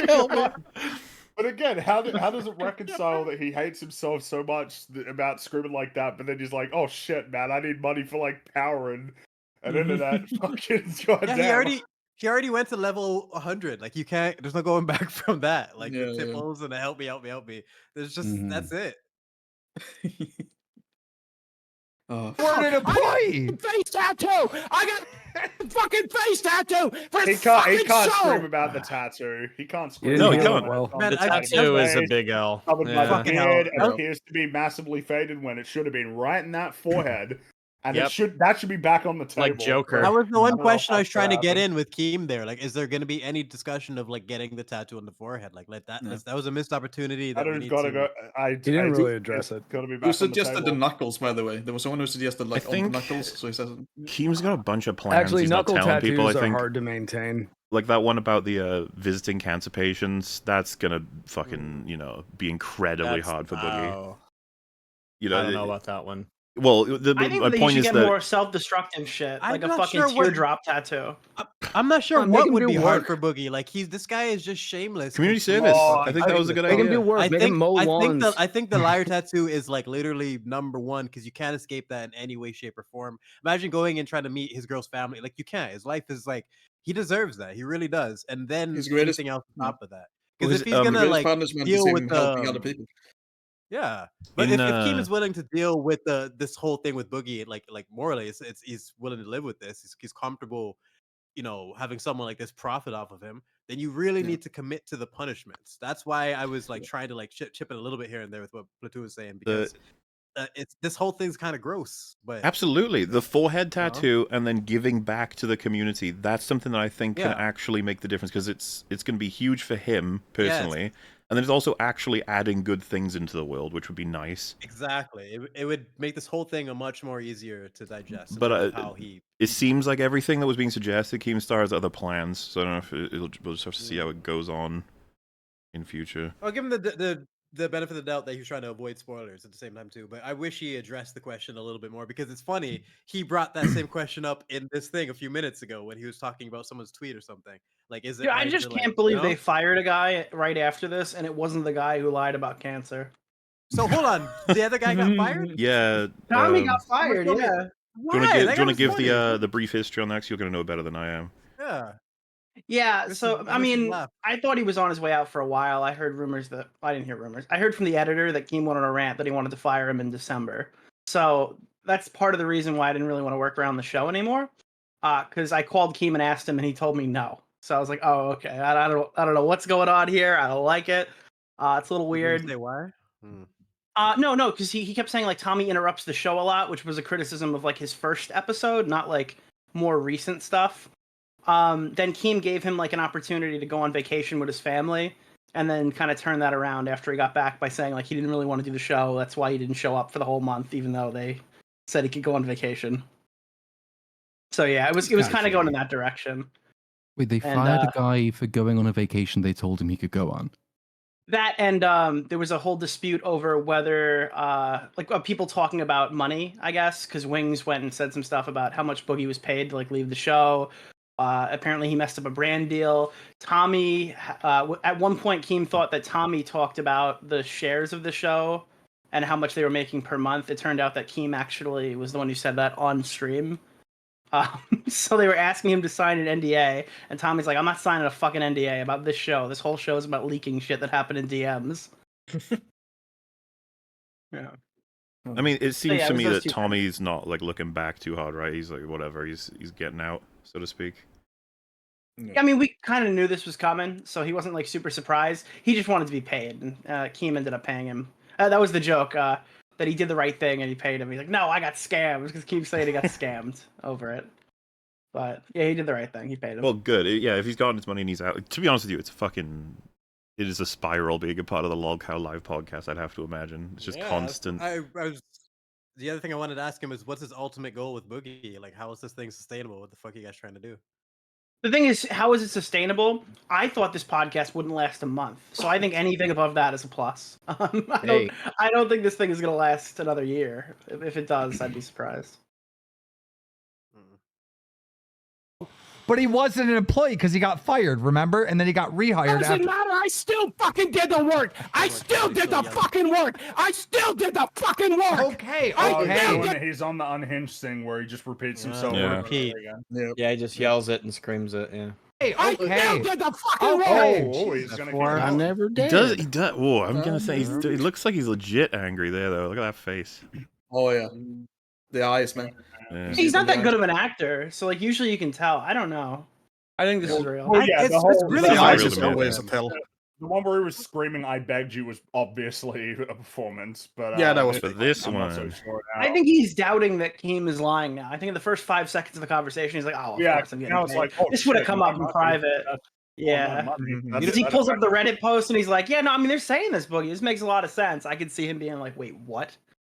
It's so hard to tell this guy, but I know with Destiny got under his skin real quick. That was one of the real times where I can tell, okay, he's definitely... Oh, fuck yeah, those are like his most furious, some of those clips. Yeah. Yeah, shredded. Gold play button. I don't even fucking damn it! Jesus Christ. He just explodes. He goes from 0 to... All right, man. Fucking God. God. There, my dude. I can not even see it coming. So he can pay the light bill. This one? Fucking You can send his gold play button back to him so he can pay the light bill. No, see, that play button should never go back. Swing's just calmly talking. Yeah. The play button should never go back. That's actually a good one. A good punishment. I'm sure that one really stung. Fucking hell, you dumb fat fuck! But you're lying. You. How? How am I lying? God. Oh, you think I can break the laws of fucking physics? You think I can stream without fucking internet and fucking electricity? How fucking do that? I'm a liar. Fucking electricity works. Donated $4,000 fucking dollars. None of that was coherent at all. No. Yeah. I didn't say a word, but it's funny. Raging animal.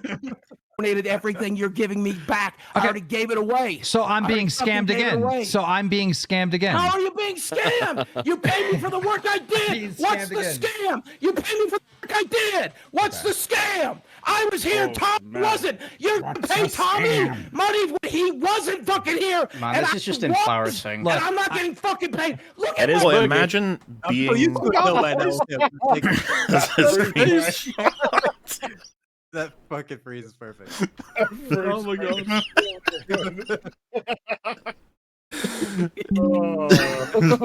I always like it when it blocks him with a square. Look at Keem and Wings' his face, just add to it. They're both just like, ugh. But imagine being this aggressive about receiving money for having lied about having cancer.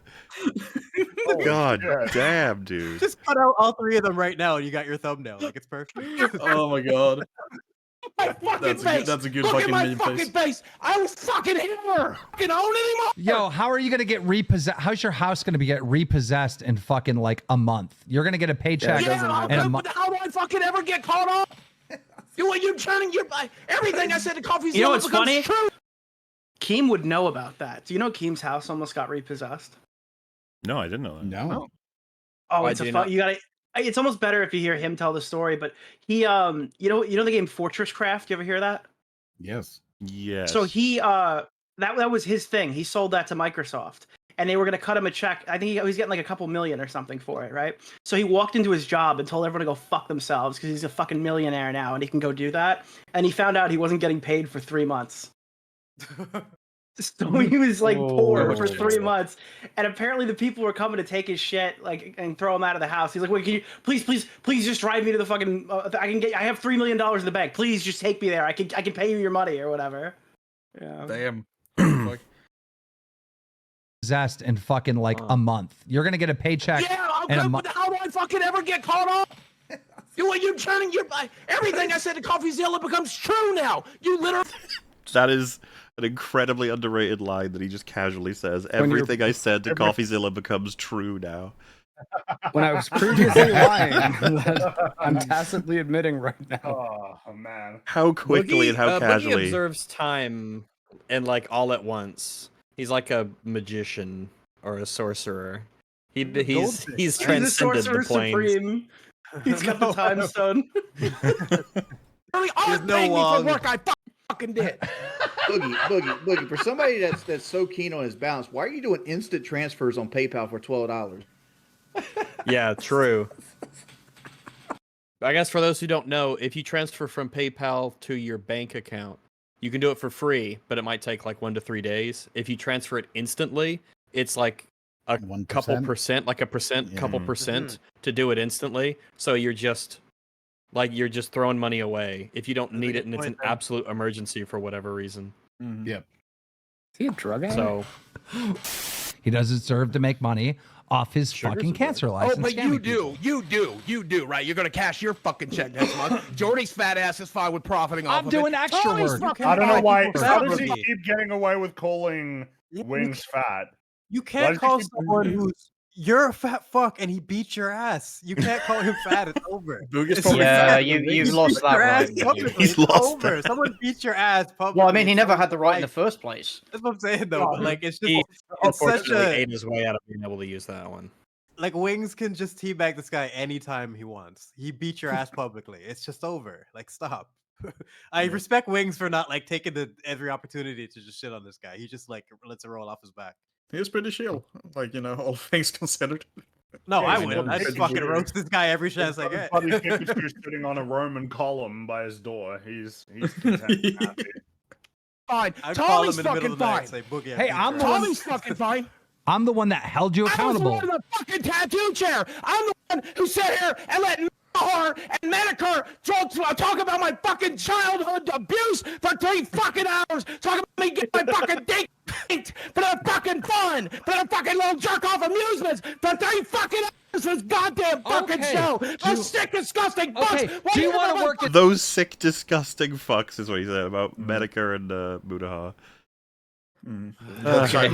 He's fake as fuck as well, by the way. Didn't he say you respect Mutahar like an hour ago? Oh, he said he didn't hate Mutahar, right? Like, yeah, like he said he complimented him. He said it so many times, like, oh, I don't have a hateful bone in my body. Yeah, But, that like, too. Within this stream, within this fucking stream, it started with him. Oh, not Mutahar though. Mutahar, something about him, like you trust him or something, and then now he's a scumfuck. I don't know. This guy is flip flopping all over the place.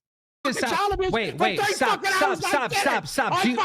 This is great exercise for him, though, I'd say, compared to. Unironically, this is the most calorie expenditure he's done all week, easily. Probably not good for his heart, though. Okay, well, do you want to work the this loss out? of Boogie's heart is our gain. Or do you want to just yell and fucking scream, Boogie? I'd like to fucking yell and scream a bit more. Man, I don't know why. That's reminded me a bit of I remember it was in Kitchen Nightmares. There was this argument he was having with this guy, and he said something similar like, "Are you gonna tone your voice down? Are you gonna shout like some dick?" And then the guy said, "Well, I'll shout like some dick, and then I'll calm down." It's like, what kind of conversation is this? I'd like to fucking yell and scream a bit more. I'm actually really fucking enjoying it. So silly that Boogie's gonna profit off of faking cancer. Like that is just as much as you are, just as much as Tori is, just as much as Tommy is. Just as much as you are, just as much as but they Jordan didn't is, do just it, as much as Boogie. Tommy is. You're all It's so weird because you could say they profited off of you faking cancer, but they were like exposing you. You know, that's different, right? Like, and commenting on it. Can't throw that back. But also, you're the one who did it, so you know. Yeah, they would have been there either way, right? The show would have been going on. They would have still been there. Yeah, they didn't protect him. Whether or not he did it. No. No, they didn't protect him. They didn't say, "Oh, well, yeah, he has cancer. Look at all the cancer. Please donate for his cancer." Yeah, it would be bad if they knew he didn't have cancer, but there's no proof of that. People give this fucking stuff to drama YouTubers all the time. Like, oh, well, we expose the person you like for doing something bad. That makes us the bad people. Just like I'm sure Mauler gets attacked by Acolyte fans because the show got canceled and it's clearly his fault. The hundreds of fans to sign a petition. No, there are dozens. There are dozens. There are dozens of fans. All right, all across the place. Fucking checks. You're all catching your fucking checks. I know, but we didn't fake the cancer. He's still doing We it. didn't fake the cancer. It actually The fuck does is he seem to be doing? like a new thing that has happened to Boogie where he keeps repeating himself over and over and over again. It's a really bizarre. Like it's a verbal tick of a kind Yeah. where he Well, can always fall I back mean, it's- onto it. Your brain's clearly not working at like optimally, because if it was, you wouldn't just keep saying "I never did" over and over and over again. That's just not. I think it's like some agree. defensive tactic that he has. He wants to repeat himself constantly so he doesn't hear their Well, it's like counters, steamrolling rebuttals or people, anything. right? If he He can just wants to scream get out out of of it. it, Yeah. Annoy them long enough that they want to move on. Mm-hmm. If But only he's dealing with his people that brain have worked as hard as patience. his heart. He's dealing with people that have patience in his like madness. Like they're gonna actually wait and like they'll wait through the whole tantrum and then ask him the same fucking question. And he should know this by now. They're having fun with this. I'll get him. Fucking chair. What the hell is he doing? And shout out to the real MVP of LolCal Live, Boogie's chair. Oh yeah. But that is section 1 of 3. So, Jesus Christ. but we'll Oh, fuck. we'll Oh, wait man. until next time before we re-enter. What hath God wrought?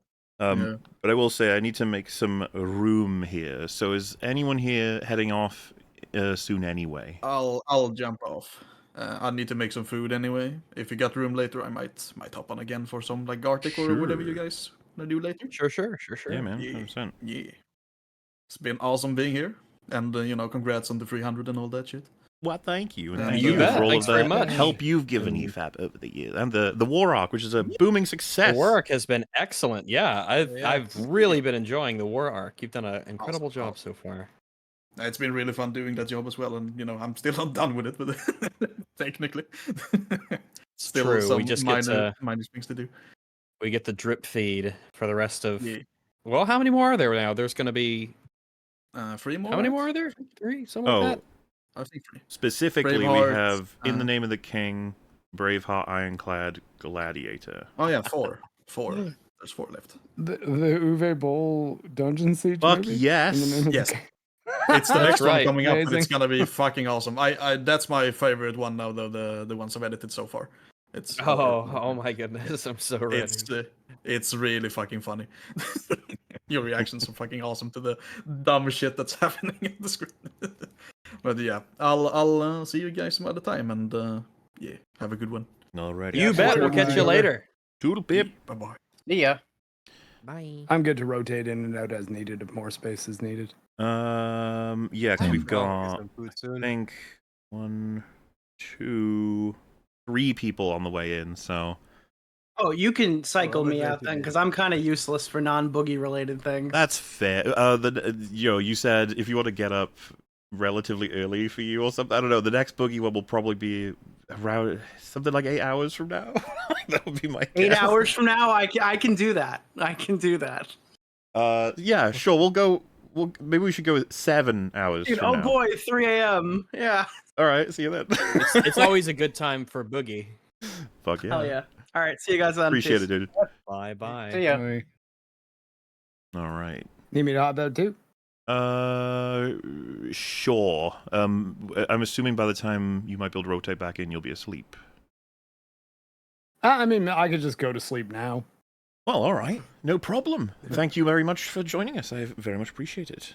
Oh, wait. Did I just boot All right, Goga dude. with already said goodbye, or did he already leave? No, he left. He No, left. you Okay, said good. that. Sorry. Mid-sentence. Yes. Well, thank you, Mark. Goodbye, I Yeah, suppose. bye, everybody. Maybe Yeah, see you it's later. Good job, Mark. You Yeah, did man. a great job. Yeah. Bye Thank bye. you very We'll see you much, guys. later. Toodaloo. Mwah. Off he goes. What a Let me know when you need more room. wonderful So, lad. Probably be next on it. We'll What start a cool guy. popping What a people back great in. Because gentleman. yeah, we got plenty of things to do, all kinds. And I think it's good that we space out the boogie because chat can overdose. I saw some people getting a little too obsessed. I can with boogie, overdose. Exactly. I mean, it's a law. It is a lot. It's so much. I understand why Mike Clem had to leave, man. Like, 100%. it's so much. For Good all guy. the 7th tantrum in a row, there's only so much, Like, could you imagine sitting in a house with this man screaming like this and constantly bemoaning how bad his life is all the time? Yeah. It would be Gets to be too incredibly much. depressing. It'd be so and depressing. it'd be depressing at first, and then you'd realize what the game is, and then it would just bore you, and you'd want to be doing anything else. Anything. Please just The let guy me could leave. admit to faking cancer, and you wouldn't even notice because your brain's You just don't shut even off. notice. Oh, don't even see it. Yeah, that's fucking incredible, man. Oh, we How do you got just blank? another person who's ready to join that wasn't previously. All right, I'm gonna have to boot one more of you. Oh my goodness. Who's it gonna be? Okay, I can jump if you need the space. It's Dark Hour and Kretosis. I think it would They have be been joined. Brooks would be Probably next. be- I think, right? Yeah, I'd be next on the list. Donglo. Alrighty. Well, Always fun. I'll probably let me know in his room. I'll probably be hanging out. Well, yeah, there's gonna be. Why is your icon a lion? Oh, where did this come from? Oh, you know the MGM It lion? came from your icon that you're using. No, It's a after lion. all this time, you bring this up. The MGM lion, like roaring in my face before every VHS as a kid. It just attached like lions to movies to me. And, Oh, like, okay. it's layered in a lot of ways, but yeah. Yeah. Well, do tell. He's Always literally fun. getting outroed, you fucking ass. Oh, Like- I know you can't. Oh, I was curious. All right, real appreciate it, Mr. Brooks. Love to have you back. All right. If you're around when when Yeah, things when I wake up, you guys will probably still be popping in, so I'll check what you guys are doing. But probably, take it yeah. easy, everyone. Catch you later, dude. Maybe. We See will see you. ya. Bye bye. Bye. Man, when we have this dramatic of a change of set of people, it's like, whoa, what were we even planning to do? And should it change? Perhaps. It gets so very complicated. Got to account for everyone's knowledge, everyone's passions. It's ridiculous, Why'd really. you got to go and make things so complicated? But welcome, Dark Hour, first of all. What's up? Hello. Welcome, Kretosis, to the stream. Dark Hour and Hello. Kretosis have arrived. And Capital Here O they are. Opinions. And Capital Opinions. Hey. Oh, hello. Look How who it hello. is. My God. Look at the people. Everyone Here they are here. are. You missed out on Wow. all the boogie names. Yeah. It was epic. Unless you were watching in the chat. Yes. Right. Which is entirely viable. I was actually doing a little something before this while I was waiting, so I missed the last little bit. I don't know where we're at. It was What were kinda you nuts. doing? Share with the Yeah, class. what were you doing? Yeah, I what was were you setting doing? up slides for this for stream tomorrow. So. Oh. Oh, is it about a boogie stream? Is it a boogie stream? Are you talking It about is. boogie? It is not. No. Well, then what the fuck is the point? Yeah. Well, I mean, it's unfortunately I don't cover that stuff. You could, any day. Never But too late that's- to start. That's Yeah, up you to could be like us, where you discover he openly admitted about his lies of cancer 4 months earlier than everyone thought he did. You could become a boogoid any day, Yes. anytime. The power is within you. I will Join us. I will keep that in mind. Do it. Well, I appreciate that. We have so many options in terms of the things we could cover next, and since we're still away, 1, 2, 3, 4 hours until the cap. It's 11.5, I think, is our cap for parts. So we could we could check something out. And I think maybe it could be Marvel, it could be Star Wars. We got plenty of people here who are familiar with those franchises, right? You guys have I've seen a heard of Star Wars those before. names. Yeah. I've heard Star Wars mentioned. What's Marvel? Marvel is the one with the guys who run around in capes and stuff. You know that one? No? All right. No, He doesn't All seem to right. know it. No. I mean, Well, I that's tried. fine. That's fine. It might even be for the better. It sounds vaguely familiar. I believe it died a while back though. Oh. We like to I believe make no that claims. maybe something else will happen. Well, I've got an idea. We could check out a video that ranks the 5 best and worst Marvel films. Does that sound interesting to you guys? Yeah. Well, I don't know. It might be. It depends on who's it by. Is this the one who? Oh no, actually, I don't want to spoil anything. Well, it's What? it's In from case I'm someone wrong. you all know very well. What's being spoiled? It's a Who? famous lad Oh, who right. we cover every once in a while. Oh. Da, da, da, da. Oh Alrighty, my folks. god! Ben Oh Shapiro! no! Oh my goodness! Man, I can't. You know what? I can't wait. I cannot wait for this. Yes. I'm so excited. And you just can't hide Ben, it. tell me what the movies are. I want to know his picks. So yes, well, if especially as an aspiring screenwriter himself, like, oh yeah, I'd be very curious what it's. I can't wait for Daddy Ben to tell me how I should feel about movies. I want some insights. That is the watch together Are his link if video anyone takes hasn't already joined. generally like good? Because I've not really watched them ever. In fact, I've avoided them He's deliberately. a weird, Is he mixed bag of stuff? ones? You never know what you'll quite get from him. We've covered he's a him, bit I of a think, wild 2 or 3 card. times. We watched him I play think so. Minecraft. Remember? Yeah, We did. It was kind of lame. Well, No, it was Ben's was kind of lame.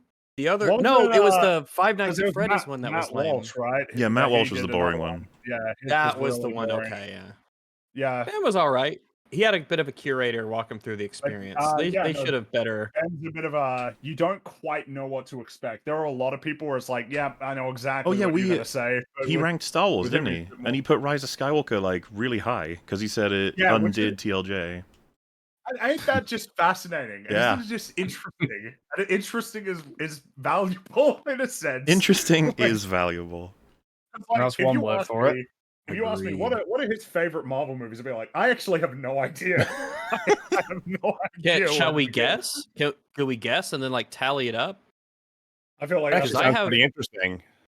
because that's a good I idea. bet We I could bet simplify it by just guessing his top one. That Yeah, might just the top one. streamline it. Yeah, I Captain agree with America, that. The first Million hours. the first one, Captain America 1, I think will be his favorite. That was going to be my guess as well, but like I wasn't sure how much he would change it up in order to not be predictable like that. Because I would have assumed he would pick Captain America the first one for reasons. But That's a then, like, pretty is he going solid to pick. not do that in order that we can't say "I told you so"? I mean, it could just be that he picks Avengers, the first one. You know, Oh, yeah. the Avengers. It's Could a be. safe. I think that's pick. yeah, I think that's a pretty safe pick. But you never know. Benjamin Shapiro Steen he's Well, wouldn't it he's a be clever really surprising? guy. He was like, my favorite one was Eternals. That was a really profound, brilliant. Now that would shock me. I would say someone So has stolen I your think- mind. I think the most important thing is, when was Ben Shapiro officially aware of the MCU? That would probably be required knowledge for us to determine. I don't know if that's going to be a part of it. I don't know if he gave us a little bit of backstory. For reference, this is 12 and a half minutes, and he's going to cover 10 movies ranked 5 best, 5 worst. And I don't know what I'm more interested in, the 5 best He or 5 does worst. speak very quickly, though. He does. Probably There's the that. 5 best, because I think especially lately, the 5 worst will probably be ones we expect. Yeah, like maybe there'll be some like wild cards. Marvel, Miss Marvel, or the Marvels, or Captain Marvel was something. the worst one. Yeah, Yeah, when did this video come out? That's important. Oh, let's have a look. Because if we're guessing things from after the video came out, that kind of Alrighty, is, folks, that, today that we're gonna ruins rank- that. 2 weeks ago. So- Damn. Oh, okay. Then Oh, everything's wow. on the table. then. Hot off What the do you reckon, presses. Deadpool and Wolverine? Do you think that's going to make the top 5? It's gonna be extra spicy. It might. I do don't think have, so. Because remember, he's like a really conservative. I could see him not liking like Deadpool and Wolverine conservative much. Jew. It might be too crass for his taste. Oh, that's. I do that's also have a fair. wild card for everybody. How many adverts does he slip in between these? Like, is it one in every one? Probably just one. I think one. Probably Just just one, right? Yeah. I don't think it would do Probably more. one I could be wrong though. We'll have to see. I don't know. Menorahs are us. I don't know. He exactly slips what it. they do. He's really good at slipping in his adverts and like almost seamlessly. Sometimes you don't even realize it's an advert until halfway through it. Are you saying he's a crafty salesman? Why would you say that? I might be saying such. Welcome, That's Shad. interesting. Hi. How you doing? We're about to cover Hello. the top 5 and best and worst Marvel movies according to Ben Shapiro. Oh, Yeah. Yeah. I'm expecting a very informed, educated, objective opinion. That's why That it's is going to be also interesting, spoken because it's going to be it could be wacky. Like we have no idea what it's going Who to say. knows? I have a feeling that he'll be like half right and half Do you wrong. okay? Here's in the a question, sense. Rags. Obviously, do you this think, is his favorites. Right? Do you think you'll be surprised by any of the decisions here? I'll be surprised by 2 of them. 2 of them. Okay. I think 2 of them will surprise me. You know But what? I don't think I'll be that surprised. And I would Nah, say it might even be 5 of them. Ooh. Alrighty. I think it's going to be chalk the whole way down. I have a feeling it's just going to be the greatest hits of ones that all people on his side, say are good. No, and he'll always bad. throw in some weird opinion. He's got a lot of weird opinions. Yeah, he'll try. Even and on his Star surprise Wars us. stuff, I can't remember specifics, but that was an interesting video. He had some odd takes Oh, yeah. on that. He's got some takes. He's got some. Did I he thoughts. like Rise maybe of Skywalker? The man Did he is- like Rise of Skywalker? He did. He liked it. Yeah, he's a This is what I he's a mean, bit of wacky. he's a bit of a wild card. he also likes He's- Batman v Superman a lot, if I remember correctly. Aw. The man is the drummer to which other people follow the beat of and Strange. Him. Yeah, what he so, Yeah, yeah. Mhm. So we can English. Well, here, let me use the Lou real quick, and I'll be right I back, think- and we can delve into it. Thank I'm you a for well-written announcing character, it. shut We up. appreciate it. He manages to always do it right when the conversation ends. Well, you know, that way we get a nice lull. He's got a talent for that. I think maybe shockingly high on his list of best will be something like Doctor Strange. That's my prediction, because his wife's a doctor. Mm. Did you know that Yeah, his but wife it's- is a doctor? It's definitely Captain America. Yes. Now, I have a feeling he's going to say something that Doctor Strange is representative of the border crisis and stuff. So I think that's going to be low on his list. I can foresee him saying those something red like that. skulled Nazis who are crawling across the border as we speak, and I'm struggling to see the link. No, I meant Doctor Strange.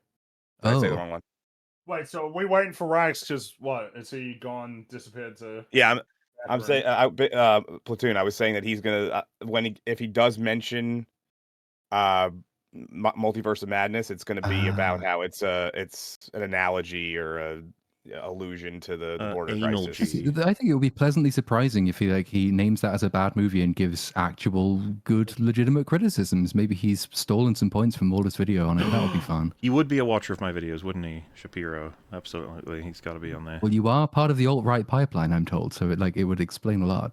But how close you have to be to? You have to be within your vicinity, right? You watch 3 steps in front and behind you is everyone in the pipeline. So I don't know if I'm close enough to him. Gotta hope so. Folks, today we're going to rank the how best long- and worst Marvel. Yep. Oh, we're going? Are we starting or not? Oh, were you going to ask how long we're going to wait? No. Well, I was going to ask how long you guys been going already, and also that it's great to be here, great to hang out with all the Yeah. great chaps as well. Hung out with some of you before already, and so Yeah, for those who I don't like you all. know, This is a good gathering. we did a bunch of Nerdrotic streams talking about House of the Dragon. Right, that's the dragon. Oh. It was good. Sorry, sorry. I did check out Apologizing for your House of the Dragon. your channel's thoughts on it as well, Shad Nightswatch. How are you on that last episode, that Allison and Rhaenyra scene? Well, we did the stream together talking about it. And, what a letdown, hey? A little bit. Total blue balls, and that last scene was just retarded. You know what's more of a letdown? It's more of a letdown to fucking record 4-hour plus conversation on it, and then the audio is useless because one of your microphones wasn't picked up. That's always great. Yeah! oh man, what a kick in the balls. That that was painful. Re-recorded, everything's good to go. You guys That will was get that longer as well. conversation soon after the anniversary. Don't you worry, it's on the way. Because a lot of people think it's like, did you just not cover those last 2 episodes? Like, nope, it's done. It's on the way, I swear.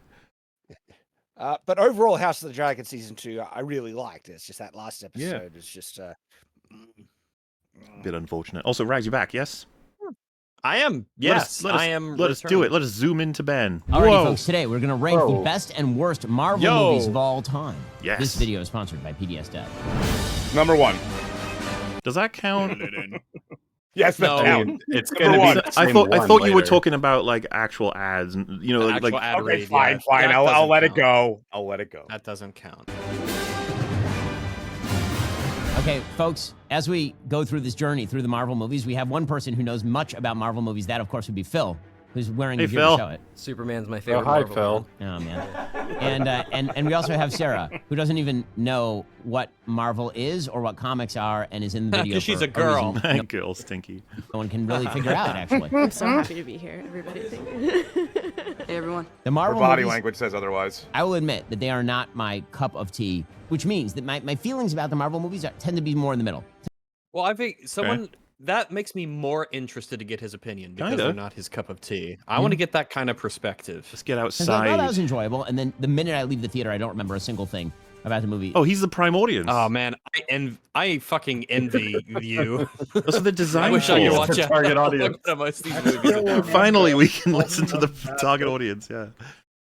That I just watched. It also means that the movies I tend to like from Marvel are the ones that are lighter and funnier. But today we're gonna do my top 5 Marvel movies and also the bottom 5. You know what? If he said that, I wonder if one of the Ant-Man films is gonna surprise. Oh man, blindside you, get on that top 5. Knowing Also, that, Guardians of the Galaxy does as that well. change things? Yeah, Guardians of the Galaxy 1 maybe. Also, we've already gotten. Ooh, yeah. We've gotten 2 comments about pausing him too much. Welcome to EFAP. If you're not familiar, we pause the shit out of everybody. This is what we do. If you want to watch, It's in the name. if you want to watch the video, if you want to watch Ben's video, you can just go and watch the video. If you're not here for us, it is our podcast. So I mean, we would hope that it's their you special would be day. Here for... Yeah, it's all right. I would just like to know what they think EFAP stands for. If they're every frame does actually- friends spelt with a PH. Every Ben a Shapiro. Marvel Bass. movies. So these are not necessarily in order, but here are my top 5 Marvel movies. Wait, they're not in. Oh, come on, Ben. So okay, so they're not That's a bit low. I top think you can 5. at least rank them. Yeah, so we've got a top bunch one. of the best 5 and a bunch of the. These are the best 5, but they're not in any particular order. Why do you do it like that? That's confusing. Number 1 is the original. Iron Man. Maybe. But I'm that's not not a shocked. surprise. Iron Man's in it's a lot of not people's the top 5s. surprising one. Yeah. Yes, the original Iron Man was really, really great. Obviously, Robert Downey Jr., who revivified his career on the back of this, and Jeff Bridges and Gwyneth what the hell word was Paltrow. It's that? excellent. It It's is a real word, revivify. Elon Musk wearing a suit, flying around, being libertarian. That is reasons why it's good. The man likes his films. Okay. Oh my god. That's great. And it's great. I love it. I am Iron Man. Give it up, It's Ben. great. Like the message of All the right. film is about how Nobody's gonna have any issue with choosing Iron Man. Good stuff. business is better than government. That is what the movie's about. Literally, the end of the Yeah, that film was the is core. him That was definitely the turning core. to- That was everyone. I thought he was gonna Yeah, talk. That was. The guy Business is a better than deeply government. conservative fella. Okay. Silly me. I thought he was going to talk This about is the still character Ben development. Shapiro. It is yeah. Ben Shapiro. He was gonna talk I, about remember, the action. I do recall a 19-year-old dark hour walking out of the theater and being like, yes, capitalism was all that was correct Iron about Man. that movie. It's the movie that turned me into the deeply Wait. conservative dog I am today. Does this mean that Civil War is definitely going to be on his worst Marvel movies? That's got me thinking too. It could yeah, be, yeah, because clearly he sees Yeah. Iron Man a particular way. losing faith in institutions. Yeah, so you might pop it on there. to Congress and being like, no, I'm not. What's interesting Well, wait. about his take there is it's technically more accurate to the second film, where he literally says, "I have privatized world peace," where he's saying the private industry can actually do a better job in keeping the world safe than the government. But again, that's the second film. I'm Well, failing but to see remember what that happens in the message second exactly. film? Like, that's the beginning part of the second film. What happens later, where he that allows creates Rhodey... the evil. Remember, it's made pretty clear he allows Rhodey to get away with an Iron Man suit, and he knew that would lead to the American government having access to it. Like, he wanted that to happen somewhat, because he realized he was no longer the best person in charge for it, which is it's a gradual arc of the MCU that I think a lot of people don't appreciate, is that Tony comes to understand that he should not be the only one in charge of such great power. But it's more complicated as a question than, okay, everybody. It's like, whoa. You know, And you know what? I guess to Ben's credit, the first film does have him stepping in and resolving taking care of the terrorists where the government was at a standstill. And so I guess, all right, maybe. But it was also the fault of Stark Industries. Exactly, so it would, But he's not pro vigilante justice. And nowadays, modern conservatives are a lot more picky about institutions than they used to be. So you never know. It's up there. So you got a few I don't flavors. trust the government or private industries dealing with world issues. Thank you. Not giving you my multi-billion-dollar weapon. You don't get to control America's national defense anymore. I do. I'm into it. I like it. So he does know where that goes, right? that storyline. That's the really interesting thing across the first films, is because you start going from the position he's now here describing to actually government oversight is completely necessary, while Cap goes from on the opposite journey, from faith and trust in government to no, I don't trust this oversight body because I've seen what the government's going to do. That's one of the things that makes the original sort of first 3 phases of Marvel really interesting on the backside of things, is you get everything that leads up to the Sokovia Accords, and then you get the breaker part, but that only really is as interesting as it is because the characters have to go on the journey that takes them in the precise opposite directions from the point at which they start. So, like, if he's being consistent about this, he would have to rank Civil War as one of his least favorite ones, right? Because everything about Tony Stark that he likes in this one, he doesn't like in that one. But to be fair, he doesn't remember anything that happened in these movies. That's true. He did lead with that. So I think he only remembers the first act of each movie. Well, I think he might be going off vibes. Yes. Which is how a lot and of he people did say that these other judge people were movies, giving him you know. some input, right? The Yeah, two he's getting people some he showed help. at the beginning were also. But they're going to so, share like, very similar politics to him, probably. It's about vibes. This is a vibe check. Ben Shapiro vibe check. That's what this is. Once again, our yearly Ben Shapiro vibe check. Will Ant-Man 3 automatically be on like the low list because of the socialist ants? Is that how this is going to work? Oh, you mean? I hope so. Yeah, I think that would be fair. That's, I honestly. think that's likely. I'm almost more curious now as to which are going to make it into the top 5. Man 2008. That's my number 1. Number 2, Guardians of the he Galaxy. barely. Okay, Yes, yeah. I had a Guardians, feeling. yeah, I thought cool. he might put that He as his barely number had 1, anything maybe. to say about why Iron Man's a cool movie. Not really, no. Well, he's got to pump out 16 videos. a day Yeah, about technically we've done 1, conservative so stuff, out of so. 10, so he's got to get going. Let's see. So the original Guardian of the Galaxy was a real breath of fresh air because Very careful with this music. Yeah. It feels If- pretty identifiable. Surely you know? they would.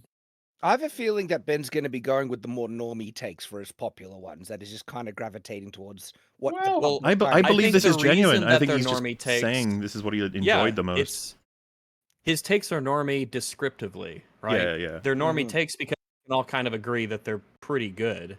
So, But his reasons for why are They're the funny. fun parts. yeah, Well, that's the fun that is part. true. Yeah. And who knows? He could surprise me. That was just. What does Guardians have to say about government? Do it. it's just funny. It's Chris Pratt and Vin Diesel and Bradley Cooper, and it's creative and gonzo and bizarre. And Wait, he likes James Vin Gunn Diesel really- in that? That's the actor that he likes in Guardians. Vin Well, Diesel. He didn't like, forget Bradley reviews Cooper there. Well, yeah, but he forgot Zoe Saldana though, and she's like Well, second billing. Well, it's what he Dragonist. He named 3. Are they names he's remembering, or he's reading out of like a thing that I'm not summarizes? sure. This is like the movie review. Maybe he thing, remembered right? his 3 you don't- favorite characters. I will You say. don't have a whole lot to say about the movie. You just name the actors who are in I it. feel like Shapiro just forgets that women exist on a regular basis. I think. Right, but I just No, get that he you're constantly pointing out Vin reminds us that his Diesel. wife's a doctor, so that can't be The true. I think it's much more reasonable to assume he's reading cast because I think most people would be more likely to not say Bradley Cooper for Rocket. because you can't see his face. So People you do forget he's in the movie. Yeah. And then Vin Diesel as well. He literally says 3 words, right? It does scan like a lot like a Chris Stuckman video. It's like, oh, this is the person who's in it, and it was fun, and it was good, and goodbye. Well, he did And, say that Iron Man was fun because he's flying around being libertarian, which is pretty Fuck funny. Yeah, but he also did the thing where he's like, yeah, Robert Downey Jr., Jeff Bridges, Gwyneth Paltrow. It's just, this is like the generic movie review thing you do. Where you just list a bunch of actors who are in the movie because you don't really have much to say about the film. Except that he's not the cinephile that Chris Stuckman is, because he mentions the director. Oh my god, that's Very actually really much funny. the I've clearly seen this movie. Sometimes he I mentions do. the cinematographer. I do feel like Ben Oh. gives us more than Chris does. Just saying. You know, He does, yeah, Ben I does. would rate him He as already a better does. reviewer than Chris. Yeah. Well, hey, look, right, he'll surprise you. Yeah, Ben Yeah. has the capability to say something that makes me go, "Oh, interesting." That you said that. Mm-hmm. Really lets it all hang out. It's just enjoyable. I do have a question. Has Ben forgotten that he introduced those other co-hosts and like asking their opinions? Because we've already Did he- passed through one movie, and I thought. I thought it was in Let's like. give it Is the idea that all They're of just what he's hanging out. saying is a result of the 3 of them together, or no? Maybe. Or are they going to Do they pop have up? a Maybe they'll voice? pop up. Yeah, I'm interested to see how much if they get ignored or not, because they went out of their way to show them, and so now I want to know their opinions, Ben. But I anyway. will say, this It'll be video being funny if called a they hot never take. show up again. So far, you know, these are not hot takes. Well, I mean, I guess the rationale is kind of, at least for the first one, but We're not getting any spicy takes yet in terms of the actual picks for movies. I'm excited though because there's still room. Yeah, and it's not meant to be serious. It's not meant to have any sort of actual It's not meant to be serious. Come on, like the ending payoff with them getting the Power Stone, and yeah, like what are we talking about? Like the intro is very serious. Oh yeah, shit. That's one of the most personal dynamics between them We are are serious. Groot. That's pretty serious. Yeah, that's that's the whole thing serious about moment. Guardians is it does a really good job of balancing the comedy and the drama. When he reaches out to his mum and the big payoff at the end, it goes, that's very serious.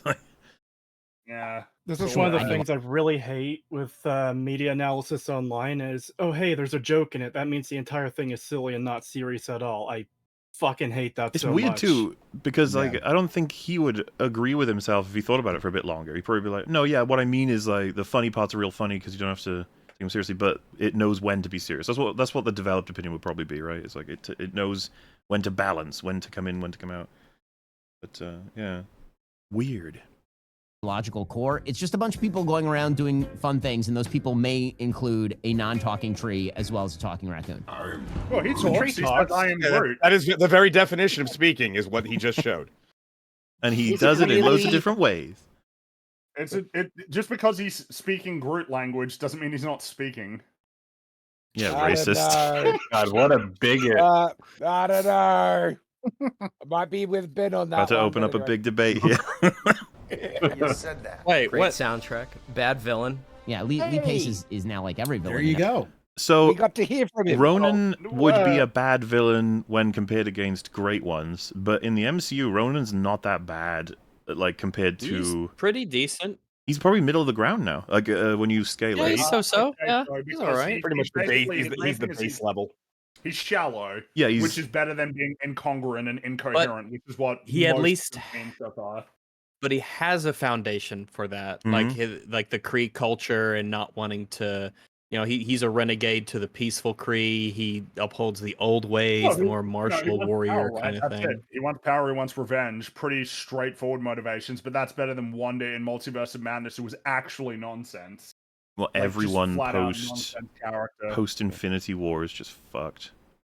Yeah, I would say if anything hurt his legacy, it was the way they treated him in Captain Marvel, not necessarily the way he was portrayed in Guardians of the Galaxy. Oh yeah, but if we're going just from Guardians of the Galaxy, he's not what we would cite as like a great villain. He is a very standard villain. No, yeah, he's I was saying he's very like all right. basic, but if anything takes him down, it's later appearances, not Guardians of the Galaxy specifically. In every movie, right? Can you explain the raccoon thing? I'm so confused. He's The not raccoon a raccoon. thing. He's Oh, jeez. raccoon-like. Don't call me a raccoon. No, he's a raccoon. What I what think is you need going to. on? He's a raccoon. Rocket just said, Rocket- "Don't call him that." Yeah, he said He don't doesn't do like that. to be called a raccoon. You just said but it he's pretty right. rude of I you, get it. Fringy. Rag, Yeah, have rude. you You forgotten the respect ending? me Have as you I forgotten the ending continue of to- Guardians 3 where he embraced his name, Rocket Raccoon, the one character who came out of that film in a better place? I'm Well, sorry. we're not talking about that. We're not talking about that Oh. movie. We're talking Yeah, about. but if he embraces the identity of a raccoon, why would you be sitting there saying like, "Well, he's not a You raccoon"? need to respect his pronouns. You're not doing that. What do you mean? He's a He raccoon. clearly said it. He He called said it right himself there. Rocket Raccoon. Right, Not this clip is actually old. He This has new clip opinions. is. Well, we can't hold anyone to their current opinions. We have to hold people to the things they said years ago. His name Some is of y'all forget Rocket we're on the internet. Raccoon. That's what he calls himself now. He completed his arc, and this came out after that. So sorry. But objectively, like he is a raccoon, is he not? He's Yeah. just Well, a he genetically is altered literally a raccoon. He is Yes, literally he is a a raccoon. raccoon. Yes, He's not He's a raccoon like genetically- alien. He is a raccoon. He's like, he is. Yeah, in the same way that Wolverine is a human, Rocket Raccoon is a raccoon. Yeah. I'm sorry. He's an alien that looks like a raccoon. As we'll No. see. No. He's literally not. They lied to Well, that whole one. he's a raccoon who looks raccoon-like on account of his raccoonity. So It gets old. God damn. Number 3. But he's raccoon Ant-Man. adjacent. Oh, yes! Hey, I that's a know cool it. pick. Oh, interesting. Interesting. How did Fair. you know that? When he Fair, said 'cause that it's he a likes the decently- fun light movies, I was like, "Oh, Ant-Man." Yep. That's like Ant-Man that's the is- fun light ones. Yeah. It's the definition of the fun. I figured it light was. movie. I figured Yeah. if it was gonna be any of them, it would be the first one because there's no way he remembers Ant-Man and the Wasp, and he probably doesn't. No one like remembers Ant-Man. Ant-Man and the Well, and Wasp. after Quantum Mania, rewatching Ant-Man, I was like, oh shit, Ant-Man's quite fun. I do like this movie. Like it's Ant-Man decent. is- Yeah, it's a Ant-Man's fun, decent funny little movie. Decent movie, funny memes. okay. Yeah. Yep. Script structure It's okay. is pretty solid, and the character shit is on point. It was mostly the thing that held it together the most. I can't remember the actor's name, the Hispanic dude who recants everything, but badly. Oh, That was... Danny Trejo. I don't know why I've forgotten his name. I know what you're talking about though. Yeah, I think the character's name I think was Luis or something like that. Oh, Yeah. Antonio Banderas. Yes, that was Almost. definitely Antonio Banderas. Michael Pena, What? right? Michael Pena, That's yeah. his name? Yeah, there you go. Yeah. He made that movie way more enjoyable than it ever should have Yeah, been. he's funny in it. Yeah, and the movie itself is not like anything great, but at the same time, I don't know. It just scaling not is interesting when you have more things come out. Wildly underrated to me. It's a fun movie. There's nothing serious about it. There's nothing intense. No, that's not. No, there's lots of serious stuff that's very good in it. About it. It's just funny, and Paul Rudd is funny, and the script is good, and it's enjoyable. And that's all I'm looking for from Marvel movies. I understand there are people who watch the Marvel movies and like very into the Captain America, very serious mythology. But one of my big problems with Marvel is that Marvel is wildly inconsistent with its own characters. And we'll get to that when we get to some of the... True. I wonder why you would say accurate with that. Well, pick a phase. And what does that have to do with it being not serious? What's that got to do with anything? I guess he's saying the less serious it is, the more you can have fun, because of when it is too serious, you can't take it seriously because of how silly and inconsistent it is. Also, the fact that he's clearly not too up on the what he's calling mythos, but it's really just the lore and history of the comics. It allows him to not have to worry about that. You don't have to track the comics though to have those opinions on the MCU. Well, that's what I mean. I'm saying that's his justification. I'm not saying necessarily that people need to do it, but that's his justification. He's saying he doesn't need to worry about that stuff because that's one of the reasons why people take it so seriously, and he doesn't since he doesn't care for it as much. In that case, he probably would have liked Deadpool and Wolverine a bit. I don't know if it'll make it in though. Captain America stuff, because you'll note that there are no Captain America movies at the top of my list, even though people really, really like the Captain America movies. I am shocked by that. Oh, I am shocked. Ooh, Doctor Strange. Hey, Doctor Strange. I got one. Strange 2016. Again, enjoyable. Like I go for enjoyable with the Marvel movies. So Benedict Cumberbatch is great as Doctor Strange. I like origin stories. I do. And you'll notice that most... I'm still worried about that fucking backing track, honestly, but hoping it'll be right. Bit loud. We'll see. Hopefully they would have taken that into account. Yeah, but there's always the whole... If only YouTube was consistent. There's the... How long is this? 12-minute video versus our 12-hour stream, and bots change based on your, length. Most of these are sort of the original. Most of these are sort of the originals, right? Like Ant-Man's an origin story, Guardians of the Galaxy's an origin story, Iron Man's an origin story. Like, I want to know the backstory. Once we know the characters and they have like random sort of adventures, I find it less interesting because there's very little character development that happens from these characters. They're more like sitcoms. Yeah, I mean, disagree, but damn. I mean, it's so weird to hear him say Iron that. Man 2 and 3, he almost and then had Civil War, and then Avengers, and all that. Oof, that's a big oof. He almost had something there because he almost instead of if he wouldn't have said sitcom, he would have said it becomes episodic. It would have been closer, but the way he went about it was definitely It's weird though, because like just take Thor. Well, yeah, Thor, Tony Stark, again, it's like the example we've already brought up. Like, for a guy who began by saying that he doesn't pay much attention to Marvel stories and then says that he doesn't like the way the characters are inconsistent and is now saying that the characters don't develop, which is a statement you can only make if you've been paying attention. It doesn't quite add up because evidently he's not paying attention because there is a lot of character development across the first 3 phases. It becomes dumb and stupid and inconsistent after that point. But there is an objective arc, even from Iron Man, who he named as his favorite. So, well, like a Winter Soldier, that's a huge change for Cap from beginning to end of that film. You wouldn't call that sitcom. You'd have to rank that as as much as, if not more than, an origin story. He was looking for episodic. He was not looking for sitcom. Implies that things reset back. It's very whereas episodic would have a consistent growth for the characters. I think that's what he was going for, but he said it wrong. No, I mean, it sounded like he meant, sitcom-y. He doesn't think there is any growth. He talks so fast, I'm missing some of what he's saying too. So I'm pretty sure he very specifically means that I don't think there's any growth. It's like a sitcom. It resets every time. Well. What are your thoughts on the criticism of him doing like a second-rate RDJ impression as Doctor Strange?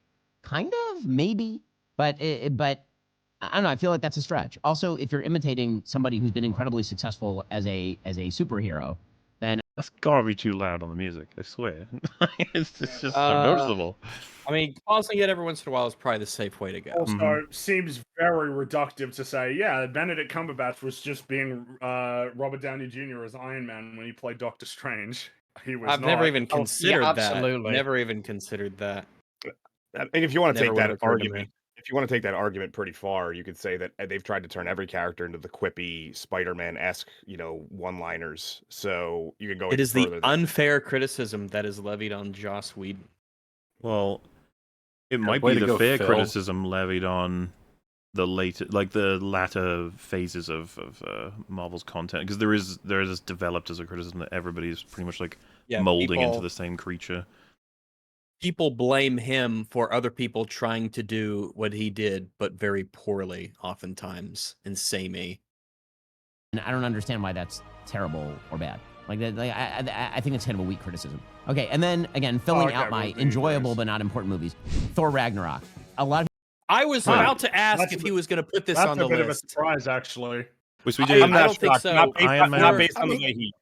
Iron Man, Guardians, Ant-Man, Doctor Strange, Thor Ragnarok is his 5 then. Yeah, based on the fact that he was saying that he loves the lighter ones that have funny ones, funny ones. I'm not shocked by this in the slightest. This I was going to ask if you think this would be number 5.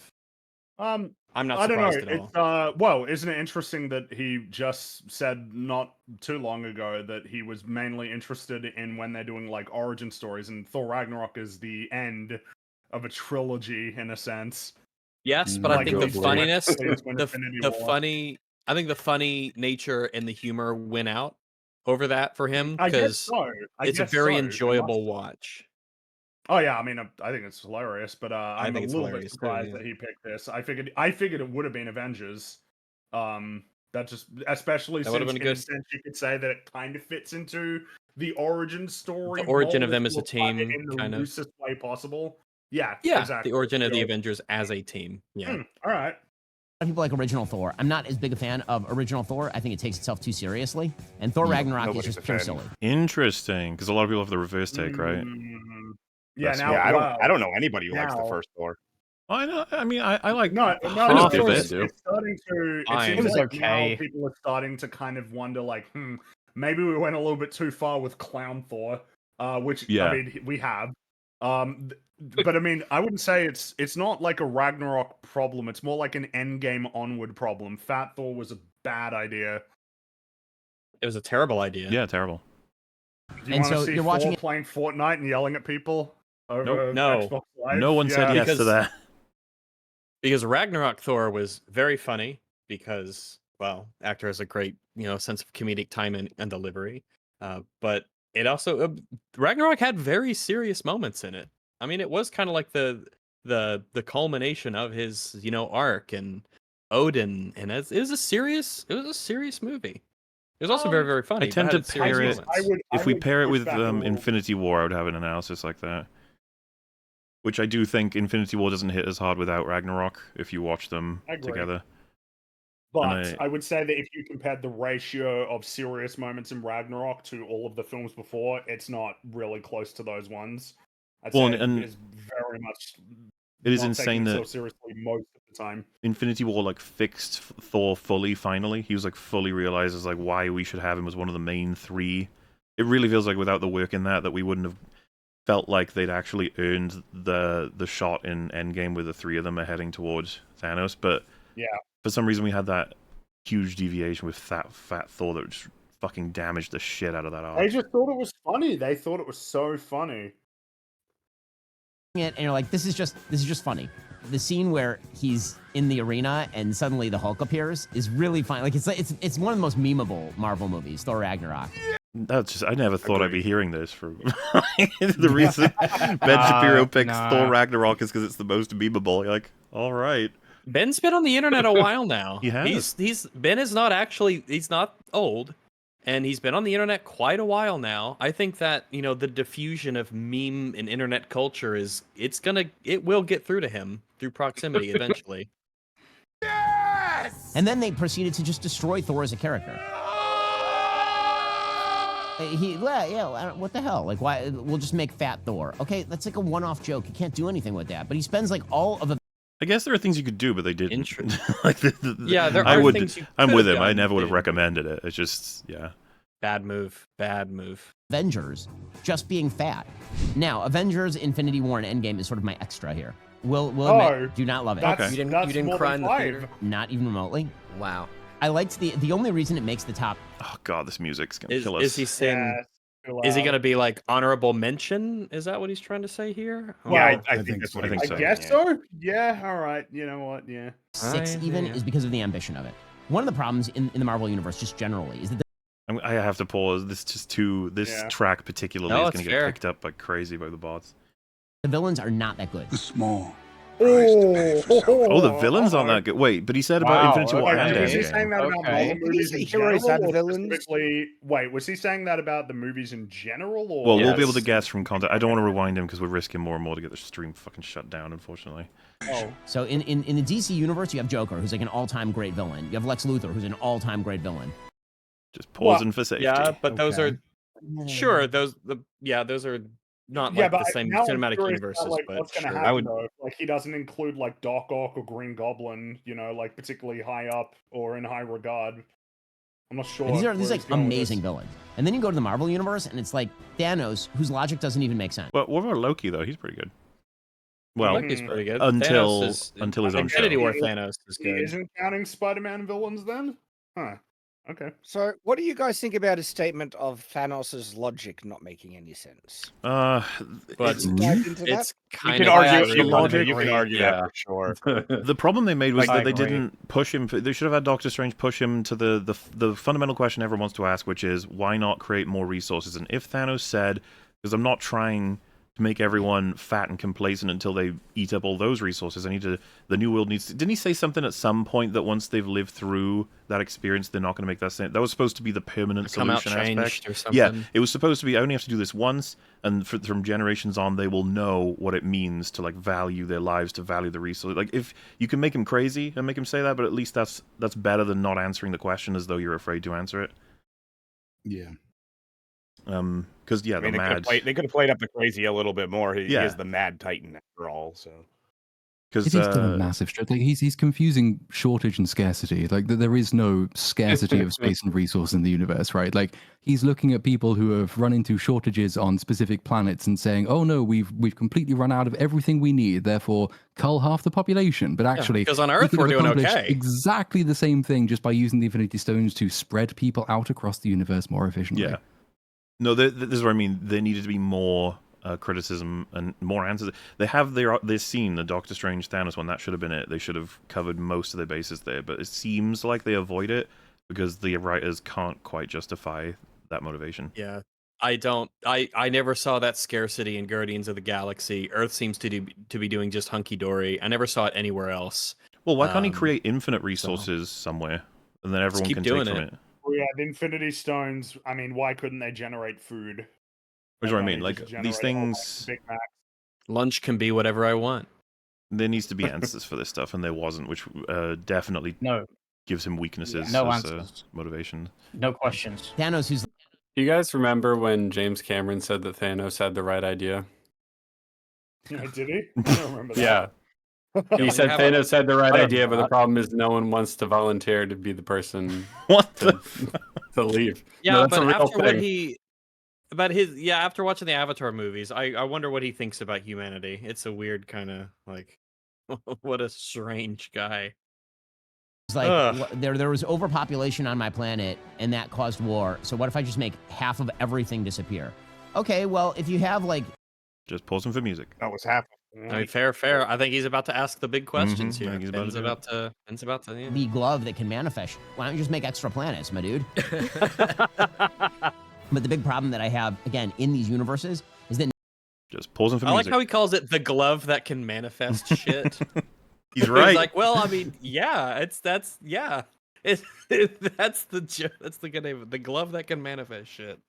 no one actually dies. Like nobody just stays dead. Like just stay dead. Like if you're down, stay down, man. You just don't know when to give up, do you? I can do this all day. Wait, so are these not following the comic books like at all? Like they just are making stuff up? Why'd you have to keep playing the soundtrack? Yeah, Please. stop. Why would you tempt fate? Surely it's bad even for then- their channel. You'd think. Also, these two are the highest grossing in worldwide box office. Is that because? Oh god, I'm just trying to be careful. I'm sorry. I hate to pause this much on every frame of pause. Yeah. They're good, or because they had the most characters in them? It was an event. This is an event movie. This is like. Truly, it was. That's true. Yeah, Truly it was was. really an event. Yeah. There was definitely some reductionism going on right there for sure. This was the first big event movie in the theaters that I like. This was the biggest event in the theaters since the relaunch of the Star Wars brand in like the 90s. It was like the finality of like a 23 movie run, so a lot of people were invested. There's some rough moments in Endgame. That one shot There of are all the some rough female. moments in Endgame. It's mostly Yeah, rough oh. moments. It makes I mean- sense. It makes sense he would go to this first. The woman scene, yeah. No, really, funny it's the because, completely like, nonsensical it's the story. time travel, but, you know, it's yeah. the logistics of this final battle, it's the total breaches of character. It's embarrassing. constantly. It's notably. It's just actually a disaster. There are people, This by the is the way, who visceral have said, cringe. like, the cringe thing about this is that the women only got this one scene in the film. Like, that was their take, as though this is nowhere near enough. It's like, why would you want Cringe this? part is, how did they all end up in the same place at around about the same time in the middle Girl of this power. crazy battle? Girl power. Why would you want a scene like this? Girl gravitational pull.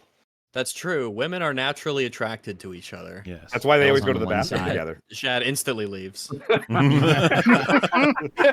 It's real rough. The moment when Captain Marvel shows up. So Captain Marvel breaks the Marvel universe. She just destroys He's not wrong. He's not wrong. She could win anything instantly Yeah, whenever just she wants. Shows up and wins. Boring, worthless character. She just breaks Mhm. it. I mean, we'll get to this when we get to the worst. Okay, Ah, 'Cause Captain yes, Marvel yes, is Captain the Marvel worst. is- We'll get to more of these rankings, which Ooh. you're either loving or hating Ah, in just ad one moment. time. First, getting Ad into credit. time. The rankings, By the way, they're I'll okay. say- They're okay. They're pretty good. Yeah, they're I'm pretty fine. good. I liked all of the movies that he mentioned, with the exception of honorable mention number 2. Yes. But Endgame had a great moments in it, little oases. But but yeah, solid top 5 list. Not bad, Ben. Solid top 5 Not list. You know, just when we were talking about how the women naturally kind of came together, well, women do naturally synchronize, so maybe that is On the battlefield as well. On the battlefield, that's right. It They're just fighting. They're extends fighting outwards. styles. Their natural, Yeah. you know, how their cycles naturally synchronize. It draws them together like that. That's I see. women magic. They And are they hit magical 100% as well. They can fire Do you this giant synchronize with sky your laser bros? as well. That's how it works. beings. Exactly. Really easy, but getting out, the system is set up so you have a hard time doing it. True. If you're struggling with credit Yeah, cards, agreed. personal loans, collections, or medical bills, Ooh. you need to check out PDS Debt. PDS provides a service to match Purity you with debt solutions. Okay. PDS sounds like you've Yeah, got a that's fair. disease. PDS. I have PDS. Yeah. I have penis Derangement deflation syndrome. Penis derangement syndrome. No, We used what's to the call that penis envy. What's the opposite of that? I have that. Penis deflation syndrome. Penis. It's when your penis gets deflated and you can't inflate easily. And then it cuts to 'Cause it's this filled with- image, and you're 'cause like, it's- what is this? Like, It's those are the doctors looking at the test results for your penis penis deflation. Hang on. Is this the condition that happens whenever you look at Lizzo or something like that? no. She's in No, Star that's Wars. penis inversion syndrome. That's very similar, but not the same. Okay, I'm getting educated on this. I Good, it's your appreciate it. financial deflection syndrome. situation. If you're making payments every month on your debt and your balances still aren't going 9-3, down, PDS has 311, solutions for you. 404. Everyone with 10 grand or more in Oh, eligible she was debt doing qualifies. math. There is no minimum credit score required. Bad and Wow. fair credit are accepted. So if you ever get into these debt situations, you know it's What does this have to do with superheroes? Damn it, Ben. really rough to get out. I have friends. Losing lots These of money. PDS, they are the Avengers of Loans. debt solutions. Yeah, they're superheroes. They're like those lame superhero mascots that like, oh, I'm an insurance. We sell insurance. Here's our mascot, and it's like a superhero, and you're like, oh, stop. That's lame. Have it be like a dog or something. It's a highly relevant advert. Like, have you just spent $250 million on Secret Invasion? Then you will need PDS. Yeah, you'll need PDS. Yeah. Friends who've had this, it's really tough. PDS Debt is the best way to get out. PDS Debt has customized options for anyone struggling with credit cards, personal loans, collections, or medical. all of these images are 3 people.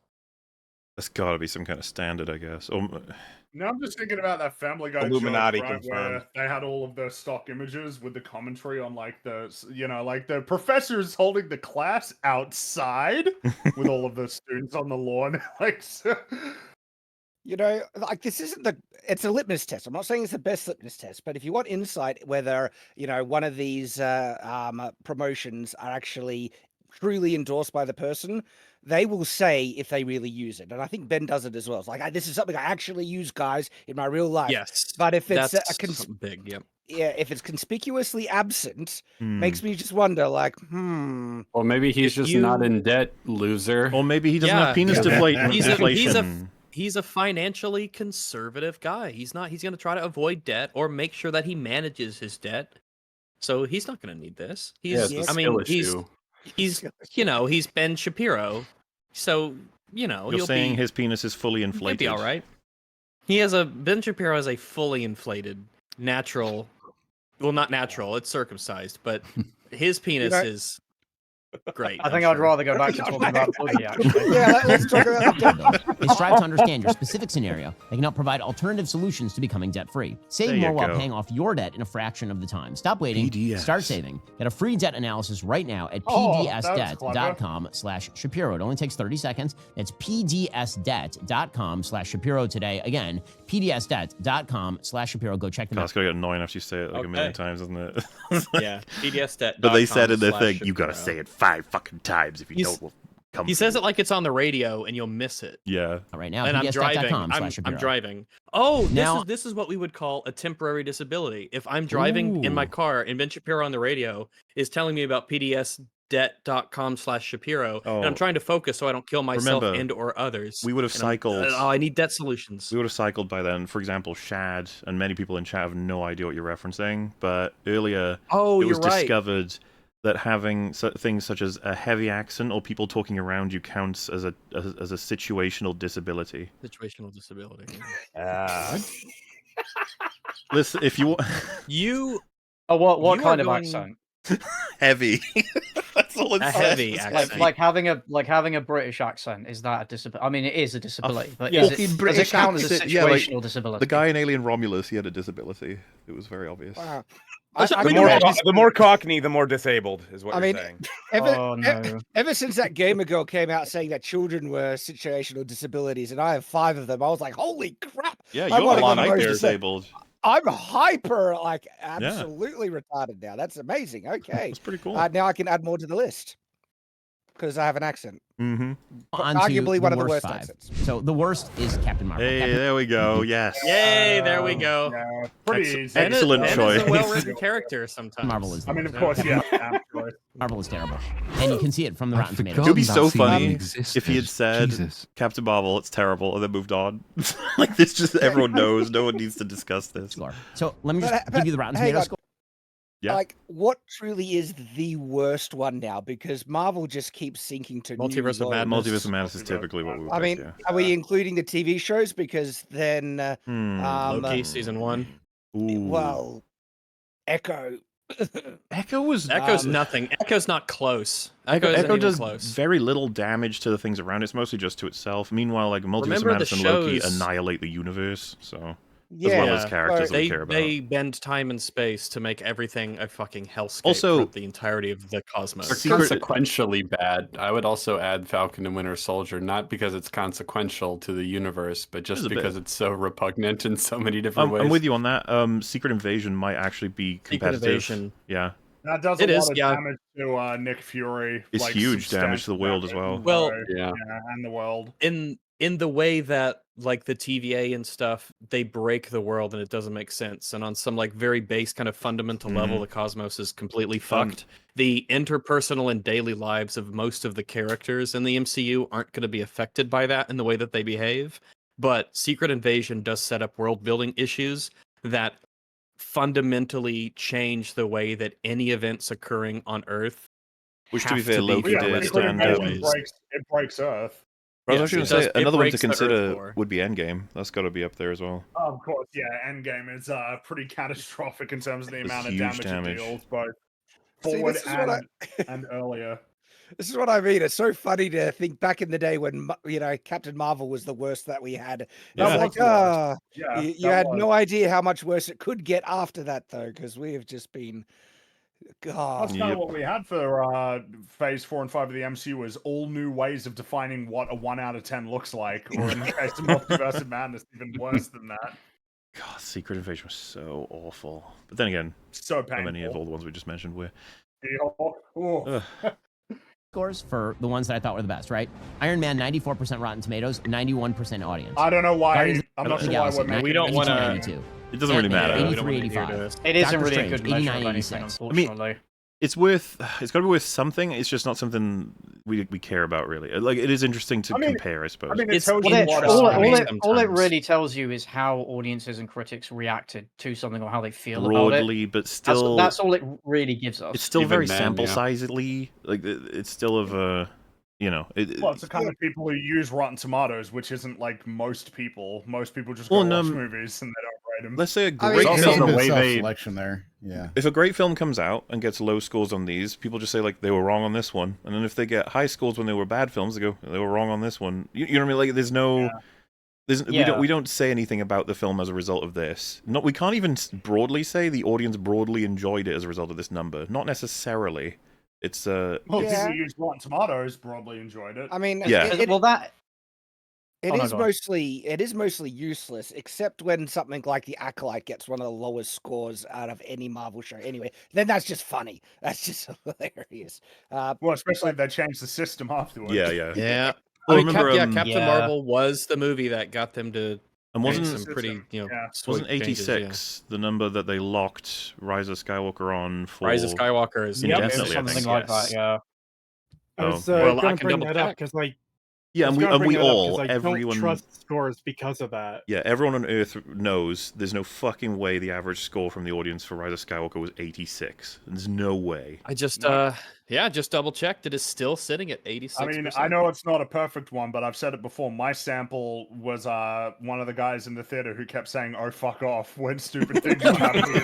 Yeah. You sure he wasn't a YouTuber? It's off of the course, charts. the last one, the funniest one, was when she said Ray Skywalker, and I was just sort of Well, also, there like, "No, what bear was in gonna say?" mind, right, everyone, that TLJ has 41, while Tross has 86. No fucking way. All right. Yeah. I've got a hypothetical for you all. Pretend you guys were the individual running Rotten Tomatoes, okay? And I'm you Mr. didn't have the Tomato. same. Yeah, you're Mr. Tomato, and you didn't have the same standards that you guys have in real life. Okay, you are corruptible. You can be bought. How much money would Disney have to offer you? Yeah, how much money would Disney have to offer you to lock in those scores for them? All right, About 350. About 350K. What's the figure? You reckon? That's an odd question. I don't know. If I was a different person, how much money would it take for me to basically become corrupt on a website that reviews movies and keeps that's an assuming you owned it as well. Yeah, the purpose of the question is, I wonder how much Disney actually paid them off. Like, 'cause I do think money was put probably in a the lot. back end. Yeah, I think so. Yeah, In theory, I there think would be a Rotten number Tomatoes for is all totally of us, right? corrupt. There's usually an Yeah, amount. absolutely. Yeah, there is a number. Assuming it's again, 100% privately owned, just whatever you got in your pockets, man. I'll lock it at whatever you want. Feels like it's got to be more apt in terms of the idea of like, well, what is the relationship between like press and reviews as stuff like ads, right? Of like, if like, a website's getting massive ad payment for a specific thing, surely that may have some influence on the way that they would rate that thing in a review. You would think so. I would would say, absolutely yeah, think so. like what would the deal have to be for you to kind of lock yourself in to be like a Disney like satellite company in a sort of way? Isn't or it at least Amazon that owns Rotten Tomatoes? Well, in the sense of Disney can call you up and they can say, "Hey, we got this big movie coming out, and it needs to look good." You know, I really hope that it does well on Rotten Tomatoes. We're really, really hoping that this happens. And there's this understanding of continued support or payments or whatever it is. And so you're going to have to be beholden to that. I don't know. There's a number. NBC Universal, but by the way. I'm thinking like maybe 50K. I reckon. Really? That little? That would be kind of like Because both ends would be wanting to negotiate. Disney would want to pay them the least amount to get what they want. They would want to get the most. And I feel like Disney would come in with a pretty strong offer. I think they got money to throw around, and they'd want you to know it. Because, I mean, and also consider, if you're running a big site like Rotten Tomatoes, chances are you probably make a decent chunk of change on the traffic and the ads and stuff. So, I think it would have to be substantial enough money to sort of change your class, so to speak. Like, this needs to be a significant amount of money. It's not going to be $50K, because that'll just be like, oh, that's not enough for me to get into this, because I already make a decent amount of money from this site and whatever else it is I do.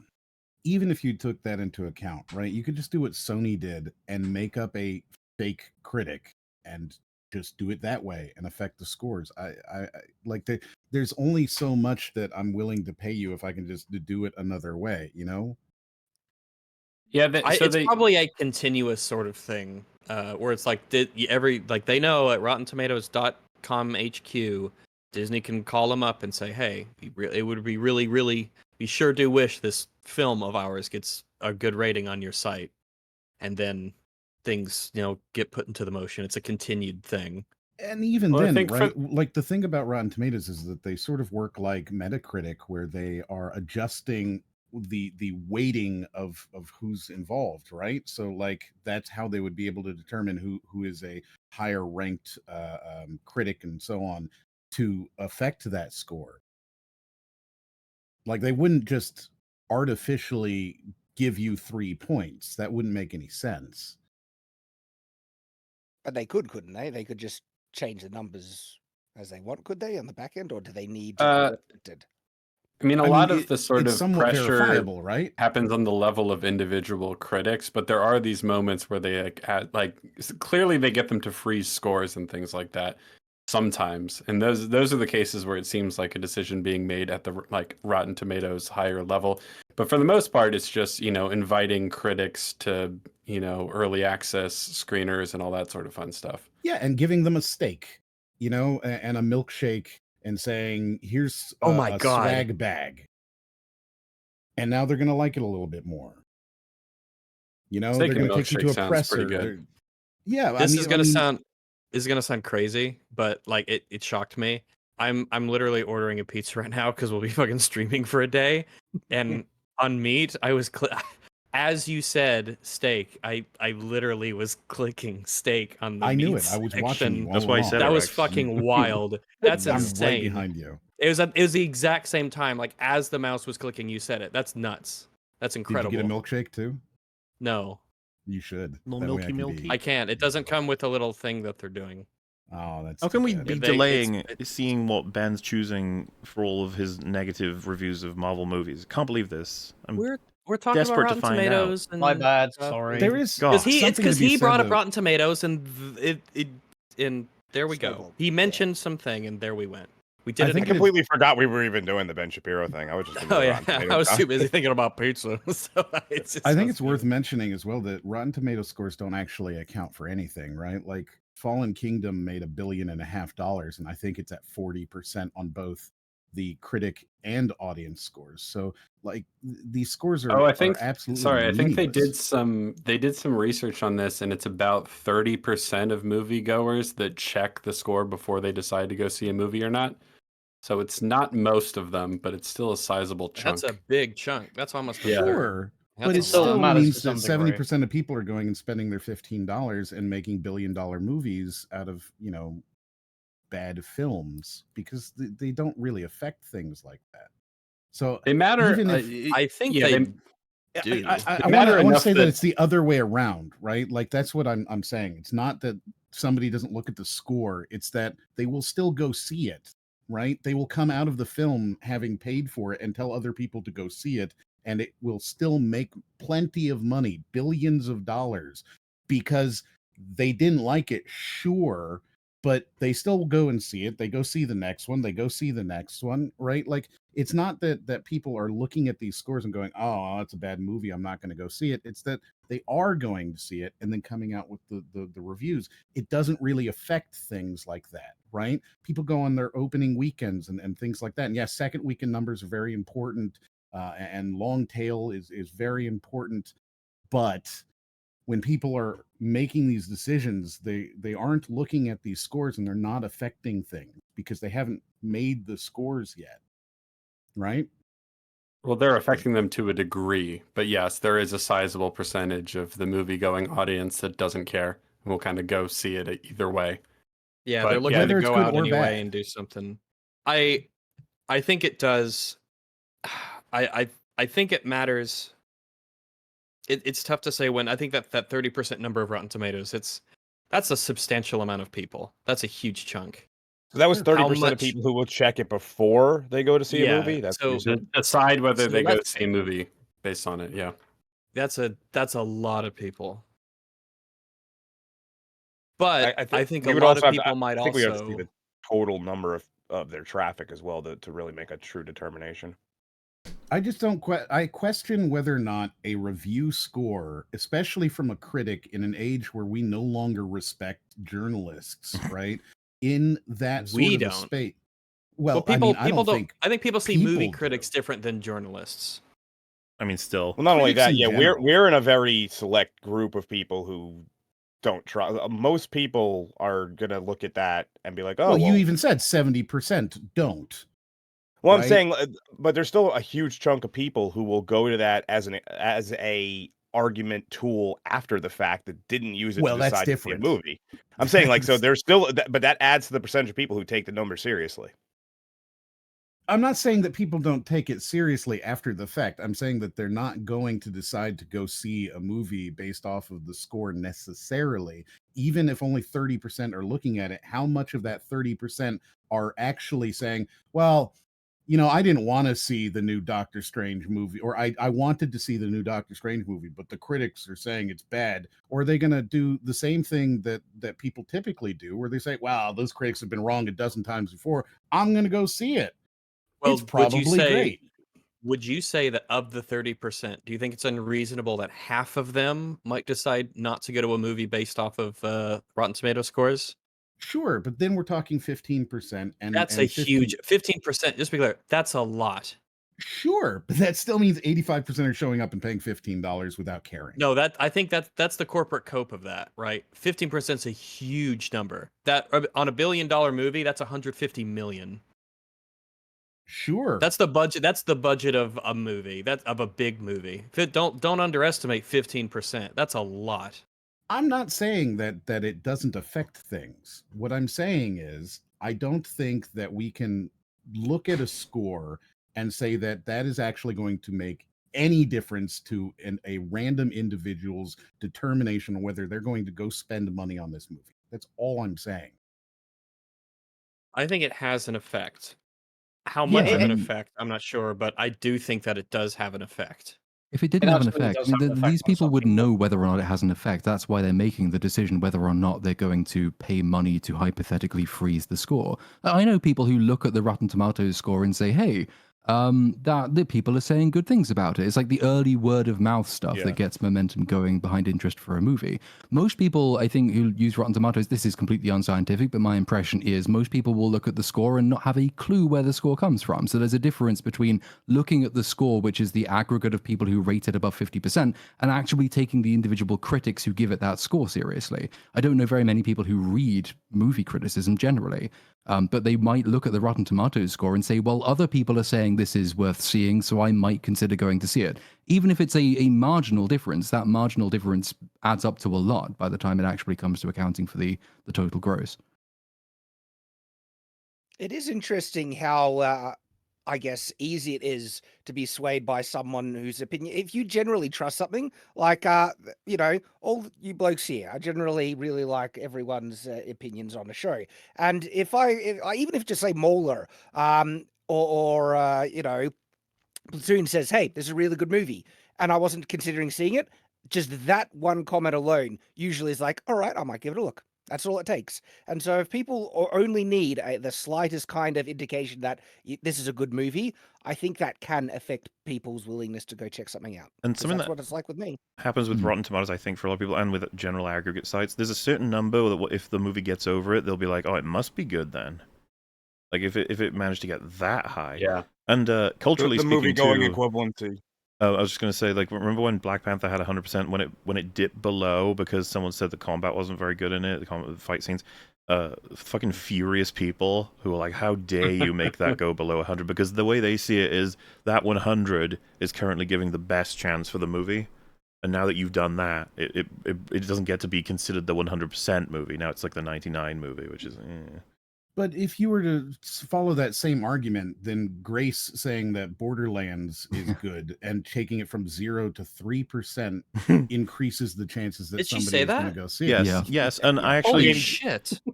She says everything is she's good, like though, a super clown, but she does have plenty of people in her audience that will, go watch based on whatever she says. There are clowns who watch clowns. Exactly. The clowns and the clowns who Her follow. argument was not that it's a good movie either. Her argument was, because I actually read the review she left, it was, if you like Kate Blanchett and you're a fan of Kate Blanchett, then you'll enjoy it as a Kate Blanchett movie. But I guess it could have been better if the script was tighter. That was pretty much the thrust of her entire review. Yeah, but It wasn't enough to take it the criticism possible. It's getting too far into the weeds because that's what the independent critic and the independent reviewer does, right? I get you. And I absolutely concede that proof here that a critic can have an audience, right? And that audience can be swayed by the opinion of the critic, right? Like that's why they call people influencers, because you influence, right? That's not what I mean. I'm saying that the idea then, not her actual review, which is meaningless in this context, but the idea that it went from 0 to 3% somehow affects it. I don't think that happens. I would concede pretty happily that if you see a movie has 10 out of 10 or 8 out of 10 or 6 out of 10 or 4 out of 10, generally you might go, oh, well, I guess that's not very good. I just don't think that is the thing that's changing, huge volumes of dollars. I don't think that there's When a there big are difference enough between. people, I think when there's enough reviewers who say it does. We're talking about a very large. Well, that's group what of I'm saying. If people, there, I would accept that there's a difference between looking at a review and go, "Holy shit, it's got 2 out of 10 from 500 people." I accept that. Yes, I don't think that there's a big difference between seeing 50 versus 70. I don't think that's making a difference, and I think that most people aren't looking at these scores anyway. I don't think that this is affecting so many dollars that you can look at this and say that it has any real value in determining. Does the freezing of the why score from the for studio's perspective does it? Because they evidently do think it does have that value. That's why they're willing to spend. I know that. If you discard the fixing argument, at least like the influencer packages, the amount of money they spend on bringing people to drum up positive publicity before the fact, the studios evidently think it does shift a significant amount of money. Otherwise, they wouldn't be spending it. Are you saying they're wrong? And they've probably or... spent a lot of money Yeah. to find out if it matters too. Well, this kind of gets into the idea of what marketing, share of voice even means at that point. Is it a question of being, Squarespace is good, or you've heard it on 10 different videos? That's a different question, right? Does that make sense? Well, if 10, I don't even know where I'm forgetting where. Well, I mean, that is paid advertising though. That's kind of different. Well, that's what you're arguing, is that it's the same as paid. Well, just to be clear, part of 'cause their budget. So with the Rise of Skywalker example, just to see where you are specifically, you're saying, do you believe first of all that it was frozen? Yeah. Okay, so you do believe that. And I don't disagree that people think that there might be an effect. I just don't think there is. No, yeah, so that's where I was going to go. Right? I was like, so the are you willing to accept the company did pay for that to happen, as in Disney or whoever? I would absolutely believe that they do, and I would believe that there's plenty of executives out there who believe that the review score. We've seen people with Fallout New Vegas not getting paid because they didn't get over a certain score, and I know that Bobby Kotick famously said that a game that comes out and gets over, I think it was 75, is like 30% more profitable. But I just don't think that actually equates to it. I think that a game that or a movie that does 80 or 90% on a review is better and will get more attention, and not that the review score is driving that value. I'm just making sure that's all. You would tell them they shouldn't be paying for those freezes because it's pointless. Like, it won't get them the return they're looking for. All right, I don't think that's an unreasonable position, because it's very hard for us to prove the difference. But I would probably assume that the frequency and secrecy at which they're probably trying to pull this off would imply to me they have data that proves it does make the difference. I feel it would be unlikely for them to have been doing it for this long if it made no difference. And that may be true. I mean, obviously, I don't have their insider information, right? Like, yeah, right. This is just my feeling. I don't think it makes a difference. I Can't really. believe Batman's in there. I know. Not Winter Soldier. We'll get to it. Well, that's because Winter Soldier is a terrible movie, but. Okay, Thor Ragnarok. Rags, how could you say something so controversial yet so brave? What do you mean? I love Winter movie. It's great. 93-87. All of these, the audience liked it, and the critics liked it. Now we get to the movies that I did not like. By far the worst is Captain Marvel, where the audience gap is a massive 34%. 79% Rotten Tomatoes from the critics, 45% from the audience. And that's still high for the audience, I think. That is, like, it's too high. It should be way lower. It That should means be. that 1 in 2 people enjoyed it. Yeah. That's too many. Well, I mean, if the average IQ is 100, you know, hey, that's. No, I don't know why the average IQ people would enjoy this either. Because this is I guess. It's like a not particularly. I don't think it's a particularly crowd-pleasing film, really. Not really. And this is it's for- not that. I mean, obviously, I don't find it funny, but I don't think there's anything particularly interesting or cool going on in it either. Reason, and it's because that movie fucking blows. He's right, it does blow. Wow, I would be. it made I Ben suppose, say the F word. Jeez. I would be curious what his explanation would be for the box office, because I mean, the general one is, well, people thought it mattered. Yeah. They thought it was going to lead into Endgame. Yeah, But, came out right after Infinity War. Thought it would lead up to Endgame. It was like it came out the perfect time for people's interest. Ant-Man and the Wasp came out right after Infinity War, and that did not do as well. Made half as much money. The worst is they de-aged Samuel L. Jackson, but he's still like 70, so every time he has to walk, it's like Robert De Niro in The Irishman. Yes. True. Sorry, but true. The fight scene Sam Jackson has in the Captain Marvel is not great. It's him and Ben Mendelsohn too, who is not a spring chicken either. It's and they're having to do like flips and shit. Yeah. Yes, exactly. Also, why are you doing that? Like Samuel L. Jackson has been Samuel L. Jackson since he was like 30. There's no I reason think for he it. would play a clip from way earlier in his career. Rather I suppose than that's that one's funny because he's also, aged he's up, been Samuel L. but, yeah. Jackson. He's also been Samuel L. Jackson his entire life. I just would like to point that out. Wow, look at you with your actuallys. I'm with Captain Marvel as a character is that Captain Marvel is a terrible character. Brie Larson gives one of the worst performances in movie history. She has every power. Calm all down. of them. So it's bad, but sure. It's bad, but like let's save that reverse pedestal for, you know. You might the need it for a Acolyte or performance in the Marvels. Where is the suspense? I think she was just miscast. I don't think Brie Larson. No, she was Miss Marvel. I just think she was not directed very well. I love you, Rex. Oh dear. You, Captain Marvel, very well. That's why. Okay, so who would you have cast as Captain Marvel? Gina Carano. Thank you, everyone, for that. Heck yeah. They made her. Yeah, I agree. I mean, I like Gina. I looks don't more- think she suits the. She looks more I think she physically suits. I can believe the strong, But buff kind of. we still have Oh, all the hang on, no, problems though. which The script and the Captain Marvel? direction is still there, you know. Yeah. Correct. Yes. But this has made me think about who would be a better casting. And in my mind, the original Captain Marvel is like the Miss Marvel from the comics, and for that you need someone like Sydney Sweeney or something like that. If you know the figure of the original, She's gonna Captain get Marvel. cast at everything. Yeah, I know. Fucking She Drinker always basically does, suggests it. doesn't she? Incredibly boring as a character. And part of that is because if you are going to make a female superhero, then there should be something about her that actually means it's important that she's female. Yeah, like Black Widow, actually, they tried to Not make necessarily. I women- disagree. No. Yeah, I don't. Yeah, I know. disagree. Horrible argument. I don't think you. Is this the? Would he say the same thing about male superheroes? Like, it always there has to be needs a to be male something about related them that thing, has yeah. to be. Yeah, I Well, just he might flat out actually. don't He agree. might say that. Like, yeah, that's He true. might, but yeah, I just think it's just a person thing, right? And this Yeah. person is a woman. Like the big problem was they didn't really give us the foundational elements of like her motivation to be a good person. To remember, they just have the scene where her best friend says, "You are good, you are funny, you are great, you're the best." It was like, oh, okay, that's the same thing as, you know, creating reasons for values. Of Black Widow that are unique to women.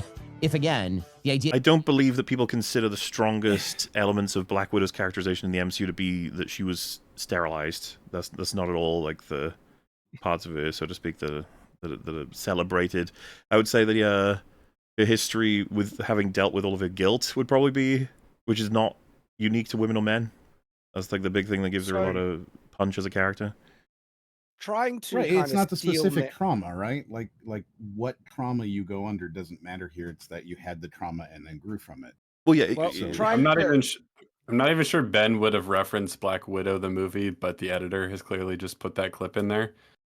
I think oh, right, that's fair.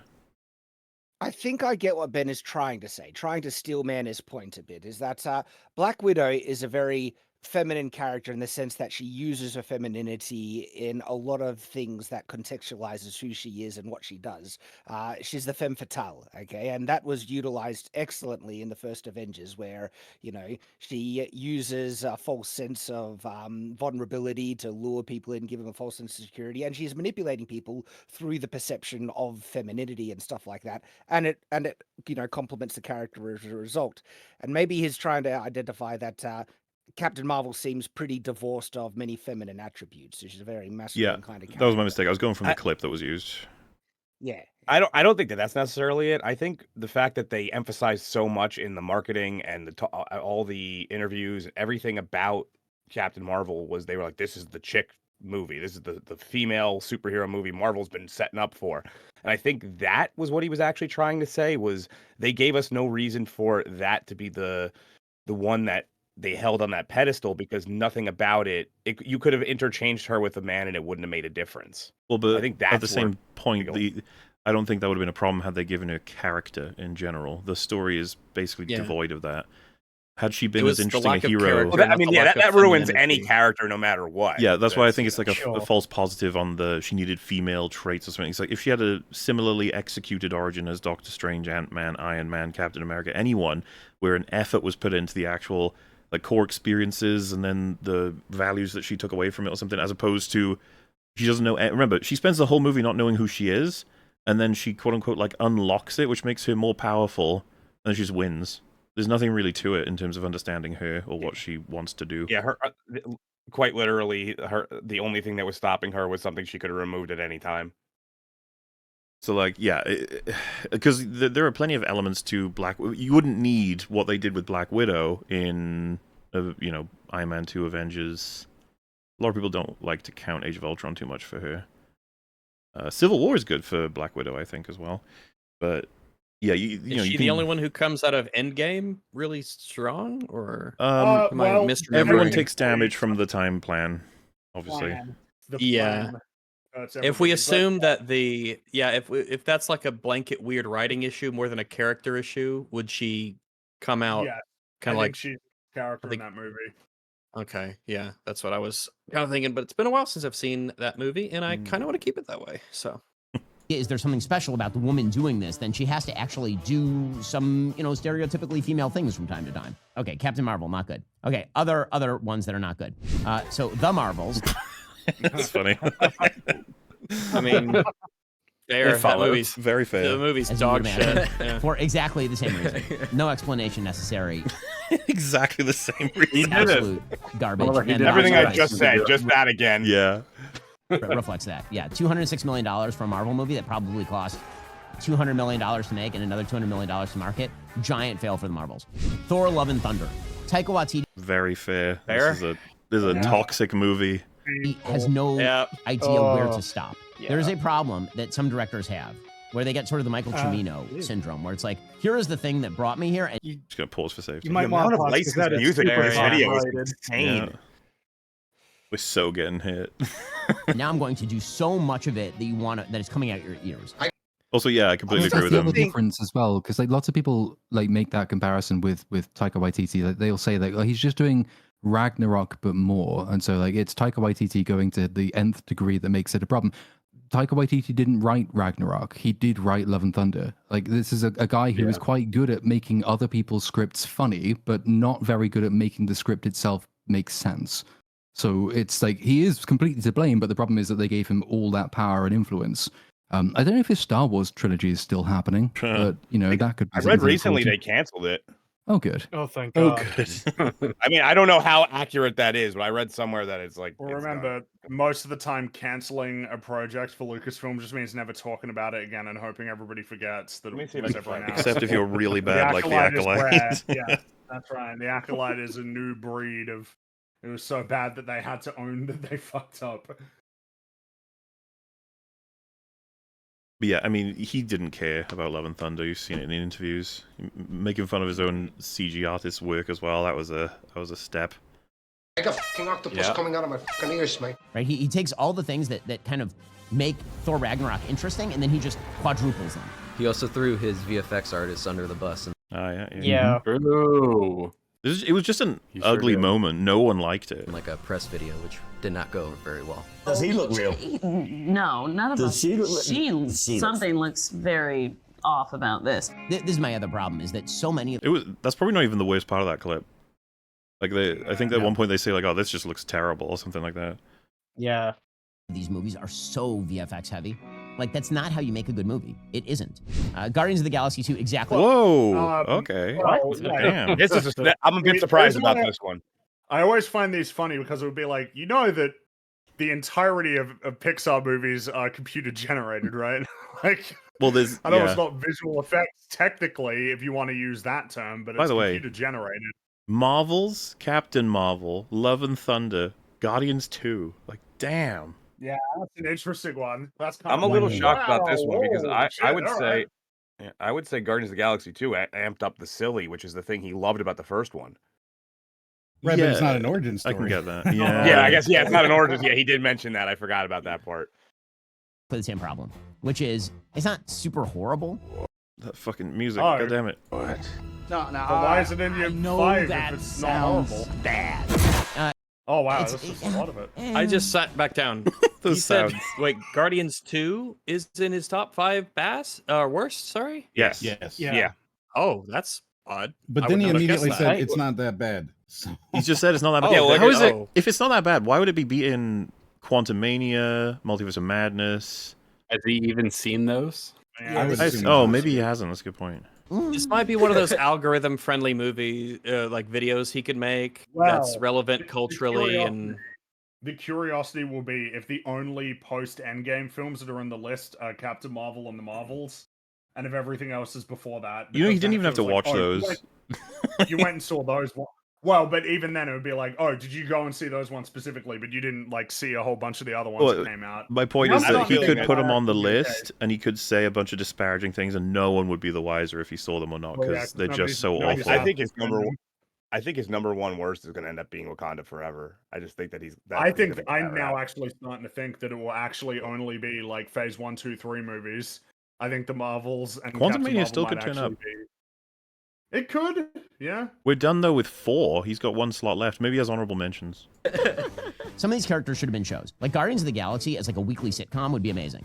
Like, what is the difference? But you in said you hated Be the careful what you ask sitcominess for. of it. You said that that's what you don't Is it like. that he doesn't mind it if that's what it is? Right? Yeah, like it's poorly categorized. He doesn't want to see a sitcom in a movie. He'd rather see it as a sitcom. I think that's what he meant. Yes. food between Guardians of the Galaxy and Loki. Like, not much. I mean, it's kind of the same. Like, it should have been a series anyway. Captain America: Civil War. Oh, Ah, ow! Oh no. Dude, it's not even that it's ranked bad. It's that it's ranked lower than all those horrible films. It's like, damn. Remember, he did state that no, that's in no not in particular order. order, right? In no particular order. No. and I Captain don't mean Marvel that. was I mean it's ranked lower than so many films he hasn't Oh, mentioned. Oh yeah, of course. Yeah. Yeah, I'm so glad I did a pop out of the chat because they're going nuts. I love it. Oh, this is pain. This is pain. Ben, Yeah. you How oh, dare you? ow. I agree with Greta. Drew, how dare you? I will explain why. I'll explain why. All right. The characters make You better. 0 sense. Oh no! What? No, the characters are the best part. He's gonna say the No, thing. Ben. So everyone says the thing where it's like Iron Man should be fighting for the individual, and the Cap should be fighting for the government. 0. Okay, so here's why Captain America doesn't Wait, make any of my what? top lists. that it? Zero. I like that. That's all we get. I like Wow. We need more than that. Don't move on. No. I I think he's going to explain because he just said he's about to explain why the Cap films haven't made it to the list. And it's not just because I think Chris Evans is a schmuck. What the shit? If you read the original comics of Captain America, the entire purpose of Captain America is that Captain America is John McCain. He's like a 1940s crotchety old man who's in the body of a 25-year-old buff dude. Right, so like he's supposed to have all the manner, and there's a little bit of that in the original Captain America where he kind of arrives. Well, I mean, let's see where it goes. I don't know.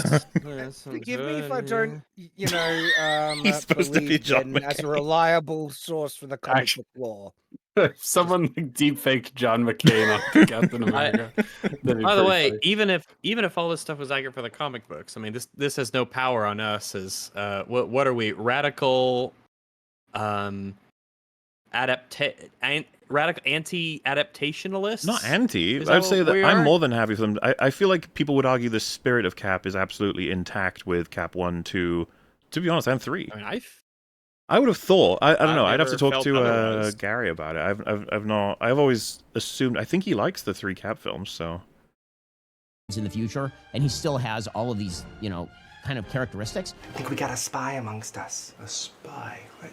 The Jap kid. What I'm not a spy. He's Korean. And it should be oddly charming. Like Captain America should be pulling, and being like holding doors for women. Captain America immediately turns into like a soy boy. What? In what way Wait, exactly? hang on. I knew it. Isn't this a veterans meeting? Every soy boy I know tears a log in half He's with their bare hand. I would like more information. It's a little blip pussy. recovery meeting or whatever, right? Fucking hell. Like by the time we get to Avengers Endgame, he's attending like therapy sessions, right? He's a war hero. Hang on, I thought he was He's a running. veteran, dude. Okay, wait. I thought he was running those sessions for the other people. So Cap's familiar with soy the boy. nature and need of these sorts of sessions. And these were people who've lost loved ones that he's like counseling. I don't think there's nothing soy about that. Total beta energy. The whole character of him is that he's a man of time. I mean, Mourning your beta friends is energy. total beta energy. I love it. Because Endgame is I really love it. flaws. But Cap was the one who wanted to spearhead actually like going out there and fixing it. Yeah. Like that was his plan. He wanted to do it, and Tony didn't want to do it. So like the idea that Cap was being like totally passive or anything, that's not even true. He wanted to do something about it. That was kind of like the point of the scene was, oh, you got to move on, but he hasn't. Like he hasn't moved on. Clearly, it's like he's still obsessed with trying to figure out if there's like some sort of way to fix it. That's one of the good scenes in Endgame. Yeah, like Endgame's not even a good movie, but like come on. Man, we were worried that there weren't going to be any hot takes in this video. We got that. Was it Rag said yeah. 2 surprises? We got the double right at the end. This is like on a guttural level making me so pissed off about his take on therapy. The whole thing, the whole take on therapy, it's so like it. It's cringe. This idea that it's like therapy's weakness, or therapy is for sissies, or it's Look, I'll tell a little story. I good. mean, I'll sum it up real quick. You know, when I was a teenager, my father died. I went to therapy for it, and I this is just pissing me off. He said it's sounds like you got a lot of estrogen. Yeah, That's pretty feminine energy there. Yeah, that's pretty cringe, bro. All Yeah, of I'm that is- sorry. everything you're saying is valid, but at the same time, I don't think Cap is attending that for his own therapy. He's attending that to help other people out. It's like he's running it and helping. Oh, that's even worse. Helping people. Helping people. Energy. Like, he's the only person who that could was just run those why it was sessions. Like, maybe this is the only person who has ever experienced anything like what everyone in the post-Endgame is experiencing. He's lost his whole world before. Like, he's the only person who could be running those sessions. I completely, I can buy into the idea that there was more space to play up the culture shock of being dragged from the 40s to the present day. Though I think they did actually include that relatively frequently for his character, certainly like all the way through the first Avengers film. Half the jokes were about that. Like his failure to understand electricity, the invocation of like old-fashioned values, which is the reason for his character design, the suit design being what it is. Like they do make use of that. There might have been room to do more of it, but the idea that he just becomes beta modern cuck soy boy is absurd. Do you say beta? Beta. Yes. Why? He You has can't a stop refined him. How it's accent. pronounced. Because he speaks proper English. He speaks proper English and is better than us, so we cannot question everyone. Yeah, Hey. like at a certain point, the character has to evolve past that, though. You can't just have him be, if he's living in the current day for X number of years, he's going to adjust eventually. It's going to take a while. You can't just continue to have him be like, what is computer? Like, it doesn't. Gary's in the chat and he just said John McCain with a question mark. So John McClane's different, yeah. McCain, I don't know. We would have him on, but I think we've only got a minute left of this video, and that's when our first break's going to happen. So it's kind of awkward timing. We might maybe try to get him in the morning because I know he's got to go to sleep soon. You Americans going to bed early, which is also soy, by the way.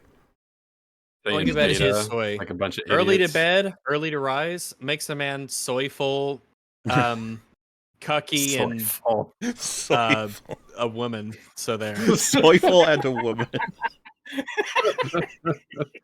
Appears in his character. There's also another big problem with that, and it's true even in the comics. Captain America should be the one on the side of the American government, and Robert Downey Jr.'s Iron Man should be the person who opposes it. Someone's going to have to explain to me why they ideologically support. What do we explain to you? They had a whole bunch of movies about it. Yeah. Movies happened. Didn't develop at all. Fringy. I think you're forgetting the important element of this argument, which is that Captain America has the word America in his name. So yeah, but like, why would that even? Why not just always put in your bank and The smoke thing is, it? I'm not even like interested in even entertaining the idea of like, well, that means that he ought to always be like pro institutions always. Like, but I mean, there's a whole bunch of movies that had them on the arcs that essentially got them to opposing sides. So there's nothing to explain. You just got to watch the movies. You just got to watch all the movies that lead up to it. Well, he praised Iron Man for his big, strong libertarian energy, and now once you have Captain America, that's.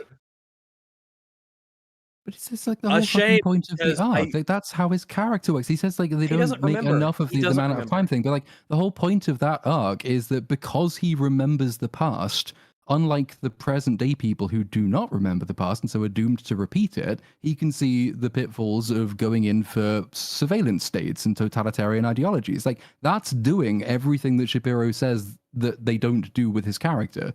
So he's evidently not paying attention. It's not the only time.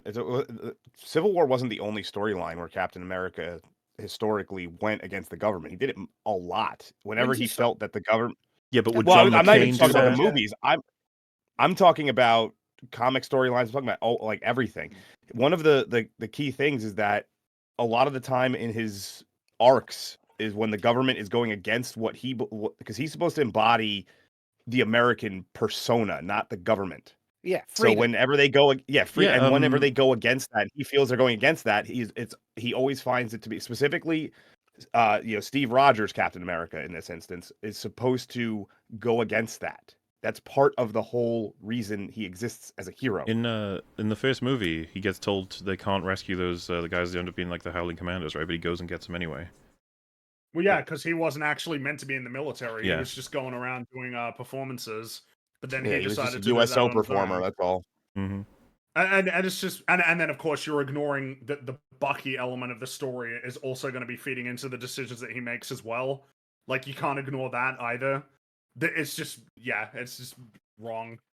Places. Iron Man, Silly. 2008. Robert Downey Jr. is. I will not give over Yeah, this suit. No 2008. way. That was several earlier in the big timeline. stories after that. Much earlier. Did he see Age of Ultron? That was Tony. You gotta remember I that. can believe he hasn't seen it. No how, maybe. not happening. Or he doesn't By remember. the time he gets to Civil War, he's like, we should all register with the government because I'm a good little vaccinator. No. I'm gonna make sure that everybody has their gun registered with the That was federal almost government. the best stop of all time. You stopped mid him saying Vaxxer. That was so great. Because what he said, a good little. It's like, no, he subverts the shit out of the government in that movie. He's just trying to avoid the worst case scenario, which is everyone going to fucking prison.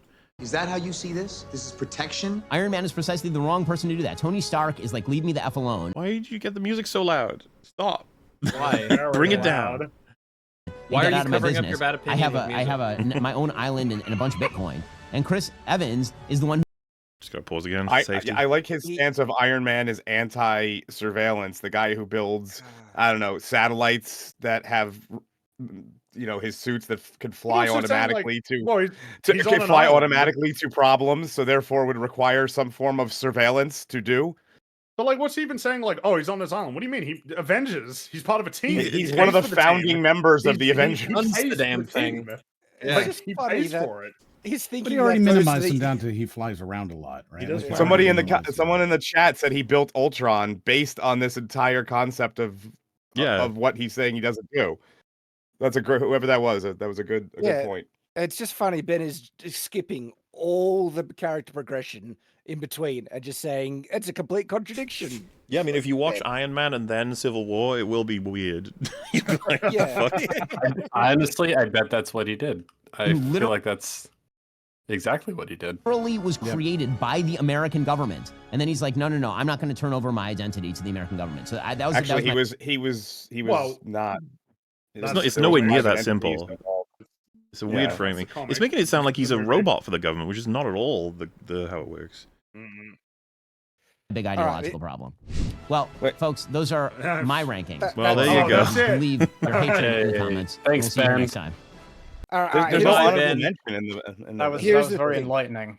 Like, Ben, you're a real silly goose. You're a silly goose. like here's the thing. I like Ben. All right, I'm coming out. I like Ben, but the coming take out. he had Don't there come at out, the he won't end- like you I know, right? I don't. I fucking hate But him. the take he had then, right, is like honestly, if I said something that uninformed about the progression of Tony Stark and Captain America, I would feel embarrassed. He's just a normie. he He's won't just a care. normie, He's fine, average yeah. moviegoer guy. He doesn't remember most of the movies or big chunks of the movies that he does. It fleets away from his memory after all these years. And this is probably a video that was made probably not because they're super passionate about it, but because, we're a big channel, we're conservatives, and we should probably, we need to be dipping our toes and wading into the cultural stuff to make our... Deadpool came out, so let's do a Marvel video so that we can do that. And hey, maybe they'll stick around for the politics. And or to be something. fair, there's nothing stopping anybody from sharing some movie opinions, and he can do that. He knows how to do that. It'll be True. absolutely fine. Political I suppose YouTubers the- famously have great movie opinions. Yes, I suppose they that's do. the funny thing is that a lot of it was just pretty boring. Like a lot of them were the expected, like they weren't explained well, but a lot of them were just like the most normie things. Yeah, Guardians good. Yeah, Iron Man good. True. Very Yeah. normal. True. And Captain Marvel bad. Very normal, agreeable perspectives.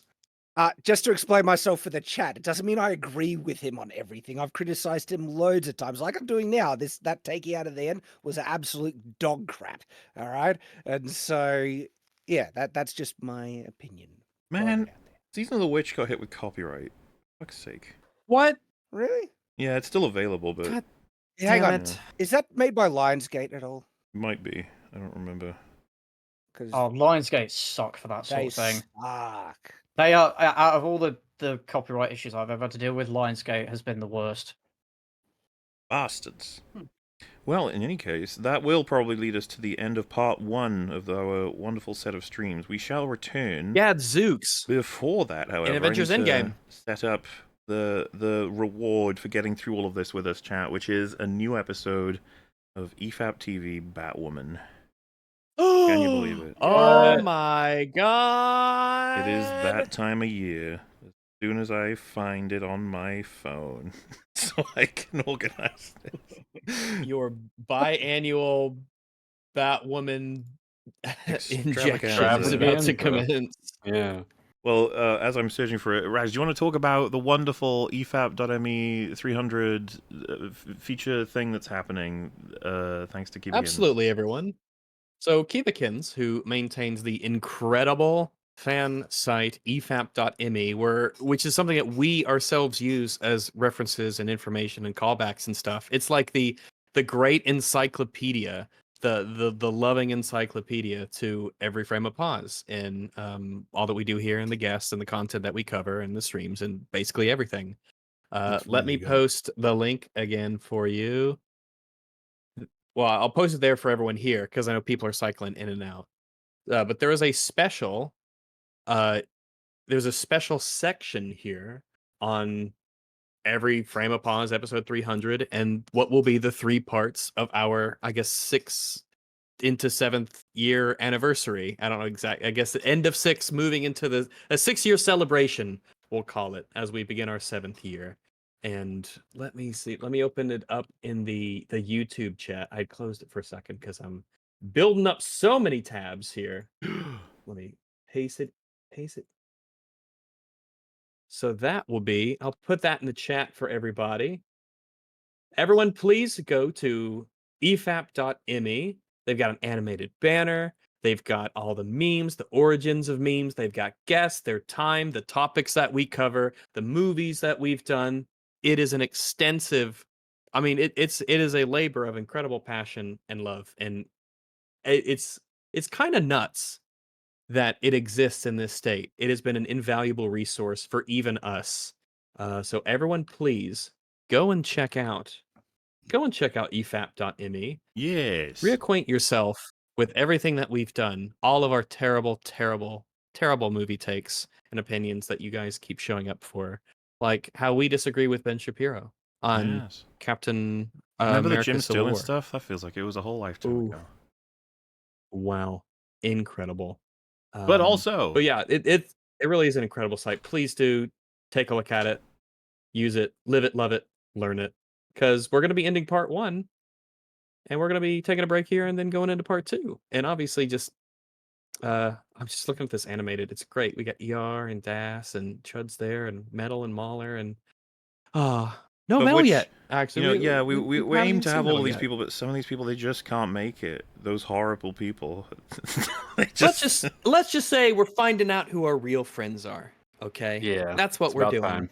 Yeah, you we know. could make it. So I'm just saying. Things I mean, get Keem showed up. revealed. Keemstar showed up. Keemstar, but true no Metal. friend of Interesting. EFAP. Yeah. Interesting. Interesting is all I'm saying. I just think it's interesting. Yeah, down with Metal. That rat bastard. So here it is. We got the episode is about to begin. It's going to play that horrible music super loud. So I'll spam the link in chat in a moment. Or if one of you can you guys do it? My accounts are all funky right now. I'm trying to do moolah shit on the phone. But this is where you pool. This is the waiting room for part 2. But you also get to enjoy us watching Batwoman. And look at that thumbnail. You know that intense things will happen. The EFAP mini thumbnail there. Mm-hmm. Yes. For... Well, okay. It should be TV, but it also shouldn't be because you know what I mean. You know what I mean. Ah, loudness. Yeah. That was before TV. Yes, it was. was. Before that format existed. Well, that That's about how long it was. does it. Why don't you all pile in, have fun. We'll see you in about 45 minutes, I think is how long this is. So we will be back. Mm-hmm. Yeah, everybody. We will see you in a bit. Bye, later, guys. Bye. Someone said, Mahler, raid your premiere. Oh, Dev said that. I don't know. That's not set up to do that. I'm sorry. Okay.